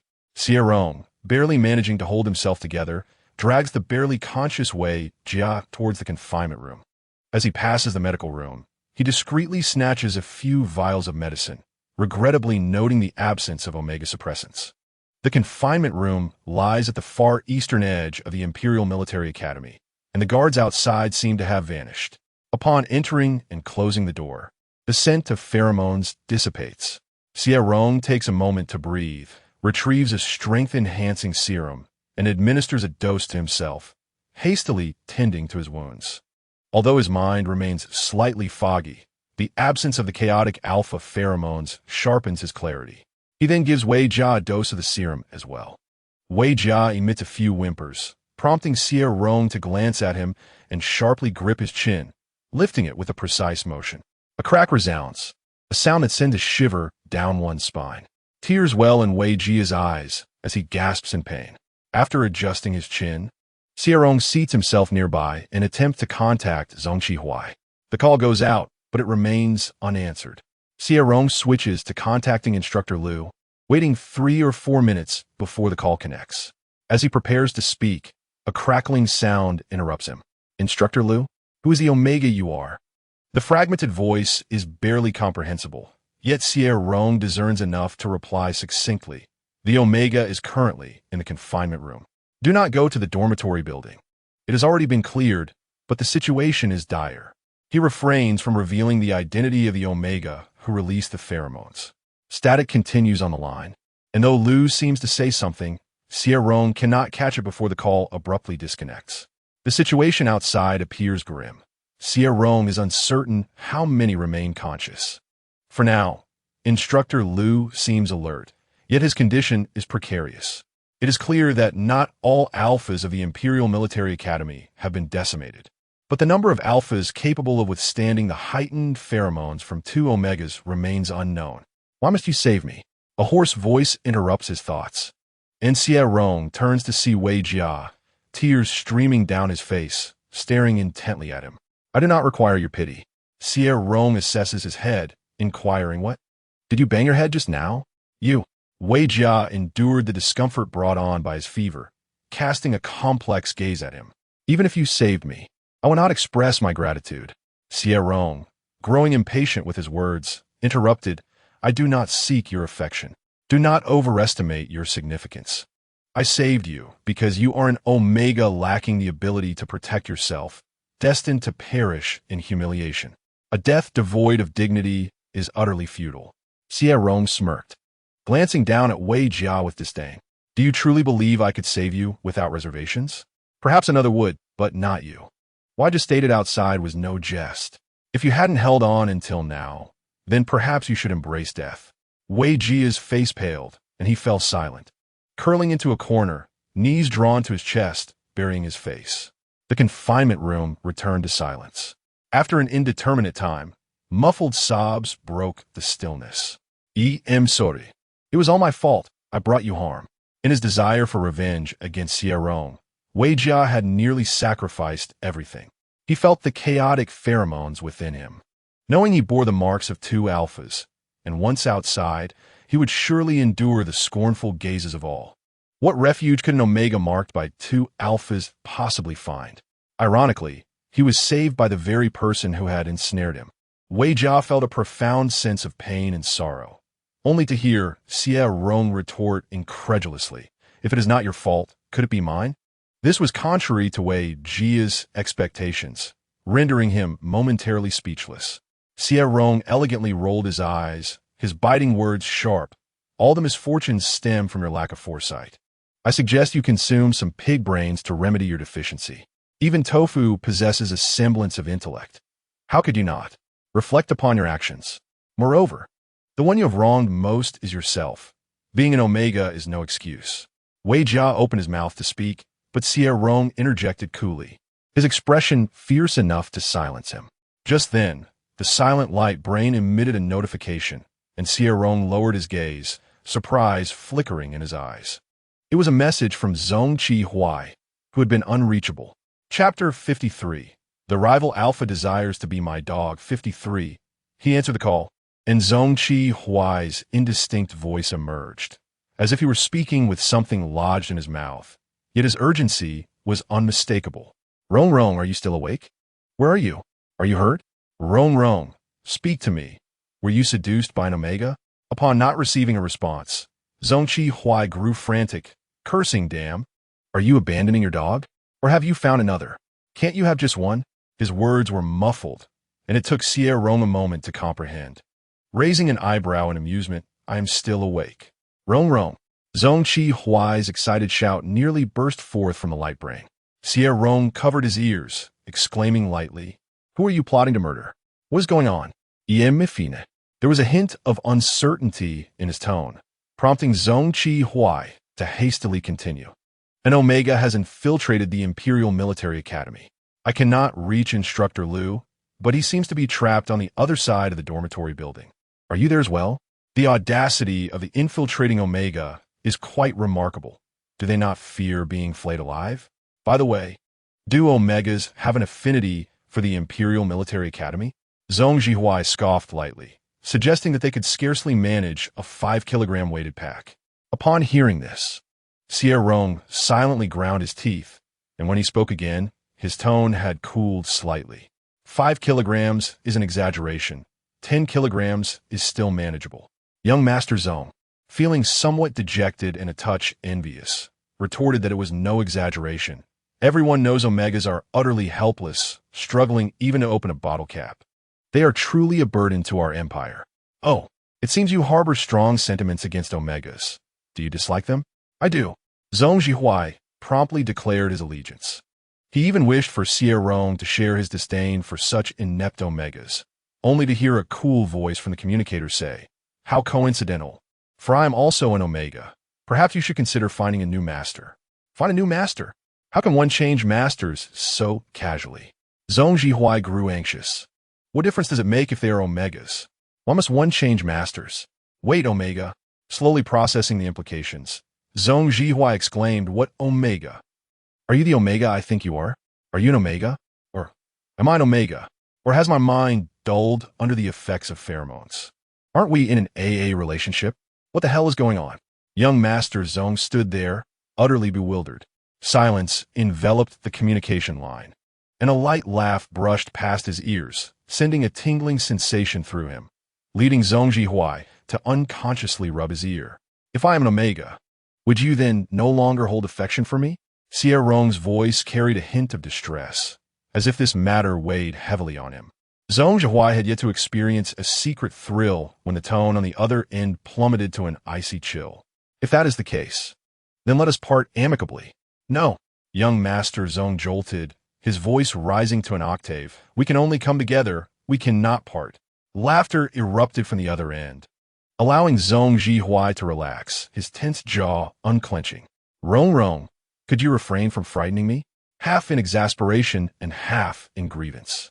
He realized that all his emotions were at Xie Rong's mercy, especially since the latter often teased him.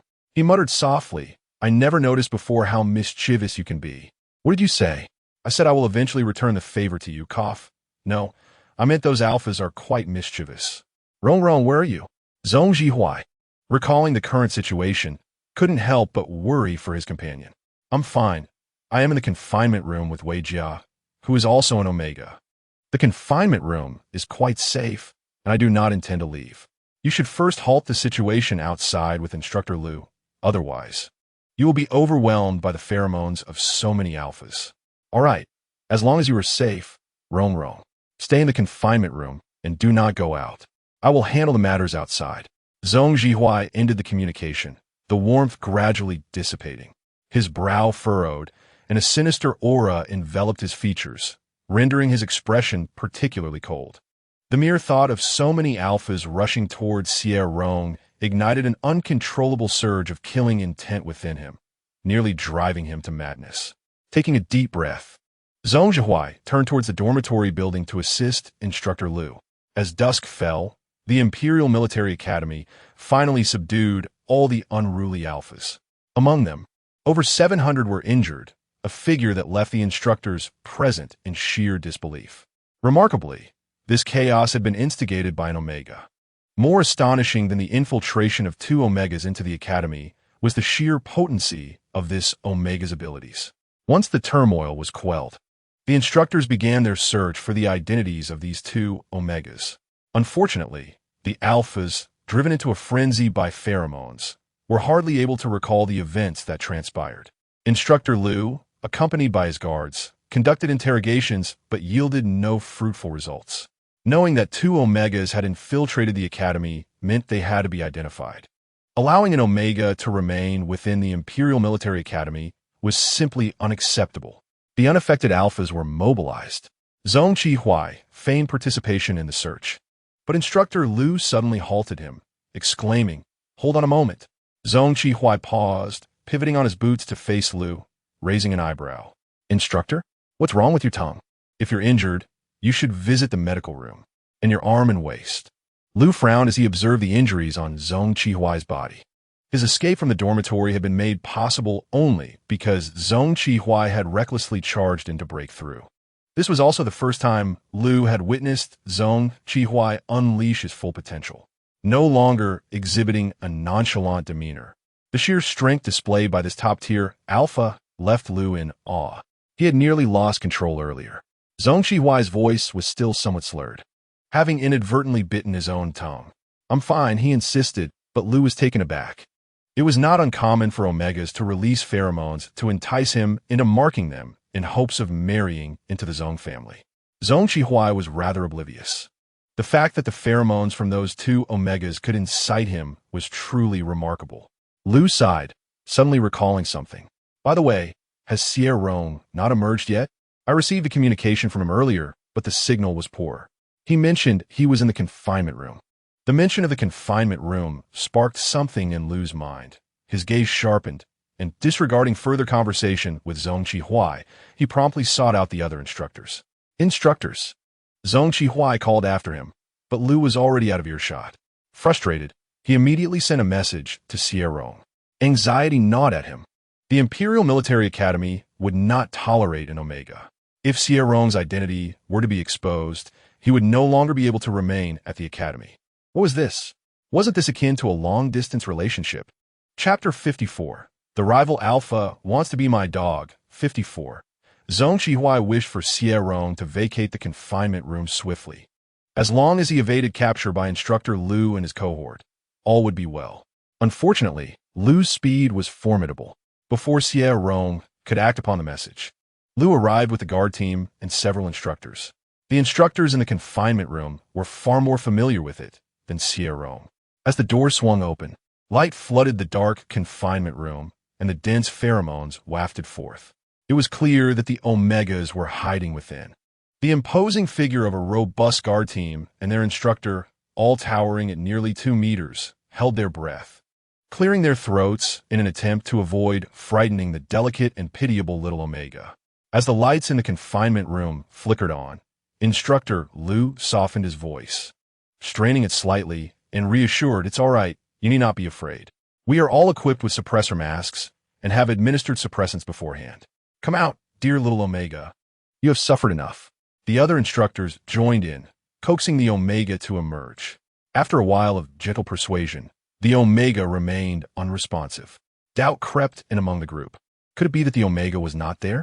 They stepped closer, and within the brightly lit confinement room, 2 figures came into view. It appeared to be the case. Yet just as the instructor was about to coax again, he met the gaze of a pair of dark, piercing eyes, their slanted corners exuding a chilling ferocity.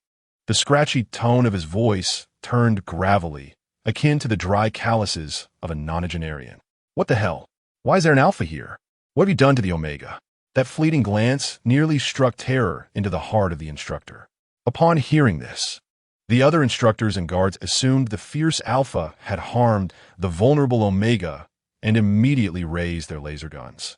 Their anger reached a boiling point. "You look so menacing. Preying on the Omega, shameful creature, will send you to the heavens with a single shot." Wait, let us calm down. In this critical moment, it was Instructor Lu who intervened. "What on earth are you doing, old Lu? He has harmed the Omega. They're no longer the same." Instructor Lin chimed in. "He is an Alpha that must not be tolerated. To bully an Omega and not leave them with a chance at life, such shamelessness is unprecedented." "Old Lu, you're reacting so strongly. Is this despicable scoundrel one of your students? That would be even more disgraceful, ruining your reputation. Stand azide. I'm going to take care of him. Calm down. Can't you smell the pheromones here?" Instructor Lu desperately tried to prevent the mindless Alphas from acting rashly, nearly slapping some sense into them. Even though they had injected suppressants and donned suppressor masks, the Alpha's keen sense of smell could still detect the pheromonal scent. The confinement room was enveloped in 2 distinct pheromones, and Instructor Lu cast a complex gaze towards Xie Rong. The guards and instructors froze, slowly turning to fixate on Xie Rong, realizing the source of the pheromones was indeed emanating from him. What the heck? Is this really an Omega? Astonishingly fierce. They nearly charged forward to eliminate him. As the group exchanged bewildered glances, Xie Rong felt the weight of their scrutiny, aware that his identity had been exposed. A twinge of regret washed over him as he observed the instructor's dazed expressions. With a slight curl of his lips, he decided to greet them amicably, hoping for leniency. Xie Rong raised an eyebrow, his fierce aura unmistakable, and said, "Hello." The instructors sensed something was amiss, realizing that if he replaced hello with something more perilous, it would certainly resonate with the situation at hand. However, this is a feeble and pitiable Omega. Is it truly the delicate Omega they envision?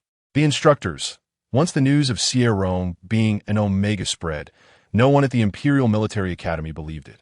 The forums were rife with accusations of slander. How could Xie Rong resemble an Omega? One might assert he is a spy sent by the Federation, and I would accept that, but to claim he is an Omega? I am left in disbelief. Who would dare utter such words in front of Xie Rong? Wouldn't they fear for their lives? Is Xie Rong truly not an Omega? Why is everyone so certain? The images above serve as evidence. Xie Rong frowning, a photograph of Xie Rong in training. Goodness, such an extraordinary alpha. I feel as though a single punch from this senior could send me to another planet, saving me the fare. How can this be an Omega?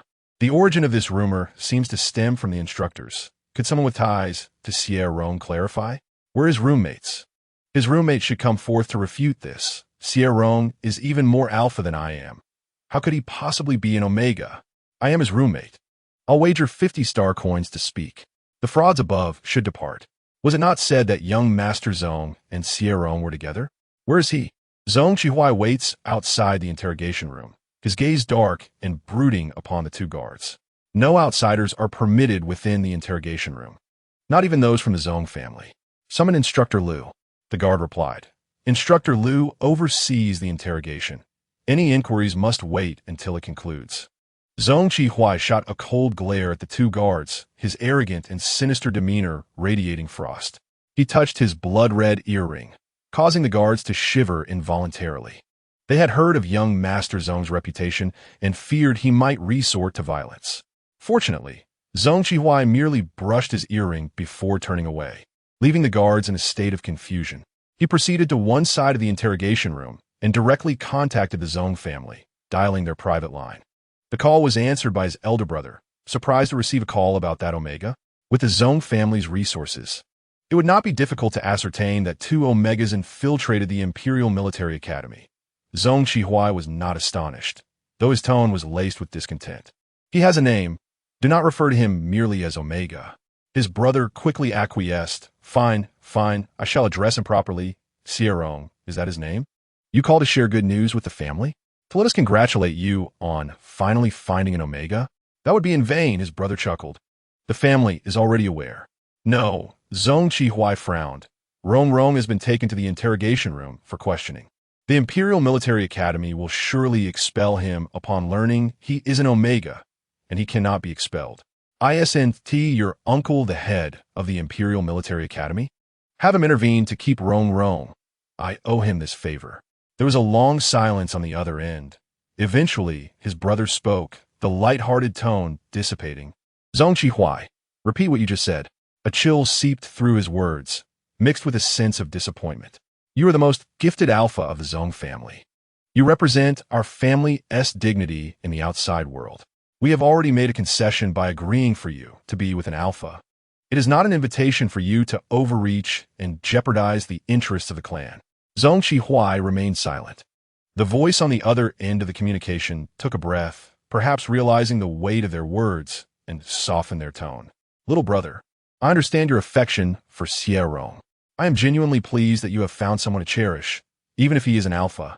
The family has consented to this. As long as you are happy, we will not impose too much restriction. I will address the issue concerning the heirs of the clan, and no one shall speak ill of you. Who would have known that Xie Rong is, in fact, an Omega? Isn't that fortuitous? The concerns I had, the worries that the family harbored, will not materialize. Is an Omega not as worthy as an alpha? Zong Dage chuckled lightly and replied, Little brother, An omega is far easier to manage than alpha. The very fact that he can masquerade as an alpha to infiltrate the Imperial Military Academy speaks volumes about his ambition. An ambitious omega would not be content to remain a mere appendage to an alpha, would he? His affections are fraught with uncertainty. If he were truly an alpha, that would be one matter, but alas, he is an omega. The opportunity has been laid before you, so do not act foolishly. The Imperial Military Academy will not permit an omega to disrupt the order, should he withdraw from the academy to be with you. What you desire will be effortlessly within your grasp. Zhong Deji's voice, laced with mirth, reached Zhong Qihuai's ears. Why not seize this affection and hold it firmly in your grasp? Clip his wings. You will gain far more than allowing him to soar. Little brother, do you truly not wish to do this? Chapter 55, My arch-rival Alpha wants to be my dog. 55 indeed. Zhong Deji was not surprised. He understood his younger brother well. It would be peculiar for such a proud alpha not to have contemplated this. Just ensure that you are clear in your thoughts. This matter does not require your intervention. Simply await the outcome. But brother, Zhong Qihuai licked his sharp teeth and raised his gaze toward the interrogation room not far away. This will lead to being cast aside by the master. What? Zhong Deji exclaimed, questioning his hearing. Did his younger brother just utter something alarming? Zhong Qihuai's actions confirmed he had not misheard. A dog that does not heed its master, of course, will be discarded. What was the fuss about? Zhong Deji? My ambition, as you said, brother, is to confine him, to clip his wings, and to ensure that Xie Rong remains fond of me. However, brother, you say he scoffed. How does he differ from other omegas? What significance is there in accepting that I am in an AA relationship? Furthermore, you want me to clip my wife's wings. Are you quite well, brother? Zhong Deji was met with a torrent of exasperation from his younger brother. What being an omega? Is he not impressive? Is he not handsome? Is he not beautiful? His status as an omega is of no concern to you. Has he feasted upon your family's provisions? I have gone out of my way to approach him. Yet I have not fed him. Brother, have you moved to the seaside? Your meddling is exceedingly excessive. When I seek your assistance, you merely say whether you will help or not. Zhong Deji found himself laughing in exasperation. Truly, he was not mistaken about the tenacity of the Zhong family demon. What are you cursing me for? Did you not express your desires yourself? I did express them. Zhong Qihuai retorted defiantly. What of it? Thinking is not a crime. I have done nothing. It has been said that this is my ambition, merely a bit wild, and there is no need for Rong to intervene. I can calm myself down. Zhong Qihuai found it peculiar. Brother, do you not possess any ambition? If you do, can't Rong have it as well? Don't tell me it's because he is an omega that he shouldn't think too much. If it's too much for you, you could also become an omega, and that might ease your burdens. He clicked his tongue, his tone surprisingly sincere. Brother, you could be a useless one. I can manage to support you. Zhonggu understood the meaning of elbow bending outward. Truly, it was infuriating. His temples throbbed. Clearly, Zhong Qihuai was an alpha, yet he made him feel as though he were an omega, wholly concerned for his husband. Zhonggu wished to curse this unambitious one, but before he could utter another word, his communication device was suddenly taken away. Grandfather, Zhonggu was taken aback. Upon hearing this address, Zhong Qihuai instinctively straightened his posture, adopting a stance of military precision. Grandfather, came the aged yet authoritative voice, responding mildly, Xiaohuai, have you considered that an ambitious omega, in every sense, may not be beneficial for you? Indeed, while it is true that an omega may possess ambition, alphas do not deem it a particularly favorable trait. They simply wish for omega to remain at home, to embrace the soft omega upon returning.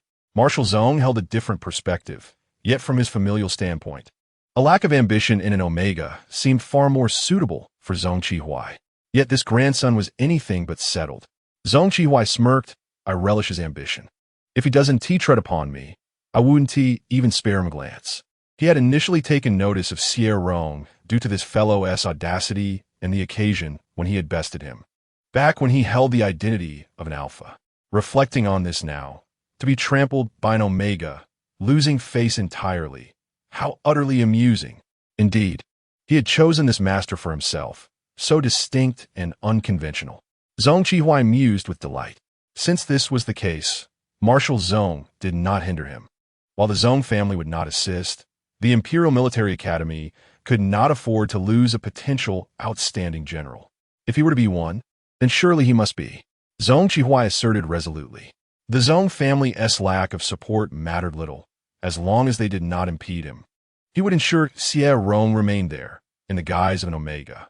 Unbeknownst to Xie Rong, Zhong Qihuai was devising strategies for him to stay at the Imperial Military Academy. In the interrogation room, he conducted investigations, and, as a student of Instructor Lu, the latter's demeanor was exceedingly complex when facing him. The promising student turned out to be an Omega, causing Instructor Lu to falter in his speech. The identity of Omega implied fragility, and Alphas were exceedingly cautious in their interactions. Instructor Lu wished to speak softly and gently with Xie Rong, yet rationally. He knew Xie Rong was far from weak. He was anything but delicate. This incongruity left Instructor Lu feeling rather awkward, resulting in a peculiar tone in his speech.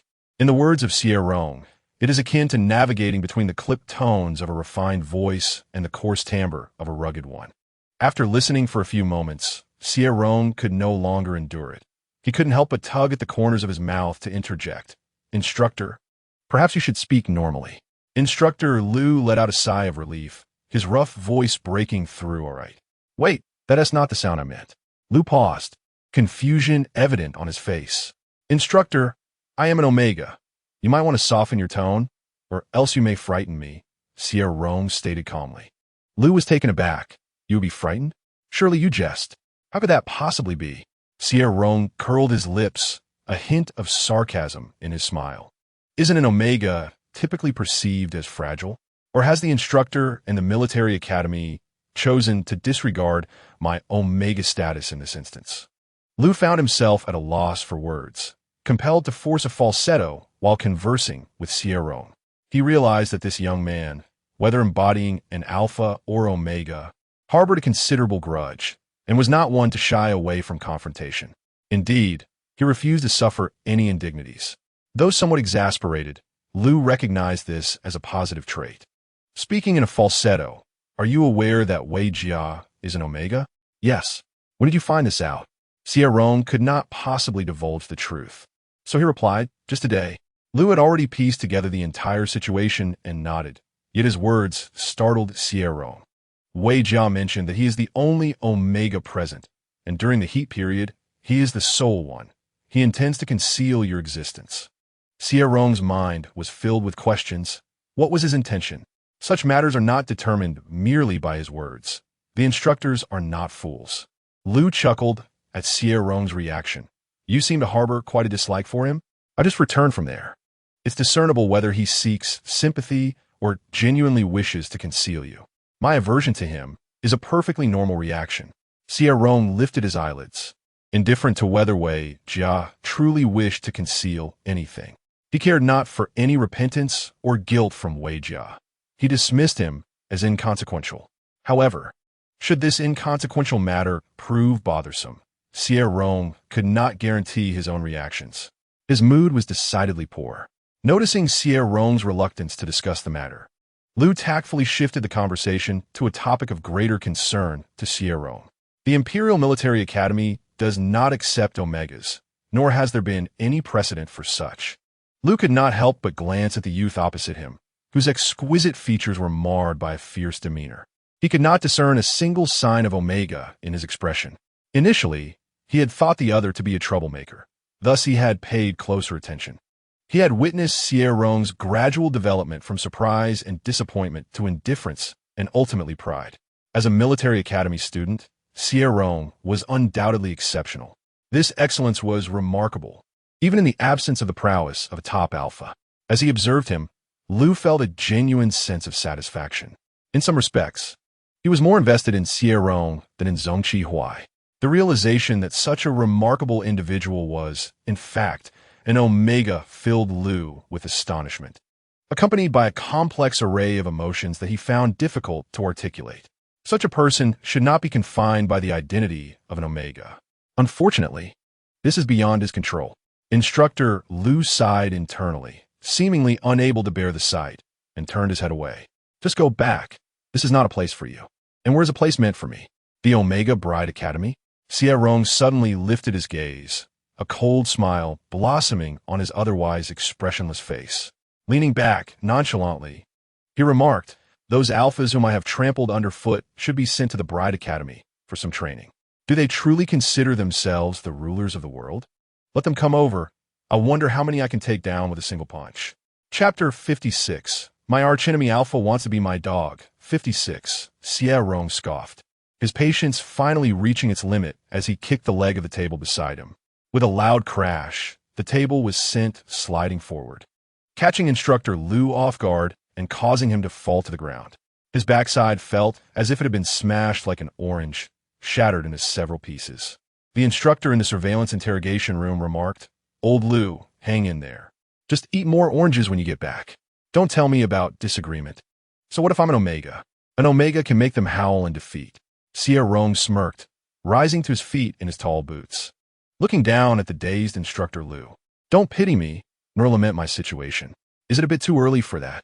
Do you truly believe I will leave quietly?" He smiled with a veneer of politeness. "Do you think I'm as foolish as Wei Jia? Let me make this clear. If you want me to leave, let those self-important alphas defeat me. If I lose, it's because I'm outmatched, and I will leave in disgrace. If I win," he laughed arrogantly, his elongated eyes gleaming with vitality, "then these fools will kneel and recognize who their true progenitor is. To be your bride? I'd rather be your father. Let him leave. He would make them witness the capabilities of those who dared to stand before him and command him to go." Instructor Lu rubbed his backside and departed. As he exited the surveillance interrogation room, Instructor Lin approached him immediately. "Old Lu, are you all right?" Instructor Lu shot him a glare. "Do I look all right to you?" "Not really. Your student is quite peculiar. His temperament lacks any of the gentleness typical of an Omega," Instructor Lin jested.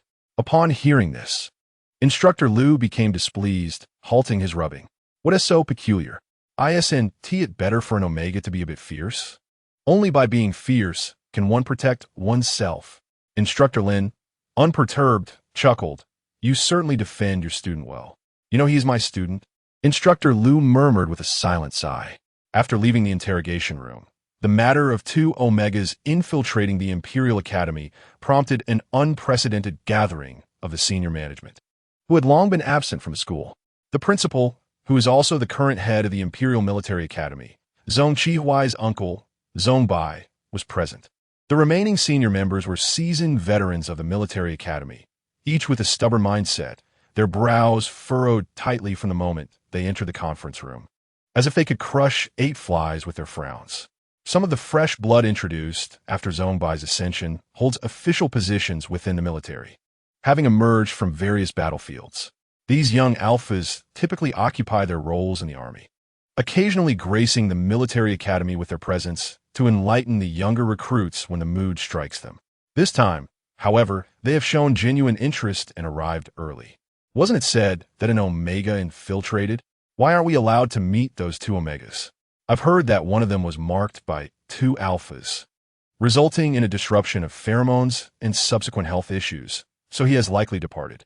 The alphas expressed sympathy for the Omega, as being discovered in the Imperial Military Academy would surely lead to a difficult situation for him.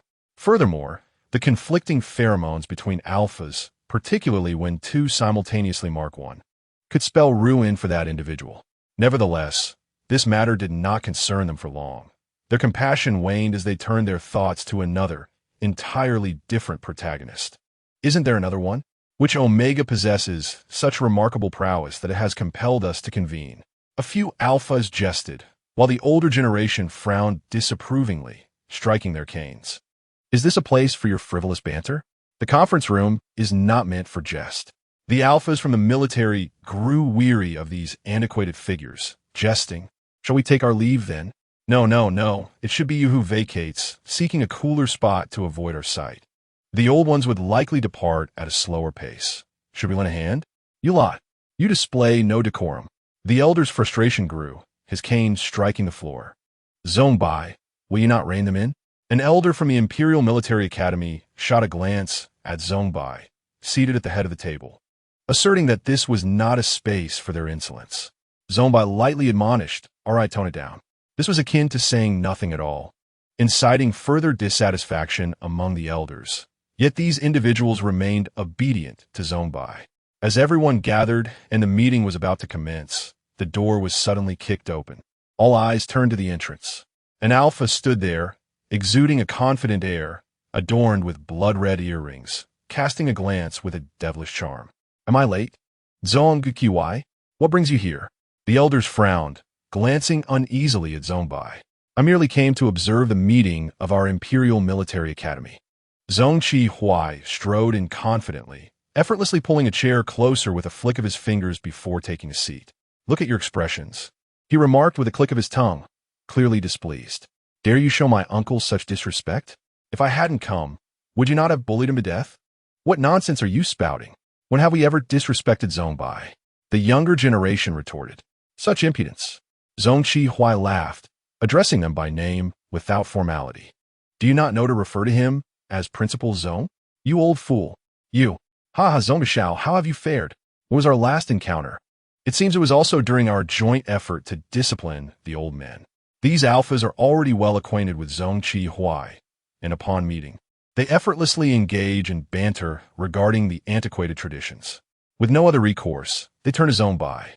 Zombai, with a light-hearted demeanor, suggests a touch of respect for the elders and care for the young. While the sentiment is commendable, it resonates oddly.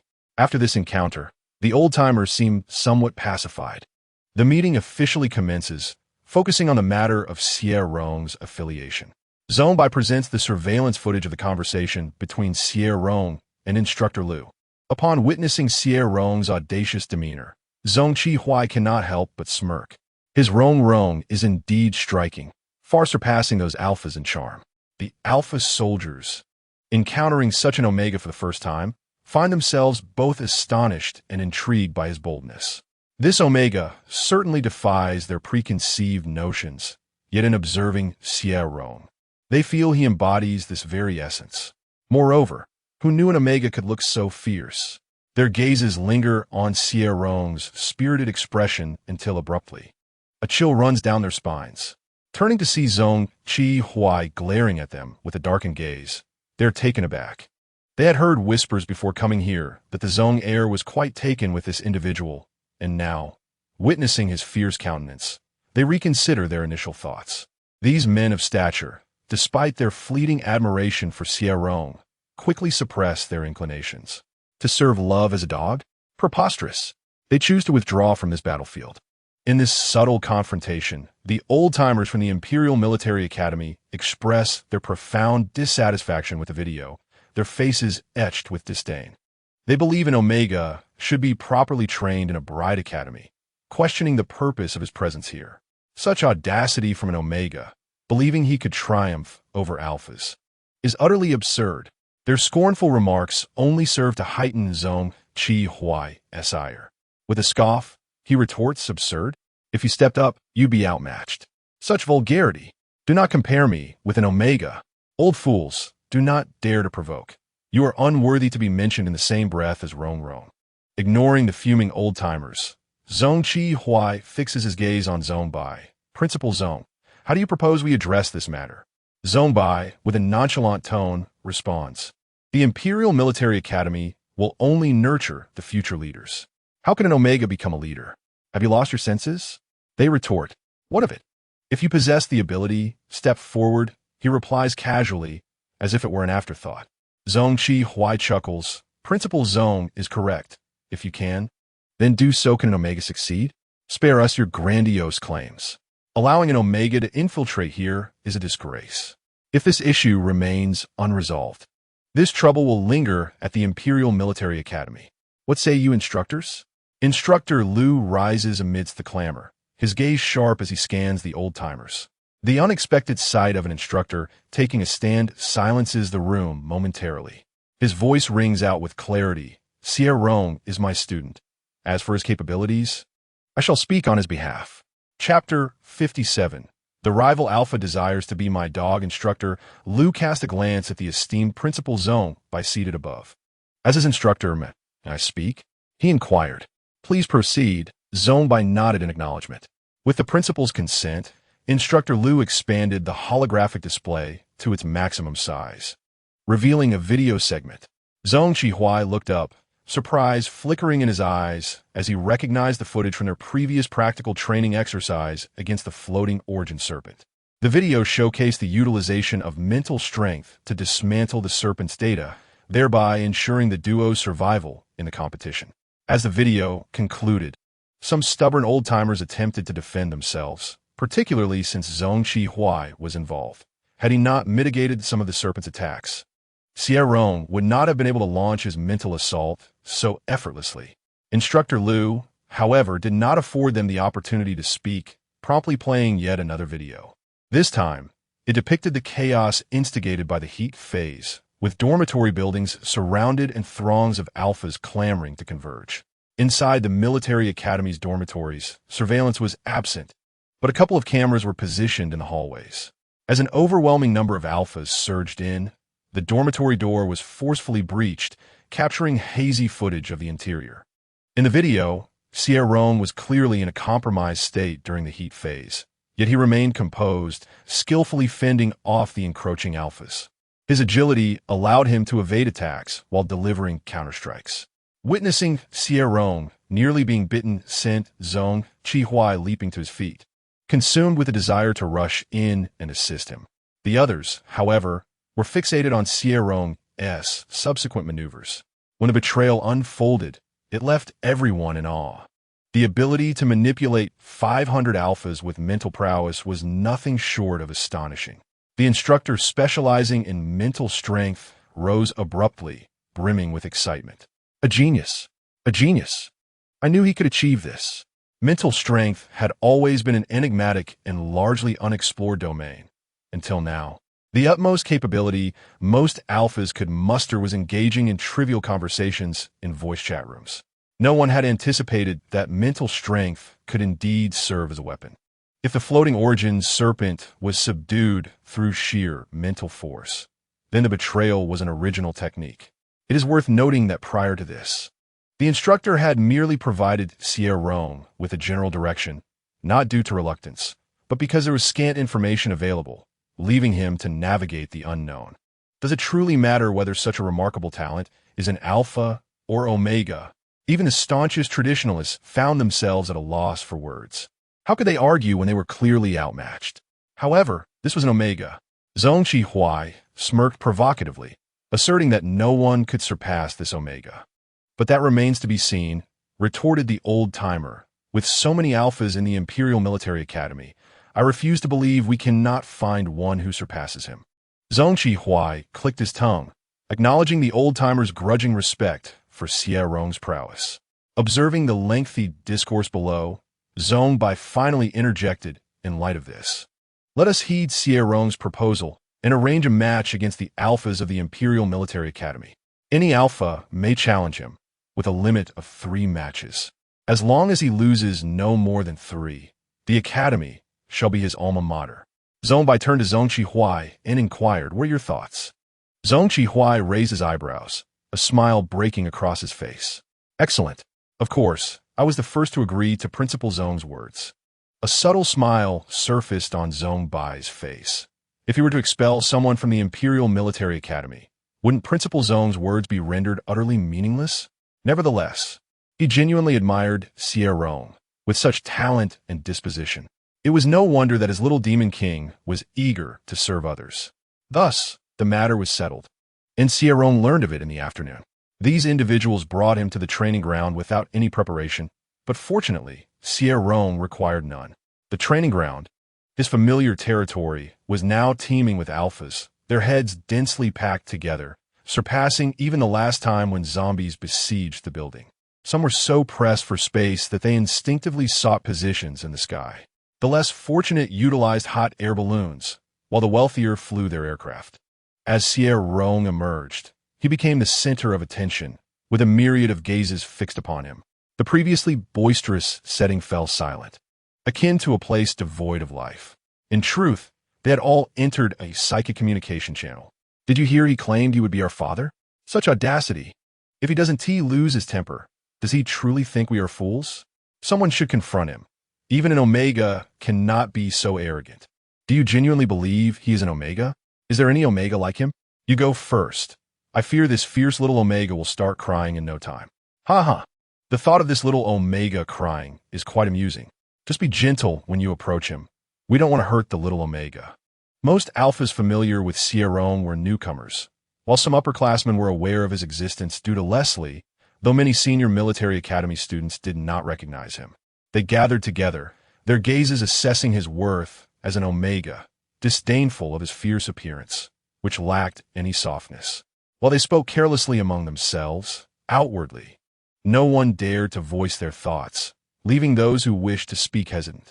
An invisible intimidation loomed. However, soon a phrase unexpectedly echoed in the minds of the alphas who had privately entered the chat room.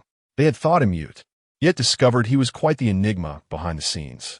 His cool voice, like droplets of water striking stone, startled all the alphas, sending chills down their spines as they looked towards Xie Rong. Had their mental energy been scrutinized? If it were merely an inquiry, it could be tolerated. But how could he hear their thoughts transmitted through their mental energies? At times, mental energy was akin to their very brain. The sensation of someone invading their minds and prying into their thoughts was utterly terrifying. The alphas present could not help but feel a chill run down their spines. Xie Rong raised an eyebrow and cast a downward glance, truly looking down upon them. His lips did not move, yet his voice resonated in their minds, provoking them to the utmost degree. To assume foolishness is to embrace foolishness. And now, I must inform you that you are indeed foolish. Whether or not I am an Omega is of no concern to you. You should only be aware of who stands above you today. His words carried a hint of amusement, suggesting that death should at least come with clarity, should it not? Chapter 58. The deadly rival alpha desires to be my dog. And, before they could fully process emotions beyond surprise and anger, he casually uttered the words, traitor. The moment traitor was spoken, an invisible thread instantly disrupted all the alphas present. Last time was 500. This time, however, it was 30,000. How could he achieve such a feat in such a short span? Even the instructors and higher-ups on the other side, including Zone Bai, were not spared from the influence of this betrayal. If they could not withstand its invasion, they would inevitably become mere puppets in Xie Rong's hands. Instructor Liu felt it too and couldn't help but curse under his breath, wondering how this brat could be so oblivious to friend and foe. Xie Rong did not utilize betrayal. He did not consider himself a prodigy. Every step he took was built upon the sweat of his efforts. While these individuals might see his current arrogance and question the basis of his confidence, none delved deeper. Xie Rong's adversaries would deem it unfair, while only the ever-present 606 could glimpse his diligence. Truly, he was a man driven by ambition within the realm of quick transmigration. Sometimes 606 would feel exasperated. The host was far more industrious than necessary, pursuing tasks with fervor, yet this zeal was solely for the sake of accumulating points. If one were to argue that he was greedy, one would also note his extravagant spending, which left him unable to amass any points. If he were deemed indifferent, he would still sacrifice much to complete his tasks. The contradictions within Xie Rong were numerous. Over the years, 606 had grown accustomed to them. But who could have anticipated the sudden emergence of Zhongqi Huai, prompting Xie Rong to relinquish the mission? 606 doubted that Zhongqi Huai could sway him, yet he found himself inexplicably moved. 606 was unaware of Xie Rong's past, having only been assigned to this host long after. However, Xie Rong's belief in his lack of talent was something 606 vehemently disagreed with. Just like the second instance of betrayal, the alpha controlled by pheromones was entirely different from the alpha in full consciousness, especially when faced with such overwhelming numbers. Xie Rong was not unaffected. Beads of sweat formed on his brow, while the invisible threads only tightened their grip. From intangible to tangible, the binding sensation ensnared them tightly, wrapping around their minds, hearts, spleens, lungs, limbs, and finally their senses. The fleeting golden threads constricted them, causing sharp pangs in their hearts as if they were being crushed. Yet the pain was not confined to just one area. It was maddeningly pervasive. The resilient alphas endured a torment more excruciating than execution. while those who could not withstand it fell under Xie Rong's control.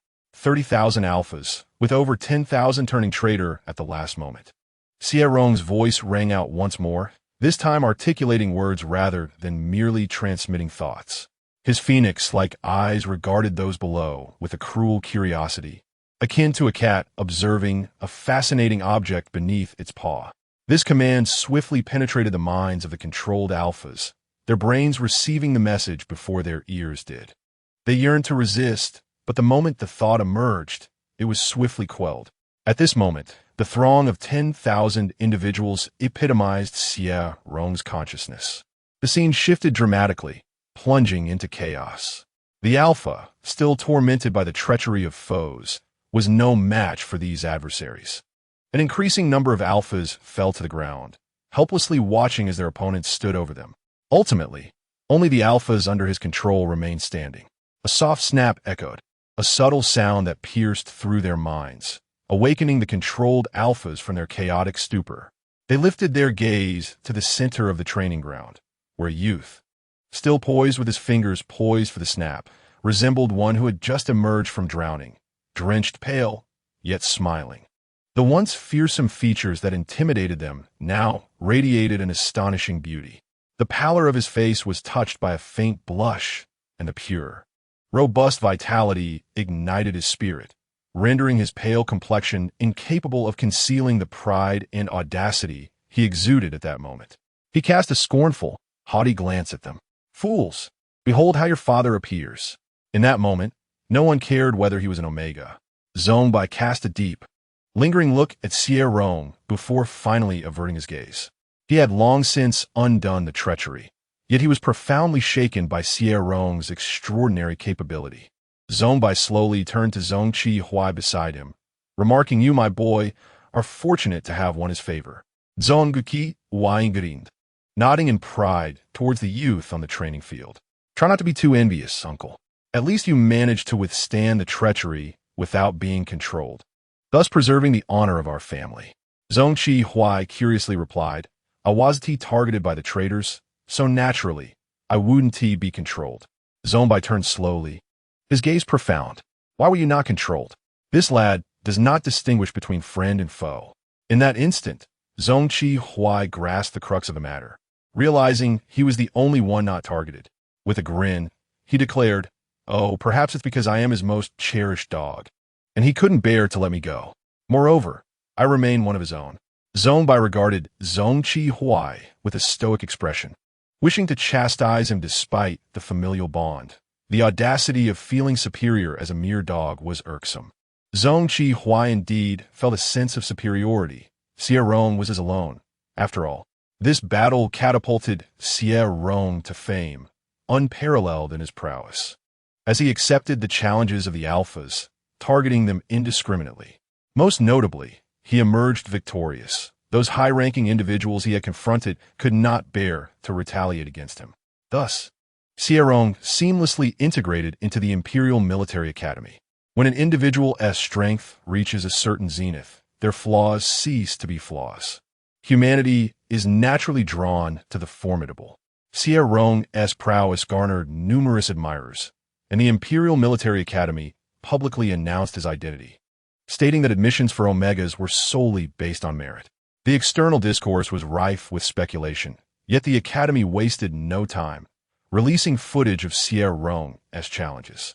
Only after you can best him may you dare question the worthiness of an Omega. Upon the release of this video, Xie Rong became a sensation throughout the entire empire.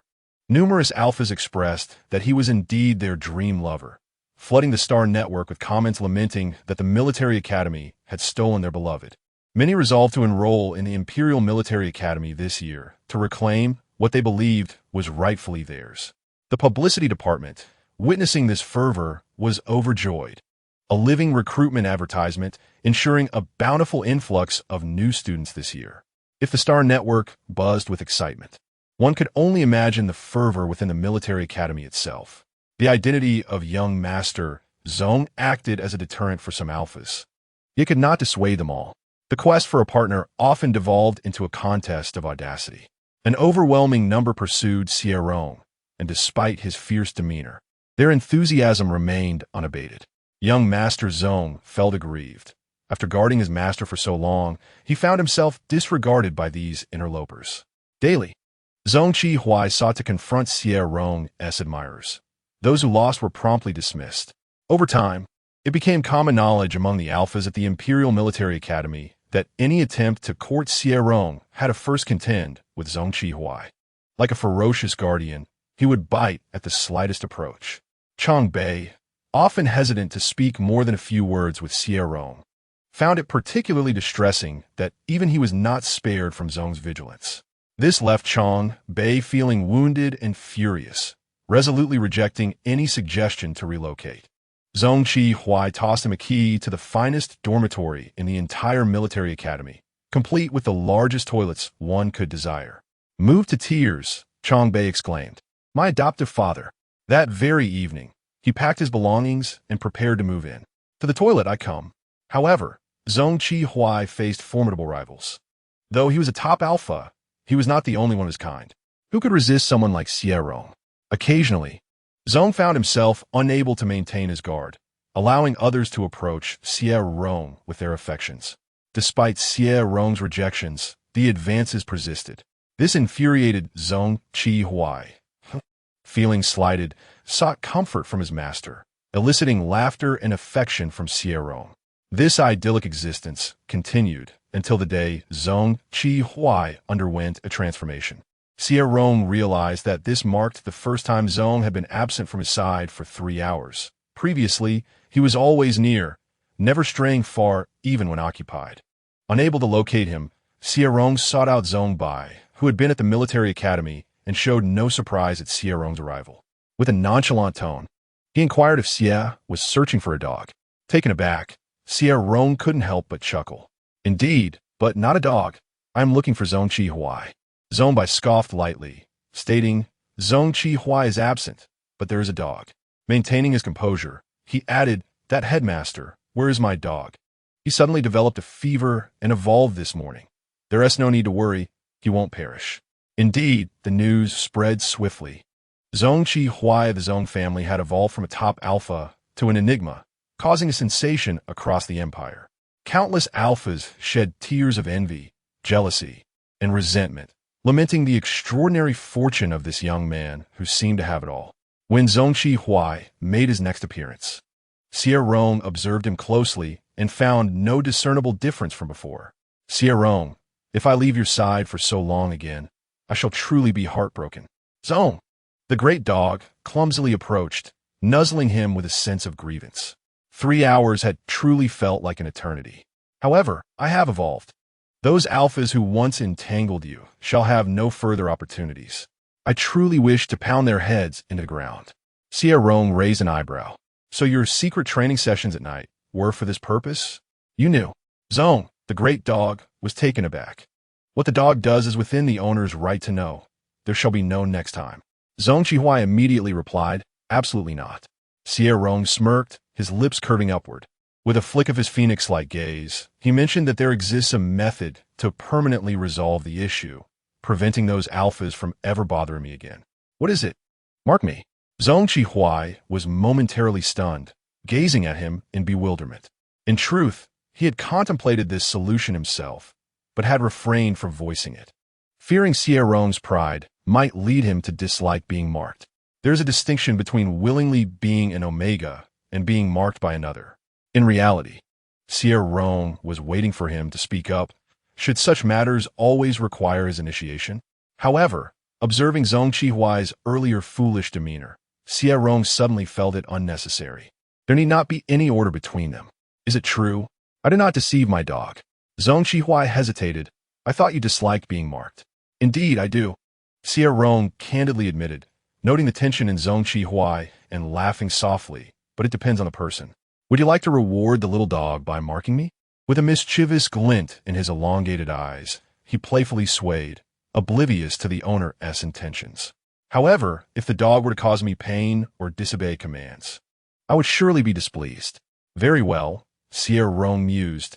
"It seems the initiative must remain in his hands." Yet, it appeared he had perhaps provoked Zong Qi too much. The obedient demeanor he had maintained for so long began to unravel, and he truly ceased to heed any commands.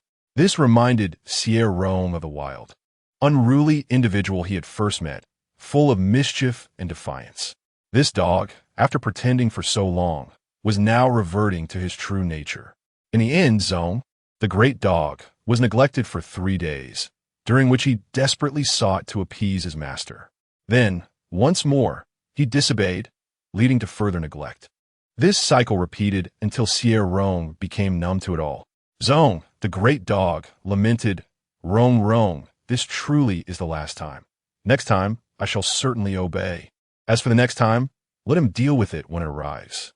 Chapter 59, Extra, The Diary of Zong. The great dog, 5 years after being together with Zong Qihui, Xie Rong, as an Omega, became the first Grand General of the Empire, garnering immense attention. His contributions were significant, instilling fear in the Federation on the battlefield. Recently, he had compelled the Federation, which had long opposed the Empire, to bow down and sign a ceasefire agreement. Tonight was his celebration banquet, and Xie Rong returned, slightly intoxicated, while Zong Qihui, also having indulged, clumsily prepared a hangover soup. In a daze, he observed for a moment before rising to assist. Perhaps he had truly overindulged. He first bumped into a bookshelf, causing a notebook to tumble down. Xie Rong bent to retrieve it, intending to return it, but his eyes caught the writing on the cover, and half of his drunkenness faded away as he read it in that position. Year 156 of the Blue Star Era, 53. Was it written like this? In the ancient Earth, the act of keeping a diary was quite a challenge. It is said on the Star Network that writing such things is effective for courting someone. If that alpha fails to win over his intended, the consequences could be dire. Ahem, since I've begun this endeavor, I shall set a goal, the plan to win over Xie Rong. Year 156 of the Blue Star Era, day 55. I have dared to touch Rong Rong's leg, and it was exhilarating. Rong Rong is truly clever. As soon as I eased up a bit, he caught on. He certainly does not realize that I took the opportunity to caress his leg several times. How was it different from touching my own? However, the strategies I read on the Star Network proved useful. It was not in vain that I studied my notes thoroughly before engaging in battle, memorizing every word. Next time, I must ask Chong Bei to remind me to choose a different place to jot down notes, as my palms tend to sweat. I almost forgot my lines. Year 156 of the Blue Star Era, day 55. I wish to blind all the blue-eyed individuals. The joy of touching legs has vanished. I truly have no connection with the blue-eyed folks. My affection lies with Rong Rong. It seems he does not reciprocate my feelings. Is the strategy already destined to fail before it begins? Xie Rong, I genuinely, truly like you. Why do you remain silent? Year 156 of the Blue Star Era. Day 56. First day in the confinement room. It is so dark. Even writing a diary does not merit a light. What is Instructor Liu trying to do? Forget it. I cannot write any longer. Year 156 of the Blue Star Era. Day 57. Second day in the confinement room. Still dark. I think of Rong Rong. How is he now? Would he find the concept of AA relationships repulsive? Someone, please hurry and explain to Rong Rong that AA relationships are not a crime. Year 156 of the Blue Star Era. Day 58. Third day in the confinement room. It remains dark, but tomorrow I shall see Rong Rong. What shall I say? Wait, have I not bathed in 3 days? I hope I do not smell awful. Curse those blue-eyed individuals. Year 156 of the Blue Star Era. Day 59. I have been released from confinement. After 3 days away, Rong Rong is still as beautiful as ever. I must have him. Even if I must rise from the grave, I will not rest until I succeed. Perhaps I should first try acting like a dog? Year 156 of the Blue Star Era, day 511. Being a dog is truly delightful. Record. Today I discreetly touched his leg 3 times and held his hand once. How wonderful it is to be a dog. Year 156 of the Blue Star Era, day 515. Instructor Liu's son better watch out. He'd best keep both eyes open and be cautious while walking at night. Year 156 of the Blue Star Era, day 518. I kissed him. His lips are so soft. So soft, so fragrant. If I skip dinner, can I steal a few more kisses to satiate my hunger? Yet, His playful manner of coaxing me is quite adorable. Perhaps I should allow him to coax me a few more times? Year 156 of the Blue Star Era, Day 520. Annoying Alpha, stay away. It vexes me that they cannot keep their distance from Rong Rong. Can't they see he has a dog? Year 156 of the Blue Star Era, Day 522. He is an Omega. He is an Omega. He claims to be an Omega. Could it be true? Is he the Omega I know? Goodness. Does this mean there will be even more Vine to be his dog? Year 156 of the Blue Star Era, Day 525. He looks incredibly handsome on the training ground. I always knew that his arrogant demeanor, which nobody seemed to admire, was indeed the most striking. If only I had thought to capture it with my mind SI. On the 14th of the 156th year of the Blue Star Era, I found myself in a state of annoyance. The flamboyant alphas were making their presence felt again. If this continued, the crowd would only swell. How could I protect Rong Rong? My elder brother inquired if I regretted not having clipped his wings earlier. Why hasn't He moved to the seaside yet? With such a sharp tongue, it's no wonder his blind dates have been unsuccessful. Who would want to be with him? Thankfully, my grandfather is dependable. I must evolve, and when the time comes, I shall vanquish anyone who dares to compete with me. On the 15th of the 156th year of the Blue Star Era, I marked him. What a delight. I'd wish to repeat it a billion times. Rong Rong also seemed quite joyful. Why didn't he let me experience it? He asked why I insisted on asserting that I was not a mere elementary school child. I reiterated what Chongbei had said, yet Rong Rong couldn't stop laughing. I truly am not a child. On the 16th of the 156th year of the Blue Star Era, my study was unbearably cold. I genuinely wanted to heed the command, but it simply would not comply. Why doesn't Rong Rong trust me? I swear I shall not act this way again. Xie Rong scoffed at this, remarking each time that I would not follow through. The sheets of paper in my palm had dwindled to just a few thin pages. Xie Rong perused a page, letting out a soft huff, occasionally casting a sidelong glance at the kitchen where Zhong Qi was busy.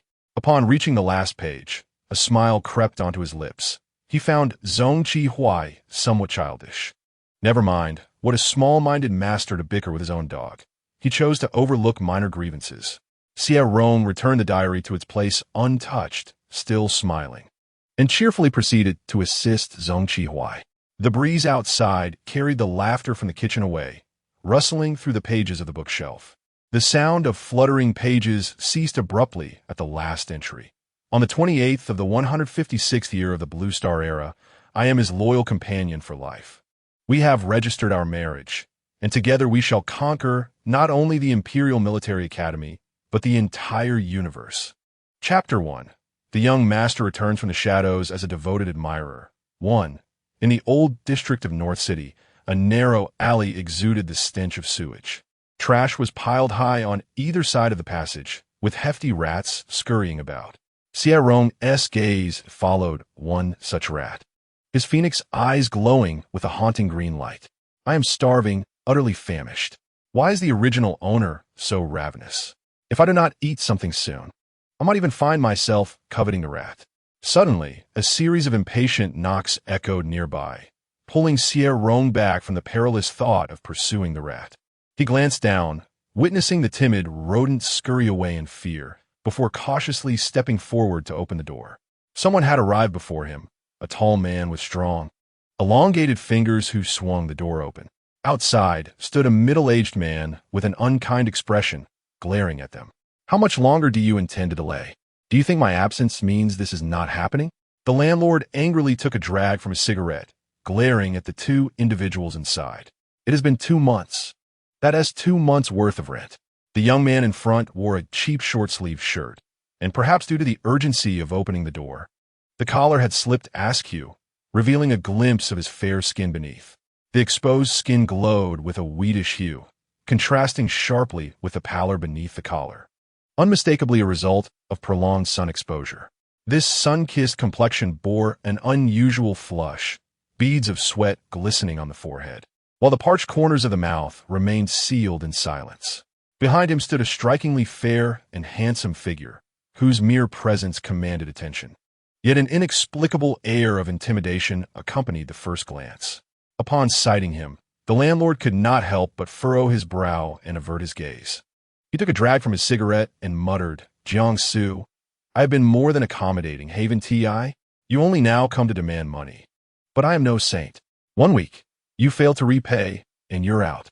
The landlord regretted his earlier leniency, feeling an urgent need to reclaim the overdue funds, or else see these two depart.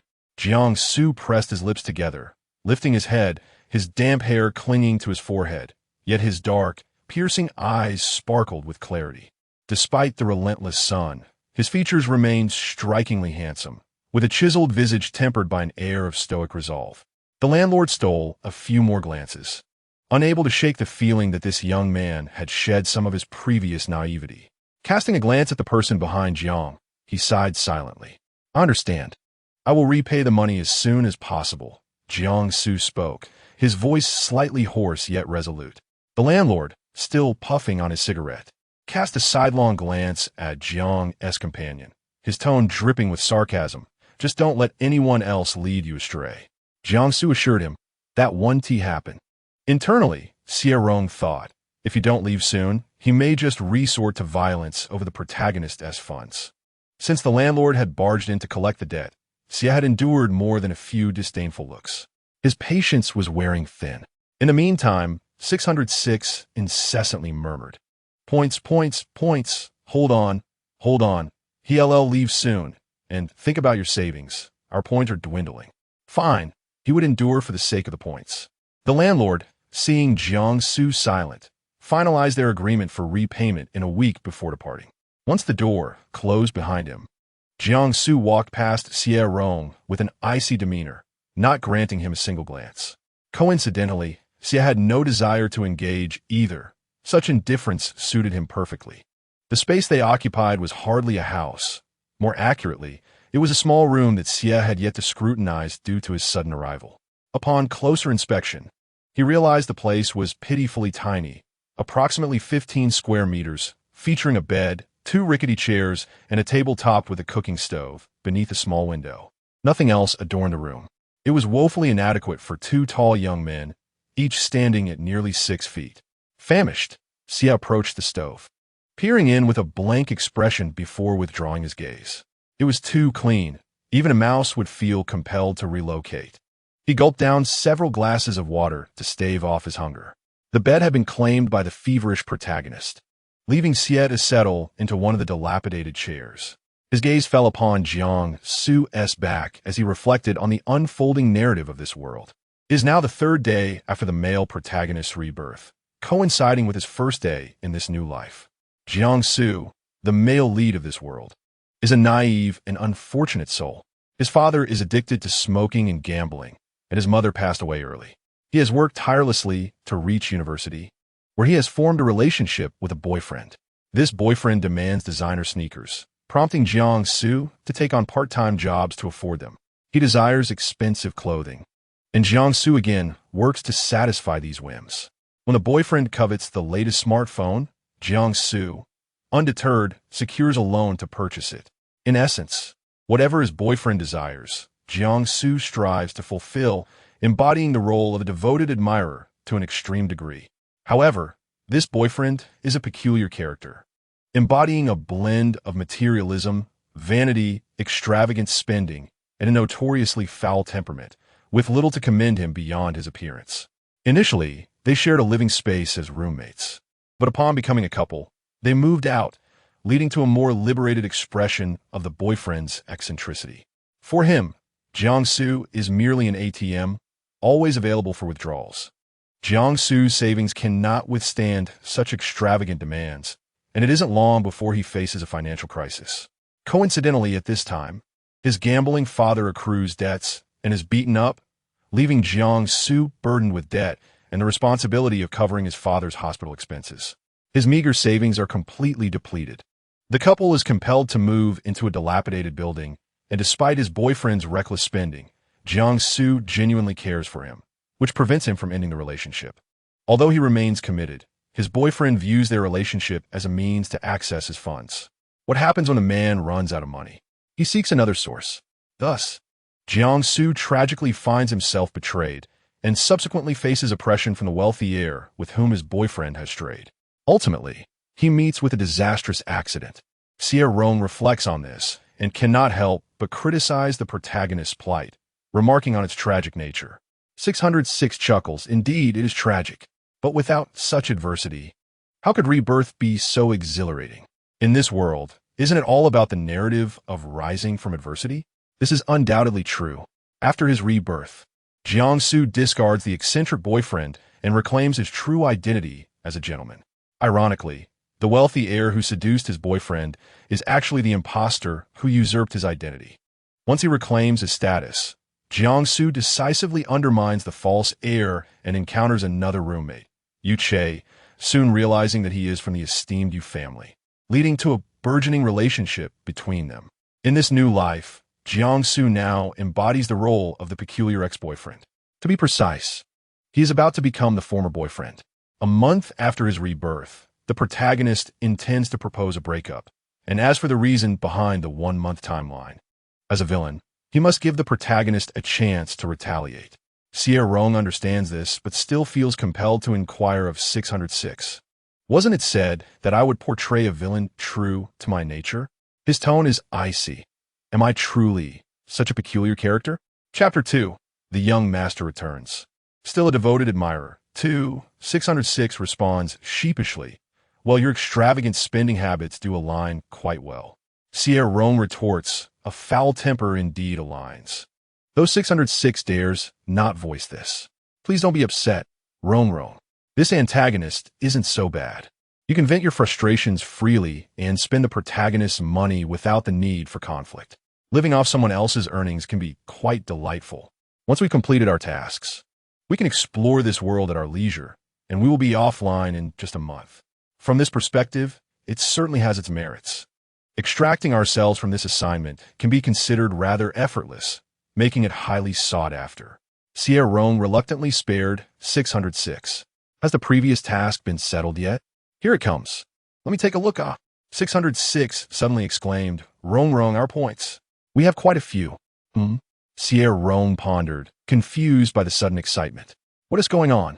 I checked, and although the task wasn't completed and the emotional storyline is in shambles, we achieved a progress rate of 90, which means we still accrued 2,200 points. 606 displayed the settlement panel for him to see. The antagonist Group S task is worth 5,000 points, and he received 2,200 points, with the task progress and emotional storyline each contributing 2,500 points. With 90% progress, the 2,200 points were secured, but something fell off as there was an additional 5,000 points credited. His points balance showed 7,002. Where did those 5,000 points come from? I don't know. They just appeared upon settlement. Could it be a bonus from the quickshunger? Xie Rong recalled a substantial bonus that had been pending approval, which was taking a long time due to its considerable amount.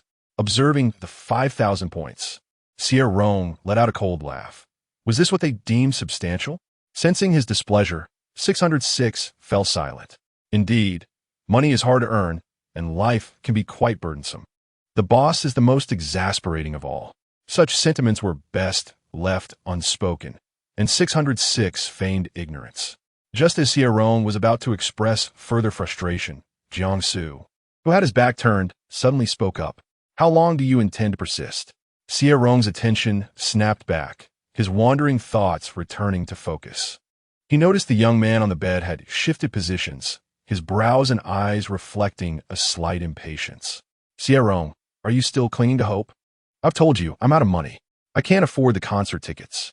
If you want to go, you'll have to pay for it yourself. The concert? Xie Rong rifled through the original owner's memories. A favorite singer of the original owner was about to tour. Tickets would go on sale in half a month, priced at 2,000, which the original owner longed to attend, but Jiangsu had disapproved. In response, the original owner resorted to a hunger strike to coerce Jiangsu. Xie Rong's mouth twitched. Dear brother, have you considered your current living situation? This cramped dormitory room costs merely 500 a month, and he had already fallen behind for 2 months. Now, he wished to spend 2,000 on concert tickets. I have no money. I'm not going. Xie Rong refused to be foolish. However, his expressionless face made it appear as though he was throwing a tantrum. Jiangsu regarded him coldly. That's good. It saves us some money. He had no intention of placating this man any further. Knowing that his reborn self resided in this dilapidated little room, he reflected on how he had truly been a fool, a devoted sycophant. After enduring so long, even a stone would have been worn down. Yet Xie Rong remained utterly unaffected. Who could possibly believe it? He had never even kissed the man's lips or held his hand. Yet a few kind words from him could leave him utterly disoriented. Such a degree of infatuation was unprecedented. Jiangsu began to question whether he had fallen victim to some sort of enchantment. To think he harbored feelings for a man who had indirectly caused his demise. Yet, on the very first night of his rebirth, as he gazed upon that familiar face, dark thoughts crept into his mind. What was the point of a simple breakup? He yearned to witness Xie Rong's suffering, to strip him of everything and unveil his true nature. The thought of Xie Rong eventually courting that wealthy heir made Jiangsu smirk with a sense of foreboding. Two deceitful lovers would soon find themselves in a living hell. Xie Rong cast a glance at the smirking Jiangsu, perplexed by the dark aura surrounding him since his rebirth. He was now ravenous, and mere water would not suffice. Thus, he commanded Jiangsu, "When will you prepare a meal?" Brought back to reality by the chilling laughter, Jiangsu retorted, "You expect me to cook? Otherwise, who will?" Xie Rong replied, standing his ground. "I can't cook." "Then learn." "Oh," Xie Rong raised an eyebrow, uninterested in such a task. Jiangsu, with a sinister edge, shot back. "Then go hungry. After a few missed meals, you'll get used to it." Previously, Jiangsu had always been the one to cook, and recalling the original owner's likely response, Xie Rong's expression shifted. His phoenix eyes narrowed in anger as he glared at Jiangsu. "What do you mean by that?" Xie Rong's face darkened, his brows furrowing, exuding an even fiercer demeanor. "How dare you speak to me like that?" Jiangsu thought to himself, "Why should I be afraid? Do you truly believe I will continue to be your loyal lapdog?" Today, he intended to show Xie Rong that no one would tolerate his foul temper indefinitely. He opened his mouth to deliver a cold retort, yet before he could utter a word, Xie Rong was already fuming, his cheeks flushed with anger. His fierce gaze fixated on him, a mix of fury and indignation. Jiangsu paused, his eyes drawn to Xie Rong's face. In the dilapidated, shadowy room, a damp atmosphere lingered. Dressed in a white shirt and black trousers, Xie Rong's exquisite features stood out, his long eyelashes trembling with rage, and his red lips pressed into a straight line. The dimness of the room brightened slightly in his presence, and despite his fierceness, he was undeniably beautiful. Those fierce yet slightly reddened phoenix eyes bore into Jiangsu, echoing a promise made before they became entwined. "You vowed I would not suffer. I am hungry. You refuse to cook for me, which is nothing short of torment, is it not? You do not keep your promises. You have treated me poorly. I've been starving all day, surviving on nothing but 3 cups of water." He emphasized this last statement, his resentment palpable. Noticing Jiangsu's silence, he pouted. "Only 3 cups. 3 cups." Jiangsu averted his gaze, his demeanor cold as he replied, "That was then. Those are my words from the past. People change."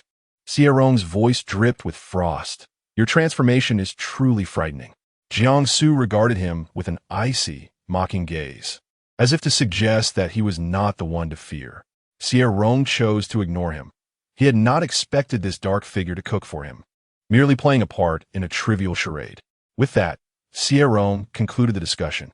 Her slightly crimson phoenix eyes were lowered, standing out starkly against her pale skin, resembling a touch of red upon a snowy peak, complemented by her fierce brows and eyes, exuding both danger and beauty. With her eyes reddened and an expressionless face, she declared coldly, "Very well, I shall starve here today. You better never cook for me again." As she turned to leave, heading toward the door and windows, a loud thud echoed behind her. She glanced back to find the person on the bed had risen, wearing a dark expression that seemed to threaten her with violence. In the next moment, Jiangsu, still wearing that grim visage, approached and took up a kitchen knife. Watching him approach, Xie Rong quipped, "Your temper exceeds mine. Are you truly going to slay me?" In the following instant, Xie Rong realized her misjudgment. The knife was not intended for her demise, but merely for chopping vegetables.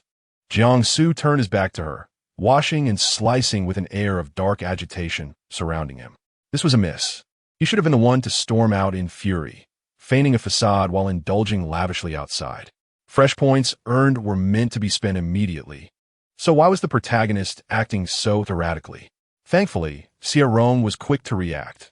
Recognizing her inability to escape, she returned to her rickety stool, crossing her legs and engrossing herself in her phone, embodying the demeanor of an ancestor awaiting servitude.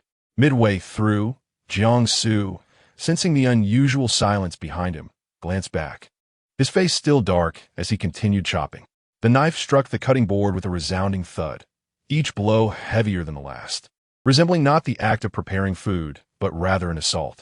Jiangsu's countenance was grim, each slice echoing his frustration. As he cooked while Xie Rong refused even to lend a hand, fixated solely on her phone. This indolent man truly harbored no regard for her. Amusingly, had she not feared for his life, he would never have bothered to prepare a meal. As the thuds continued, he glanced back once more. Xie Rong remained absorbed in her phone, her head bowed, stray strands of hair obscuring her brows and concealing her face. She seemed oblivious to the noise, looking up with a rare hint of confusion in her phoenix eyes. The fierce expression contrasted sharply with her bewilderment. Jiangsu, observing her for a moment, pursed his lips and returned to his task. In truth, cooking for her held no great burden. Once satiated, she would be able to exact her revenge. Yes, he would ensure that Xie Rong would wish for a fate worse than death. Having come to this realization, Jiangsu felt less resistance toward cooking.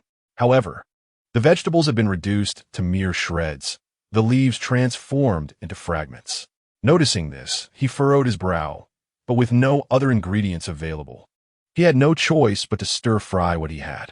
After finishing the dish, Jiangsu reheated the leftover congee from the previous day, placing the food before her with a cold demeanor, commanding, "Eat." Xie Rong looked up, momentarily speechless at the sight of the meal. "This is what we are having." Jiangsu remained silent, directly lifting the bowl of plain rice porridge, which contained barely a spoonful of rice, the rest being water. Indeed, calling it plain rice porridge was not an understatement. Well, it was certainly better than eating a rat. Xie Rong took a sip of the porridge, picked up a chopstick full of chopped vegetables, but after a second, he set down his chopsticks and walked out with an expression devoid of emotion. Damn it, he would rather eat a rat. Jiangsu, seated opposite him, noticed his sudden movement and instinctively stood up as well, realizing Xie Rong was about to leave. Jiangsu understood his intent when he saw him take a bite of the vegetables only to leave. Angered, he grasped Xie Rong's arm, asking, "Do you dislike my cooking?" Xie Rong did not respond, merely glancing back at him with a face that seemed to say, what else could it be? It was not merely bad. The vegetables, chopped into pieces by Jiangsu, had an extraordinarily strange taste, having been left for several days. Jiangsu had only recently recovered from an illness and was quite hungry, so he did not mind the taste, whereas Xie Rong found it inedible. "I'm sick and still make you dinner, and you have the audacity to complain about it?" His tone was icy, gripping Xie Rong's wrist tightly enough to leave a red mark. Yet Xie Rong could somehow detect a hint of grievance in his tone. "Xie Rong, what do you take me for? Am I your servant? You say cook, and I cook. You say you want to eat, and you don't eat." Jiangsu's illness had not fully subsided, and his agitation caused an unusual flush to rise to his face, his emotions spiraling out of control. "Do you even consider me your boyfriend? Do you?" Coughing harshly, his throat grew parched and strained, and he tried to suppress the itch in his throat. But the discomfort only intensified, and the more he attempted to suppress it, the harder it became to refrain from coughing. As he bent down to catch his breath, his peripheral vision caught the sight of the red mark on Xie Rong's wrist. The stark whiteness of his skin contrasted painfully with the mark. Instinctively, he released his grip and took a step back. Seeing him cough so violently, Xie Rong furrowed his brows, went to fetch a glass of water, and did not directly hand it to Jiangsu, but placed it beside his bowl and chopsticks. The vegetables were merely unappetizing, their taste peculiar after sitting for days. Xie Rong's face showed his disdain for the dish, as he remarked, "You seem to be enjoying it quite well. Just drink some water and don't eat that anymore. What else is there to eat?" Jiangsu caught his breath, his dark eyes cold and heavy. I'm out of money. I still have some. I'll go buy a little bread outside. Jiangsu had little money left, but the original owner had some savings. However, he generally only spent on himself, often indulging in expensive items, thus depleting both his own funds and Jiangsu's. After Xie Rong departed, closing the door behind him, Jiangsu was left alone in the small room. He returned to the table with a cold expression, picked up his chopsticks, and as he was about to put the food into his mouth, he caught sight of the glass of water beside him. His chopsticks paused, and he stared deeply at the water. Was his cooking truly that unpalatable? So much so that he felt compelled to pour him a glass of water to soothe him. Huh! A cold smile crept onto Jiangsu's lips. What a heartless man! He lifted the glass and drank it all in one go, leaving not a drop behind, then continued to pick up a piece of vegetable to shove into his mouth. After chewing a few times, he frowned. How could it possibly taste this bad? He stubbornly took a bite of the dish, and though the flavor remained unchanged, it was utterly unpalatable. Was Xie Rong truly toxic? He slammed his chopsticks onto the table in frustration, guzzling down 3 glasses of water. Ultimately, he discarded the dish into the trash bin. Jiangsu felt hunger pangs, yet the remnants of his meal lay abandoned in the refuse. He could not bring himself to retrieve them for another attempt at dining. This was not a meal. It was refuse.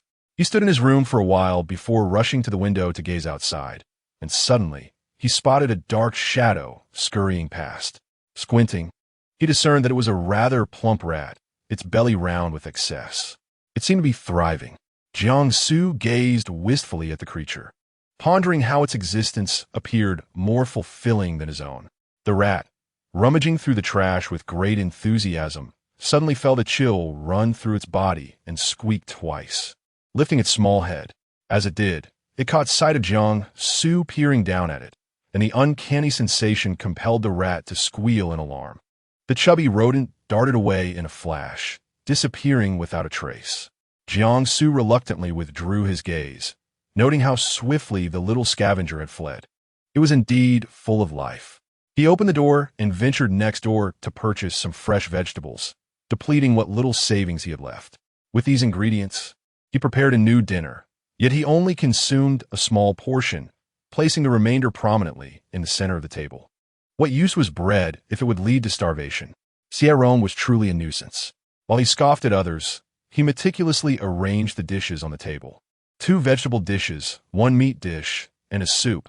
He presented a feast worthy of a fine establishment, visually appetizing. Could he finally eat? Chapter 4. The Young Master's Dark Return. Still a loyal follower. 4. Xie Rong had intended to reward himself with a grand meal. But upon recalling the protagonist at home, sick and hungry, he found himself unable to indulge. A wave of guilty unease washed over him. Resigned, he headed to the supermarket to buy bread. Their apartment complex was located in a remote area, and the North City Old District offered little of value. Xie Rong activated the navigation on 606 to find the nearest supermarket. Although the North City Old District was secluded, it was not far from the city center. In the sprawling supermarket, Xie Rong rummaged through the aisles, pushing a small cart filled with items. As he loaded it up, 606 began to advise him. Yet he was reluctant to let go of the cart. Why can't I push it? Why don't you mind your own business? 606 replied. Do you see me managing anyone else? With a sigh of exasperation. He noted how the host's expression resembled that of a Norwegian forest cat clinging to a beloved toy. Imagining such a magnificent and spirited little creature sulking over a trinket left him at a loss for what to do. 606 silently snapped a photo, capturing this endearing moment. Rong is truly adorable. He will surely be even more charming when his wallet is empty. Unaware of 606's musings, Xie Rong strolled through the supermarket. His initial intent to purchase merely bread evolving into a cart brimming with an assortment of items. When he finally approached the checkout, he realized he had overindulged. Surveying the overflowing cart, he comforted himself with the thought that all these items would prove useful. It was merely a purchase, and the original owner was certainly not lacking in funds. Yet, amidst all calculations, he had not anticipated that the original owner would be someone even more extravagant. Excuse me, but your card has insufficient balance, the cashier said, her smile a blend of awkwardness and politeness as she cautiously regarded the strikingly fierce young man before her. Xie Rong interjected, "If I recall correctly, this card should have a 4-digit balance." Although he had not checked the exact amount, he vaguely remembered that the card contained a 4-digit sum. Upon receiving the card, it felt as though he had frequently utilized it. This realization left Xie Rong feeling somewhat unsettled, but now was not the time to ponder these matters. "How much is it?" 350, came the response. How could that possibly be insufficient? Just as Xie Rong contemplated checking the balance, 606, ever perceptive, chimed in. "Indeed, it is a 4-digit amount. However, it is merely 3333. 3,333. You mean to say it's that little?" Xie Rong's expression remained stoic, and he suddenly loathed himself for not even overlooking the decimal point. His seemingly emotionless demeanor was intimidating, causing the cashier to tremble. Perhaps it was a machine error and did not process correctly. Shall I attempt to swipe it again? Yet, swiping again would not yield a 4-digit sum. You were aware of this beforehand? He inquired of the system within his mind. The small white entity shrank back, replying, "I did advise against it." Excellent. He was beginning to resent the system. In the brief seconds of communication, Xie Rong had neglected to respond to the cashier, and his impassive expression created an uncomfortable tension. The patrons waiting behind him grew impatient, contemplating whether to prompt him, but his fierce visage rendered them mute. The standoff attracted considerable attention. Suddenly, a hand clapped his shoulder. Xie Rong turned to find a young man beaming at him, clad in a bright yellow sweatshirt, his smile radiating warmth and cheerfulness. His eyes, pure and clear, reflected Xie Rong's stern countenance, akin to a tranquil pool of water. "It's truly you, Xie Rong," the young man exclaimed. Xie Rong regarded him with confusion. Perhaps his gaze was too probing, as the young man's smile faltered. "You don't remember me? We are roommates." Ah, the original owner's roommate. In an instant, Xie Rong donned the persona of a domineering figure, constantly monitoring his task progress to maintain his villainous image. "Should I be expected to remember my roommate? Do you believe our relationship is that familiar?" His gaze swept dismissively past the young man, as if not affording him an ounce of attention, exuding an air of arrogance. The surrounding onlookers shifted uncomfortably at his words, deeming him devoid of emotional intelligence. Such a person, indeed, could be quite detestable. Xie Rong noted with satisfaction that his task progress had increased by 2%. He still had the checkout situation to resolve, and the queue behind him was growing. Xie Rong felt it would be impolite to keep them waiting. "I will no longer take these items. Just the 2 loaves of bread will suffice." "Huh?" The cashier appeared bewildered. "You wish to discard everything else?" "Everything except the bread," he clarified, though it was socially awkward. Xie Rong managed to endure it with his naturally fierce expression. As the saying goes, as long as I'm not embarrassed, it is others who should feel awkward. However, there stood beside him someone utterly unacquainted with the concept of awkwardness. After Xie Rong's declaration, the curious young man inquired, "Why discard everything?" "I simply do not wish to have them anymore." His tone was rather indifferent, yet the other person appeared oblivious to it, as if he were very much yearning for something. When he declared that he no longer wanted it, the corners of his mouth tightened, revealing a hint of displeasure.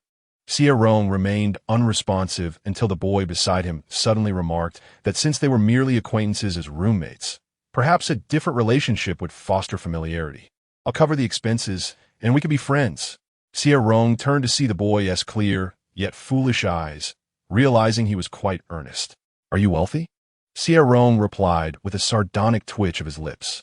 To his astonishment, the boy nodded affirmatively, his tone and expression genuinely sincere. "Indeed, I'm affluent. This supermarket belongs to my family." Holding a 4-digit card, Xie Rong opened his points balance, nearly losing his composure. When he regained his focus, he noticed that the items were already half-packed. He paused and insisted, "You needn't pay. I've stated that it is unnecessary." He bent down to halt the boy's actions, but the latter had already made the payment. The boy evaded him, and as Xie Rong's arm inadvertently bumped a small box off the shelf, he crouched to retrieve it. Seizing the opportunity, the boy had already finished packing the bag, and, upon seeing the small box in Xie Rong's hand, exclaimed enthusiastically, "Shall I help you cover this as well?" Absolutely not. Let us do it together.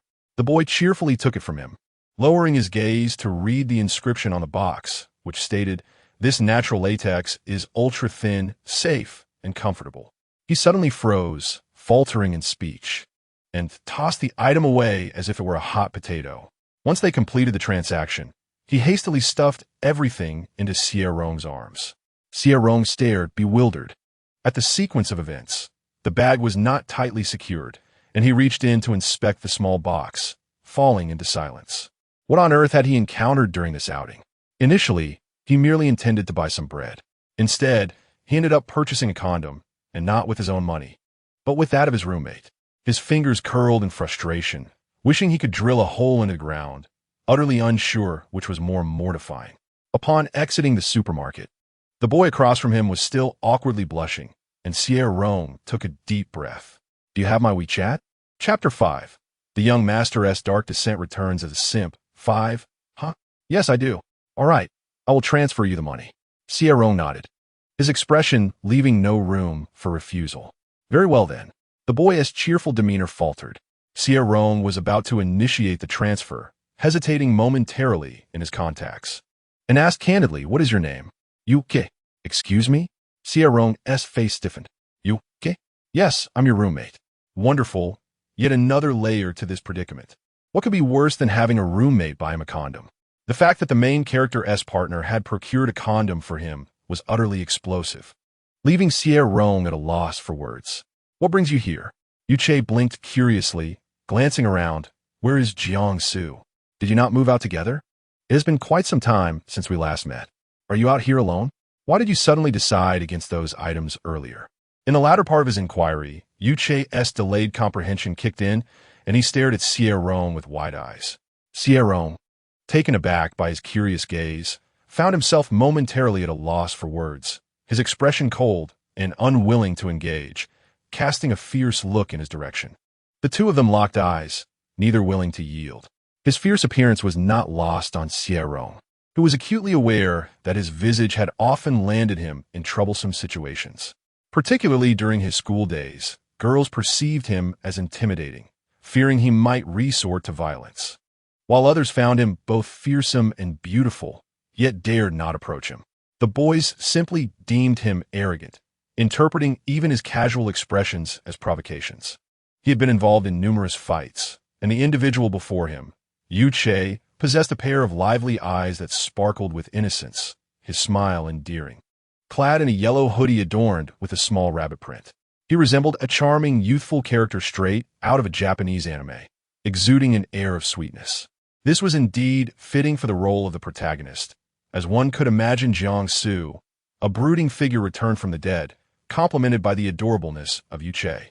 However, one would typically expect such a gentle soul to feel intimidated in his presence.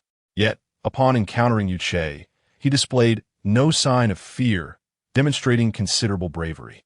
Xie Rong averted his gaze, tugging at the corner of his mouth before finally responding, stating he was out of money. Since Yuche had purchased the items, he would not take them without recompense, promising to transfer a portion now and settle the remainder later. Starving, Xie Rong chose not to prolong the discussion, transferring all his money before swiftly departing with his bag in hand. By the time Yuche realized what had transpired, Xie Rong had vanished. He glanced down at the transfer notification on his phone, scratching his head. Gradually, it dawned on him that he might have inadvertently caused trouble. However, how could Xie Rong ever be short on funds? Yuche had never witnessed Xie Rong in a state of financial distress. Although they were roommates, Xie Rong had consistently kept to himself, aloof and fierce, shunning interactions with everyone except for Jiangsu.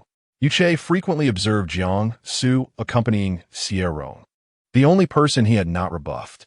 Perhaps after all these years, having navigated life smoothly with his wealth and charming demeanor, Xie Rong was the sole individual Yuche had attempted to befriend without success, which naturally piqued his interest. Realizing that Xie Rong had declined those items due to a lack of funds, Yuche could not help but think of Jiangsu. The campus buzz suggested that Jiangsu was merely Xie Rong's devoted admirer, his personal cash machine. However, in light of recent events, it seemed those rumors might not hold water. After all, Jiangsu had left Xie Rong without money, indicating their relationship was not as straightforward as it appeared. On his way, Xie Rong consumed a couple of bread rolls to stave off hunger, only to remember that the protagonist was ill and seemingly had not taken any medication. Contemplating the matter, he reasoned that it was prudent to minimize debts. He borrowed 20 yuan from Yu Che to purchase medicine. Asking his future partner for money to buy medicine for Jiangsu could later serve as a point of connection with Yu Che, fostering their emotional narrative. After acquiring the medicine, he returned as dusk fell. The corridor outside the dormitory was deserted and dimly lit, with only the rustling of mice scurrying about. He averted his gaze from the unsettling sight. Upon entering his small room, Xie Rong carried his belongings inside, the door ajar, allowing the moonlight to cascade into the darkened space, casting a silvery glow, only to be met by the penetrating gaze of dark, brooding eyes when he lifted his head. In that fleeting moment, he nearly hurled the bag in his hand at Jiangsu's face. "What are you pretending to be?" Xie Rong coldly gazed at Jiangsu, his irritation evident. Jiangsu's barrage of questions became lodged in his throat, and under Xie Rong's scrutiny, his momentum abruptly waned. He clenched his teeth in frustration, thinking, "Damn it, why are you so guilty? It's not like you were the one who came back late. What if something had happened?" He retorted, asserting that it was Xie Rong's responsibility. Taking a deep breath, he blurted out, "I was wrong." His expression stiffened, and he hastily added, "I'm not wrong." Xie Rong raised an eyebrow, the trace of his earlier agitation dissipating in response to Jiangsu's reaction. "It's good that you realize your mistake. I told you, I'm not wrong." Jiangsu vehemently denied his foolish actions, abruptly standing up. "Where have you been? It's pitch black outside, and you still haven't returned. Don't you know boys need to protect themselves when they're out?" He couldn't bear to imagine the consequences if something had happened to him. Jiangsu stared at Xie Rong, his eyes reddening as he appeared visibly shaken. Xie Rong lingered on his reddened eyes for a moment before slowly replying, "Is that so? Who would harm me? Haven't you seen the news?" Jiangsu maintained a cold demeanor, his eyes fixed on Xie Rong. "The chances of encountering a psychopath are still slim. I look fierce. And what if you do look fierce? You should be grateful for it. Otherwise, sooner or later, you would have to show Xie Rong what it truly means to have a predator lurking nearby." Xie Rong adjusted his wrist, having purchased some bread, stating, "Some things are for you. Find them yourself." He prepared to turn on the light when someone grasped his arm. In that instant, Jiangsu released his hold. "Time to eat." With that, he coldly brushed past Xie Rong, snatching the bag from his hand and switching on the light. Xie Rong then beheld a table laden with dishes, all presented beautifully. He couldn't help but glance back at Jiangsu, who was squatting on the floor, sullen and irritable, yet dutifully sorting through the bag. Raising an eyebrow, he elegantly proceeded to dine. Jiangsu had been attentive to his movements. Once the weight of Xie Rong's gaze lifted, his tense muscles relaxed. He stole a glance back, observing Xie Rong eating, and his expression softened slightly. As he rummaged through the plastic bag, he unearthed the bread and a box of medicine. Gazing at these items, Jiangsu struggled to maintain his dark demeanor, arching his brows as he examined them repeatedly. At least this man has a bit of conscience. As he extracted the remaining items from the bag, his expression suddenly froze upon spotting a small box, his face igniting with a deep crimson. A fleeting mix of gloom and embarrassment washed over him, nearly causing him to crush the box in his hands. A condom? Xie Rong bought a condom back? Is this also meant for him? Chapter 6. The young master returns in shadows, still a loyal admirer. 6. His boyfriend had brought home a condom, instructing him to search for something in the shopping bag containing it. The implications were nearly palpable. Jiangsu blushed furiously, breathing rapidly as he fixated on the small box. He wants it? Right now? He hesitated, pondering whether or not to acquiesce to him. The size seemed a bit too small. It was understandable that Xie Rong had not seen that side of things. After all this time together, Jiangsu had never engaged in any intimate behavior with him. Thus, it felt overwhelming, akin to a thunderclap. Having already resolved to part ways with Xie Rong, he now found himself torn between his desires. Crouching on the ground, his legs grew weary, yet he dared not rise. The mere thought of Xie Rong behind him, ready to receive his subtle hints, left Jiangsu in a tumult of emotions. Simultaneously, a flicker of secret excitement surged within him, as a multitude of lascivious thoughts flashed through his mind. Ultimately fixating on the fleeting glance Xie Rong had cast his way the previous day, his phoenix-like eyes tinged with a hint of crimson. He had thought he would remain indifferent, yet that moment now resonated with startling clarity. Would those eyes glisten with a similar hue once more? Jiangsu, a familiar voice, suddenly called out, causing him to tense up. He feigned indifference, responding with a casual as if oblivious to everything. If Xie Rong truly desired something from him, perhaps he could acquiesce this once. Having finished his meal, Xie Rong raised an eyebrow in curiosity at Jiangsu's unmoving form. You found it, didn't you? Yes, Jiangsu replied softly, his voice unexpectedly hoarse. I found it. Then why are you still squatting there? Conserve your energy for work. The phrase work made Jiangsu's face flush. Do you really want me to? Xie Rong's tone was cool. What else would you have me do? Should I take on such tasks myself? Are you unwilling? The final syllable lingered with a hint of impatience, his clear voice slightly languid, resembling a gentle claw scratching at Jiangsu's resolve. In that instant, all rationality fled him, and he turned to look at Xie Rong. His face flushed with embarrassment and eagerness. He was willing. His gaze burned with intensity, enough to ignite Xie Rong's curiosity as he observed Jiangsu's rosy cheeks. Was it merely his illusion, or did he detect a hint of innocence and shyness in that look? After a brief pause, Xie Rong pointed towards the dishes, proclaiming, As long as you are willing, then you shall do the work. Make sure to clean them thoroughly. Jiangsu blinked in disbelief. Did Xie Rong mean to direct his finger towards himself instead? Staring at the dishes, his mind momentarily faltered. He glanced between the plates and the now content Xie Rong, who was engrossed in his phone. His flushed face abruptly darkened as he incredulously exclaimed, You want me to wash the dishes? Xie Rong, don't you want to wash them? Is it merely the dishes you wish for me to clean? Just the dishes? Jiangsu struggled to suppress the insistent urge that clawed at him. Can I do something else? Like you? Xie Rong regarded him with an odd expression, bemused by such an outrageous request. Then perhaps you could wash my clothes as well. Jiangsu glared at him with fierce intensity. Xie Rong, perplexed by his expression, muttered an expletive under his breath, maintaining a stoic demeanor in response. Moments later, Jiangsu, with a sullen expression, found himself outside the small cubicle, washing both dishes and clothes. The night deepened, and the stars twinkled faintly. The dim light cast shadows that revealed his lonely and pitiable figure, with elongated shadows dancing upon the wall. The act of laundering had become second nature to Jiangsu. His teeth clenched in frustration, wishing fervently that the garments beneath his hands were instead the insufferable Xie Rong. How dare this wretched man toy with him?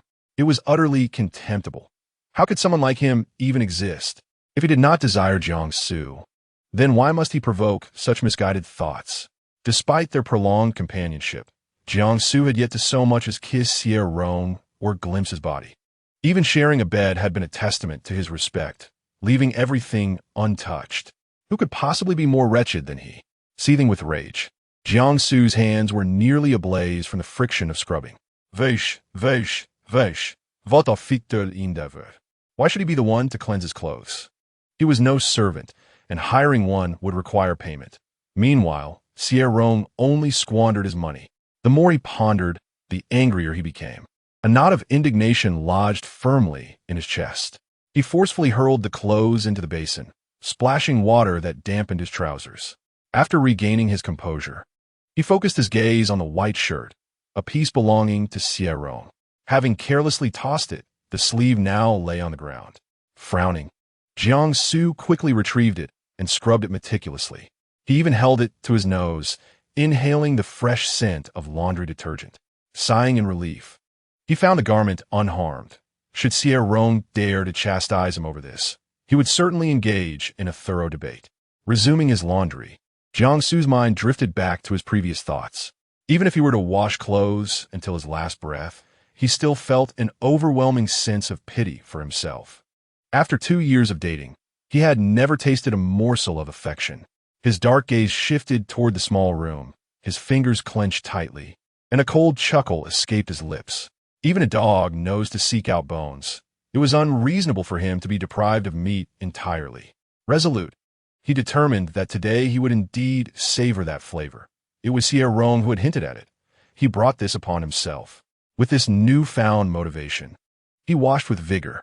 Having swiftly completed the laundry, he hung the clothes on the balcony and strode purposefully into the small room. Xie Rong was busy responding to messages from Yuche. The lad had sent a flurry of texts since receiving payment, his enthusiasm palpable. Half of the 10 messages inquired about their status as friends. Regarding the notion of the protagonist's partner befriending the antagonist, Xie Rong coldly interjected with a sharp retort. Not a chance.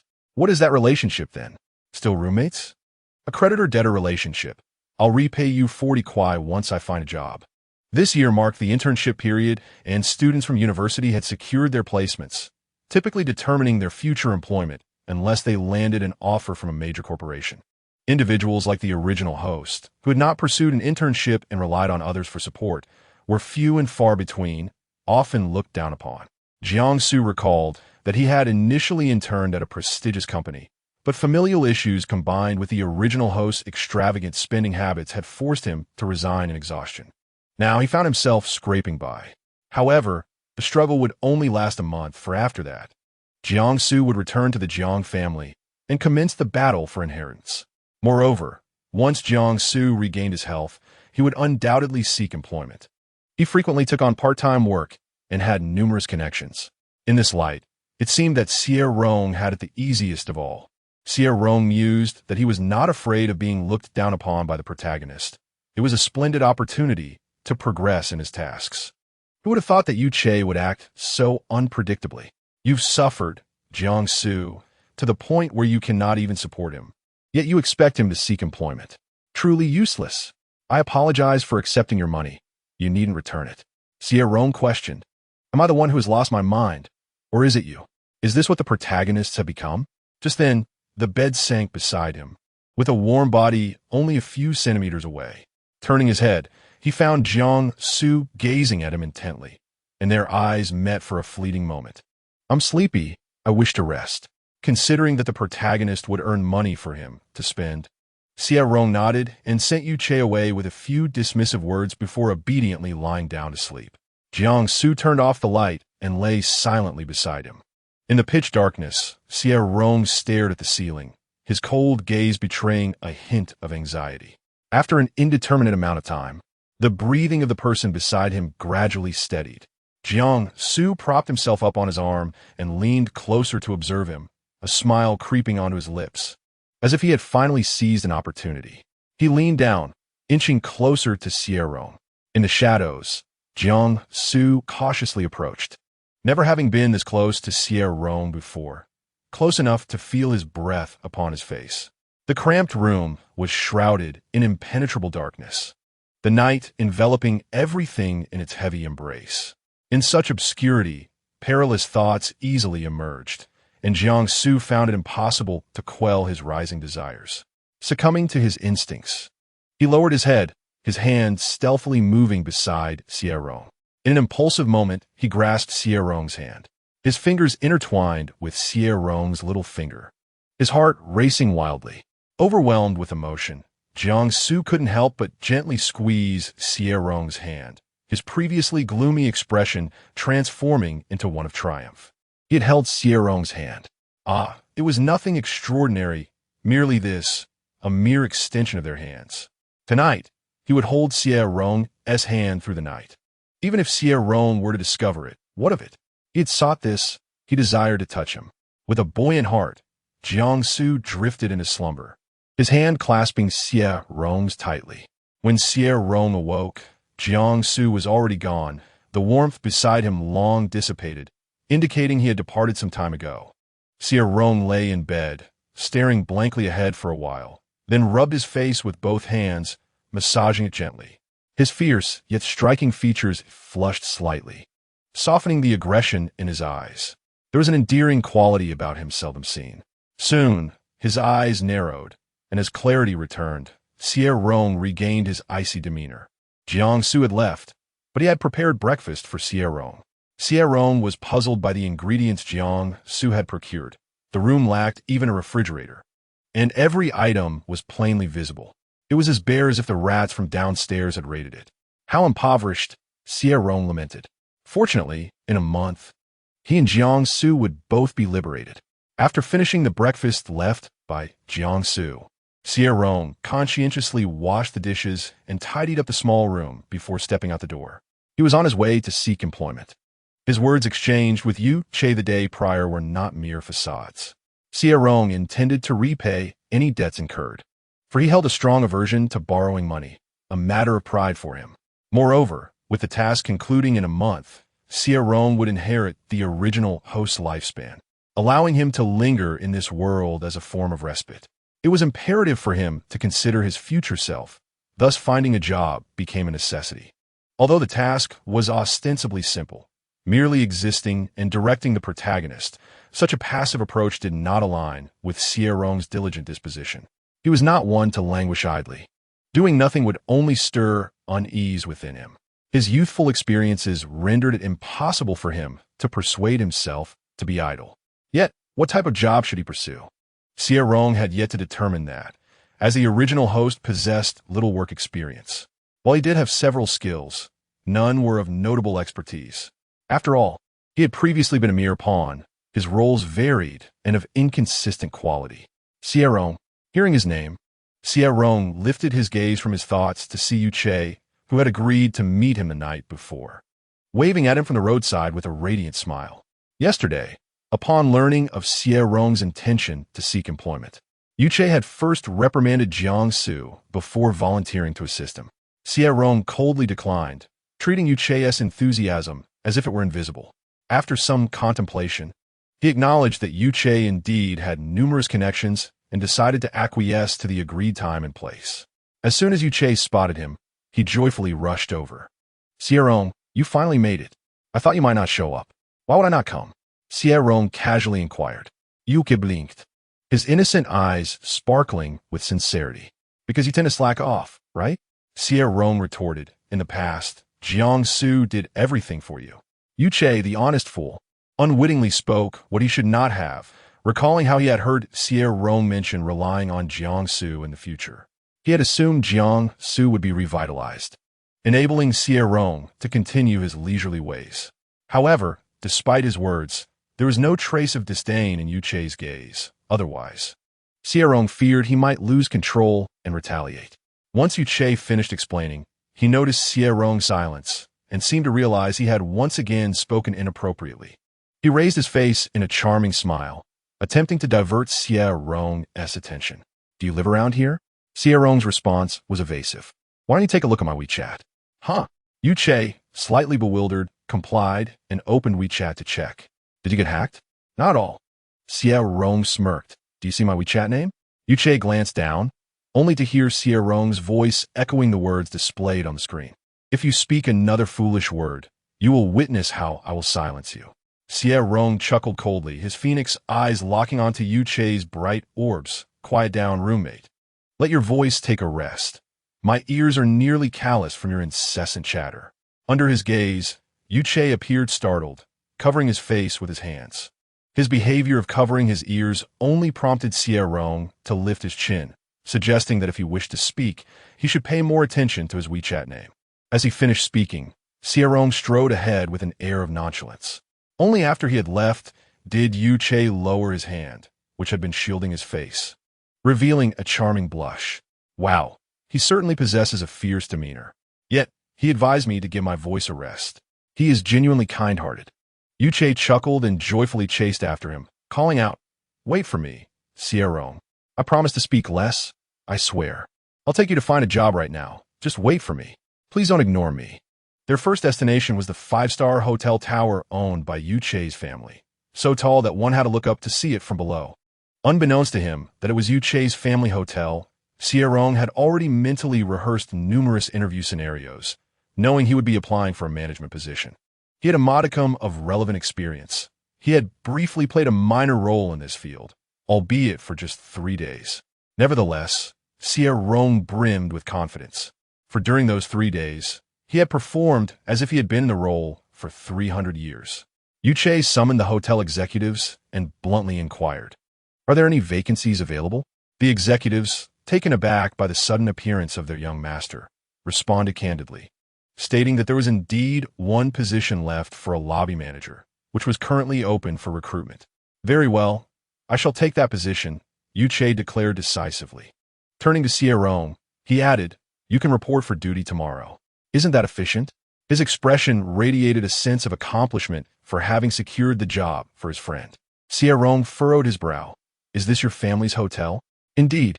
The executive wore a pained expression, glancing nervously at Xie Rong beside Xie. Upon seeing Xie Rong's face, his heart raced with apprehension. "Will your friend be filling this position?" Xie, catching the hint, nodded vigorously with a dazzling smile. "That might not be a suitable fit."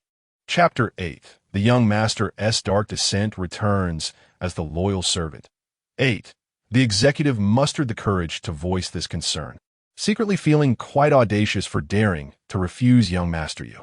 Moreover, the intimidating figure of Xie Rong, who seemed a potentially dangerous presence, raised further doubts about Xie's choice of friends.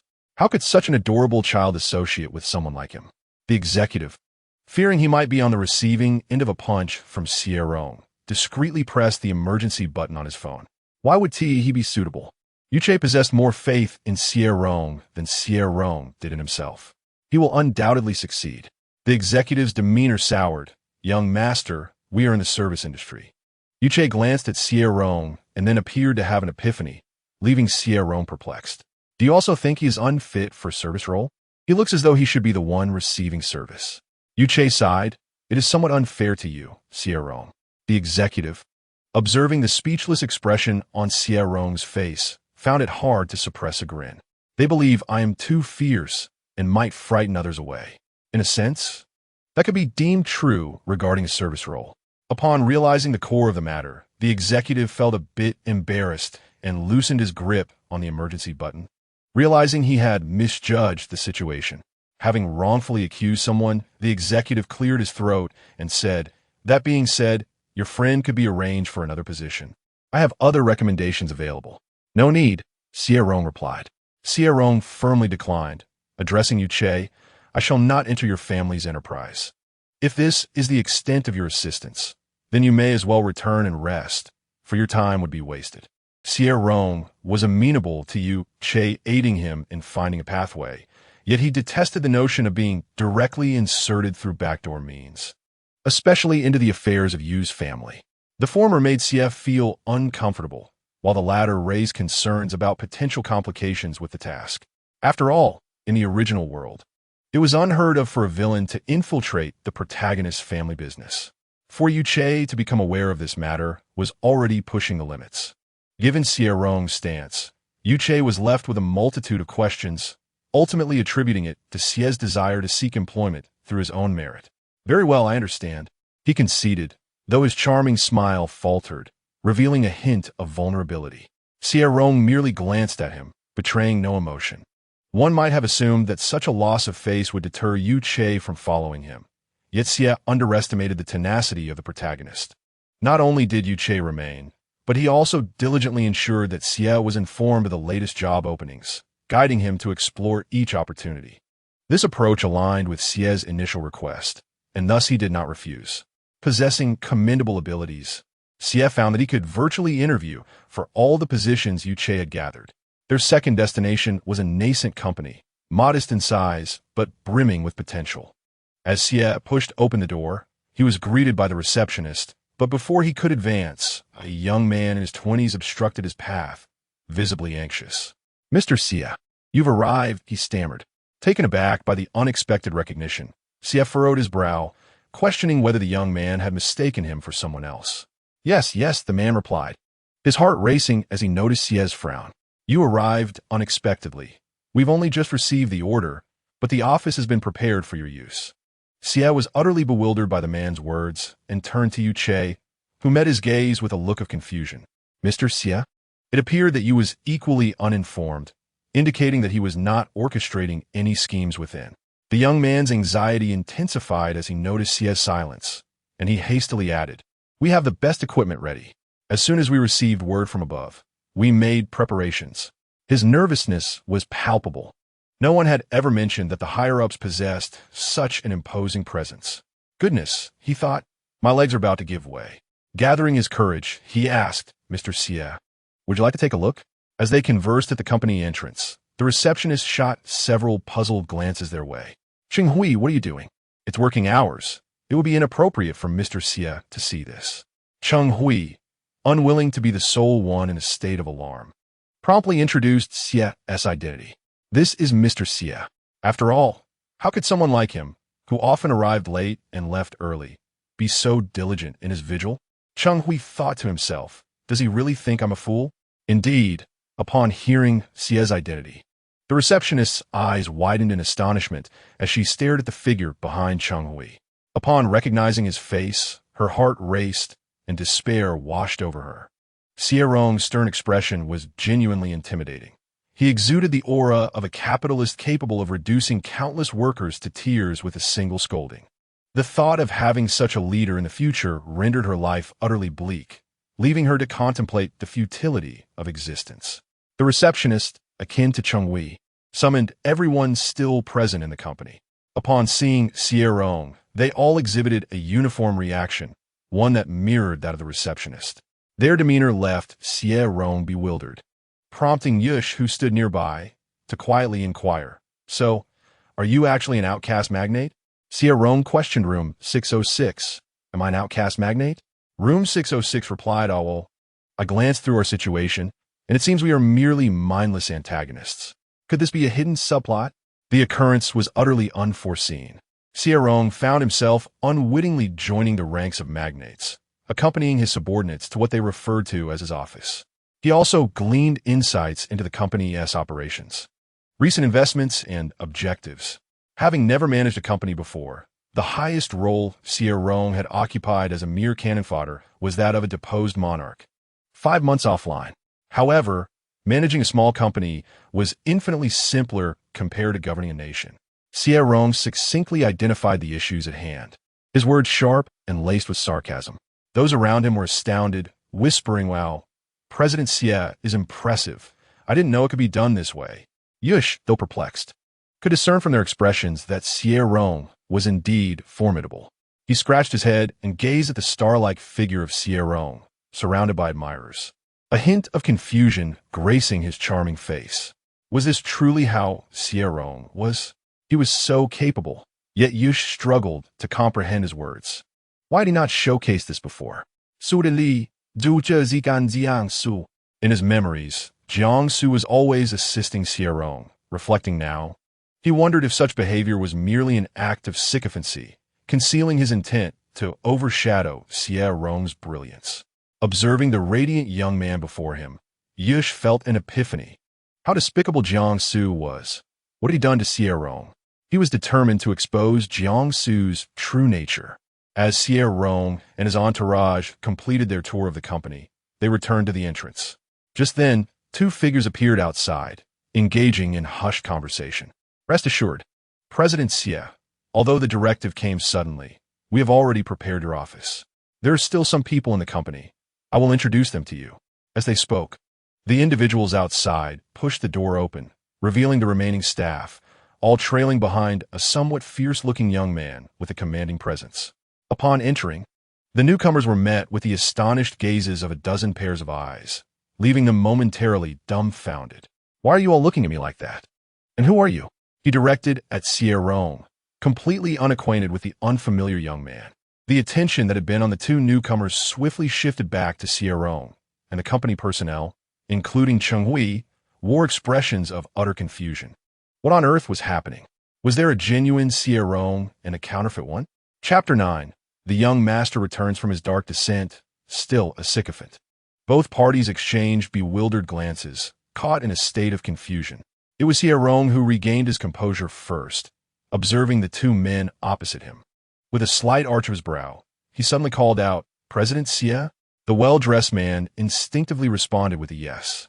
The case was solved. The genuine President Xie was indeed present. Xie Rong briefly joined the ranks of the magnates and swiftly withdrew, becoming the fastest executive to exit the realm of domineering CEOs in history. Xie Rong accepted the situation with remarkable composure. He remarked that this tedious task would not grant him any hidden side stories associated with the position of CEO. His swift acceptance left Cheng Hui, who had recently revealed Xie Rong's identity to the world, in disbelief. "Aren't you Xie Rong? Why didn't you clarify?" Cheng Hui question. The attitude of the others led him to genuinely believe he was a part of the elite circle of CEOs. Xie Rong replied with a hint of melancholy. "Then how did you make such a mistake? I shall not bear this blame." Cheng Hui was left speechless. Having never encountered Xie Rong before, he found it understandable that he might confuse someone with such a commanding presence. Upon Xie Rong's entrance, it felt as though a high-ranking official had come for a visit. Naturally, such thoughts could not be uttered in front of Xie Rong. Cheng Hui gritted his teeth and rephrased, "I address you as Xie Rong, yet you do not refute it." Yuche blinked and, with good intentions, reminded him, "His surname is Xie." Indeed, Xie Rong lifted his chin, his fierce gaze exuding a hint of derision. "I am Xie, with the title of Rong. Do you have any objections?" Cheng Hui and the others were at a loss. The true Xie Rong, aware of the truth, stifled a laugh, his shoulders involuntarily shaking. Xie Rong noticed and clicked his tongue, gesturing for silence. "To find humor in this is rather trivial." Xie Rong expressed his disdain. "It appears you do not belong here. What brings you?" The true Xie Rong inquired. "Oh," Xie Rong replied without a change in expression. "I am here for an interview." "For what position?" "A minor role, of course." Xie Rong's sharp tongue could not resist another jab. "Am I here to interview for the CEO position?" "Surely, you are here to dismiss the CEO." After this series of misunderstandings, the prospect of any interview was effectively extinguished. Xie Rong, feeling no need for further dialogue, departed with an icy and aloof demeanor, leaving a lingering impression in his wake. Along the way, Yuche could not suppress his laughter, leaving Xie Rong puzzled as to the source of his amusement. "Are there other locations?" "Indeed," Yuche replied, his expression finally sobering as they discussed business matters. "The young master you had numerous connections, guiding Xie Rong through various places. Yet none bore fruit. It was either due to Xie Rong's fierce demeanor or his overwhelming aura, which made interviewers visibly anxious upon encountering him. Their conversations often led to the question of who the true interviewer was. However, most rejections stemmed from the former reason. Xie Rong never anticipated that his striking appearance would hinder his job search. He touched his face, his expression becoming complex and silent. 606 feels your pain. What has my beautiful host done to deserve such superficial judgments? Xie Rong is not fierce. They are merely timid. Do not be disheartened, Rong. We are above these jobs. Disheartened? Do I appear to be in distress? Xie Rong retorted with his characteristic sharpness. 606. Perhaps I should send you for some repairs next time. 606 sighed in relief, grinning foolishly. He, seeing you scold me, reassures me. Xie Rong chuckled softly, the corners of his lips curling up in a hint of pride. Rong, what are you pondering? Just moments ago, he had remained silent, and now he genuinely believed Xie Rong was feeling down. As I pondered, Xie Rong lightly touched his face, raising an eyebrow and beaming with vibrant energy. Surely, he would be dining on the rewards of this fast-paced world for a lifetime. Let us earn some points through hard work. Show me the task progress.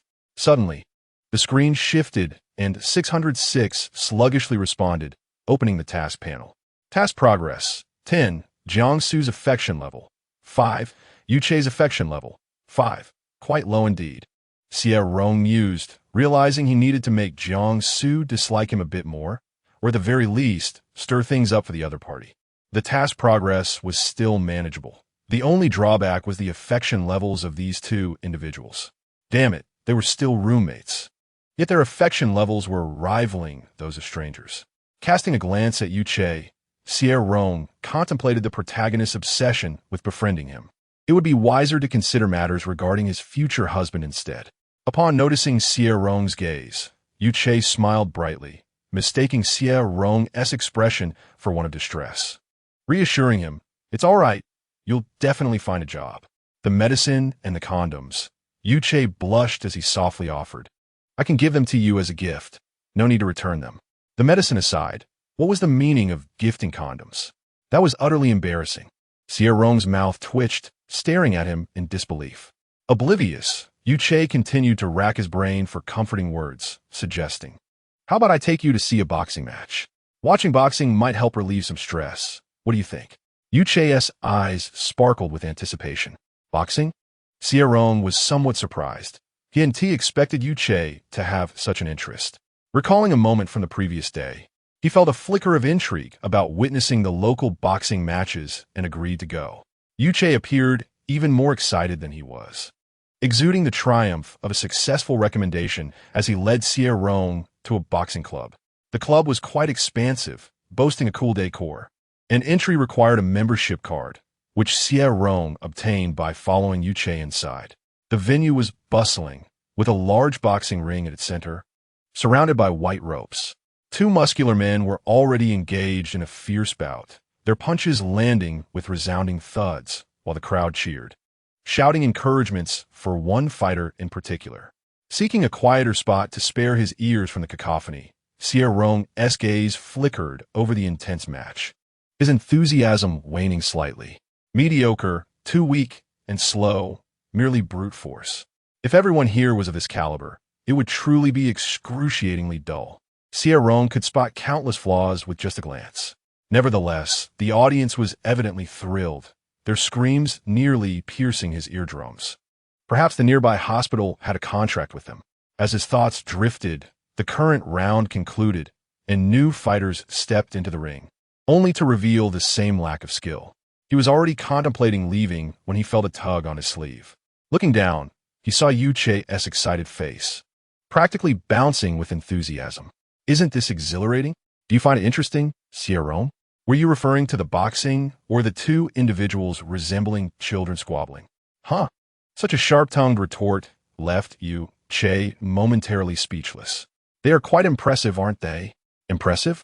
Xie Rong mulled over the word repeatedly, a sudden smile breaking forth. The arrogance nestled between his brows, nearly obscured. His gaze sparkled with unrestrained exuberance, and, as his crimson lips parted, Xie found himself staring blankly, his mind momentarily blank. Only one phrase lingered in his memory, strikingly vivid. "You haven't seen me at my best." How could these worthless beings be worthy of such a term?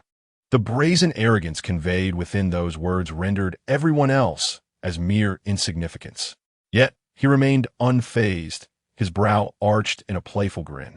"Absolutely dashing. You get out." His cheeks flushed. However, not everyone shared this sentiment. Many perceived it as sheer provocation.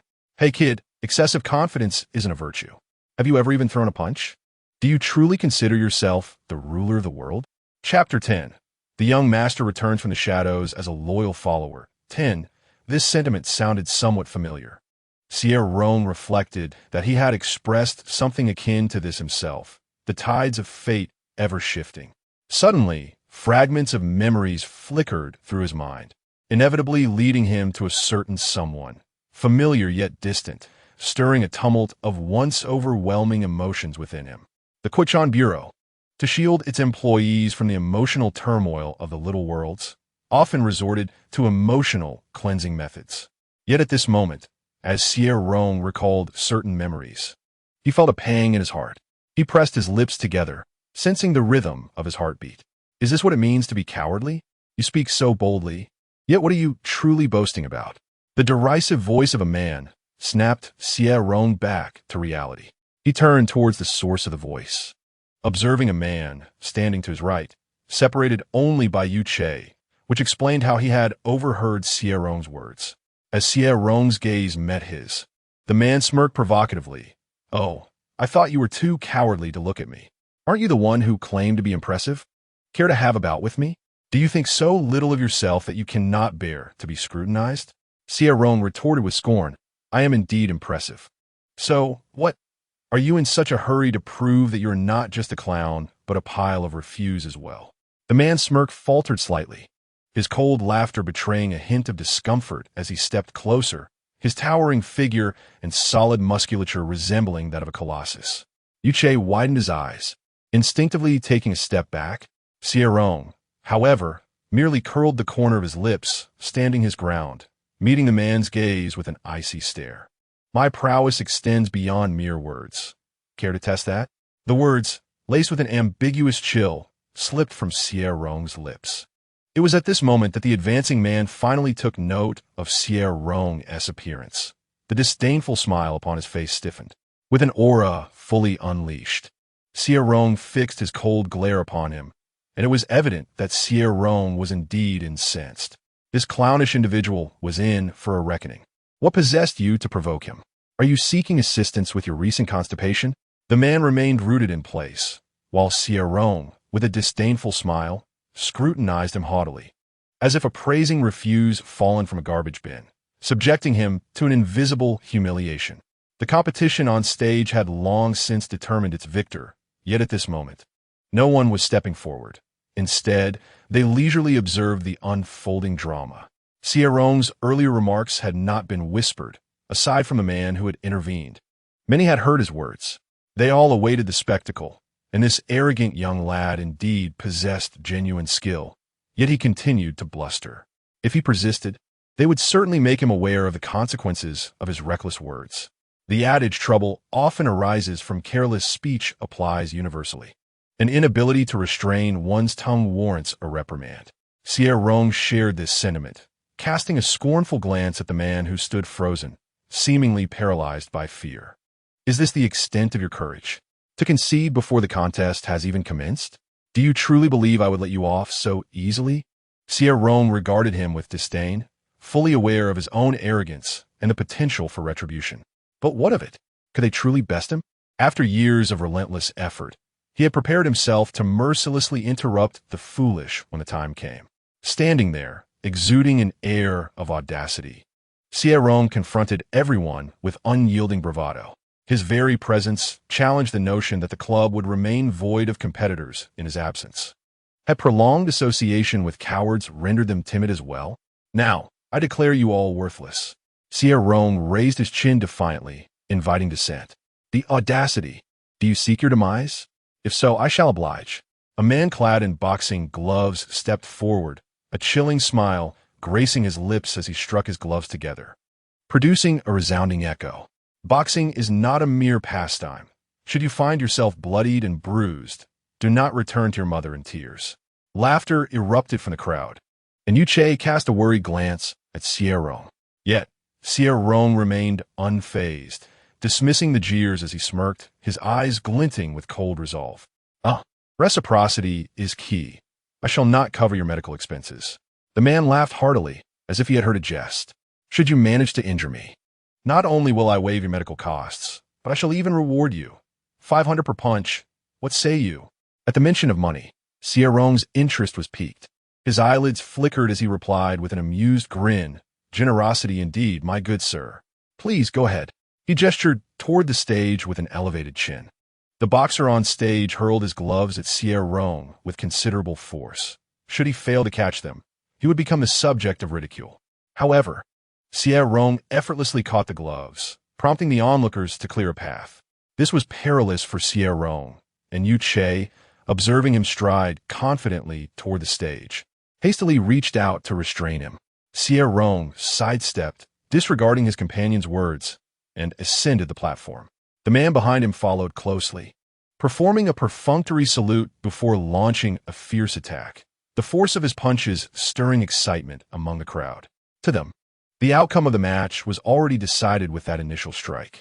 The man who advanced possessed formidable skill. He was no mere enthusiast, but a professional boxer, having participated in numerous competitions despite aging out of the national team. Yet, he remained in the provincial team, which placed him above the club's boxers in skill. As he struck, many recognized him, cheering and rallying in support, feeling fortunate to witness a professional boxer's moment of glory. As for the stepping stone beneath that brilliance, who would care, especially when it was the young lad who had recklessly stepped forward? Their fists would show him no mercy. The disparity between Xie Rong and his opponent was striking, not only in skill but also in physique. The boxer, a seasoned fighter, bore arms thick with muscle and stood tall, embodying the very essence of ferocity. In contrast, Xie Rong possessed pale, unscarred skin, exuding a fierce beauty, with a slender frame where his arms seemed almost delicate compared to the boxer-esque calves. Yet this seemingly doomed individual effortlessly raised his gloves to block the incoming punch, as if merely lifting a hand. The onlookers were stunned. How could this be? The man whose fist was clenched in anger was momentarily taken aback, entirely unprepared for such an outcome. Before he could retract his fist, Xie Rong lazily lifted his gaze, his elongated eyes radiating coldness. My turn now, boss. Remember to settle the payment. As soon as he finished speaking, a swift strike from the red glove was unleashed, and the spectators only caught a fleeting glimpse of red before a cry of pain erupted. The man who had just stood confidently on the stage now lay sprawled on the ground, face down, half of his body awkwardly draped over the surface. Disbelief filled the eyes of the onlookers as they watched Xie Rong nonchalantly retract his gloves. Somewhat pathetic, he taunted, raising an eyebrow, the red boxing glove spinning twice under their scrutiny. Now, who could still contest his prowess? In the ensuing silence, no one dared to speak. Xie Rong clicked his tongue, his raised brow suggesting a hint of regret. Is there truly no one left? 500 for a punch, and the financier pays for it. Perhaps I should have gone lighter. I could have delivered a few more hits. He approached the man who was half collapsed on the boxing ring, causing those around him to flinch, uncertain if he intended to strike again. Instead, he crouched down and patted the man's face, an action so disdainful it sent shivers down their spines. In stark contrast to this insulting gesture was his tone, which dripped with an exaggerated respect, as if addressing a long-lost parent. Boss, where's your phone? Xie Rong knelt patiently before the man, now entirely focused. I'm here to settle the wages. The man grunted, losing a tooth as he spoke, raising his glove to shield his chin, glaring at Xie Rong with palpable fury. Xie Rong feigned a laugh, striking the ground with a heavy thud that made the man involuntarily shudder. Are you going to pay me an extra 200? The man, with a begrudging gaze, retorted. 300, right? How is it only 300? How shameless. He even agreed to pay that amount. Xie Rong's patience reached its limit, and his previously benign smile turned dangerously thin. Were you jesting with me? Before the man could nod, Xie Rong shot him a chilling glance. I only joke with the deceased. That gaze, laced with a palpable threat, rendered the man immobile. Xie Rong had once been a general on the battlefield, instilling terror in his foes, having lived through moments where life and death hung by a thread. Any lingering resentment the man harbored evaporated in the wake of that piercing look, leaving only fear. His voice trembled as he stammered, I'll give you 500. By the heavens, are you truly giving your 5 fathers away? A voice from the crowd exclaimed, causing Xie Rong to glance back. He noticed a man dressed similarly to the one lying on the ground, standing there in utter shock. It seemed they were companions. Xie Rong paid no heed to the foolish man outside, lowering his gaze to the one on the ground. It's too late, he remarked. I raised my price, boss, to 1,000. Otherwise, he cast a meaningful glance at the boxing gloves in hand, observing the pallor of the other's face. Cash or scan? Malevolent.He. Having successfully earned his first bucket of gold, Xie Rong gracefully removed his gloves and departed. Behind him, the man's voice echoed, exclaiming in disbelief. How could you be beaten so severely? By the way, did you really push your 5 fathers onto someone else? I just saw you with your phone. And wait, you actually have 5 fathers. Xie suppressed a laugh, trailing behind Xie Rong as they exited the boxing gym. This person is so foolish. How could he misinterpret that? He added, and Xie Rong, you're truly impressive. I expected to see a face resembling a pig's head, but that person looked fierce. Although upon closer inspection, he doesn't seem as fierce as you. It appears that you are indeed more formidable when on stage. Suddenly, the figure ahead halted, and Xie nearly collided with him. Xie Rong stepped back, looking down at him. The golden light of dusk illuminated his strikingly beautiful features, leaving Xie momentarily frozen. Rubbing his temples, Xie Rong spoke irritably. There are many things you remain unaware of. If you wish to converse, perhaps you should pay more attention to my WeChat name. Xie, feeling somewhat miffed, replied, All right then, shall we proceed to the next place? Not necessary, Xie Rong stated. You should rest. Why not? Xie's charming face displayed a hint of grievance. I'm not tired. Uncertain as to why Xie was so insistent, Xie Rong found it bothersome. After a moment of contemplation, he mentioned Jiangsu, I have a boyfriend. Xie appeared to recall this fact. His expression momentarily stunned as he anticipated Xie Rong's next words. Predictably, Xie Rong continued. I prefer not to be too close to other males so as not to cause misunderstandings. Today's circumstances are exceptional. Your assistance is sufficient, and there is no need for a repeat. Xie Rong raised an eyebrow, adding, I don't wish for Jiangsu to feel unhappy. Do you understand, Xie? Xie wanted to argue that they were merely roommates and could be considered ordinary friends, questioning how Jiangsu could interfere with his social interactions. After all, he was just Xie Rong's boyfriend. Yet, in the end, he simply mumbled in agreement. Very well, I shall take my leave then. You should return early as well. I have transferred the money to you. Xie Rong sent the first bucket of gold to Xie, forwarding 500 yuan, keeping the remainder as a service fee. Thank you for your hard work. Xie gazed at the 500 yuan, feeling envious of Jiangsu for the first time. If it were Jiangsu, would Xie Rong not have been as generous simply because he was Jiangsu's boyfriend? Standing still, pretending to check his phone, Xie noticed Xie Rong glance back before departing.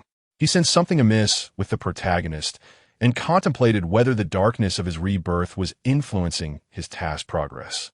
At least the other's perpetual cold demeanor provided Xie Rong with a slight sense of reassurance. As he meandered, glancing at his phone, Xie Rong noticed the multitude of small red notifications. They were all messages from Jiangsu. Upon reviewing them, it became apparent that Jiangsu's mood was rather dismal. Most annoying Xie, when are you coming back?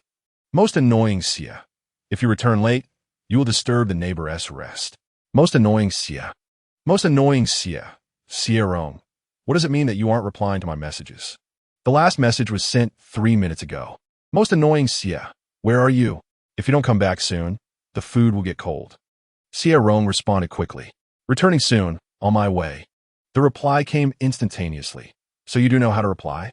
In the next moment, it was retracted and replaced with, the food will be cold in half an hour. What kind of food remains warm for so long? It had already been an hour. Staring at the message, Xie Rong suddenly felt that Jiangsu, the protagonist, was behaving rather oddly. What was his intention? Had he poisoned the food? Or perhaps prepared a laxative to make him suffer? In the original narrative, after Jiangsu was reborn, he had been scheming and plotting mischief, evolving into a nefarious character. Xie Rong chose not to respond, quickening his pace to return early and catch Jiangsu off guard, eager to see how he planned to retaliate. After a few steps, Xie Rong halted, a cold smile creeping onto his lips as he darted into a nearby alley. The person trailing him quickened their pace, hastily following. Upon entering the alley, however, they were taken aback. The end was a wall, a dead end. Where'd he gone? Chapter 12. The young master returns, still a love-struck fool. 12. The newcomer, startled, quickly determined the source of the sound was behind them and turned around. But Xie Rong was faster. He seized their hands, twisting them behind their back, pressing his knee against their waist to force them to bend down. The movement elicited a painful crack from their joints. Wait, don't be rash, I mean no harm, the man exclaimed in a panic. No harm? You're following me like a rat? Looking for food? Xie Rong replied, his tone dripping with mockery. It's a misunderstanding. You truly misunderstand. The man gasped, struggling momentarily, but then sensing the unyielding pressure on his wrists, he surrendered. I came to discuss something with you. When I saw you talking to another guy, I intended to wait until you were done, but you left so quickly. I was running after you. Xie Rong remained unmoved. A pervert can claim to be chasing after someone out of concern? And who told you to follow me? Damn it, I've never encountered such an arrogant person. In the past, no one ever resisted me this way. It seems I'm getting old and losing my touch. He softened his tone. Listen, little brother, I came to discuss a business matter with you. I believe you might be quite interested in money. As soon as he finished speaking, the pressure on his body eased. Boss, money? Let us discuss in detail. He took a breath and began to explain his intentions. When it comes to financial matters, Xie Rong has always been serious. Summarizing the man's words, it was an invitation for him to join the city team as a boxing athlete. Zhang Fei, the boxing coach of the city team, was a retired boxer, now serving as coach. The young man who had been knocked down in the boxing ring was from the city team, and he had come to the club to allow these boys to unwind. However, when Zhang Fei and his team were about to leave, they discovered that one of the rowdy members had stirred up trouble. Zhang Fei was concerned that this young man might injure someone recklessly, but upon arriving, he found that this young man had been struck down in an instant. From a professional perspective, Zhang Fei was certain that Xie Rong had undergone training.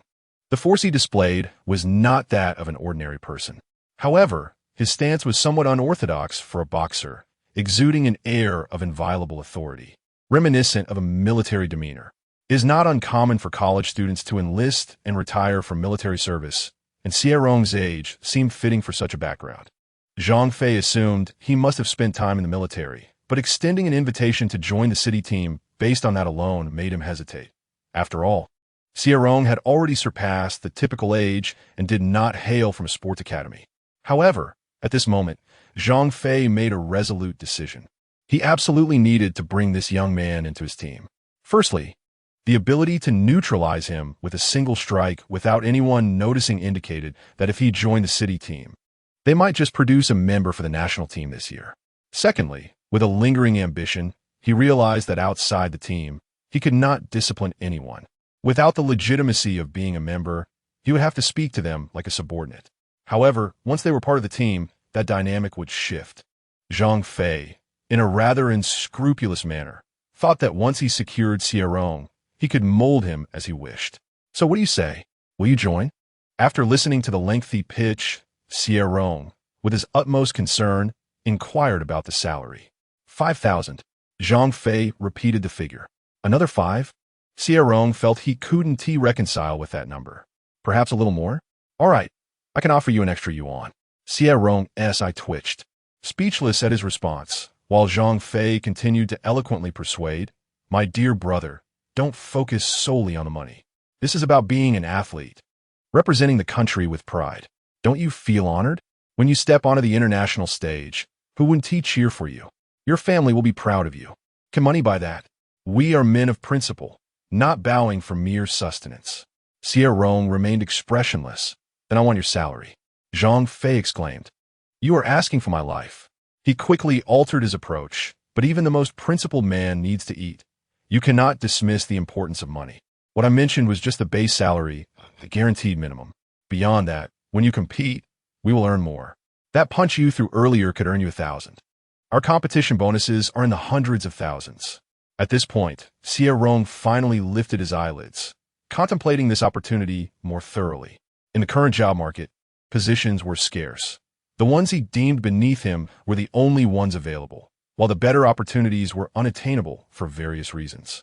Xie Rong never anticipated that he would find himself at a crossroads due to mere financial considerations. The imposing presence he exudes, reminiscent of a powerful patriarch, has made Xie Rong ponder whether he should temper his demeanor. It is crucial not to appear overly disdainful, as it complicates matters. In essence, without the assistance of the Quick Travel Bureau to facilitate a position for him, Xie Rong's job search may prove to be rather troublesome, a prospect he detests above all else. Presently, an opportunity arises to become a boxer, competing for prizes.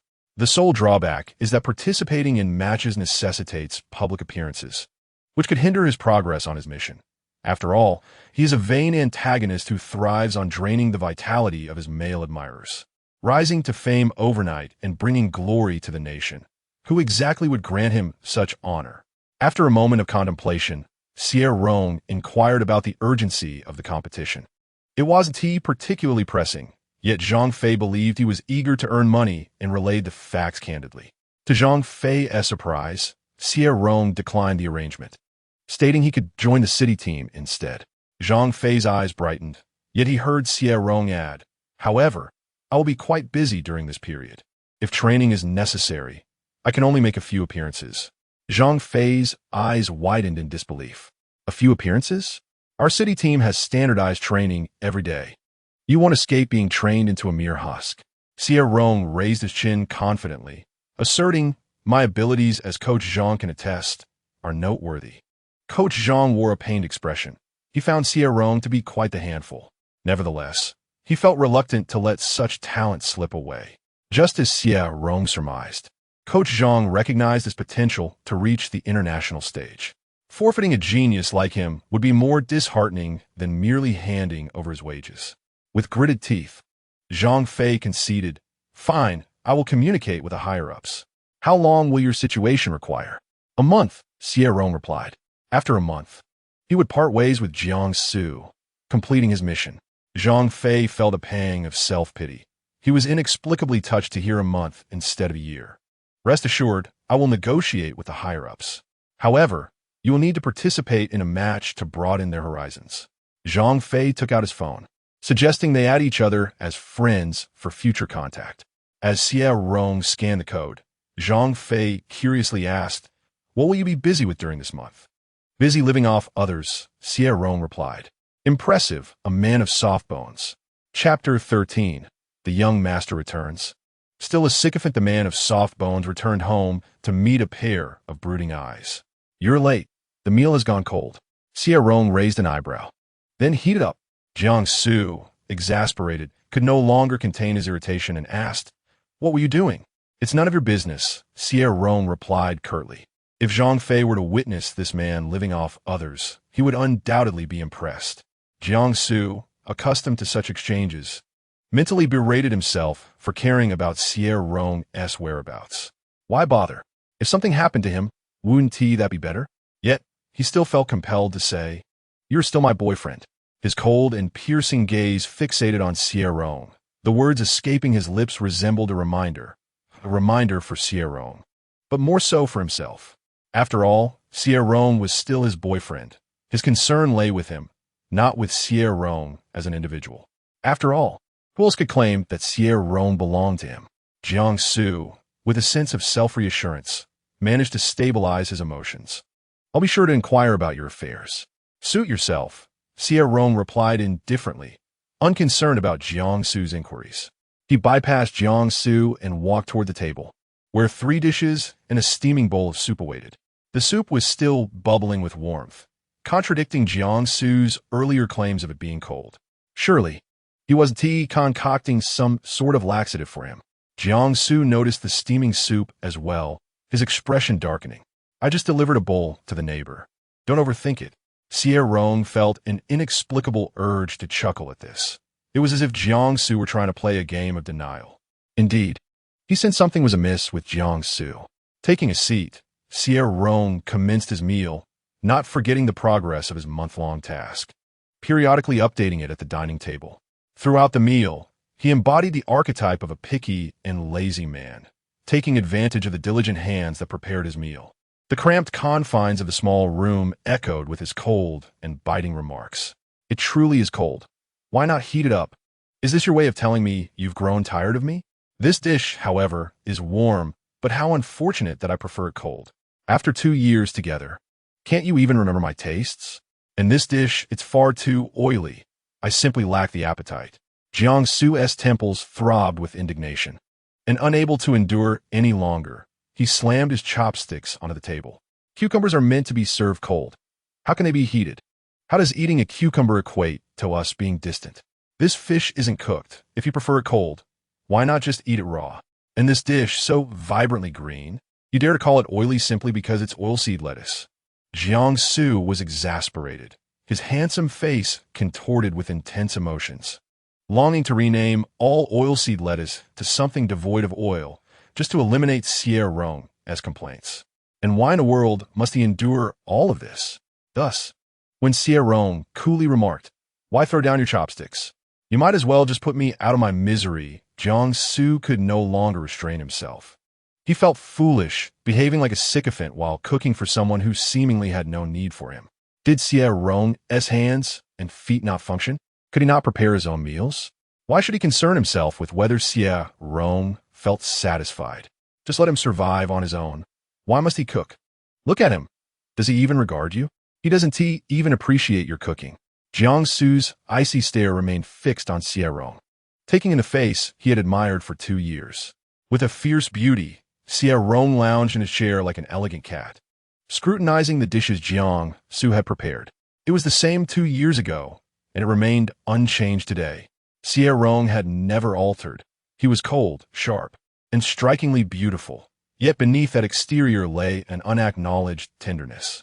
Describing Xie Rong with the word gentle would likely lead most to believe Jiang Su has lost his mind.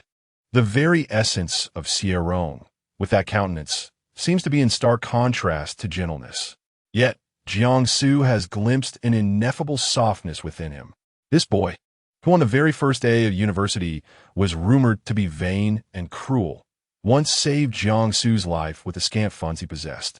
At that time, Jiang's father had incurred gambling debts, and the collectors had come knocking. Jiang's father pushed him forward, smiling at the group like a submissive fool, exclaiming, "Look at my age. I am incapable of anything, but my son is different.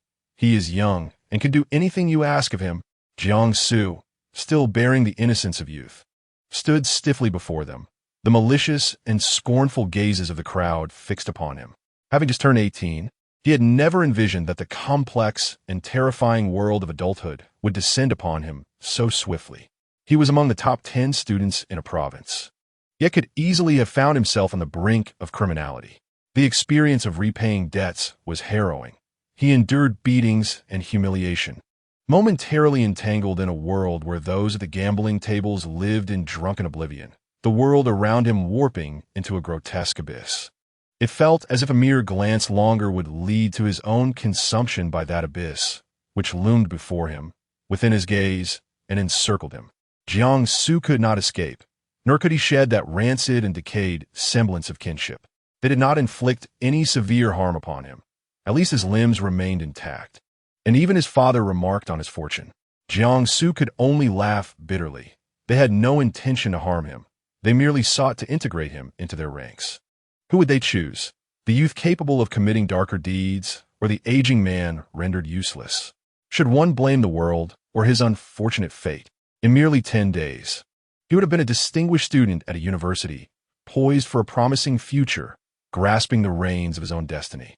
Yet in an instant all shattered. The chasm between light and darkness was but a single day and night, and he stood distanced from the former Jiang Su by an intangible span of time. He contemplated surrendering to death, cursing this wretched world, this cursed father, and the detestable individuals who had reduced him to this state. When they compelled him to attend a nightclub to observe their trade in illicit substances, he had run out, downed 3 bottles of liquor to muster courage, and then, brandishing a beer bottle, he recklessly smashed it against those men. Jiang Su approached with a heart intent on mutual destruction, but his fists were no match for their numbers. He was beaten to near death and discarded like refuse. Lying in a dark alley, he gazed up at the luminous moon, believing it to be his final sight. Then, mercilessly, he was kicked with the words, "Move aside, you're blocking the way." In his final moments of melancholy, Jiang Su thought, "Damn it, could you not show some respect for the dying?" Chapter 14. The young master's dark return as a loyal dog. 14. Perhaps it was this indignity he faced just before death that made Jiang Su so unwilling to relent. His curses coming in fragmented bursts. With such vast space, must you tread this path to flaunt your long legs? If you don't wish to walk, then be gone. The vitality within him still flickered, despite the looming specter of death. 606, he mumbled, his thoughts muddled. How could one be so foolish as to misremember even the simplest of numbers? He had long ceased to hope for survival, curling his body in resignation and silently awaiting his fate. As the last vestige of light was swallowed by the encroaching shadows, Jiang Su strained to lift his gaze. The dim moonlight cascaded down upon him, and for a fleeting moment, he fancied he beheld the moon itself. Yet, the moon appeared to him like a piercing dagger, urging him to depart this world. Do you truly wish to linger in this wretched place, where death would be a mere convenience for those who must collect your remains? Jiang Su felt a shattering of his resolve. It was too unbearable. He pressed his lips together, wishing only for the release of death. Why do you still speak? Are you truly prepared to embrace the end? Jiang Su closed his eyes, curling into himself, his breath growing faint and labored, seemingly alarming the stranger beside him. The once sharp tone softened. I've called for help. You needn't fear. Yet, Jiang Su remained silent, his discomfort palpable. He was chilled to the bone, his entire body aching. The effects of the alcohol were returning. a dull throbbing in his head, leading him to believe that a grievous wound must surely be gushing blood at the back of his skull. The stranger, sensing his distress, did not leave, but instead squatted beside him, engaging him in conversation. "What have you done to yourself? I did not cross paths with me. You might awaken tomorrow to find your kidneys gone." Unable to restrain himself, Jiangsu replied hoarsely, battling the pain in his head, "You are hardly a virtuous individual." "Not to you, certainly. Yet, I too have considered your kidneys. Should you perish, I would prefer to harvest them myself, for the market price rises swiftly." "How infuriating! Jiang Suet Gelim. You speak nonsense." The boy scoffed. "Haven't you read the news? Ignorance begets folly." Jiangsu, emboldened by a flicker of survival instinct, raised his eyelids despite the agony that accompanied the slightest movement, determined to etch this encounter into his memory before the end. Resigned, he muttered, "If you wish to cut, then do so." In his moment of despair, he found a strange sense of worth in meeting such a person, feeling that perhaps it was not entirely in vain. "You will not die," the stranger asserted with unwavering conviction. "How can you be so certain? Every life must meet its end eventually. Mine shall simply arrive sooner." Jiangsu's darkest thoughts echoed in his mind, wishing for the world to perish alongside him. Yet, more than anything, he yearned for his own swift demise, perhaps even now.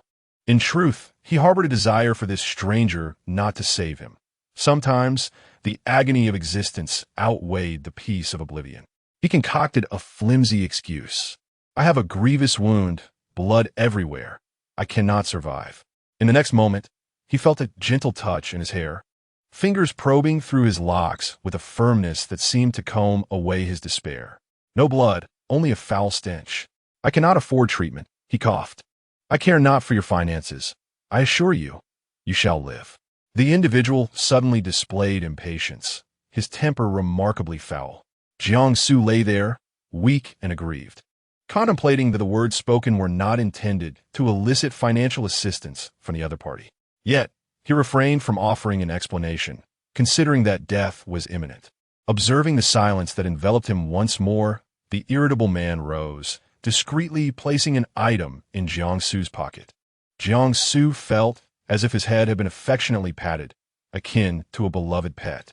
Suddenly, a cacophony erupted from a distance, chaotic footsteps. Frantic shouts intermingled with the wailing of sirens pierced his eardrums. The inky darkness of the night was violently torn asunder by blinding light, rendering his silhouette almost ethereal. His mind buzzed. A sharp pain throbbed at his temples, tempting Jiangsu to succumb to unconsciousness. Yet, fueled by an unknown strength, he managed to remain upright, allowing him to grasp the essence of the man's words.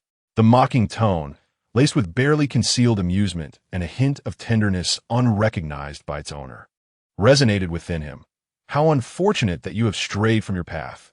Henceforth, tread your own sunlit road. Stay informed through the news. Boys must learn to protect themselves. Avoid mingling with those sorts and go home to take a bath. You reek." Though these words dripped with disdain, they bore a subtle warmth that softened the ridicule. Take a bath. Jiangsu lay there, suddenly overwhelmed by the urge to weep. After that day, his life took a sharp turn. The 18-year-old lad was thrust into a transformative reality, yanked into the sunlight at a crossroads. Those tormenting elements of his past were confined within a cage, forever banished from daylight. Zhang's father and all the scoundrels were incarcerated. Barring any unforeseen circumstances, they would never cross paths again. Ironically, it was he who recklessly charged forward, desiring mutual destruction, yet he emerged as a messenger to the outside world, willing to sacrifice himself to expose their misdeeds. This affair would no longer concern him. The abyss was illuminated by the clear sky, all obscurity vanquished. The sole remnant of this tumultuous chapter was a bank card, with the password meticulously affixed to its back. Later, he enrolled in a university, where he recognized Xie Rong at a fleeting glance. The disparity from his previous self was striking. A university labeled him vain and ill-tempered, while others remarked that he consumed the cheapest meals daily, regardless of their unpalatability, a consequence of financial constraints, hence his apparent vanity. Jiangsu gazed at the bank card in silence for an extended period.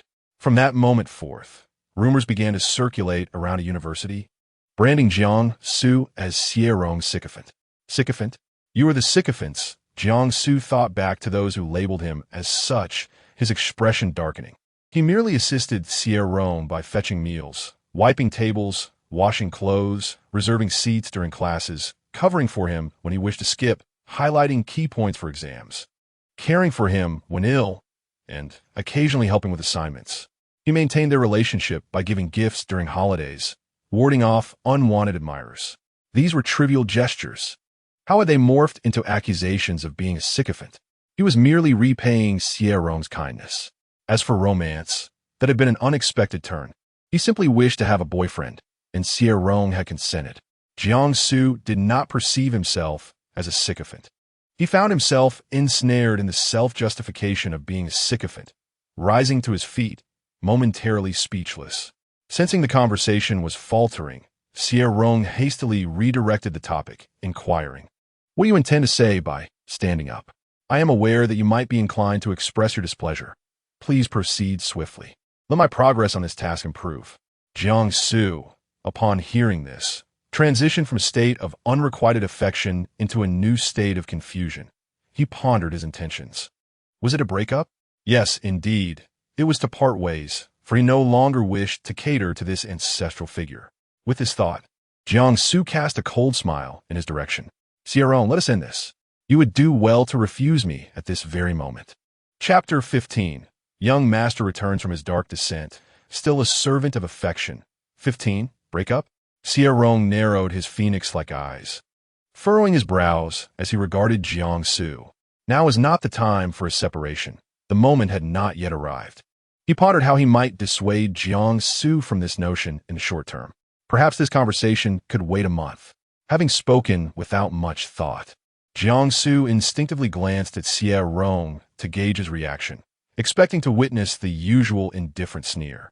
To his surprise, Xie Rong frowned. He frowned. This realization left Jiang Su momentarily breathless. It signified that Xie Rong cared. He had been pretentious, feigning indifference. How adept he was at deception. Had it not been for this trial, Jiang Su would have remained oblivious to Xie Rong's investment in their relationship. Given this revelation, there was no reason to pursue a breakup. He intended to continue dating Xie Rong and seek his retribution. He vowed never to harbor genuine feelings for Xie Rong again, wishing instead to make him experience the anguish of unattainable love. Jiang Su could not help but let a smile curve his lips, the shadow of his earlier demeanor dissipating, revealing a handsome visage that radiated like the stars. "Are you truly so concerned about our potential breakup?" Xie Rong replied nonchalantly. "A bit indeed.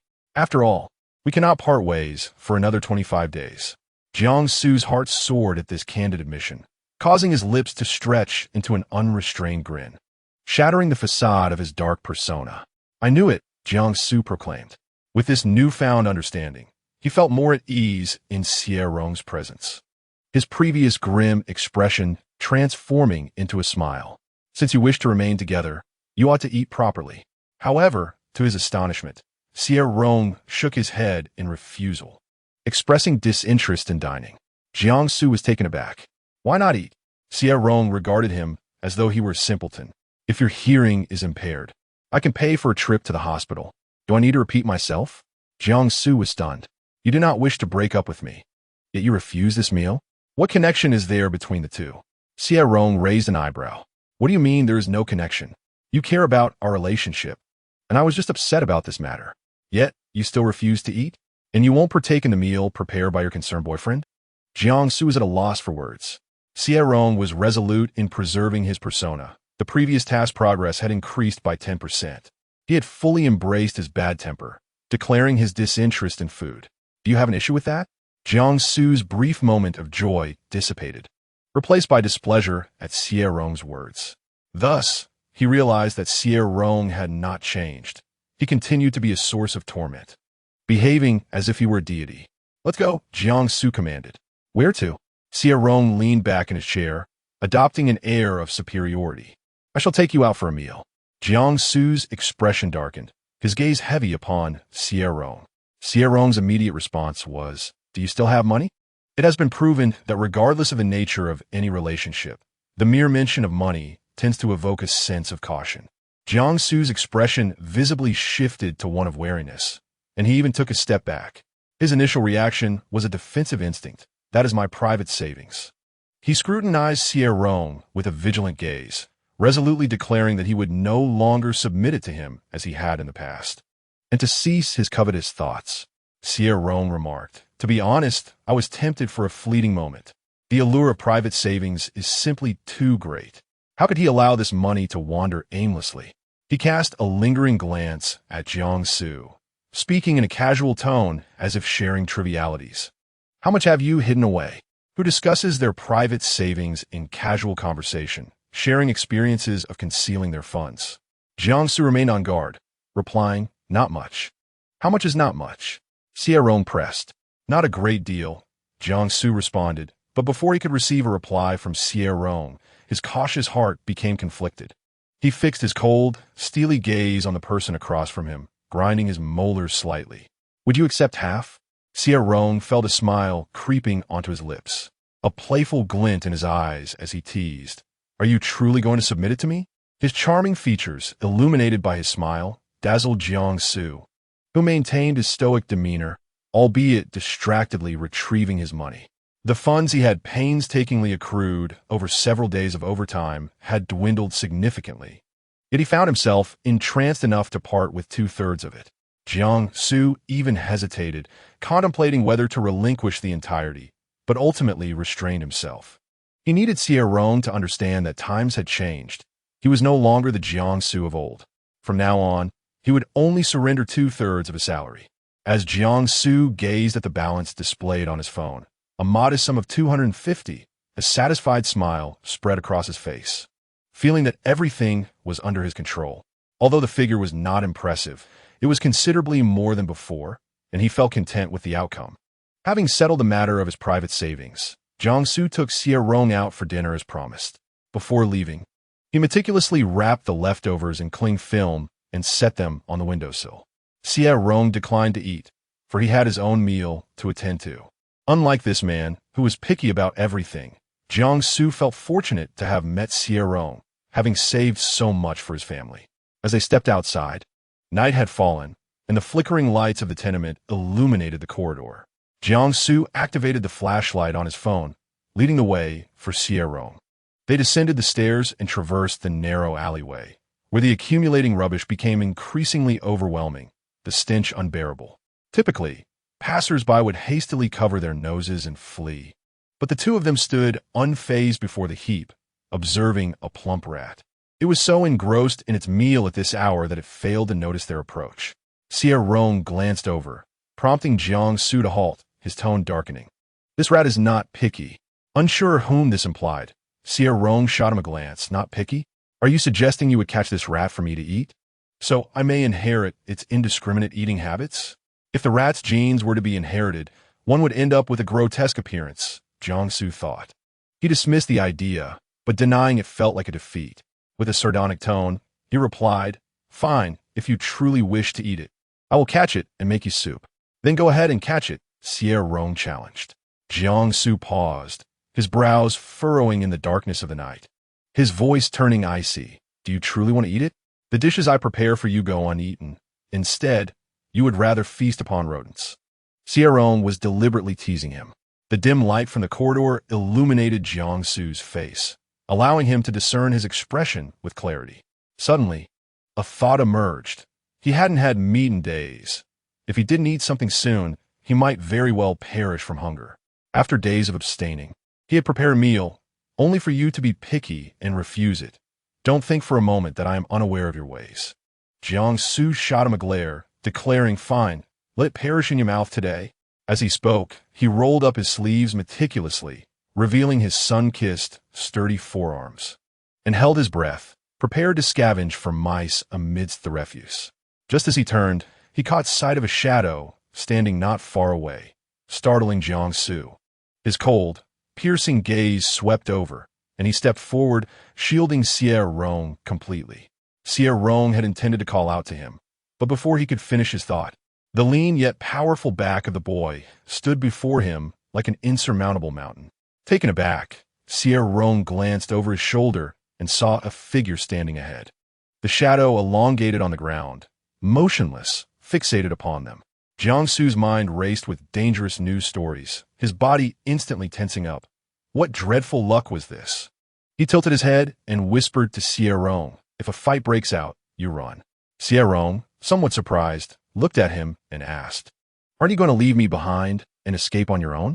Jiangsu felt a surge of exasperation, catching sight of the shadow approaching. He clenched his fists. His voice taut, "You run when I tell you to run." Xie Rong noticed the underlying fear in him. His muscles were coiled tightly, and he realized that even a gentle poke might make Jiangsu leap in fright. With an arched brow, he kindly informed him, "Don't strike. That's the creditor." "What creditor?" Jiangsu questioned, still perplexed, when a looming shadow stepped forth, revealing a shocked face, the landlord. "You're actually the creditor," Jiangsu muttered incredulously. Chapter 16. The Master's Dark Return as a Loyal Servant. 16. He immediately turned to Xie Rong, his expression dark enough to drip ink, appearing quite fearsome. "You knew all along?" Xie Rong replied nonchalantly, "Just discovered it." Before they could exchange further words, the landlord arrived, astonished, and asked, "Are you two really planning to eat mice?" What prompted this sudden craving? The landlord's expression was complex as he surveyed them, uncertain of how much he had overheard. With a pained sigh, he lamented, "This is partly my fault. Given their dire circumstances," he added, "there's no rush for the money. You've reached this point, so I can afford to give you a little more time." The children were being driven to the brink of eating rodents. They surely had little money left. The landlord, originally there to collect rent, found himself unable to do so now and earnestly advised, "Focus on earning money first. I can grant you an additional week. I still have faith in your capabilities. By the way, no one has swindled your money in recent days, have they?" The landlord cast a suggestive glance at Xie Rong. Jiangsu, who had just surrendered 2/3 of his private savings, felt guilty, replying no. "Then that's good. You must be frugal with your spending." The landlord shook his head and, after exchanging pleasantries, walked towards the corridor.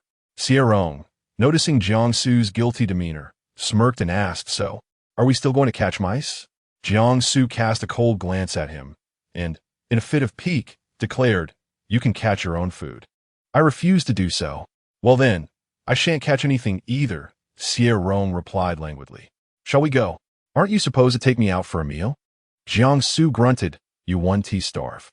Despite his simmering frustration, he still had to accompany his ancestor for a meal. Once outside, Jiangsu realized that this dim-witted fellow seemed incapable of treating him to a decent meal.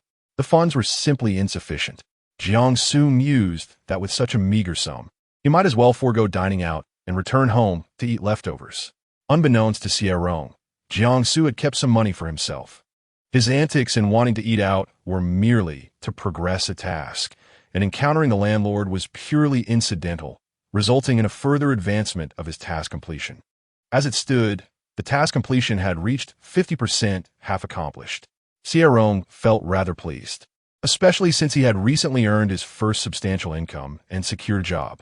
He wasn't even hungry, but considering Jiangsu's situation, he treated him to a hot pot meal, specifically a small hot pot. Jiangsu, however, was somewhat disgruntled. "This is what we're having? What kind of hot pot is this? Wasn't there a proper hot pot restaurant earlier?" He felt rather useless for allowing Xie Rong to drag him into this. Gritting his teeth, he coldly asserted, "I have money. We're having hot pot." Xie Rong had 606 checked Jiangsu's balance, discovering he had merely 250. This little miser still had quite the ego, considering 250 to be a fortune. With a sidelong glance, he suggested they eat this and then go shopping. What business does a grown man have with shopping? Jiangsu insisted on retorting, taking a seat with a stony expression. He even abandoned the idea of that previous hot pot restaurant. Jiangsu paid for the small hot pot, and after their meal, he indeed dragged Xie Rong to go shopping. With handsome men on the streets, they attracted attention without fail, particularly as two strikingly handsome men with an ambiguous relationship. Women couldn't help but steal glances, nudging their friends to notice. Jiangsu was not fond of being scrutinized by so many. It made him feel quite uncomfortable. Yet this time, he held his head high, his countenance dark, but with a hint of pride upon closer inspection. The presence of Xie Rong beside him inexplicably brought him joy. At first glance, Xie Rong appeared quite fearsome, often startling others upon first meeting. But beneath that innate fierceness lay exquisite features. His pale skin contrasted with red lips, embodying an aloof and strikingly handsome demeanor. Jiangsu was not lacking either, though tanned. His expression was sharp, with deep black eyes and a prominent nose, exuding a strong, photogenic allure. Their energies harmonized, both embodying a cool, sophisticated style. In their usual routine, it was unremarkable, but now, side by side, their powerful aura deterred any disturbances, creating an unspoken sense that they belonged to the same world. This feeling uplifted Jiangsu's spirits, softening his previously cold visage. As he followed Xie Rong, assisting him with payments, he stole a few glances. Jiangsu intended to pay, displaying a demeanor as if he were about to spend 2 million. Had Xie Rong not intervened, he would have embarrassed himself on the spot. The man, thwarted, cast an unhappy glance at him, his dark eyes revealing a hint of grievance, questioning why he wasn't allowed to pay. "Do you not wish to spend my money?" He gazed intently at Xie Rong, his expression somber as he clutched his phone, exuding an air of, "Why are you starting this again? I know you care for me, so what's wrong with me wanting to spend money on you? Why won't you let me?" Nearby stood a couple, the young woman selecting shirts for her boyfriend. Upon hearing Jiangsu's words, she first widened her eyes in shock, then cast several glances at the two, her expression shifting to one of sudden realization. She glanced down at the shirt in her hands, then back at Jiangsu, indignantly tossing the shirt onto her boyfriend. "Look at them. She insists on spending money on her boyfriend. Yeah, you want me to spend money on you, right? Why won't you buy me a shirt?" The boy, holding the men's shirt, appeared baffled and cautiously suggested, "How about I buy this one for you?" Xie Rong's eyes twitched slightly, observing the girl's furious demeanor, and then glancing at the unwitting cause of the impending conflict, he couldn't help but smile. "You're so happy without spending my money?" He chuckled, while Jiangsu maintained a stoic face. An inexplicable sense of grievance enveloped him. He was at a loss as to why he felt this way. Xie Rong had never acted this way towards him before. He had always relished spending his money. Yet now he refrained from doing so. He had changed. Upon hearing this, Xie Rong's lips curled into a teasing smile. "Why do you care whether I'm laughing or not?" Before Jiangsu could react, he tugged him outside, his clear voice laced with amusement. "Let us go. I don't want to buy any clothes. Just give me some ice cream." Jiangsu, who had initially intended to resist, obediently followed his lead. As Jiangsu complied, his dark eyes fixed on Xie Rong's silhouette ahead. For a fleeting moment, he recalled that bizarre night when he had taken the lead. At that time, he had been lying on the ground, utterly drained, unable to see even the last glimpse of Xie Rong. Did Xie Rong watch him leave? Or had he turned his back? Most likely the latter. The cold, unyielding man, whose heart was as hard as stone, would have walked away without a backward glance. How foolish he had been to think of him as the moon. He was nothing but a living ancestor, one who required meticulous attention. He muttered under his breath, "Truly, he is becoming increasingly difficult to please, this extravagant man. What are you mumbling about back there? Speaking ill of me?" Xie Rong's voice drifted back, cool and incisive, immediately hitting the mark. "Damn, quite perceptive, aren't you? Jiang su feigen in godan." What?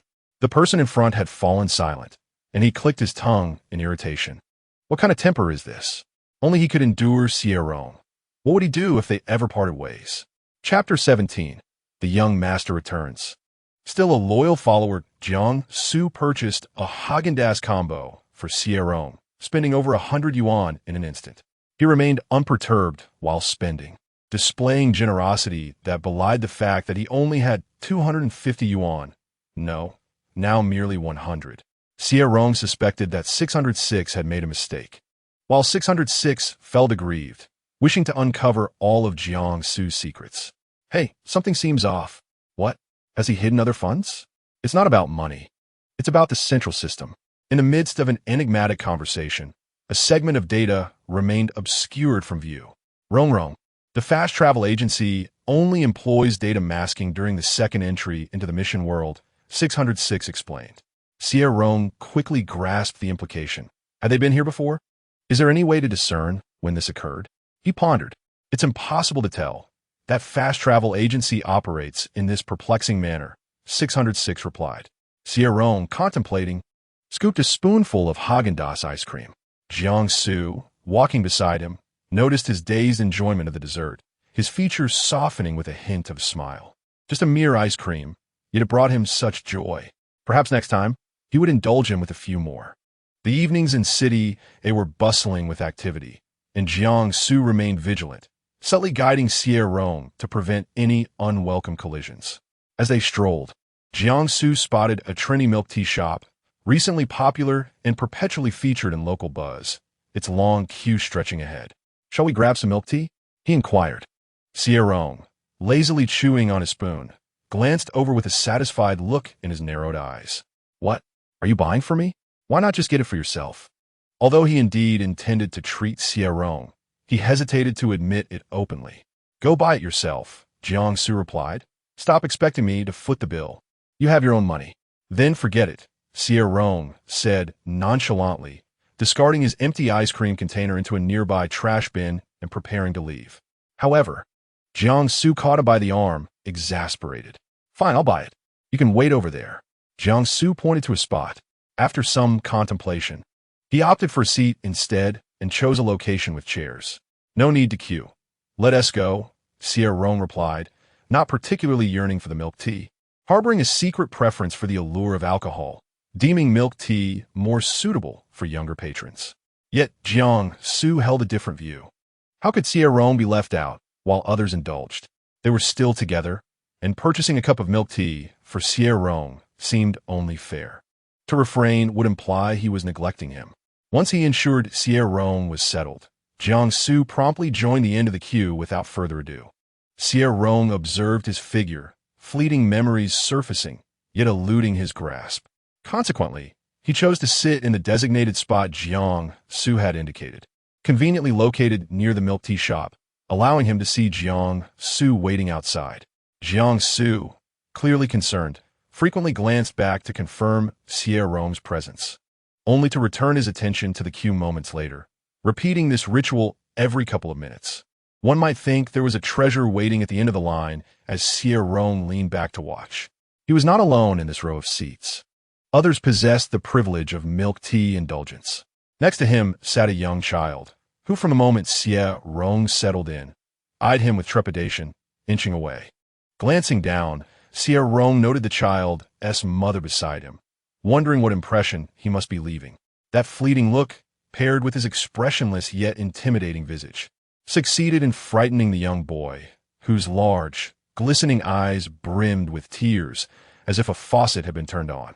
Amidst the bustling streets, a child exclaimed in distress about a fearsome monster, prompting an exasperated mother to cover his mouth in embarrassment. "Forgive us," she murmured, as the child struggled to complete his proclamation, only to be silenced. "It's nothing," thought Xie Rong, accustomed to intimidating children in the past. Yet, this little one was particularly determined, managing to wriggle free from his mother's grasp and dart into the street, declaring his intent to summon the heroic Digga to vanquish the monster. The vibrant commercial district was teeming with people, and, as the child ran, he was nearly lost in the throng. His mother, alarmed, hurried after him, but the child's small stature provided him with a slight advantage, as most pedestrians instinctively stepped aside for him, inadvertently making him an easy target. Just as Xie Rong prepared to leave upon spotting the boy, a sudden commotion erupted behind him. He turned to see a basketball hurtling towards the child, eliciting gasps from the crowd. In a swift motion, a hand intercepted the ball, fingers gripping it tightly with visible strain. Xie Rong's heart raced as he dropped the basketball, redirecting his attention to the child, a bead of sweat forming on his brow as the sun bore down upon him. "What reckless child, needing a monster's aid to save you," he mused. "Thank you. Thank you," the child's mother exclaimed, her gratitude palpable as she embraced her son. "No need for thanks," Xie Rong replied with a faint smile, intending to depart when he suddenly felt a weight on his leg. Looking down, he saw a small creature gazing up at him. Little monster, thank you. Can you ask Ultraman to spare some of the little monsters?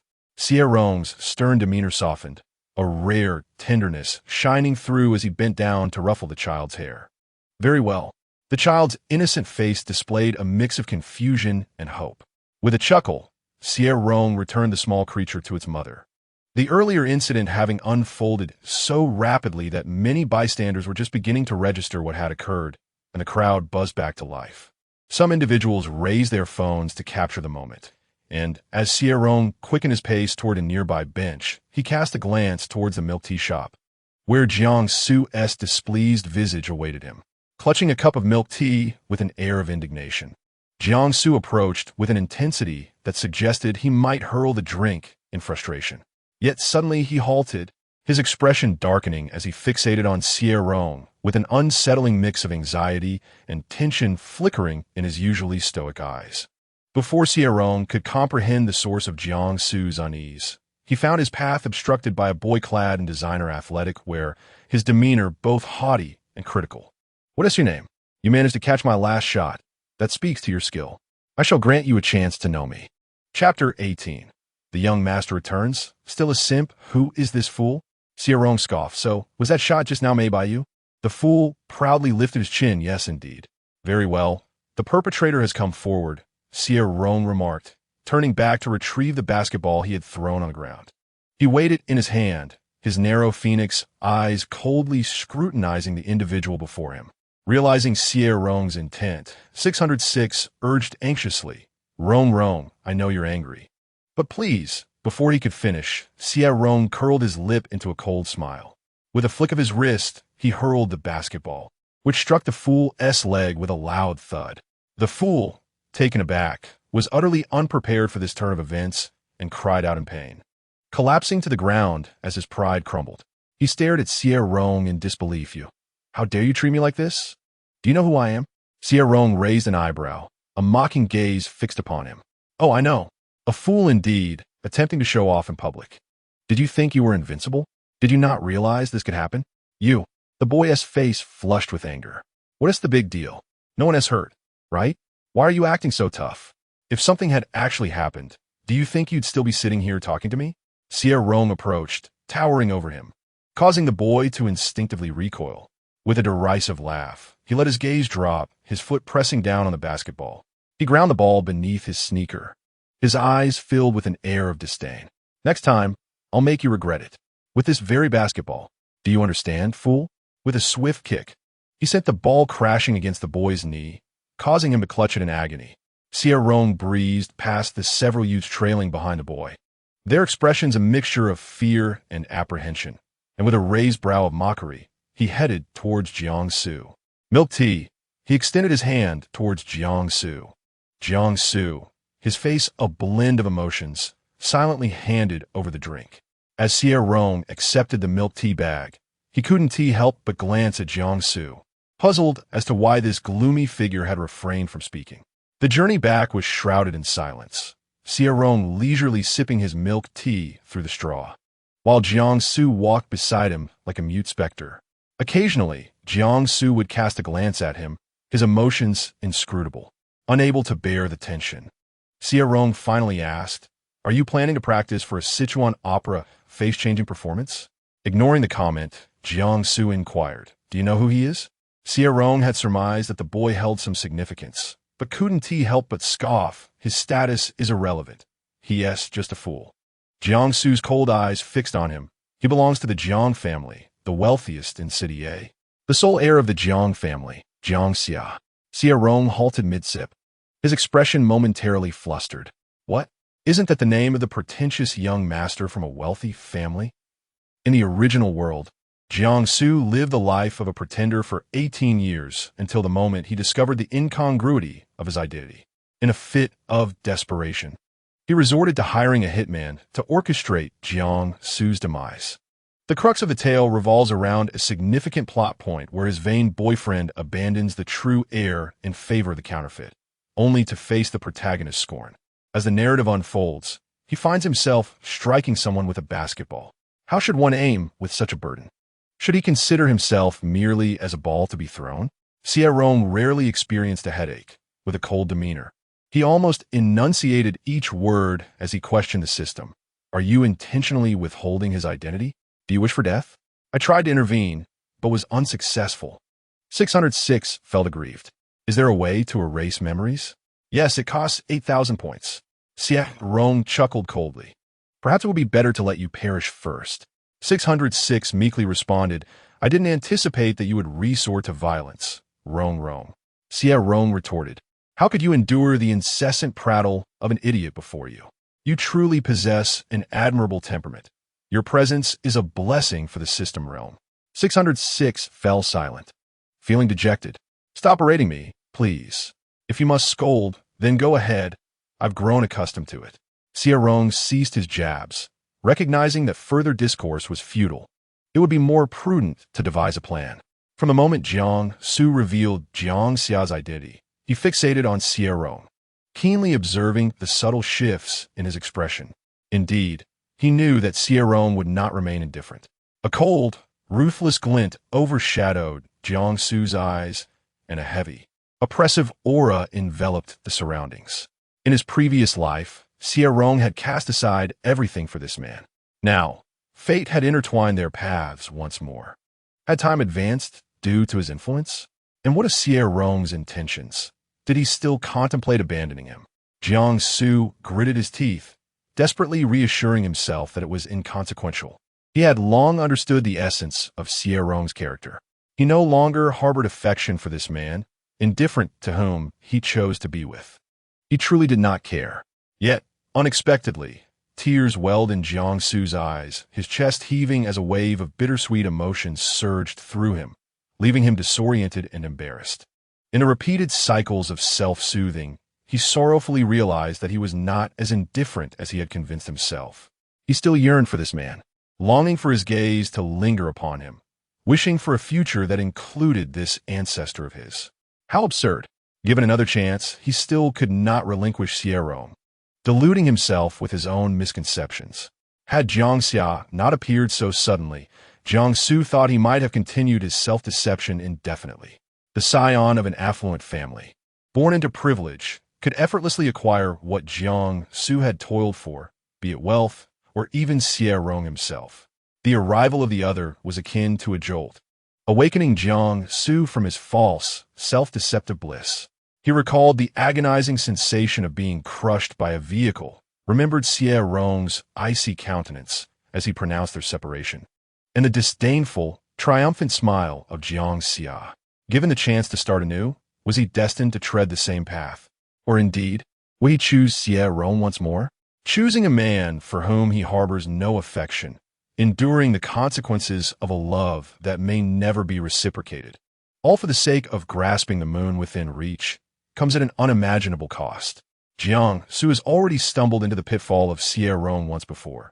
Now, heaven itself has tossed him a lifeline, and if he grasps it, he can ascend and distance himself from Xie Rong. Should he seize this rope? Should he? Jiang Su questions himself in turmoil, his heart a tempest, and even upon returning to the eastern district of Bay City, he cannot provide a definitive answer. Since the mention of Jiang Xia, their exchanges have drastically diminished. Xie Rong perceives that Jiang Su is consciously avoiding him. Chapter 19. The young master returns in shadows, but remains a devoted follower, given that he is still an unemployed man living off the kindness of others. Xie Rong typically spends extended hours at home, while Jiang Su earns a living outside. Indeed, solitude can be tedious. Thus, Xie Rong occupies himself with boxing, fitness, and occasionally indulging in video games. Jiang Su returns home at noon and in the evening to prepare meals, his demeanor consistently sullen as he cooks. In response to Xie Rong's temper tantrums and antics to progress his tasks, Jiang Su remains silent, occasionally watching him with an expression that seems to say, "Go ahead. Make a scene. Perhaps it will help me let go." The atmosphere, heavy with melancholy, transforms him into a tragic hero, and within the same room, Xie Rong feels as though they inhabit entirely different worlds. Jiang Su, once the brooding figure, has morphed into a pitiful character, his handsome visage still shadowed but now imbued with an indescribable sense of despair.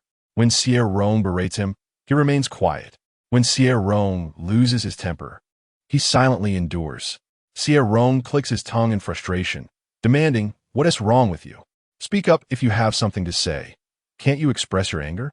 The poor soundproofing allows their conversation to drift outside, where passers-by, understanding the situation, cast sympathetic glances at Jiangsu, advising him, "Young man, perhaps you should be less harsh on your boyfriend." Considering his task progress has improved, Xie Rong tolerates the situation. Jiangsu's emotional state is decidedly off-kilter. He feels an urge to flee, convinced that Xie Rong is toxic, having ensnared him deeply, causing his previously resolute thoughts to crumble. He had intended to seek revenge, yet it seems Xie Rong has suffered little from it. Thus, one day, Jiangsu does not return a prepared dinner. After cooking for so long, he opts to dine out instead, returning home late. He wishes to witness Xie Rong's hunger, hoping to provoke him into a fit of rage, which would satisfy his desire for retribution. However, to his dismay, the insufferable man has ordered takeout, with the trash bin overflowing with empty containers. Xie Rong stands by the windowsill, bent over as he tinkers with the cage. When he hears Jiangsu's arrival, he looks back in surprise, saying, "I thought you weren't coming back. I've eaten. Don't worry about me. Just throw out the trash when you leave." At that moment, Jiangsu is filled with an overwhelming urge to storm over, seize Xie Rong by the neck, and vigorously shake him, demanding to know if he has no heart at all. How could he order takeout without leaving a morsel for him? It is truly infuriating, perhaps driven by sheer exasperation. Jiangsu retorted with a harsh tone, "Are you going to perish for missing a meal? Why can't you leave some for me?" Xie Rong chuckled softly. "Do you truly enjoy leftover food?" He nodded gravely. "Very well. Since you've mentioned it, I shall remember next time. Besides, there's one that hasn't been consumed. Would you care to eat it now?" Jiangsu, skeptical, replied, "What hasn't been eaten? I believe it's all in your stomach." "Indeed, it is not," Xie Rong smiled, shifting aside to reveal the cage that had been obstructing Jiangsu's view, showcasing his stockpile, a plump and pitiable mouse. "I've caught it. You may stew it at your convenience." Jiangsu, bewildered, gazed at the mouse trapped in the cage, which was equipped with a small bowl of fresh water, seemingly prepared for a long-term storage. The creature, under the scrutiny of two pairs of human eyes, squeaked frantically, scurrying about in terror, its small frame exhibiting surprising strength as it rattled the cage almost to the point of overturning. Eventually, a steady hand pressed down upon it, rendering its attempts futile. Xie Rong raised an eyebrow, a hint of pride evident in his expression. "What do you think?" Jiangsu replied with a hint of sarcasm. "You're quite impressive. I presume you've devoured all the cattle in the world." His gaze lingered ominously on the mouse, while Xie Rong, equally intrigued, inquired, "How would you like to prepare it? I have yet to witness anyone make mouse soup." The mouse cowered in the corner, trembling, lamenting its fate. "What have I done to deserve the company of such two peculiar individuals?" Ultimately, the mouse was spared, as Jiangsu's emotions spiraled, leading him to irrationally conclude that Xie Rong did not care for him. Consuming takeout for himself, while leaving a mouse for Jiangsu only reinforced his feelings of neglect. He sulked, contemplating, "Why on earth would I eat a mouse? If Xie Rong were to suggest he would offer himself instead, perhaps that would placate me." Coldly, he cast a glance at Xie Rong, radiating a fierce aura that made Xie Rong assume he was about to retaliate. However, Jiangsu merely shot him a glare before fleeing the scene. "Very well," Xie Rong conceded. "If we cannot stew it, we shall keep it for now." Days passed, and Jiangsu remained in his dismal state, waking in the dead of night to find Jiangsu ominously seated at the head of the bed, staring at him. One fateful night, Xie Rong awoke parched and was startled by those piercing eyes, his heart momentarily halting. Fearless of most things, he harbored a deep-seated dread of ghosts. It was not a matter of guilt, but rather a genuine fear of the unknown, especially considering the peculiarities he had been embroiled in, which defied societal norms. Perhaps it was not mere superstition, for such entities did exist in their realm. In summary, Xie Rong nearly met his demise from fright, his elongated, phoenix-like eyes widening in shock, rendered mute and frozen in bed. He resembled a corpse, thinking, "Do not harm me, fellow being." Yet, his mind, upon closer examination, confirmed it was indeed Jiangsu, or he might have feigned death until dawn. With a roll of his eyes, he snapped back with biting sarcasm. "Did you just rise from the morgue? Or are you simply seeking eternal rest in the dead of night?" Jiangsu murmured, "I emerged from the earth, suffocated beneath the damp soil. By the time I lost consciousness, I could not feel the weight of asphyxiation. I merely watched as the earth enveloped me entirely. A suffocating darkness devoid of light." "You possess quite the imagination," someone remarked. "Your sensory descriptions are impressive." In the pitch-black night, Jiangsu curled the corners of his mouth, retorting, "Is this really what you consider imagination? Have you ever beheld the sight of a morgue? How dare you challenge me?" Xie Rong chuckled. "You are indeed the expert here. What's so unusual about a morgue?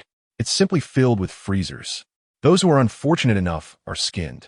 And seeing the human organs up close reveals that a bloodied heart exists in such a state, utterly still.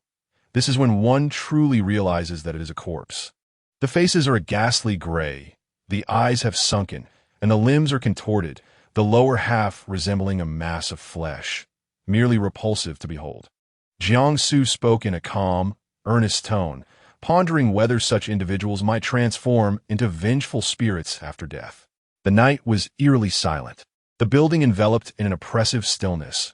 Not even the whisper of the wind could be heard, leaving only Jiangsu's words echoing in the air.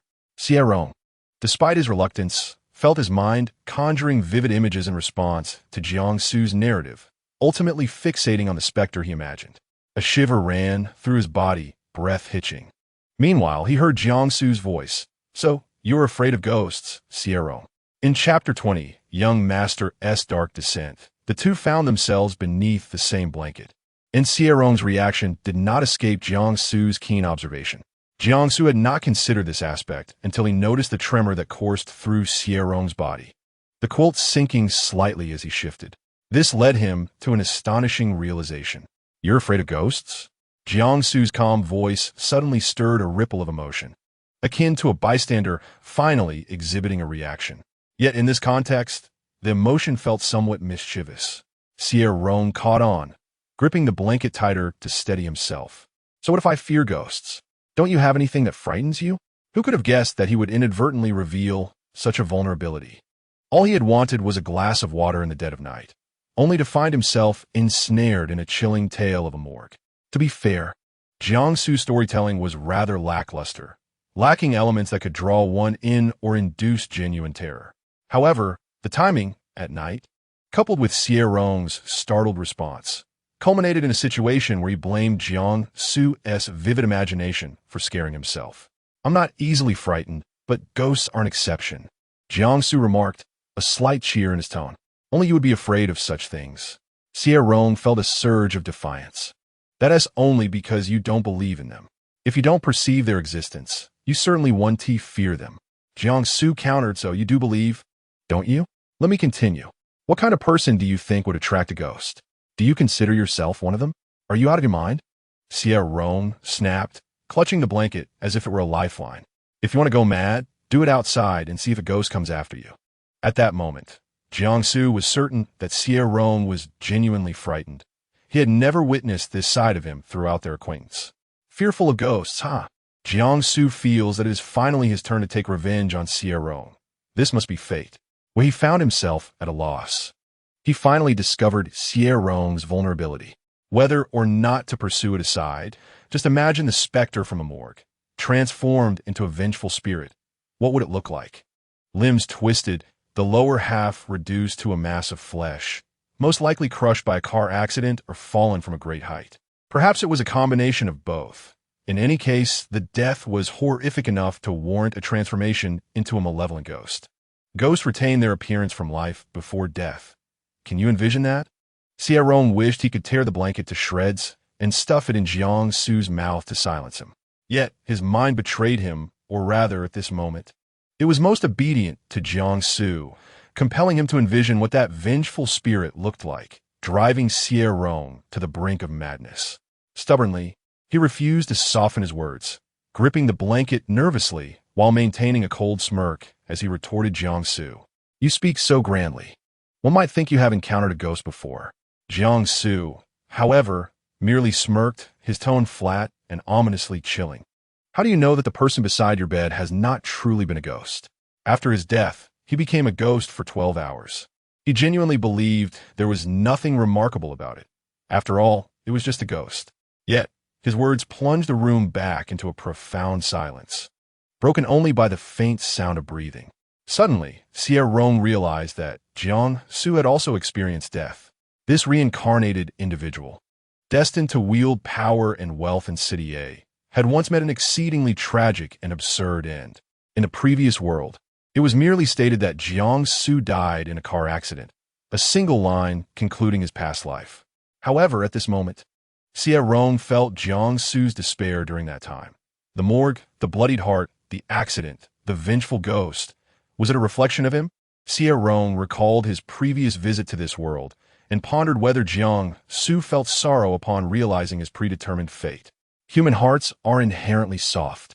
Xie Rong felt the kindness Jiangsu had shown him, including his natural reactions when Xie Rong lost his temper, as well as the occasional unfiltered remarks.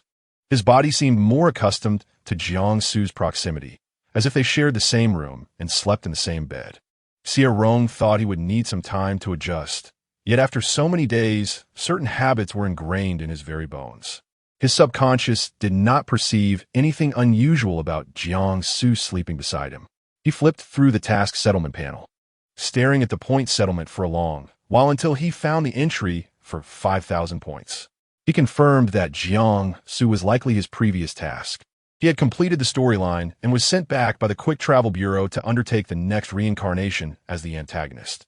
Hence, the additional 5,000 points in the settlement.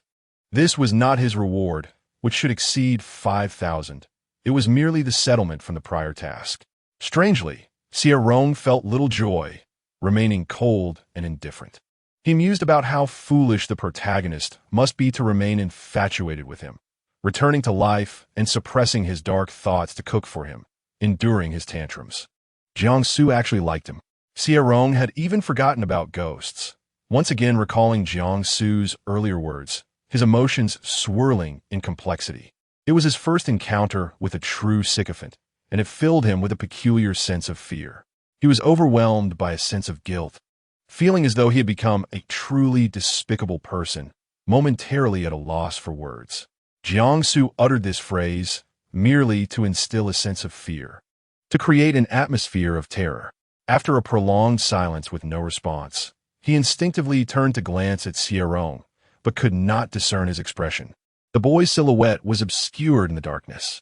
Xie Rong remained silent, and Jiangsu assumed he was genuinely frightened, biting his lip, feeling an unease settle in his heart. When the moment of retribution finally arrived, Jiangsu found no joy in it as he had anticipated. Instead, Xie Rong's silence left him feeling distressed, questioning whether he had gone too far. Ultimately, the true architect of his demise was Jiangxia. Xie Rong had merely abandoned him, opting for someone he deemed more suitable. It was never Xie Rong who sought to harm him. He was simply unwilling to accept that the moon of that fateful night had slipped away from him. The pain of being crushed by a vehicle was excruciating, every bone in his body contorting and breaking. The sheer agony in that fleeting moment could drive anyone to madness. He beheld blood, only later to realize it was the blood from his own eyes. His death was grotesquely tragic, and Jiangsu still recalled the horrifying sight of his own corpse upon becoming a ghost. He wondered if others transformed into vengeful spirits. He had once lingered as a ghost for 12 long hours. Without a destination, he drifted aimlessly, contemplating whether it would be better to disperse entirely. For even in the vastness of the world, he lacked a haven. Having been granted a second chance, Jiangsu unraveled many truths. He would ensure that Jiangxia faced consequences and finally understood why the latter had sought his demise in a past life. He was destined for an unknown realm to gamble with his future. Whether he would meet death once more remained uncertain. Yet he resolved that if he were to die again, he would certainly not seek out Xie Rong. Jiangsu comforted himself with this thought, extending a hand into the darkness. In the pitch-black night, neither could discern the other's expression, only faintly perceiving the flickering outlines. A hand emerged from the covers, gently patting him, a gesture that felt both comforting and awkward as a soft voice murmured, "Do not worry, I am but a ghost. I will not seek you out." Xie Rong's heart skipped a beat upon hearing his whispered promise, "I will not frighten you. I assure you." At that moment, the rhythm of his heartbeat became particularly pronounced in the stillness of the night. Xie Rong was unsure whether it was the mention of a ghost or the presence of the person before him that stirred such feelings. He lifted his gaze, still unable to see the figure clearly, yet he felt a sudden chill in the air. The blanket was lifted at the corner, and Jiangsu quickly nestled back under the covers, turning away from him and muttering, "Time to sleep." The next day, Jiangsu was once again nowhere to be found. Although they shared the same bed, every time Xie Rong awoke, Jiangsu was absent. Xie Rong never inquired about his whereabouts, assuming he was engaged in his own storyline. He stared blankly for a moment before checking the task panel, noting that progress remained at 50%, with only 21 days left in the month. He fixed his gaze on the number 21, attempting to recall any previous memories, but it proved futile. The quick-traveling realm was indeed merciless, leaving him with no recollection. Xie Rong also wondered if, by the time he completed his task, Jiangsu had already met with the accident. As if he were unaware of why he suddenly became so invested in this matter, Xie Rong sighed silently and, feeling somewhat vexed, proceeded to consume the breakfast left by Jiangsu. In a short while, he received a message from Zhang Fei. "Fantastic. Hey, Xie, I have everything arranged on my end. Are you able to come by today?" "Fantastic. We just need to play 3 matches to confirm your abilities to the team's coach. And then we'll go through the registration process. I'll also introduce you to some teammates." Remembering the importance of this for his future livelihood, Xie Rong naturally agreed. He felt he lacked the qualifications to be a freeloader. After more than a week of idleness, he felt as if his bones were turning to mush, and the meaning of life had dwindled to mere eating and sleeping. Bored, he thought that if he were to express this complaint on a quick-ware forum, he would surely be criticized for being pretentious. "All right, send me the address." Zhang Fei promptly sent a string of addresses, and Xie Rong tidied himself up before heading to the location. As he approached, Zhang Fei came out to greet him, dressed in a simple blue tracksuit that accentuated his toned physique. With enthusiasm, he patted Xie Rong on the back and said, "Let us go. I've arranged everything. You just need to take on the strongest." Xie Rong raised an eyebrow at this. "Take on the strongest 3? Zhang Fei replied, "Don't underestimate us. It's the 3 strongest. However, there are a few in the team who aren't too pleased with your situation, so be cautious. But don't worry too much. We're all young men here. If you can win them over in the ring, they'll accept you." As for those who refuse to be convinced, Zhang Fei, leading the way with a smile, thought to himself that they could simply endure a beating. Yet, the fact that he entrusted Xie Rong with such authority indicated his firm belief in his judgment. Xie Rong remained composed, determined to earn their respect. With ambition in his heart, Zhang Fei led him around a corner into a spacious, bright area. Their training base was an open-air facility with glass panels, and upon glancing up, one could see the brilliant blue sky above. Below, there were charming flower beds and a couple of paintings adorning the walls. The ink and wash paintings seemed somewhat incongruous among the boxing youths, but Xie Rong found himself drawn to them, even as he raised an eyebrow at their presence. Upon closer inspection, the calligraphy depicted a rather crude message. One punch to cripple your foolish coach, the next to take down the little foreigner, Baka. Xie Rong glanced at Zhang Fei walking beside him, momentarily uncertain if the foolish coach referred to the opposing side. Zhang Fei, seemingly oblivious to his gaze, raised his voice, drawing the attention of the boys hitting the punching bags. The young lads paused their activities and turned to look, all clad in boxing gloves, their muscles well-defined. An uninformed observer might have thought they had stumbled into a den of darkness. Xie Rong leisurely shifted his focus from a painting labeled The Slayer, Boxing Rukawa, and looked up to find a scene that narrowed his eyes slightly, an air of menace radiating from his brow. A greeting can often carry the weight of provocation. "Hey, you little rascals!" The muscular youths, robust and imposing, exchanged glances brimming with menace, their fists encased in gloves, producing a threatening sound as they struck their palms together. In that fleeting moment, The atmosphere surged towards a tense confrontation. The speed of this escalation was astonishing. Zhang Fei swiftly intervened, reminding them that they were all on the same team now and suggesting they first impart the team's motto to the newcomer, Xiao Xie. The group fell silent. Zhang Fei's expression hardened. Those who cannot recite, it will write it out 20 times later. Reluctantly, they began to chant the team motto in a half-hearted manner. We advocate peace and friendship, striking without landing blows to the face, leaving a line in human interactions, so that we may spar again in the future. Xiao Xie interjected, I see. You all prioritize sustainable development, correct? Zhang Fei was about to respond when the youths grew impatient. Oh, our dear Fei Fei, we know the rules. Can we please get started? We've been waiting for days. We're all eager to see what he's made of. His fierce appearance suggests he intends to overpower us with sheer intimidation. Wrong. Another chimed in. He aims to frighten you with his looks. The speakers were spirited young men, harboring some resentment toward Xiao Xie. They had toiled hard to join the city team, many of them training from a young age. Suddenly, a newcomer like Xiao Xie appeared, seemingly without effort, with Zhang Fei petitioning on his behalf. Moreover, the training schedule was now flexible, come whenever one pleased. Wasn't that rather outrageous? Initially, they assumed he was an esteemed figure the team had invested heavily to recruit. After a few minutes of searching on their phones, they uncovered 3 notable personalities associated with Xiao Xie. One was an elderly producer from the entertainment industry, another a host of a legal program, and the last, a leading man from a popular series, known for his numerous romantic escapades. What a predicament. Surely, we can't have an old man or a legal show host stepping into the ring. As for the leading man, his presence would likely deter any thought of sparring. They would rather inquire about his romantic conquest than engage in a match. When Xiao Xie eventually arrived, they scrutinized him with a mix of curiosity and skepticism.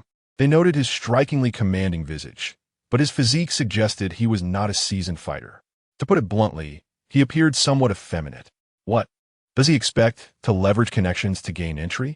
With hostile gazes directed at him, the only one remaining silent was Lu Kai, who had previously been defeated by Xiao Xie in a single blow. Lu Kai coolly observed their reckless bravado, thinking, go ahead, you'll soon discover what it means to pay dearly for your arrogance. Zhang Fei, lost in admiration for Xiao Xie, was too astonished to rein in his companions. The youths had already issued a challenge to Xiao Xie. What could he do? Naturally, he chose to respond by knocking them down one by one. Chapter 22. The young master returns from his dark descent as a loyal follower. The training base boasted a readily available arena. The first contestant, a young man with his torso bared, proudly lifted his chin and gazed at Xie Rong. Hey, come on, he exclaimed, tossing a pair of boxing gloves in Xie Rong's direction. The two stood at a distance, and without warning, the gloves were hurled forth. A tacit display of intimidation that everyone present understood. They anticipated a spectacle at Xie Rong's expense, but to their surprise, he merely lifted his eyelids, his phoenix-like eyes glimmering with a cold light, and effortlessly caught the gloves. Is this a game? He mused. Then it lacks intrigue. You call this uninteresting? Ling Feng retorted, lifting his chin defiantly. If you can't even catch them, you have no right to spar with me. Do you think you are impressive? Xie Rong shot him a sidelong glance. Ling Feng snorted, mimicking Xie Rong's gaze. Mediocre, really. None of them can surpass me. The boys from the training base remained silent, seemingly acquiescing to his words. The first to step up was indeed the most formidable, and Xie Rong felt a flicker of surprise. He had expected a more convoluted contest. If I can defeat my brothers, why should I waste time fighting you? Do you believe you are so exceptional that you can demand a preliminary bout? Do not let your arrogance lead to your downfall. Xie Rong's bravado was even more pronounced than his own. It was likely that the one who would falter here was someone else entirely. By the way, I have a penchant for extracting teeth from overbearing roosters. So remember to schedule an appointment with the dentist in advance. You are the rooster, and you wish to extract teeth? Ling Feng was immediately incensed, and as thoughts of Lu Kai flickered through his mind, he sensed an underlying connection that he had yet to unravel when Xie Rong suddenly made his move. With a forceful punch aimed at him, Ling Feng's expression shifted as he instinctively sidestepped, retaliating without a second thought. His punch was caught with ease. Ling Feng's demeanor grew serious. They had exchanged merely 2 blows, yet the contrast in his expression was stark compared to the beginning. From the moment Xie Rong threw his first punch, Ling Feng realized he had underestimated him. Now, Xie Rong's ability to effortlessly catch his punch signaled that the princess had not given him any advantages. This individual possessed genuine skill. Ling Feng steadied himself. Adopting a competitive stance, his heart subtly exhilarated at having found a worthy opponent. However, he soon realized his misjudgment. While he viewed Xie Rong as a rival, Xie Rong regarded him as mere entertainment. At the moment when a vigorous counterattack was warranted, Ling Feng was horrified to discover that his hand could not retract. Xie Rong's wrist twisted, deftly locking his arm and rendering the boxing gloves ensnared around his wrist. The junction of the 2 gloves caught tightly. Ling Feng tugged, but to no avail. What sort of technique is this? He silently cursed. A boxer unable to throw a punch. What purpose did that serve? Frustrated, he struggled to free himself from Xie Rong's grasp. 1 attempt, 2 attempts. After an eternity had passed, the gloves remained immovable. Below the arena, spectators observed Ling Feng grinding his wrist, shifting his weight, gritting his teeth to stifle a groan. For heaven's sake, if one did not know better, they might think you were constipated. It was quite a painful sight to behold. Unable to bear it any longer, his teammates yelled out, "Hit him! Are you truly frightened to the point of death up there? Cease your incessant wrist fidgeting, Feng. If it truly itches, allow me to attend to you tonight. For now, bring your opponent to their knees." A killer showcased the spirit of boxing, Lu Chuanfeng. What spirit? Even the genuine Lu Chuanfeng would falter. Ling Feng yearned to express that it was not his reluctance to fight, but rather that his fists were rendered immobile. Having trained in boxing for 5 to 6 years, constantly striking the punching bag, the strength in his hands was formidable, yet he never anticipated such a predicament would arise. No matter how he maneuvered, Xie Rong's grip remained steadfastly locked around him. He found himself unable to withdraw his hand. It was either a matter of the opponent releasing him or him removing his gloves. A boxer shedding their gloves in the ring is either foolish or utterly foolish. Ling Feng could not bring himself to do such a thing, his ire directed towards Xie Rong, his voice lowered but laced with fury. "How can we fight like this?" He retaliated with Xie Rong's own words, deeming this game utterly pointless. With a slight lift of his elongated eyes, the corners curving with a sharp edge, Xie Rong, half smirking, remarked, "I find it quite entertaining." Ling Feng, seething with indignation, retorted, "This is not a fair victory. If you possess the skill, let us engage in a proper match." Agreed. Ling Feng stared at him in astonishment, his words caught in his throat, his eyes widening in disbelief at how swiftly Xie Rong had acquiesced. Xie Rong decisively released his grip, and in an instant, the intertwined gloves separated. With a sudden burst of focus, Ling Feng struck with a punch at an exceptionally cunning angle, embodying all his strength in that blow. However, the individual before him effortlessly raised a hand to intercept it, not even glancing in his direction, delivering a counterpunch with unparalleled precision. Ling Feng's incredulity was palpable, his jaw stinging as his head spun, colliding with the white ropes before being propelled back to the canvas. A single punch knockout. Excluding the previous 2 minutes of their glove clash, this bout concluded in under a minute. The abruptness of the end left the spectators momentarily stunned, gazing up at the ring like a flock of bewildered geese.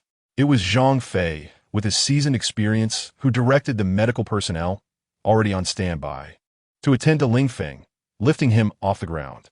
As soon as an eye opened his mouth, Ling Feng instinctively covered it, nearly bursting into tears. His front tooth. It truly fell out. Why did it have to be this one? Meanwhile, the equally experienced Lu Kaishuang chuckled. "Ha, your tooth fell out too." Once Ling Feng was carried away, they still struggled to comprehend the situation. Did the individual who just lost truly turn out to be Ling Feng? Was it really him? Standing atop the platform, Xie Rong's gloves collided, producing a clear sound that resonated. "All right, next. This lad possesses quite the prowess. Will you step up?" Yes. A man must rise to the challenge. A silent exchange of glances ensued among the group, directing their gazes toward their second and third brothers. The eldest brother had already departed. Why were the two of you hesitating? The remaining duo. Following this, Xie Rong did not grant them additional time. Merely understanding the local prowess was the utmost respect he afforded, unlike the privilege extended to Ling Feng. Suddenly, a series of thuds echoed, followed by a pained cry and the sound of broken speech. One-punch knockout. Once again, a painful cry echoed, followed by the thud of the mud. The medical staff lifted the stretcher repeatedly, and after two more thuds, the audience swallowed hard, observing the relaxed expression on Xie Rong's face. Even hottest blood could cool for a moment. A group of boys, wearing expressions of despair, gazed at Zhang Fei with faces of utter disappointment. Princess Fei Fei, tell us honestly, who on earth is this deity?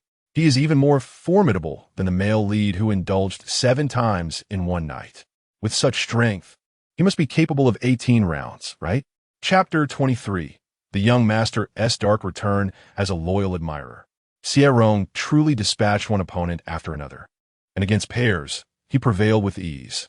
His strength was honed through relentless training, and the instructors at the base permitted their trials for the very purpose of gauging Xie Rong's prowess. Observing his performance, they were left astounded, and they too were inclined to inquire where Princess Fei Fei had unearthed such a talent. Is this level of skill attainable by an ordinary person? They struggled to keep up. So is there any problem with him occasionally training? Certainly not. Xie Rong was welcomed by the instructors, who beamed at him like blooming flowers. The usually stern coaches were now exceedingly amiable, even arranging to spar with him privately. Why not do it now? They feared the humiliation of defeat in front of these young ones. Coaches had their pride too, and the most celebrated among them was none other than our beloved Princess Fei Fei. Zhang Fei was nearly doubled over with laughter, reveling in the fact that such a promising talent was his discovery. Those who once looked down upon him were now faced with a reality check. They intended to challenge Xie Rong to a private match, but Zhang Fei merely viewed it as an opportunity for amusement, convinced that the outcome was preordained. These individuals would certainly fall short against Xie Rong. When Xie Rong had previously subdued him with a mere move, Zhang Fei's bravado waned, for he knew that in a true contest, he might not best Xie Rong. If he couldn't, then certainly these others stood no chance. However, Princess Fei Fei's joy stemmed from the fact that Xie Rong was his find. He could rightfully be called coach. When he called out to the other instructors, it was mere formality. His acknowledgement held genuine weight. The coaches reveled in their triumph, while the group of youths felt utterly deflated. The sensation of being the taught rather than the teacher was disheartening, and none more so than Ling Feng, who, having emerged from the infirmary, was reluctant to speak, his stern visage betraying nothing. The others, recognizing the gravity of the situation, refrained from provoking him. Quite frankly, they were still in a state of disbelief. Ling Feng, indifferent to their skepticism, had a pressing matter to ascertain. He seized Lu Kai from a corner for a hushed discussion. Is that fellow truly endowed? He scoffed. What a joke. Indeed, what a joke, Lu Kai retorted, unyielding in his defiance. Among the top 3 in strength at the base, Lu Kai was undeniably formidable. However, after inexplicably sustaining an injury, he had returned considerably subdued and less arrogant than before. When attempting to converse with Lu Kai, the latter offered little in response, only indirectly acknowledging his missing teeth with a hint of camaraderie. At that moment, they all assumed it was merely an accidental fall. Ling Feng chuckled, realizing the reason behind it. This fellow is truly adept at deception. He has managed to conceal his true nature until now, causing them to be embarrassed. What a cunning trick. He contemplated cursing Lu Kai a bit, when a clear voice resonated from behind him, its tone rather frosty. How coincidental, it was an acquaintance. The two individuals, caught off guard, froze in place, turning their heads as if in slow motion. With a slight curl of her red lips, Xie Rong cast a glance at the two, more specifically at Lu Kai, saying, "Boss, you can always reach out to me if you need anything next time." "Why would I need your help?"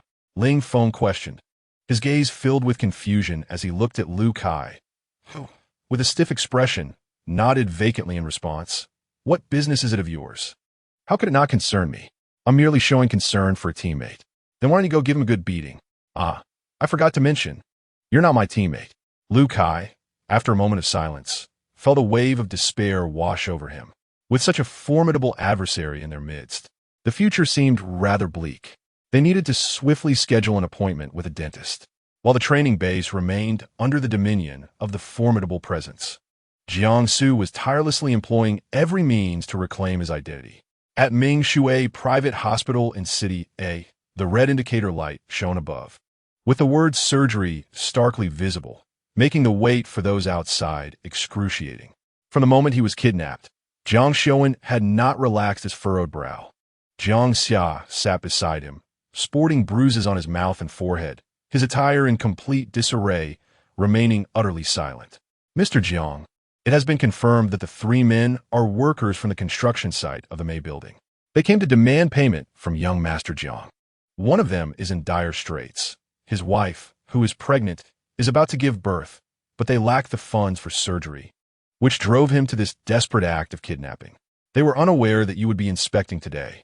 With each additional word from the secretary, Jiang Xia's head lowered further. Even without raising his gaze, he could sense the heavy atmosphere around him, a palpable pressure weighing down from the corridor outside, inducing an almost suffocating tension. The May building is one of the significant projects recently undertaken by the Jiang Group in collaboration with the Liu family. The project head is none other than Jiang Xia, the clearly designated heir of the Jiang family. As his son reached this stage in life, Jiang Xiuan considered allowing him to work at the company during his senior internship. However, Jiang Xia, with his lofty ambitions, insisted on overseeing this prestigious project, despite Jiang Xiuan's reluctance to entrust it to him. Despite Jiang Xiuan's concerns, he ultimately permitted Jiang Xia to take charge, even assigning several key personnel to assist him. The reality was that while Jiang Xia was ostensibly responsible, it was mainly to give his son a nominal title, with no expectations for him to produce anything significant, merely to avoid causing trouble. This was an unspoken understanding among all involved, and Jiang Xiuan even allocated extra bonuses to the project staff, ensuring that those who contributed were duly rewarded with promotions and salary increases, despite Jiang Xia's minimal involvement. Who could have anticipated that things would go awry despite this arrangement? His own son misappropriating funds and using workers' wages to host a meal? With wages unpaid and workers awaiting their compensation, the more extreme among them resorted to threats, intending to kidnap Jiang Xia for ransom. Jiang Xiuan, infuriated by the embezzlement, rushed over only to encounter this chaotic scene. At that moment, there was a young man beside Jiang Xia, and sensing the grim atmosphere, before he could intervene, the workers at the construction site brandished knives and ropes, intent on binding Jiang Xia. The pampered and sheltered young master was utterly terrified and attempted to flee. However, escape was futile, as the assailants had prepared for this moment and swiftly encircled him. Observing this, the young man beside him reached out to pull Jiang Xia away, only to be shoved back by Jiang Xia, inadvertently colliding with the edge of a knife as someone lunged forward. The events unfolded with breathtaking rapidity, and amidst the chaos, Jiang Xiu, when witnessed Jiang Xia's shocking act of pushing the boy who sought to save him into the path of danger. In that moment, despite being his son, Jiang Xiu felt an undeniable surge of anger. After ensuring the workers were subdued, he rushed the injured boy to the Jiang family's private hospital. Jiang Xia, now cowering in silence, was terrified of Jiang Xiu's wrath, while the secretary reported the unfolding situation. Jiang Xia wished he could cover the secretary's mouth, but he dared not. The secretary held no fondness for the sole heir of the Jiang family and meticulously recounted all of Jiang Xia's recent misdeeds. Finally, he mentioned the boy undergoing surgery, Jiang Su. Jiang Su had a boyfriend, and not long ago, a conflict had arisen between him and the young master of the Jiang family. The secretary speculated that Jiang Su was likely there to plead on behalf of his partner, considering that Jiang Xiu's son was known for his vindictive nature. Upon hearing this, Jiang Xiu nodded, recalling the scene at the construction site, affirming the secretary's words and feeling a pang of guilt. In the face of adversity, Jiang Su still sought to save others, in stark contrast to Jiang Xia. Jiang Xiu's gaze fell heavily upon Jiang Xia, an unspoken pressure reminiscent of the calm before a storm. Xie cautiously raised his head, addressing his father, only to be met with a profound disappointment. Xie, you have deeply disappointed me, Jiang Xuan said, his expression complex as he reflected on how his once obedient son had strayed so far. As a member of the Jiang family, you squander your resources for personal gain. Have I not provided for you adequately? It is utterly disheartening that when faced with danger, you would push away the one attempting to assist you. You have left me no choice but to expel you from the Jiang family upon our return. Father, Xie cried out, yet found himself unable to speak further under his father's piercing gaze. You will remain here quietly. If anything were to happen to those inside, I would ensure that you suffer, regardless of our blood ties. Xie fell silent, resentment simmering within him as he sat there, blindsided by his father's unwavering resolve. The crimson indicator light blared for over 2 hours, the corridor enveloped in a heavy silence. Just as Xie was on the verge of slumber, the door to the operating room swung open with a crash, shattering the tense atmosphere. Nurses hurriedly emerged, urgency in their steps. Who among you is the patient's family? He is in critical need of blood due to severe loss. Jiang Xuan immediately rose, furrowing his brow. His family is not present. Does the hospital lack a reserve of his blood type? The secretary conducted a preliminary inquiry into Jiang Su's background, which revealed details about his family situation. Where could a relative be found now? The nurse remarked that he possessed the rare Rh-negative blood type. The last patient with such a blood type had strained the blood bank's resources. Thus, they had taken the risk of summoning his family members. If the blood supply proved insufficient, they would have to resort to this temporary solution. Generally, relatives are not permitted to donate blood due to the high likelihood of ineffective transfusions. However, the situation left them no choice but to take a gamble. Jiang Xuan, upon hearing this, was taken aback. Rh-negative blood. This child possessed what was colloquially known as panda blood. Ironically, he too was Rh-negative. Jiang Xuan was relieved he had not left yet. He decisively stated, both my wife and I are Rh-negative, and our son, Jiang Xie, shares this blood type. We will go for blood tests now. The nurse promptly arranged for the two of them to have their blood drawn. However, an unexpected complication arose. Mr. Jiang, your son's blood type does not match. He is type O. What? Jiang Xuan, who had just finished giving blood, was stunned. According to genetic principles, it was impossible for their son to have a different blood type, given that both he and his wife shared the same type. Part of Jiang Xuan's indulgence towards Jiang Xie stemmed from concerns regarding his blood type. Significant injuries and blood loss could indeed be life-threatening. While he remained in shock, the nurse who had taken his blood hurriedly relayed the information that his blood was not compatible with Jiang Su's. Fortunately, a donor had recently come in and happened to have the rare panda blood type. Otherwise, they would have faced a crisis. Jiang Xuan pressed the cotton against his arm, his brow furrowing as a thought flickered through his mind, deepening his sense of foreboding. Xiaochun. Yes, President Jiang, the secretary promptly approached. Jiang Xuan, still frowning, instructed, investigate Jiang Xia's blood type issue. Find out what is happening. The secretary nodded and began to leave, but was called back by Jiang Xuan, who exhaled slowly, his voice low and serious. Also, look into Jiang Su more thoroughly. I hope it's just my overthinking. Jiang Su regained consciousness 4 hours later.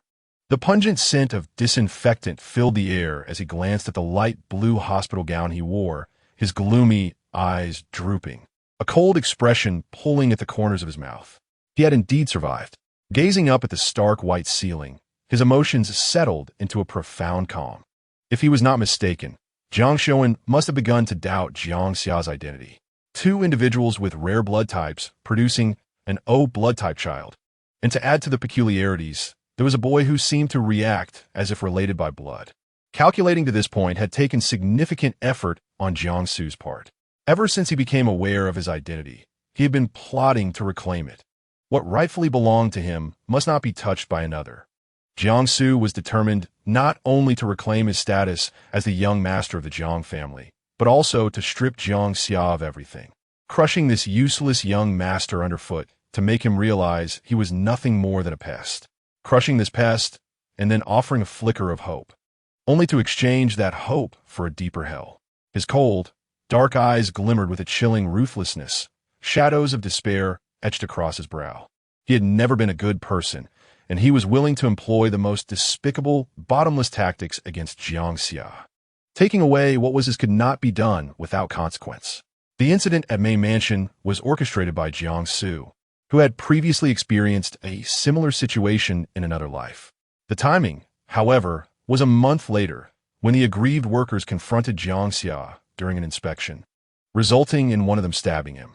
This incident revealed Xie's blood type, subsequently raising suspicions in Jiang Xuan, leading him to uncover that Xie was not a true member of the Jiang family. Jiangsu, wishing to return to the Jiang family, intended to expedite this event, simultaneously exposing his existence and prompting Jiang Xuan to investigate. Having previously worked at a construction site, he easily gathered information from familiar workers regarding the situation there. Casually, he mentioned that if he were present, he would threaten young Master Jiang with a knife, demanding money. As the moral high ground was on his side, they owed money, and repaying debts is a natural obligation.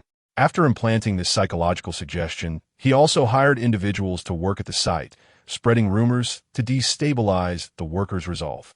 Once he confirmed the time Xie would be at the construction site, he sent an email in the voice of a deranged worker, reporting Xie's actions. This email, intended for the personnel department, was unexpected, as what was anticipated to be a resume turned into a shocking revelation. The personnel department's response to the email was met with silence. They dared not overlook it and had to seek Secretary Chen's assistance. Secretary Chen, being Jiang Xuan's aide, ensured that the email eventually reached Jiang Xuan. Upon learning of the situation, Jiang Xuan would undoubtedly seek out Xie. Jiangsu stationed individuals to monitor the Jiang family entrance, instructing them to notify him immediately if they spotted Jiang Xuan. Once they confirmed his arrival, Jiangsu incited the agitated workers to abduct Xie, deliberately timing their ambush to coincide with a pretext involving Xie Rong. As anticipated, Jiang Xuan arrived and witnessed the scene, feeling a surge of compassion and guilt. Though Jiangsu had meticulously planned everything, he was uncertain of the final outcome. There was a 50-50 chance he could genuinely perish in this endeavor. Chapter 25. The young master returns in a gloomy crawl, yet remains a devoted follower. Had he not arranged for someone to donate blood in advance, or if the other party had a last-minute change of heart, or if his wound was not deep enough to cause significant bleeding, or if Jiang Xuan had left early, then today would have brought nothing but death for Jiangsu. Nevertheless, he was unafraid of death. If he did not succeed, he would embrace martyrdom. Merely by saving Jiang Xuan would surely take good care of Xie Rong, thus fulfilling Jiangsu's own concerns. Yet, this man, at this late hour, had not sent a single message. Was he not hungry? Did he not need to return to prepare a meal? Of course, he would order takeout if he were hungry. Suddenly, Jiangsu realized he could not afford to die. If he were to perish, Xie Rong would feel no anguish whatsoever. Jiangsu felt a twinge of reluctance. He admitted he still harbored feelings for Xie Rong. Although he had yet to devise a plan, he still wished to bring Xie Rong some measure of suffering. He had claimed that becoming a ghost would not frighten Xie Rong. Thus, how could he evoke pain? Jiangsu resolved to ensure Xie Rong experienced the trials of love. He aimed to live on, washing more of Xie Rong's clothes, preparing additional meals, and offering money more frequently, striving earnestly to win Xie Rong's affections. By that time, if I no longer do his laundry, cook for him, or provide financial support, everything shall be left to the maid. Xie Rong must be struggling in his absence, realizing his worth. Reflecting on this, Jiangsu felt a pang of recklessness. He resolved to act with greater prudence in the future. As he contemplated his next course of action, the door to the hospital room swung open, revealing Jiang Xuan, who entered with a gaze filled with complexity, his eyes lingering on Jiangsu's face. "Hello, Jiangsu. I am Jiang Xuan. There is something I wish to confirm with you." At 8 in the evening, the dim light of the corridor barely illuminated the obscurity surrounding them. Xie Rong fed a bit of food to a mouse before boiling water for a bath. It was his first time boiling water for himself since arriving in this world, inevitably leading his thoughts to Jiangsu. Although relying on others for sustenance is frowned upon, this particular sustenance was directly offered to him, and in some sense, it was rather delightful. He sighed inwardly, feeling quite forlorn. Jiangsu had not returned all day, and after attempting to call him twice with no response, Xie Rong found himself genuinely worried. The system could not ascertain Jiangsu's whereabouts, but detected that his condition was rather dire. When Xie Rong learned of this, his brow furrowed tightly. What is happening? The system has detected that he is no longer in danger. He is safe now. 606 felt a wave of apprehension wash over it. Had it known earlier, it would have monitored the protagonist's situation more closely. If the protagonist were to perish, what would become of their villainous tasks? They might as well return to the realm of fast travel and feast upon mice. Well, had he ever been in danger?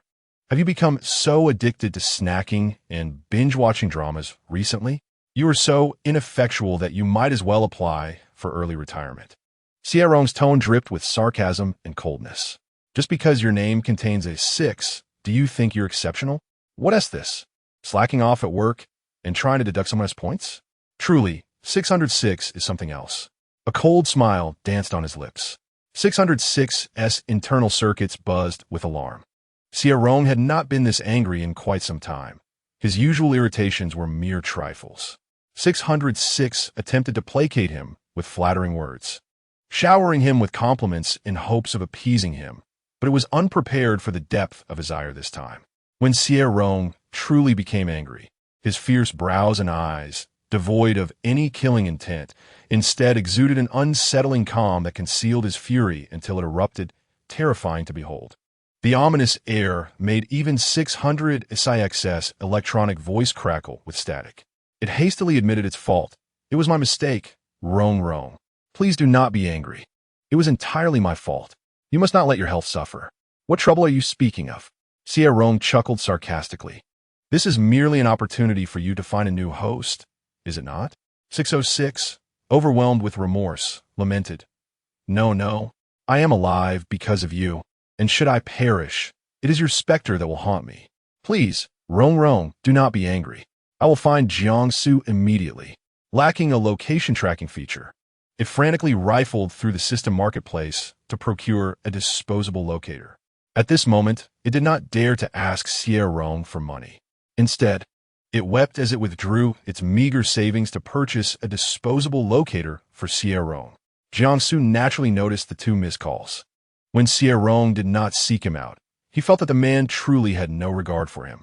Yet, when Xie Rong did reach out, Jiangsu felt a surge of cowardice. In his current state, how could he face anyone? He was reluctant for Xie Rong to see him lying helplessly in a hospital bed, grappling with how to communicate that he would not be returning anytime soon. Jiang Xiaowen had begun to harbor suspicions about his identity, inquiring into many aspects of his childhood. Jiangsu responded with candor, albeit briefly, while maintaining a wary distance from the stranger, leaving no trace of his true feelings. Speaking with the president of such a large corporation left Jiangsu tense. Each word meticulously considered before it escaped his lips, his back drenched in perspiration. How ironic it was that despite their biological connection as father and son, Jiangsu felt no paternal affection when he looked at him. He had long surpassed the age when he yearned for a father, and in his time of need, all he received was violence. For Jiangsu, the term father was merely a label. What he truly sought was the power associated with the name Jiang Xiaowen. Aware that Jiang Xiaowen would continue to investigate his identity, Jiangsu found himself carefully placed in the Jiang family hospital, where he was given a personal mobile number and instructed to call anytime he needed assistance. Moreover, a seasoned nurse was assigned to care for him, a gesture Jiangsu coldly rejected. Not only was he intent on maintaining his guarded persona, but he also simply disliked having anyone encroach upon his space. Jiang Xiaowen, however, was resolute and insisted that the nurse remain. When the door creaked open, Jiangsu was certain it was the nurse returning. The individual must have been well compensated, and he found it vexing that soon they would come in to inquire if he needed anything, a constant source of irritation. As he pondered how to explain to Xie Rong why he had not returned recently, he thought, I am injured and currently in a private hospital. There is no need for you to worry excessively. Yet, he felt compelled to justify why he was in the hospital, a detail he was not ready to divulge. So how should he phrase it? I have significant matters to attend to. Refrain from probing into your man's affairs. After much contemplation, he had yet to formulate a response, and the sound of approaching footsteps became increasingly distinct. He felt a surge of annoyance and coldly instructed the intruder to leave, asserting that he did not require assistance and that it would be best for them to remain outside. He assumed his curt dismissal would encourage the person to take their leave. However, the footsteps did not cease but instead drew nearer. Jiangsu, Isapada, looked up at the nurse, incredulous at their lack of understanding. Suddenly, his gaze froze as he beheld Xie Rong's face. What are you doing here? Jiangsu Questin. Skepticism flooding his senses as he processed the unexpected appearance. Xie Rong replied nonchalantly, I came to the hospital to tend to my injury. Earlier, I saw someone who resembled you being wheeled into the ward and decided to see which unfortunate soul it was. And lo and behold, it is indeed you. His tone dripped with sarcasm, yet Jiangsu overlooked that, fixating instead on another detail. Are you unwell? I'm not ill. I injured my hand. Have you seen a doctor? What did they say? Jiangsu, in a state of anxiety, asked a few questions, recalling that the other must have come to find him after having seen something. However, he remained uncertain about the severity of the injury. Show me your hand. Yet, Xie Rong had no visible wounds. It was merely an excuse. At that moment, Jiangsu insisted on inspecting it, and Xie Rong reluctantly extended his hand. His slender fingers, with prominent joints, revealed faint blue veins beneath his pale skin. The gently bent knuckles concealed a hint of latent strength, suggesting an underlying danger within the young man. Undoubtedly, it was a pair of aesthetically pleasing hands. However, after examining it thoroughly, Jiangsu could not find a single injury, leading him to look up in confusion, wondering if he had been mistaken. This hand was unscathed. Oh, Xie Rong replied dismissively. It just turned a little red. By the time I got to the hospital, it was gone. Jiangsu retorted, it vanished rather quickly. Even the doctor didn't see it. Do you wish for me to be injured? Xie Rong replied coolly, it's not as severe as yours. You're still lying on the hospital bed. Jiangsu felt a pang of guilt, unable to maintain his indifference under Xie Rong's gaze. He stammered, I acted heroically to save someone. Xie Rong chuckled. You, a shadowy figure, saving someone? I find that hard to believe. It's more plausible that you're deceiving someone. When he entered, a nurse had even barred his way, believing Jiangsu's enemies had come seeking revenge. Had it not been for Xie Rong accurately stating Jiangsu's name, the nurse would have certainly refused him entry. Amidst such diligent concern, Xie Rong saw through the essence of the situation. You must have spent a considerable sum. Haven't you? The protagonist has so much money? That is unlikely. 2/3 of his funds are handed over to you, leaving insufficient for such a nurse. From his understanding of Jiangsu, he was the type to endure silently.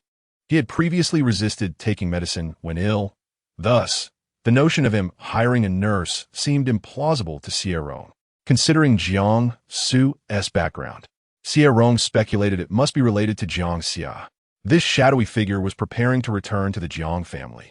The original narrative contained scant details about Jiangsu's return, only noting his ruthless methods in seizing power from Jiang Xia. Otherwise, why would Xie Rong persistently refer to him as a shadowy figure? Jiangsu harbored a touch of madness within him, having entertained dangerously reckless thoughts on several occasions. Were it not for Yu Chei's presence, he feared he might have to endure years of confinement. Xie Rong perceived these nuances and understood him. Yet this did not equate to his approval of such perilous behavior. Seeing Jiangsu in this state troubled him. His own temper was not particularly amiable, and this irritation was visibly apparent on his face. Jiangsu, observing this, felt a sudden surge of joy. The once cold and indifferent man now appeared like a foolishly grinning dog. Xie Rong was concerned for him. Xie Rong actually cared. Who witnessed this? Why did no one notice? At that moment, Jiangsu regretted not allowing the nurse to enter. He had few friends and now found himself unable to boast about anything. Observing Xie Rong still smiling foolishly, he felt a surge of frustration. Is helping others truly that enjoyable? Should I go again? Jiangsu managed a rare smile, deciding against further involvement. He believed this instant sufficed. Next time, he would certainly be more cautious with his own life. Helping others comes at a price, and I lack the fortune to engage in such endeavors. I shall refrain from this in the future. It's simply not suited for me. Jiangsu had no desire to shield someone from harm again, especially when that person was Jiang Xia. In that moment, he had considered seizing the knife and ending Jiang Xia's life, believing that such an act would render his rebirth meaningful. What did it matter if there were schemes involved? Wasn't it better to resolve matters decisively? In his fervor, Jiangsu contemplated killing Jiang Xia, but amidst his emotional turmoil, thoughts of Xie Rong surfaced. Thus, he allowed the blade to pierce his flesh. How could he spend the latter part of his life entangled with such detritus? At the very least, he ought to be intertwined with Xie Rong for eternity. Having dined on his meals and spent his money, Xie Rong owed him far too much. It was time to collect his debts. Jiangsu raised his gaze, fixating on Xie Rong, as if making a promise or reminding himself that there would be no second chances. That wretched being. Xie Rong observed him for a moment before turning away in mild irritation, deftly ruffling Jiangsu's hair. His long fingers threaded through Jiangsu's locks, the roughness of his touch betraying an inner unrest. With the second stroke, his touch softened. Does it hurt? Xie Rong inquired softly. Jiangsu, momentarily dazed by the caress, stared at him, his dark eyes reflecting the youth's lowered brow and gaze, as if imprinting the moment upon his heart. Yes, it hurt. In that instant, he experienced Xie Rong's long-lost tenderness. Jiangsu's dark, radical thoughts were momentarily silenced, his cold, handsome face gazing blankly at him. Yet in the next heartbeat, tenderness transformed into a cruel blade, piercing Jiangsu anew. Xie Rong remarked mercilessly, "Why don't you just die from the pain?" Jiangsu zito. Can you not maintain this for a bit longer? Observing the protagonist's constipated expression, Xie Rong couldn't help but laugh, lazily tousling his hair once more. With a clear, gentle voice tinged with warmth, he chuckled, "It's better to hire a caregiver than to have me begrudgingly look after you until your discharge." Poor fellow, still asserting that boys ought to protect themselves. Tell me, can you protect yourself? Even if the protagonist were to bask in wealth and glory in the future, Xie Rong would still feel a pang of compassion. He mused that it was unfortunate for the dark and twisted character to be so pitiful, evoking his sympathy. When Jiangsu remained silent, Xie Rong glanced down to find him with reddened eyes, a tear streaking down his cheek, hastily wiping it away as their eyes met. He had uttered merely a handful of words, and yet Jiangsu had begun to weep. Xie Rong felt a peculiar sensation, yielding to his instincts as he leaned down to catch another glimpse of Jiangsu's tear-streaked visage. However, Jiangsu was determined to hide, turning his head away. "It's just a glance. Don't move. You're injured, and if the wound opens, you'll have more to cry about." At this point, Xie Rong used Jiangsu's injury as an excuse, adopting a tone that suggested he was acting in Jiangsu's best interest. Jiangsu, shielding his eyes, cursed him inwardly. What was there to gawk at? What was so remarkable about a man shedding tears? Was he trying to bully him? Clearly, he harbored no feelings for him.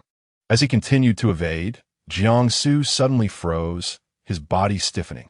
The discomfort in his lower body signaled to him that he must address a significant matter in his life. Chapter 27. The young master returns from his dark descent as a devoted admirer. 27. Jiangsu had been in the hospital for over 4 hours, during which time only the nurse had moistened his lips with a cotton swab dipped in water. He had not consumed a single drop of water, yet his body still reacted accordingly. Jiangsu felt a tingling sensation at the back of his head, regretting his decision not to allow the nurse to come in. Her eagerness would have prompted her to assist him with just a glance. However, the person beside him was Xie Rong, his partner. Such matters were difficult for Jiangsu to broach. He remained frozen, his hand shielding his eyes until Xie Rong abruptly pulled it away, noticing Jiangsu's unusual expression, his brow furrowing in concern. "Does your wound hurt?" he asked, rising to press the call button. Jiangsu's heart raced as he quickly stopped him. He still had his pride to consider. "What are you doing?" Xie Rong raised an eyebrow at him, his reaction not indicative of a wound reopening. Jiangsu took a deep breath and with a cold demeanor stated, I need a nurse. You don't need one. I can assist you, Xie Rong insisted. Under normal circumstances, Jiangsu would have welcomed the offer, but at this moment, he was truly at a loss for dignity. No, I need one, he insisted. Jiangsu. Xie Rong suddenly called him by his name. Do you need to use the restroom? Damn it. How could he be so perceptive? Jiangsu's stern expression nearly faltered. He murmured in affirmation, his cold, handsome face adding an air of coolness to the situation. Yet, upon reflection, the underlying reason for his demeanor appeared more pretentious than composed. Xie Rong, initially intending to summon a nurse, decided instead to tease Jiangsu before doing so. It's just a trip to the restroom. We both have the same needs. What is there to be embarrassed about? His narrow, phoenix-like eyes narrowed playfully, the previously frosty expression unexpectedly exuding charm. What? Is yours too small? With a playful smirk, he uttered two words that Jiangsu found intolerable. The words every man dreads. You're inadequate. You're too small. You're too fast. This remark struck a nerve, and Jiangsu's anger flared instantly. He recalled that ill-fated condom, the damned one that was the wrong size. The one he never even got to use. The one he had hidden away, unable to utilize. All his frustrations coalesced into a few words. The size is wrong. That last one you bought was the incorrect size. Xie Rong blinked in confusion. What are you talking about? Jiangsu's ears flushed red. You know, that thing from last time that you insisted on giving me. Xie Rong clicked his tongue. What does a loaf of bread have to do with this? Jiangsu felt he might very well succumb to frustration. Xie Rong was clearly doing this on purpose, fully aware of what he was referring to yet pretending otherwise. He gritted his teeth, emphasizing, who mentioned bread? It was that one that was the wrong size and utterly unusable. Next time, get one a size larger. He remained preoccupied with that condom, having already convinced himself that Xie Rong must have realized the issue with the size, but was uncertain of what to purchase, which was why he had not given him that item. Xie Rong questioned, how does Jiangsu know about the condom? Upon seeing Xie's puzzled expression, Jiangsu ground his teeth. The last time you mentioned the bag you brought home, I found it. You said you would give me something, and a faint blush crept onto your handsome face, albeit it was a tad undersized. Xie remained silent. How should one articulate this? Although he returned the money to Yu Che, it was not his own. It was Yu Che who had paid. Logically speaking, was this a gift from the protagonist to Jiangsu? That seemed incorrect, considering Yu Che had covered the expenses at that time, and TT was intended for his use. Yet the size was still mismatched. Suddenly veering into such a precarious topic, Xie hastily shifted the conversation. Well, are you going to the restroom or not? You want T-die from holding it in. Such matters need not be shared with me. I am indifferent. If you are indifferent, who else could possibly care? Jiangsu was more sensitive than delicate skin. As my boyfriend, shouldn't you care a little? There are only 16 days left until you are no longer. Xie meticulously kept count. He did not respond, leaving Jiangsu flustered and uncertain of his intentions. Not long ago, he had felt joy at Xie's concern for him, but now he was plagued by anxiety. Most critically, he was unsure how to approach Xie, whether to remain together or part ways. The thought of separation was painful, yet staying felt somewhat degrading. In ancient times, such a situation would warrant the forging of wild herbs. Resolving to set this matter aside for now, he would let Xie discover his true size. Jiangsu refrained from suggesting the nurse come, and instead stared intently at Xie. I need to use the restroom. Assist me. Xie was taken aback. Have you forgotten to include the words with the nurse? Jiangsu replied, after some contemplation, that your suggestion was indeed correct. Hiring a nurse was more costly. I could persuade the one who funds this to transfer the money to you, allowing you to care for me, which benefits you as well. His gaze was earnest, and the more he spoke, the more feasible it seemed. This way, Xie could still look after him. It was a win-win. Jiangsu was exceedingly hopeful. Truly absurd. Witnessing Jiangsu's seriousness, Xie's eyelid twitched, and he immediately declined, thinking it was too fanciful. Did you not say you would care for me? Jiangsu pressed his lips together, taken aback by the swift reversal. It was merely a jest. Yes. Jiangsu felt genuinely wronged, suppressing even his overwhelming physical desires. I have cared for you for so long. Can't you spare me this once? Xie remained silent. All right. He felt even more aggrieved, gritting his teeth in a mock threat. Fine, if it is just a joke. I shall no longer smile while washing your clothes and cooking for you. You seem to always have a cold demeanor when performing those tasks. Jiangsu retorted with a cold laugh. And so what? From now on, I shall weep as I wash your clothes and prepare your meals. Will you care then? Xie, what a truly terrifying threat. Imagining a morose, crying figure, the scene was too picturesque to bear. With a smirk, Xie felt he had truly had enough of this. Very well, I shall fetch you a bedpan. Xie stated flatly. Jiangsu's expression shifted. A bedpan? What else? Xie raised an eyebrow. Should I carry you to it? That was even more humiliating, Jiangsu exclaimed. Just help me over there. Can you manage? I can, Jiangsu asserted confidently. He was well aware of his own physical capabilities. He insisted on being assisted there, for the alternative method of using the restroom was worse than being stabbed. With a resigned expression, Xie Rong assisted the smug Jiangsu towards the restroom, deliberately ignoring the unmistakable look of reluctance and anxiety etched upon his face. However, it soon became evident that this decision was a grave miscalculation. Malevolent.He. The restroom echoed with Xie Rong's barely contained fury and Jiangsu's attempts to maintain an air of indifference, though his voice betrayed a lingering embarrassment. Are you finished? Yes. What do you mean by that? Get lost. Can you wait a moment before you go? Xie Rong emerged from the restroom with a scowl. The door stood ajar, revealing Jiangsu standing there, his handsome face shadowed by a careful demeanor, his dark hair concealing the telltale blush of his ears. Despite his injury, he was unable to exit unassisted, and after leaning against the door frame for a while, his wounded body began to protest. Rong, he rasped, his voice dry and hoarse. Upon hearing this, Xie Rong's expression soured further, and he snapped back. Shut up. Who told you to call me that? Don't you have my full name? Speak properly, or I swear I'll give you a beating right now.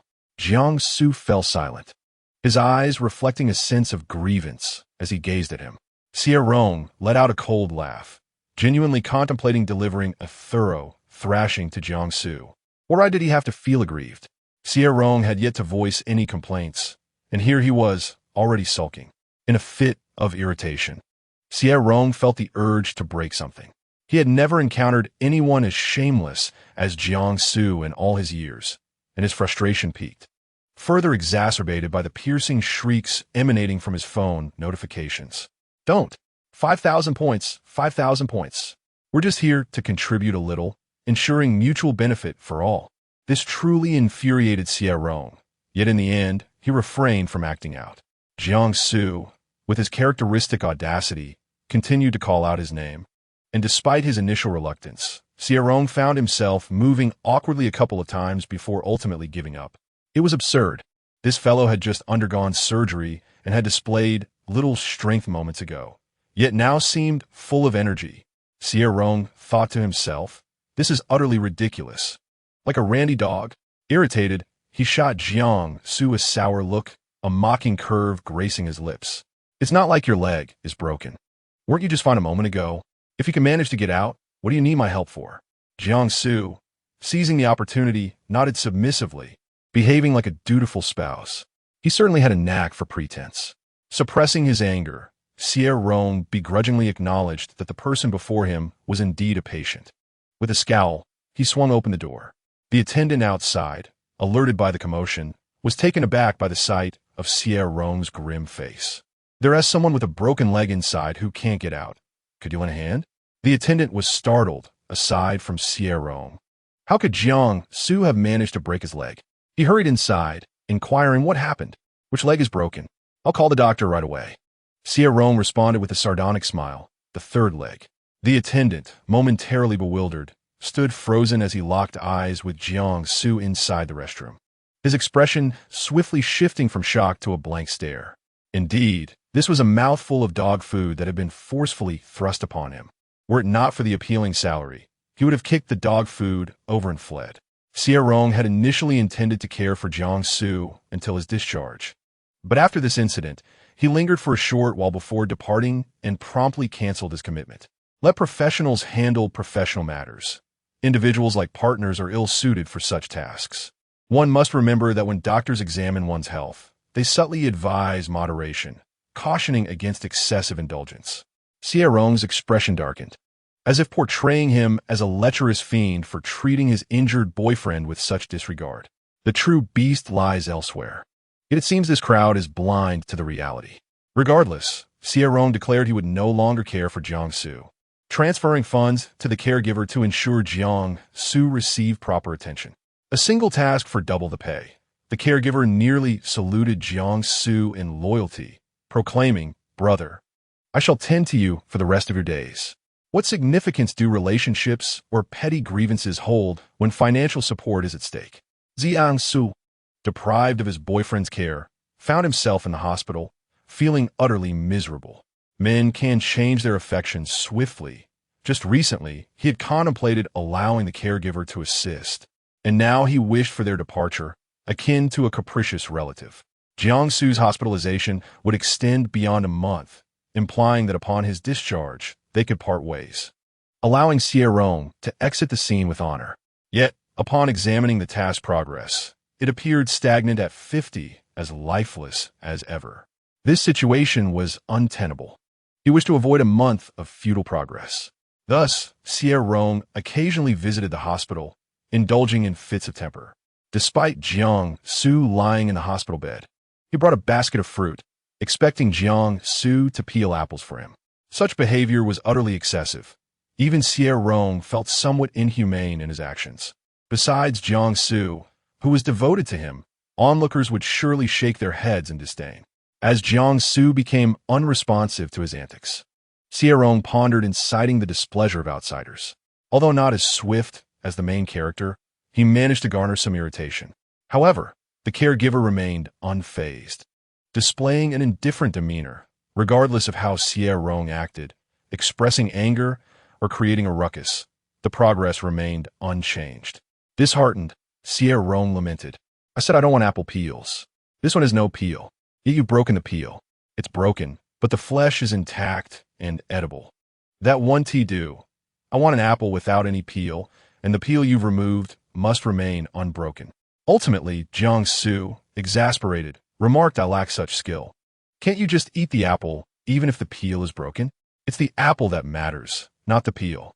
Yet, Jiangsu refrained from voicing this thought. Without his response, Xie Rong remained silent, until the caregiver stepped forward, declaring with righteous conviction, "I assent to it merely a matter of peeling an unbroken apple. This is incredibly simple. I would say, Mr. Jiang, this is a skill you must acquire as a boyfriend. Look at how many young men are learning to cook these days. How can a man without skills find a partner? Moreover, it was merely peeling an apple. Why not to learn more?" In response, Jiangsu insisted, "I can cook." The caregiver retorted, "If you can cook, why does Mr. Xie still look so thin? It must be that your skills are lacking.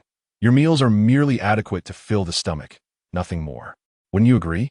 Jiangsu wished to counter, but the truth was undeniably evident. As long as one could eat enough, what need was there for culinary excellence? The caregiver sighed, emphasizing that one must not think so narrowly. To capture a man's heart, one must first capture his stomach, ensuring he constantly thinks of you and cannot do without your culinary creations. You, being a man, are unable to provide Mr. Xie with offspring. He has no descendants to follow you. So how can you neglect the responsibility of cooking? Such laziness in a man makes him undesirable, and in due time, even a wife may come to disdain him. A man whose cooking is unpalatable is akin to an unattractive man. Eventually, the novelty wears off. And should your wife choose to dine out, who will she blame? It will be none other than yourself. After all, if your cooking fails to entice her, she will naturally seek fresh delights elsewhere. If you then accuse her of frivolous spending, it would lead to an inevitable parting. The caregiver spoke earnestly, asserting that a man must shoulder the duties of laundry and cooking, as domestic virtues are crucial. Otherwise, how can one expect to marry? Jiangsu listened in stunned silence, nodding foolishly along with the caregiver's words. Chapter 29. The young master returns from darkness, still a love-stricken fool. The caregiver's insights were more enlightening than a decade of study, and Jiangsu found himself awakening to the realization that he had previously been narrow-minded, not having done enough. Was it possible that Xie Rong's choice to be with Jiang Xia and abandon him was influenced by such factors? His lack of money and culinary skills rendered Xie Rong's preference for Jiang Xia somewhat understandable.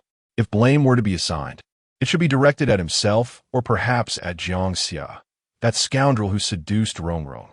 He had been foolishly resentful of Xie Rong for so long, even wishing for retribution and her suffering. How could he have been so unkind? Jiang Su's heart ached, chastising himself for blaming Rong without reflecting on his own shortcomings. As he regarded the caregiver, he felt as though he had found a kindred spirit. You are right. I have reflected upon myself, and my actions were indeed misguided. Fortunately, you have awakened me.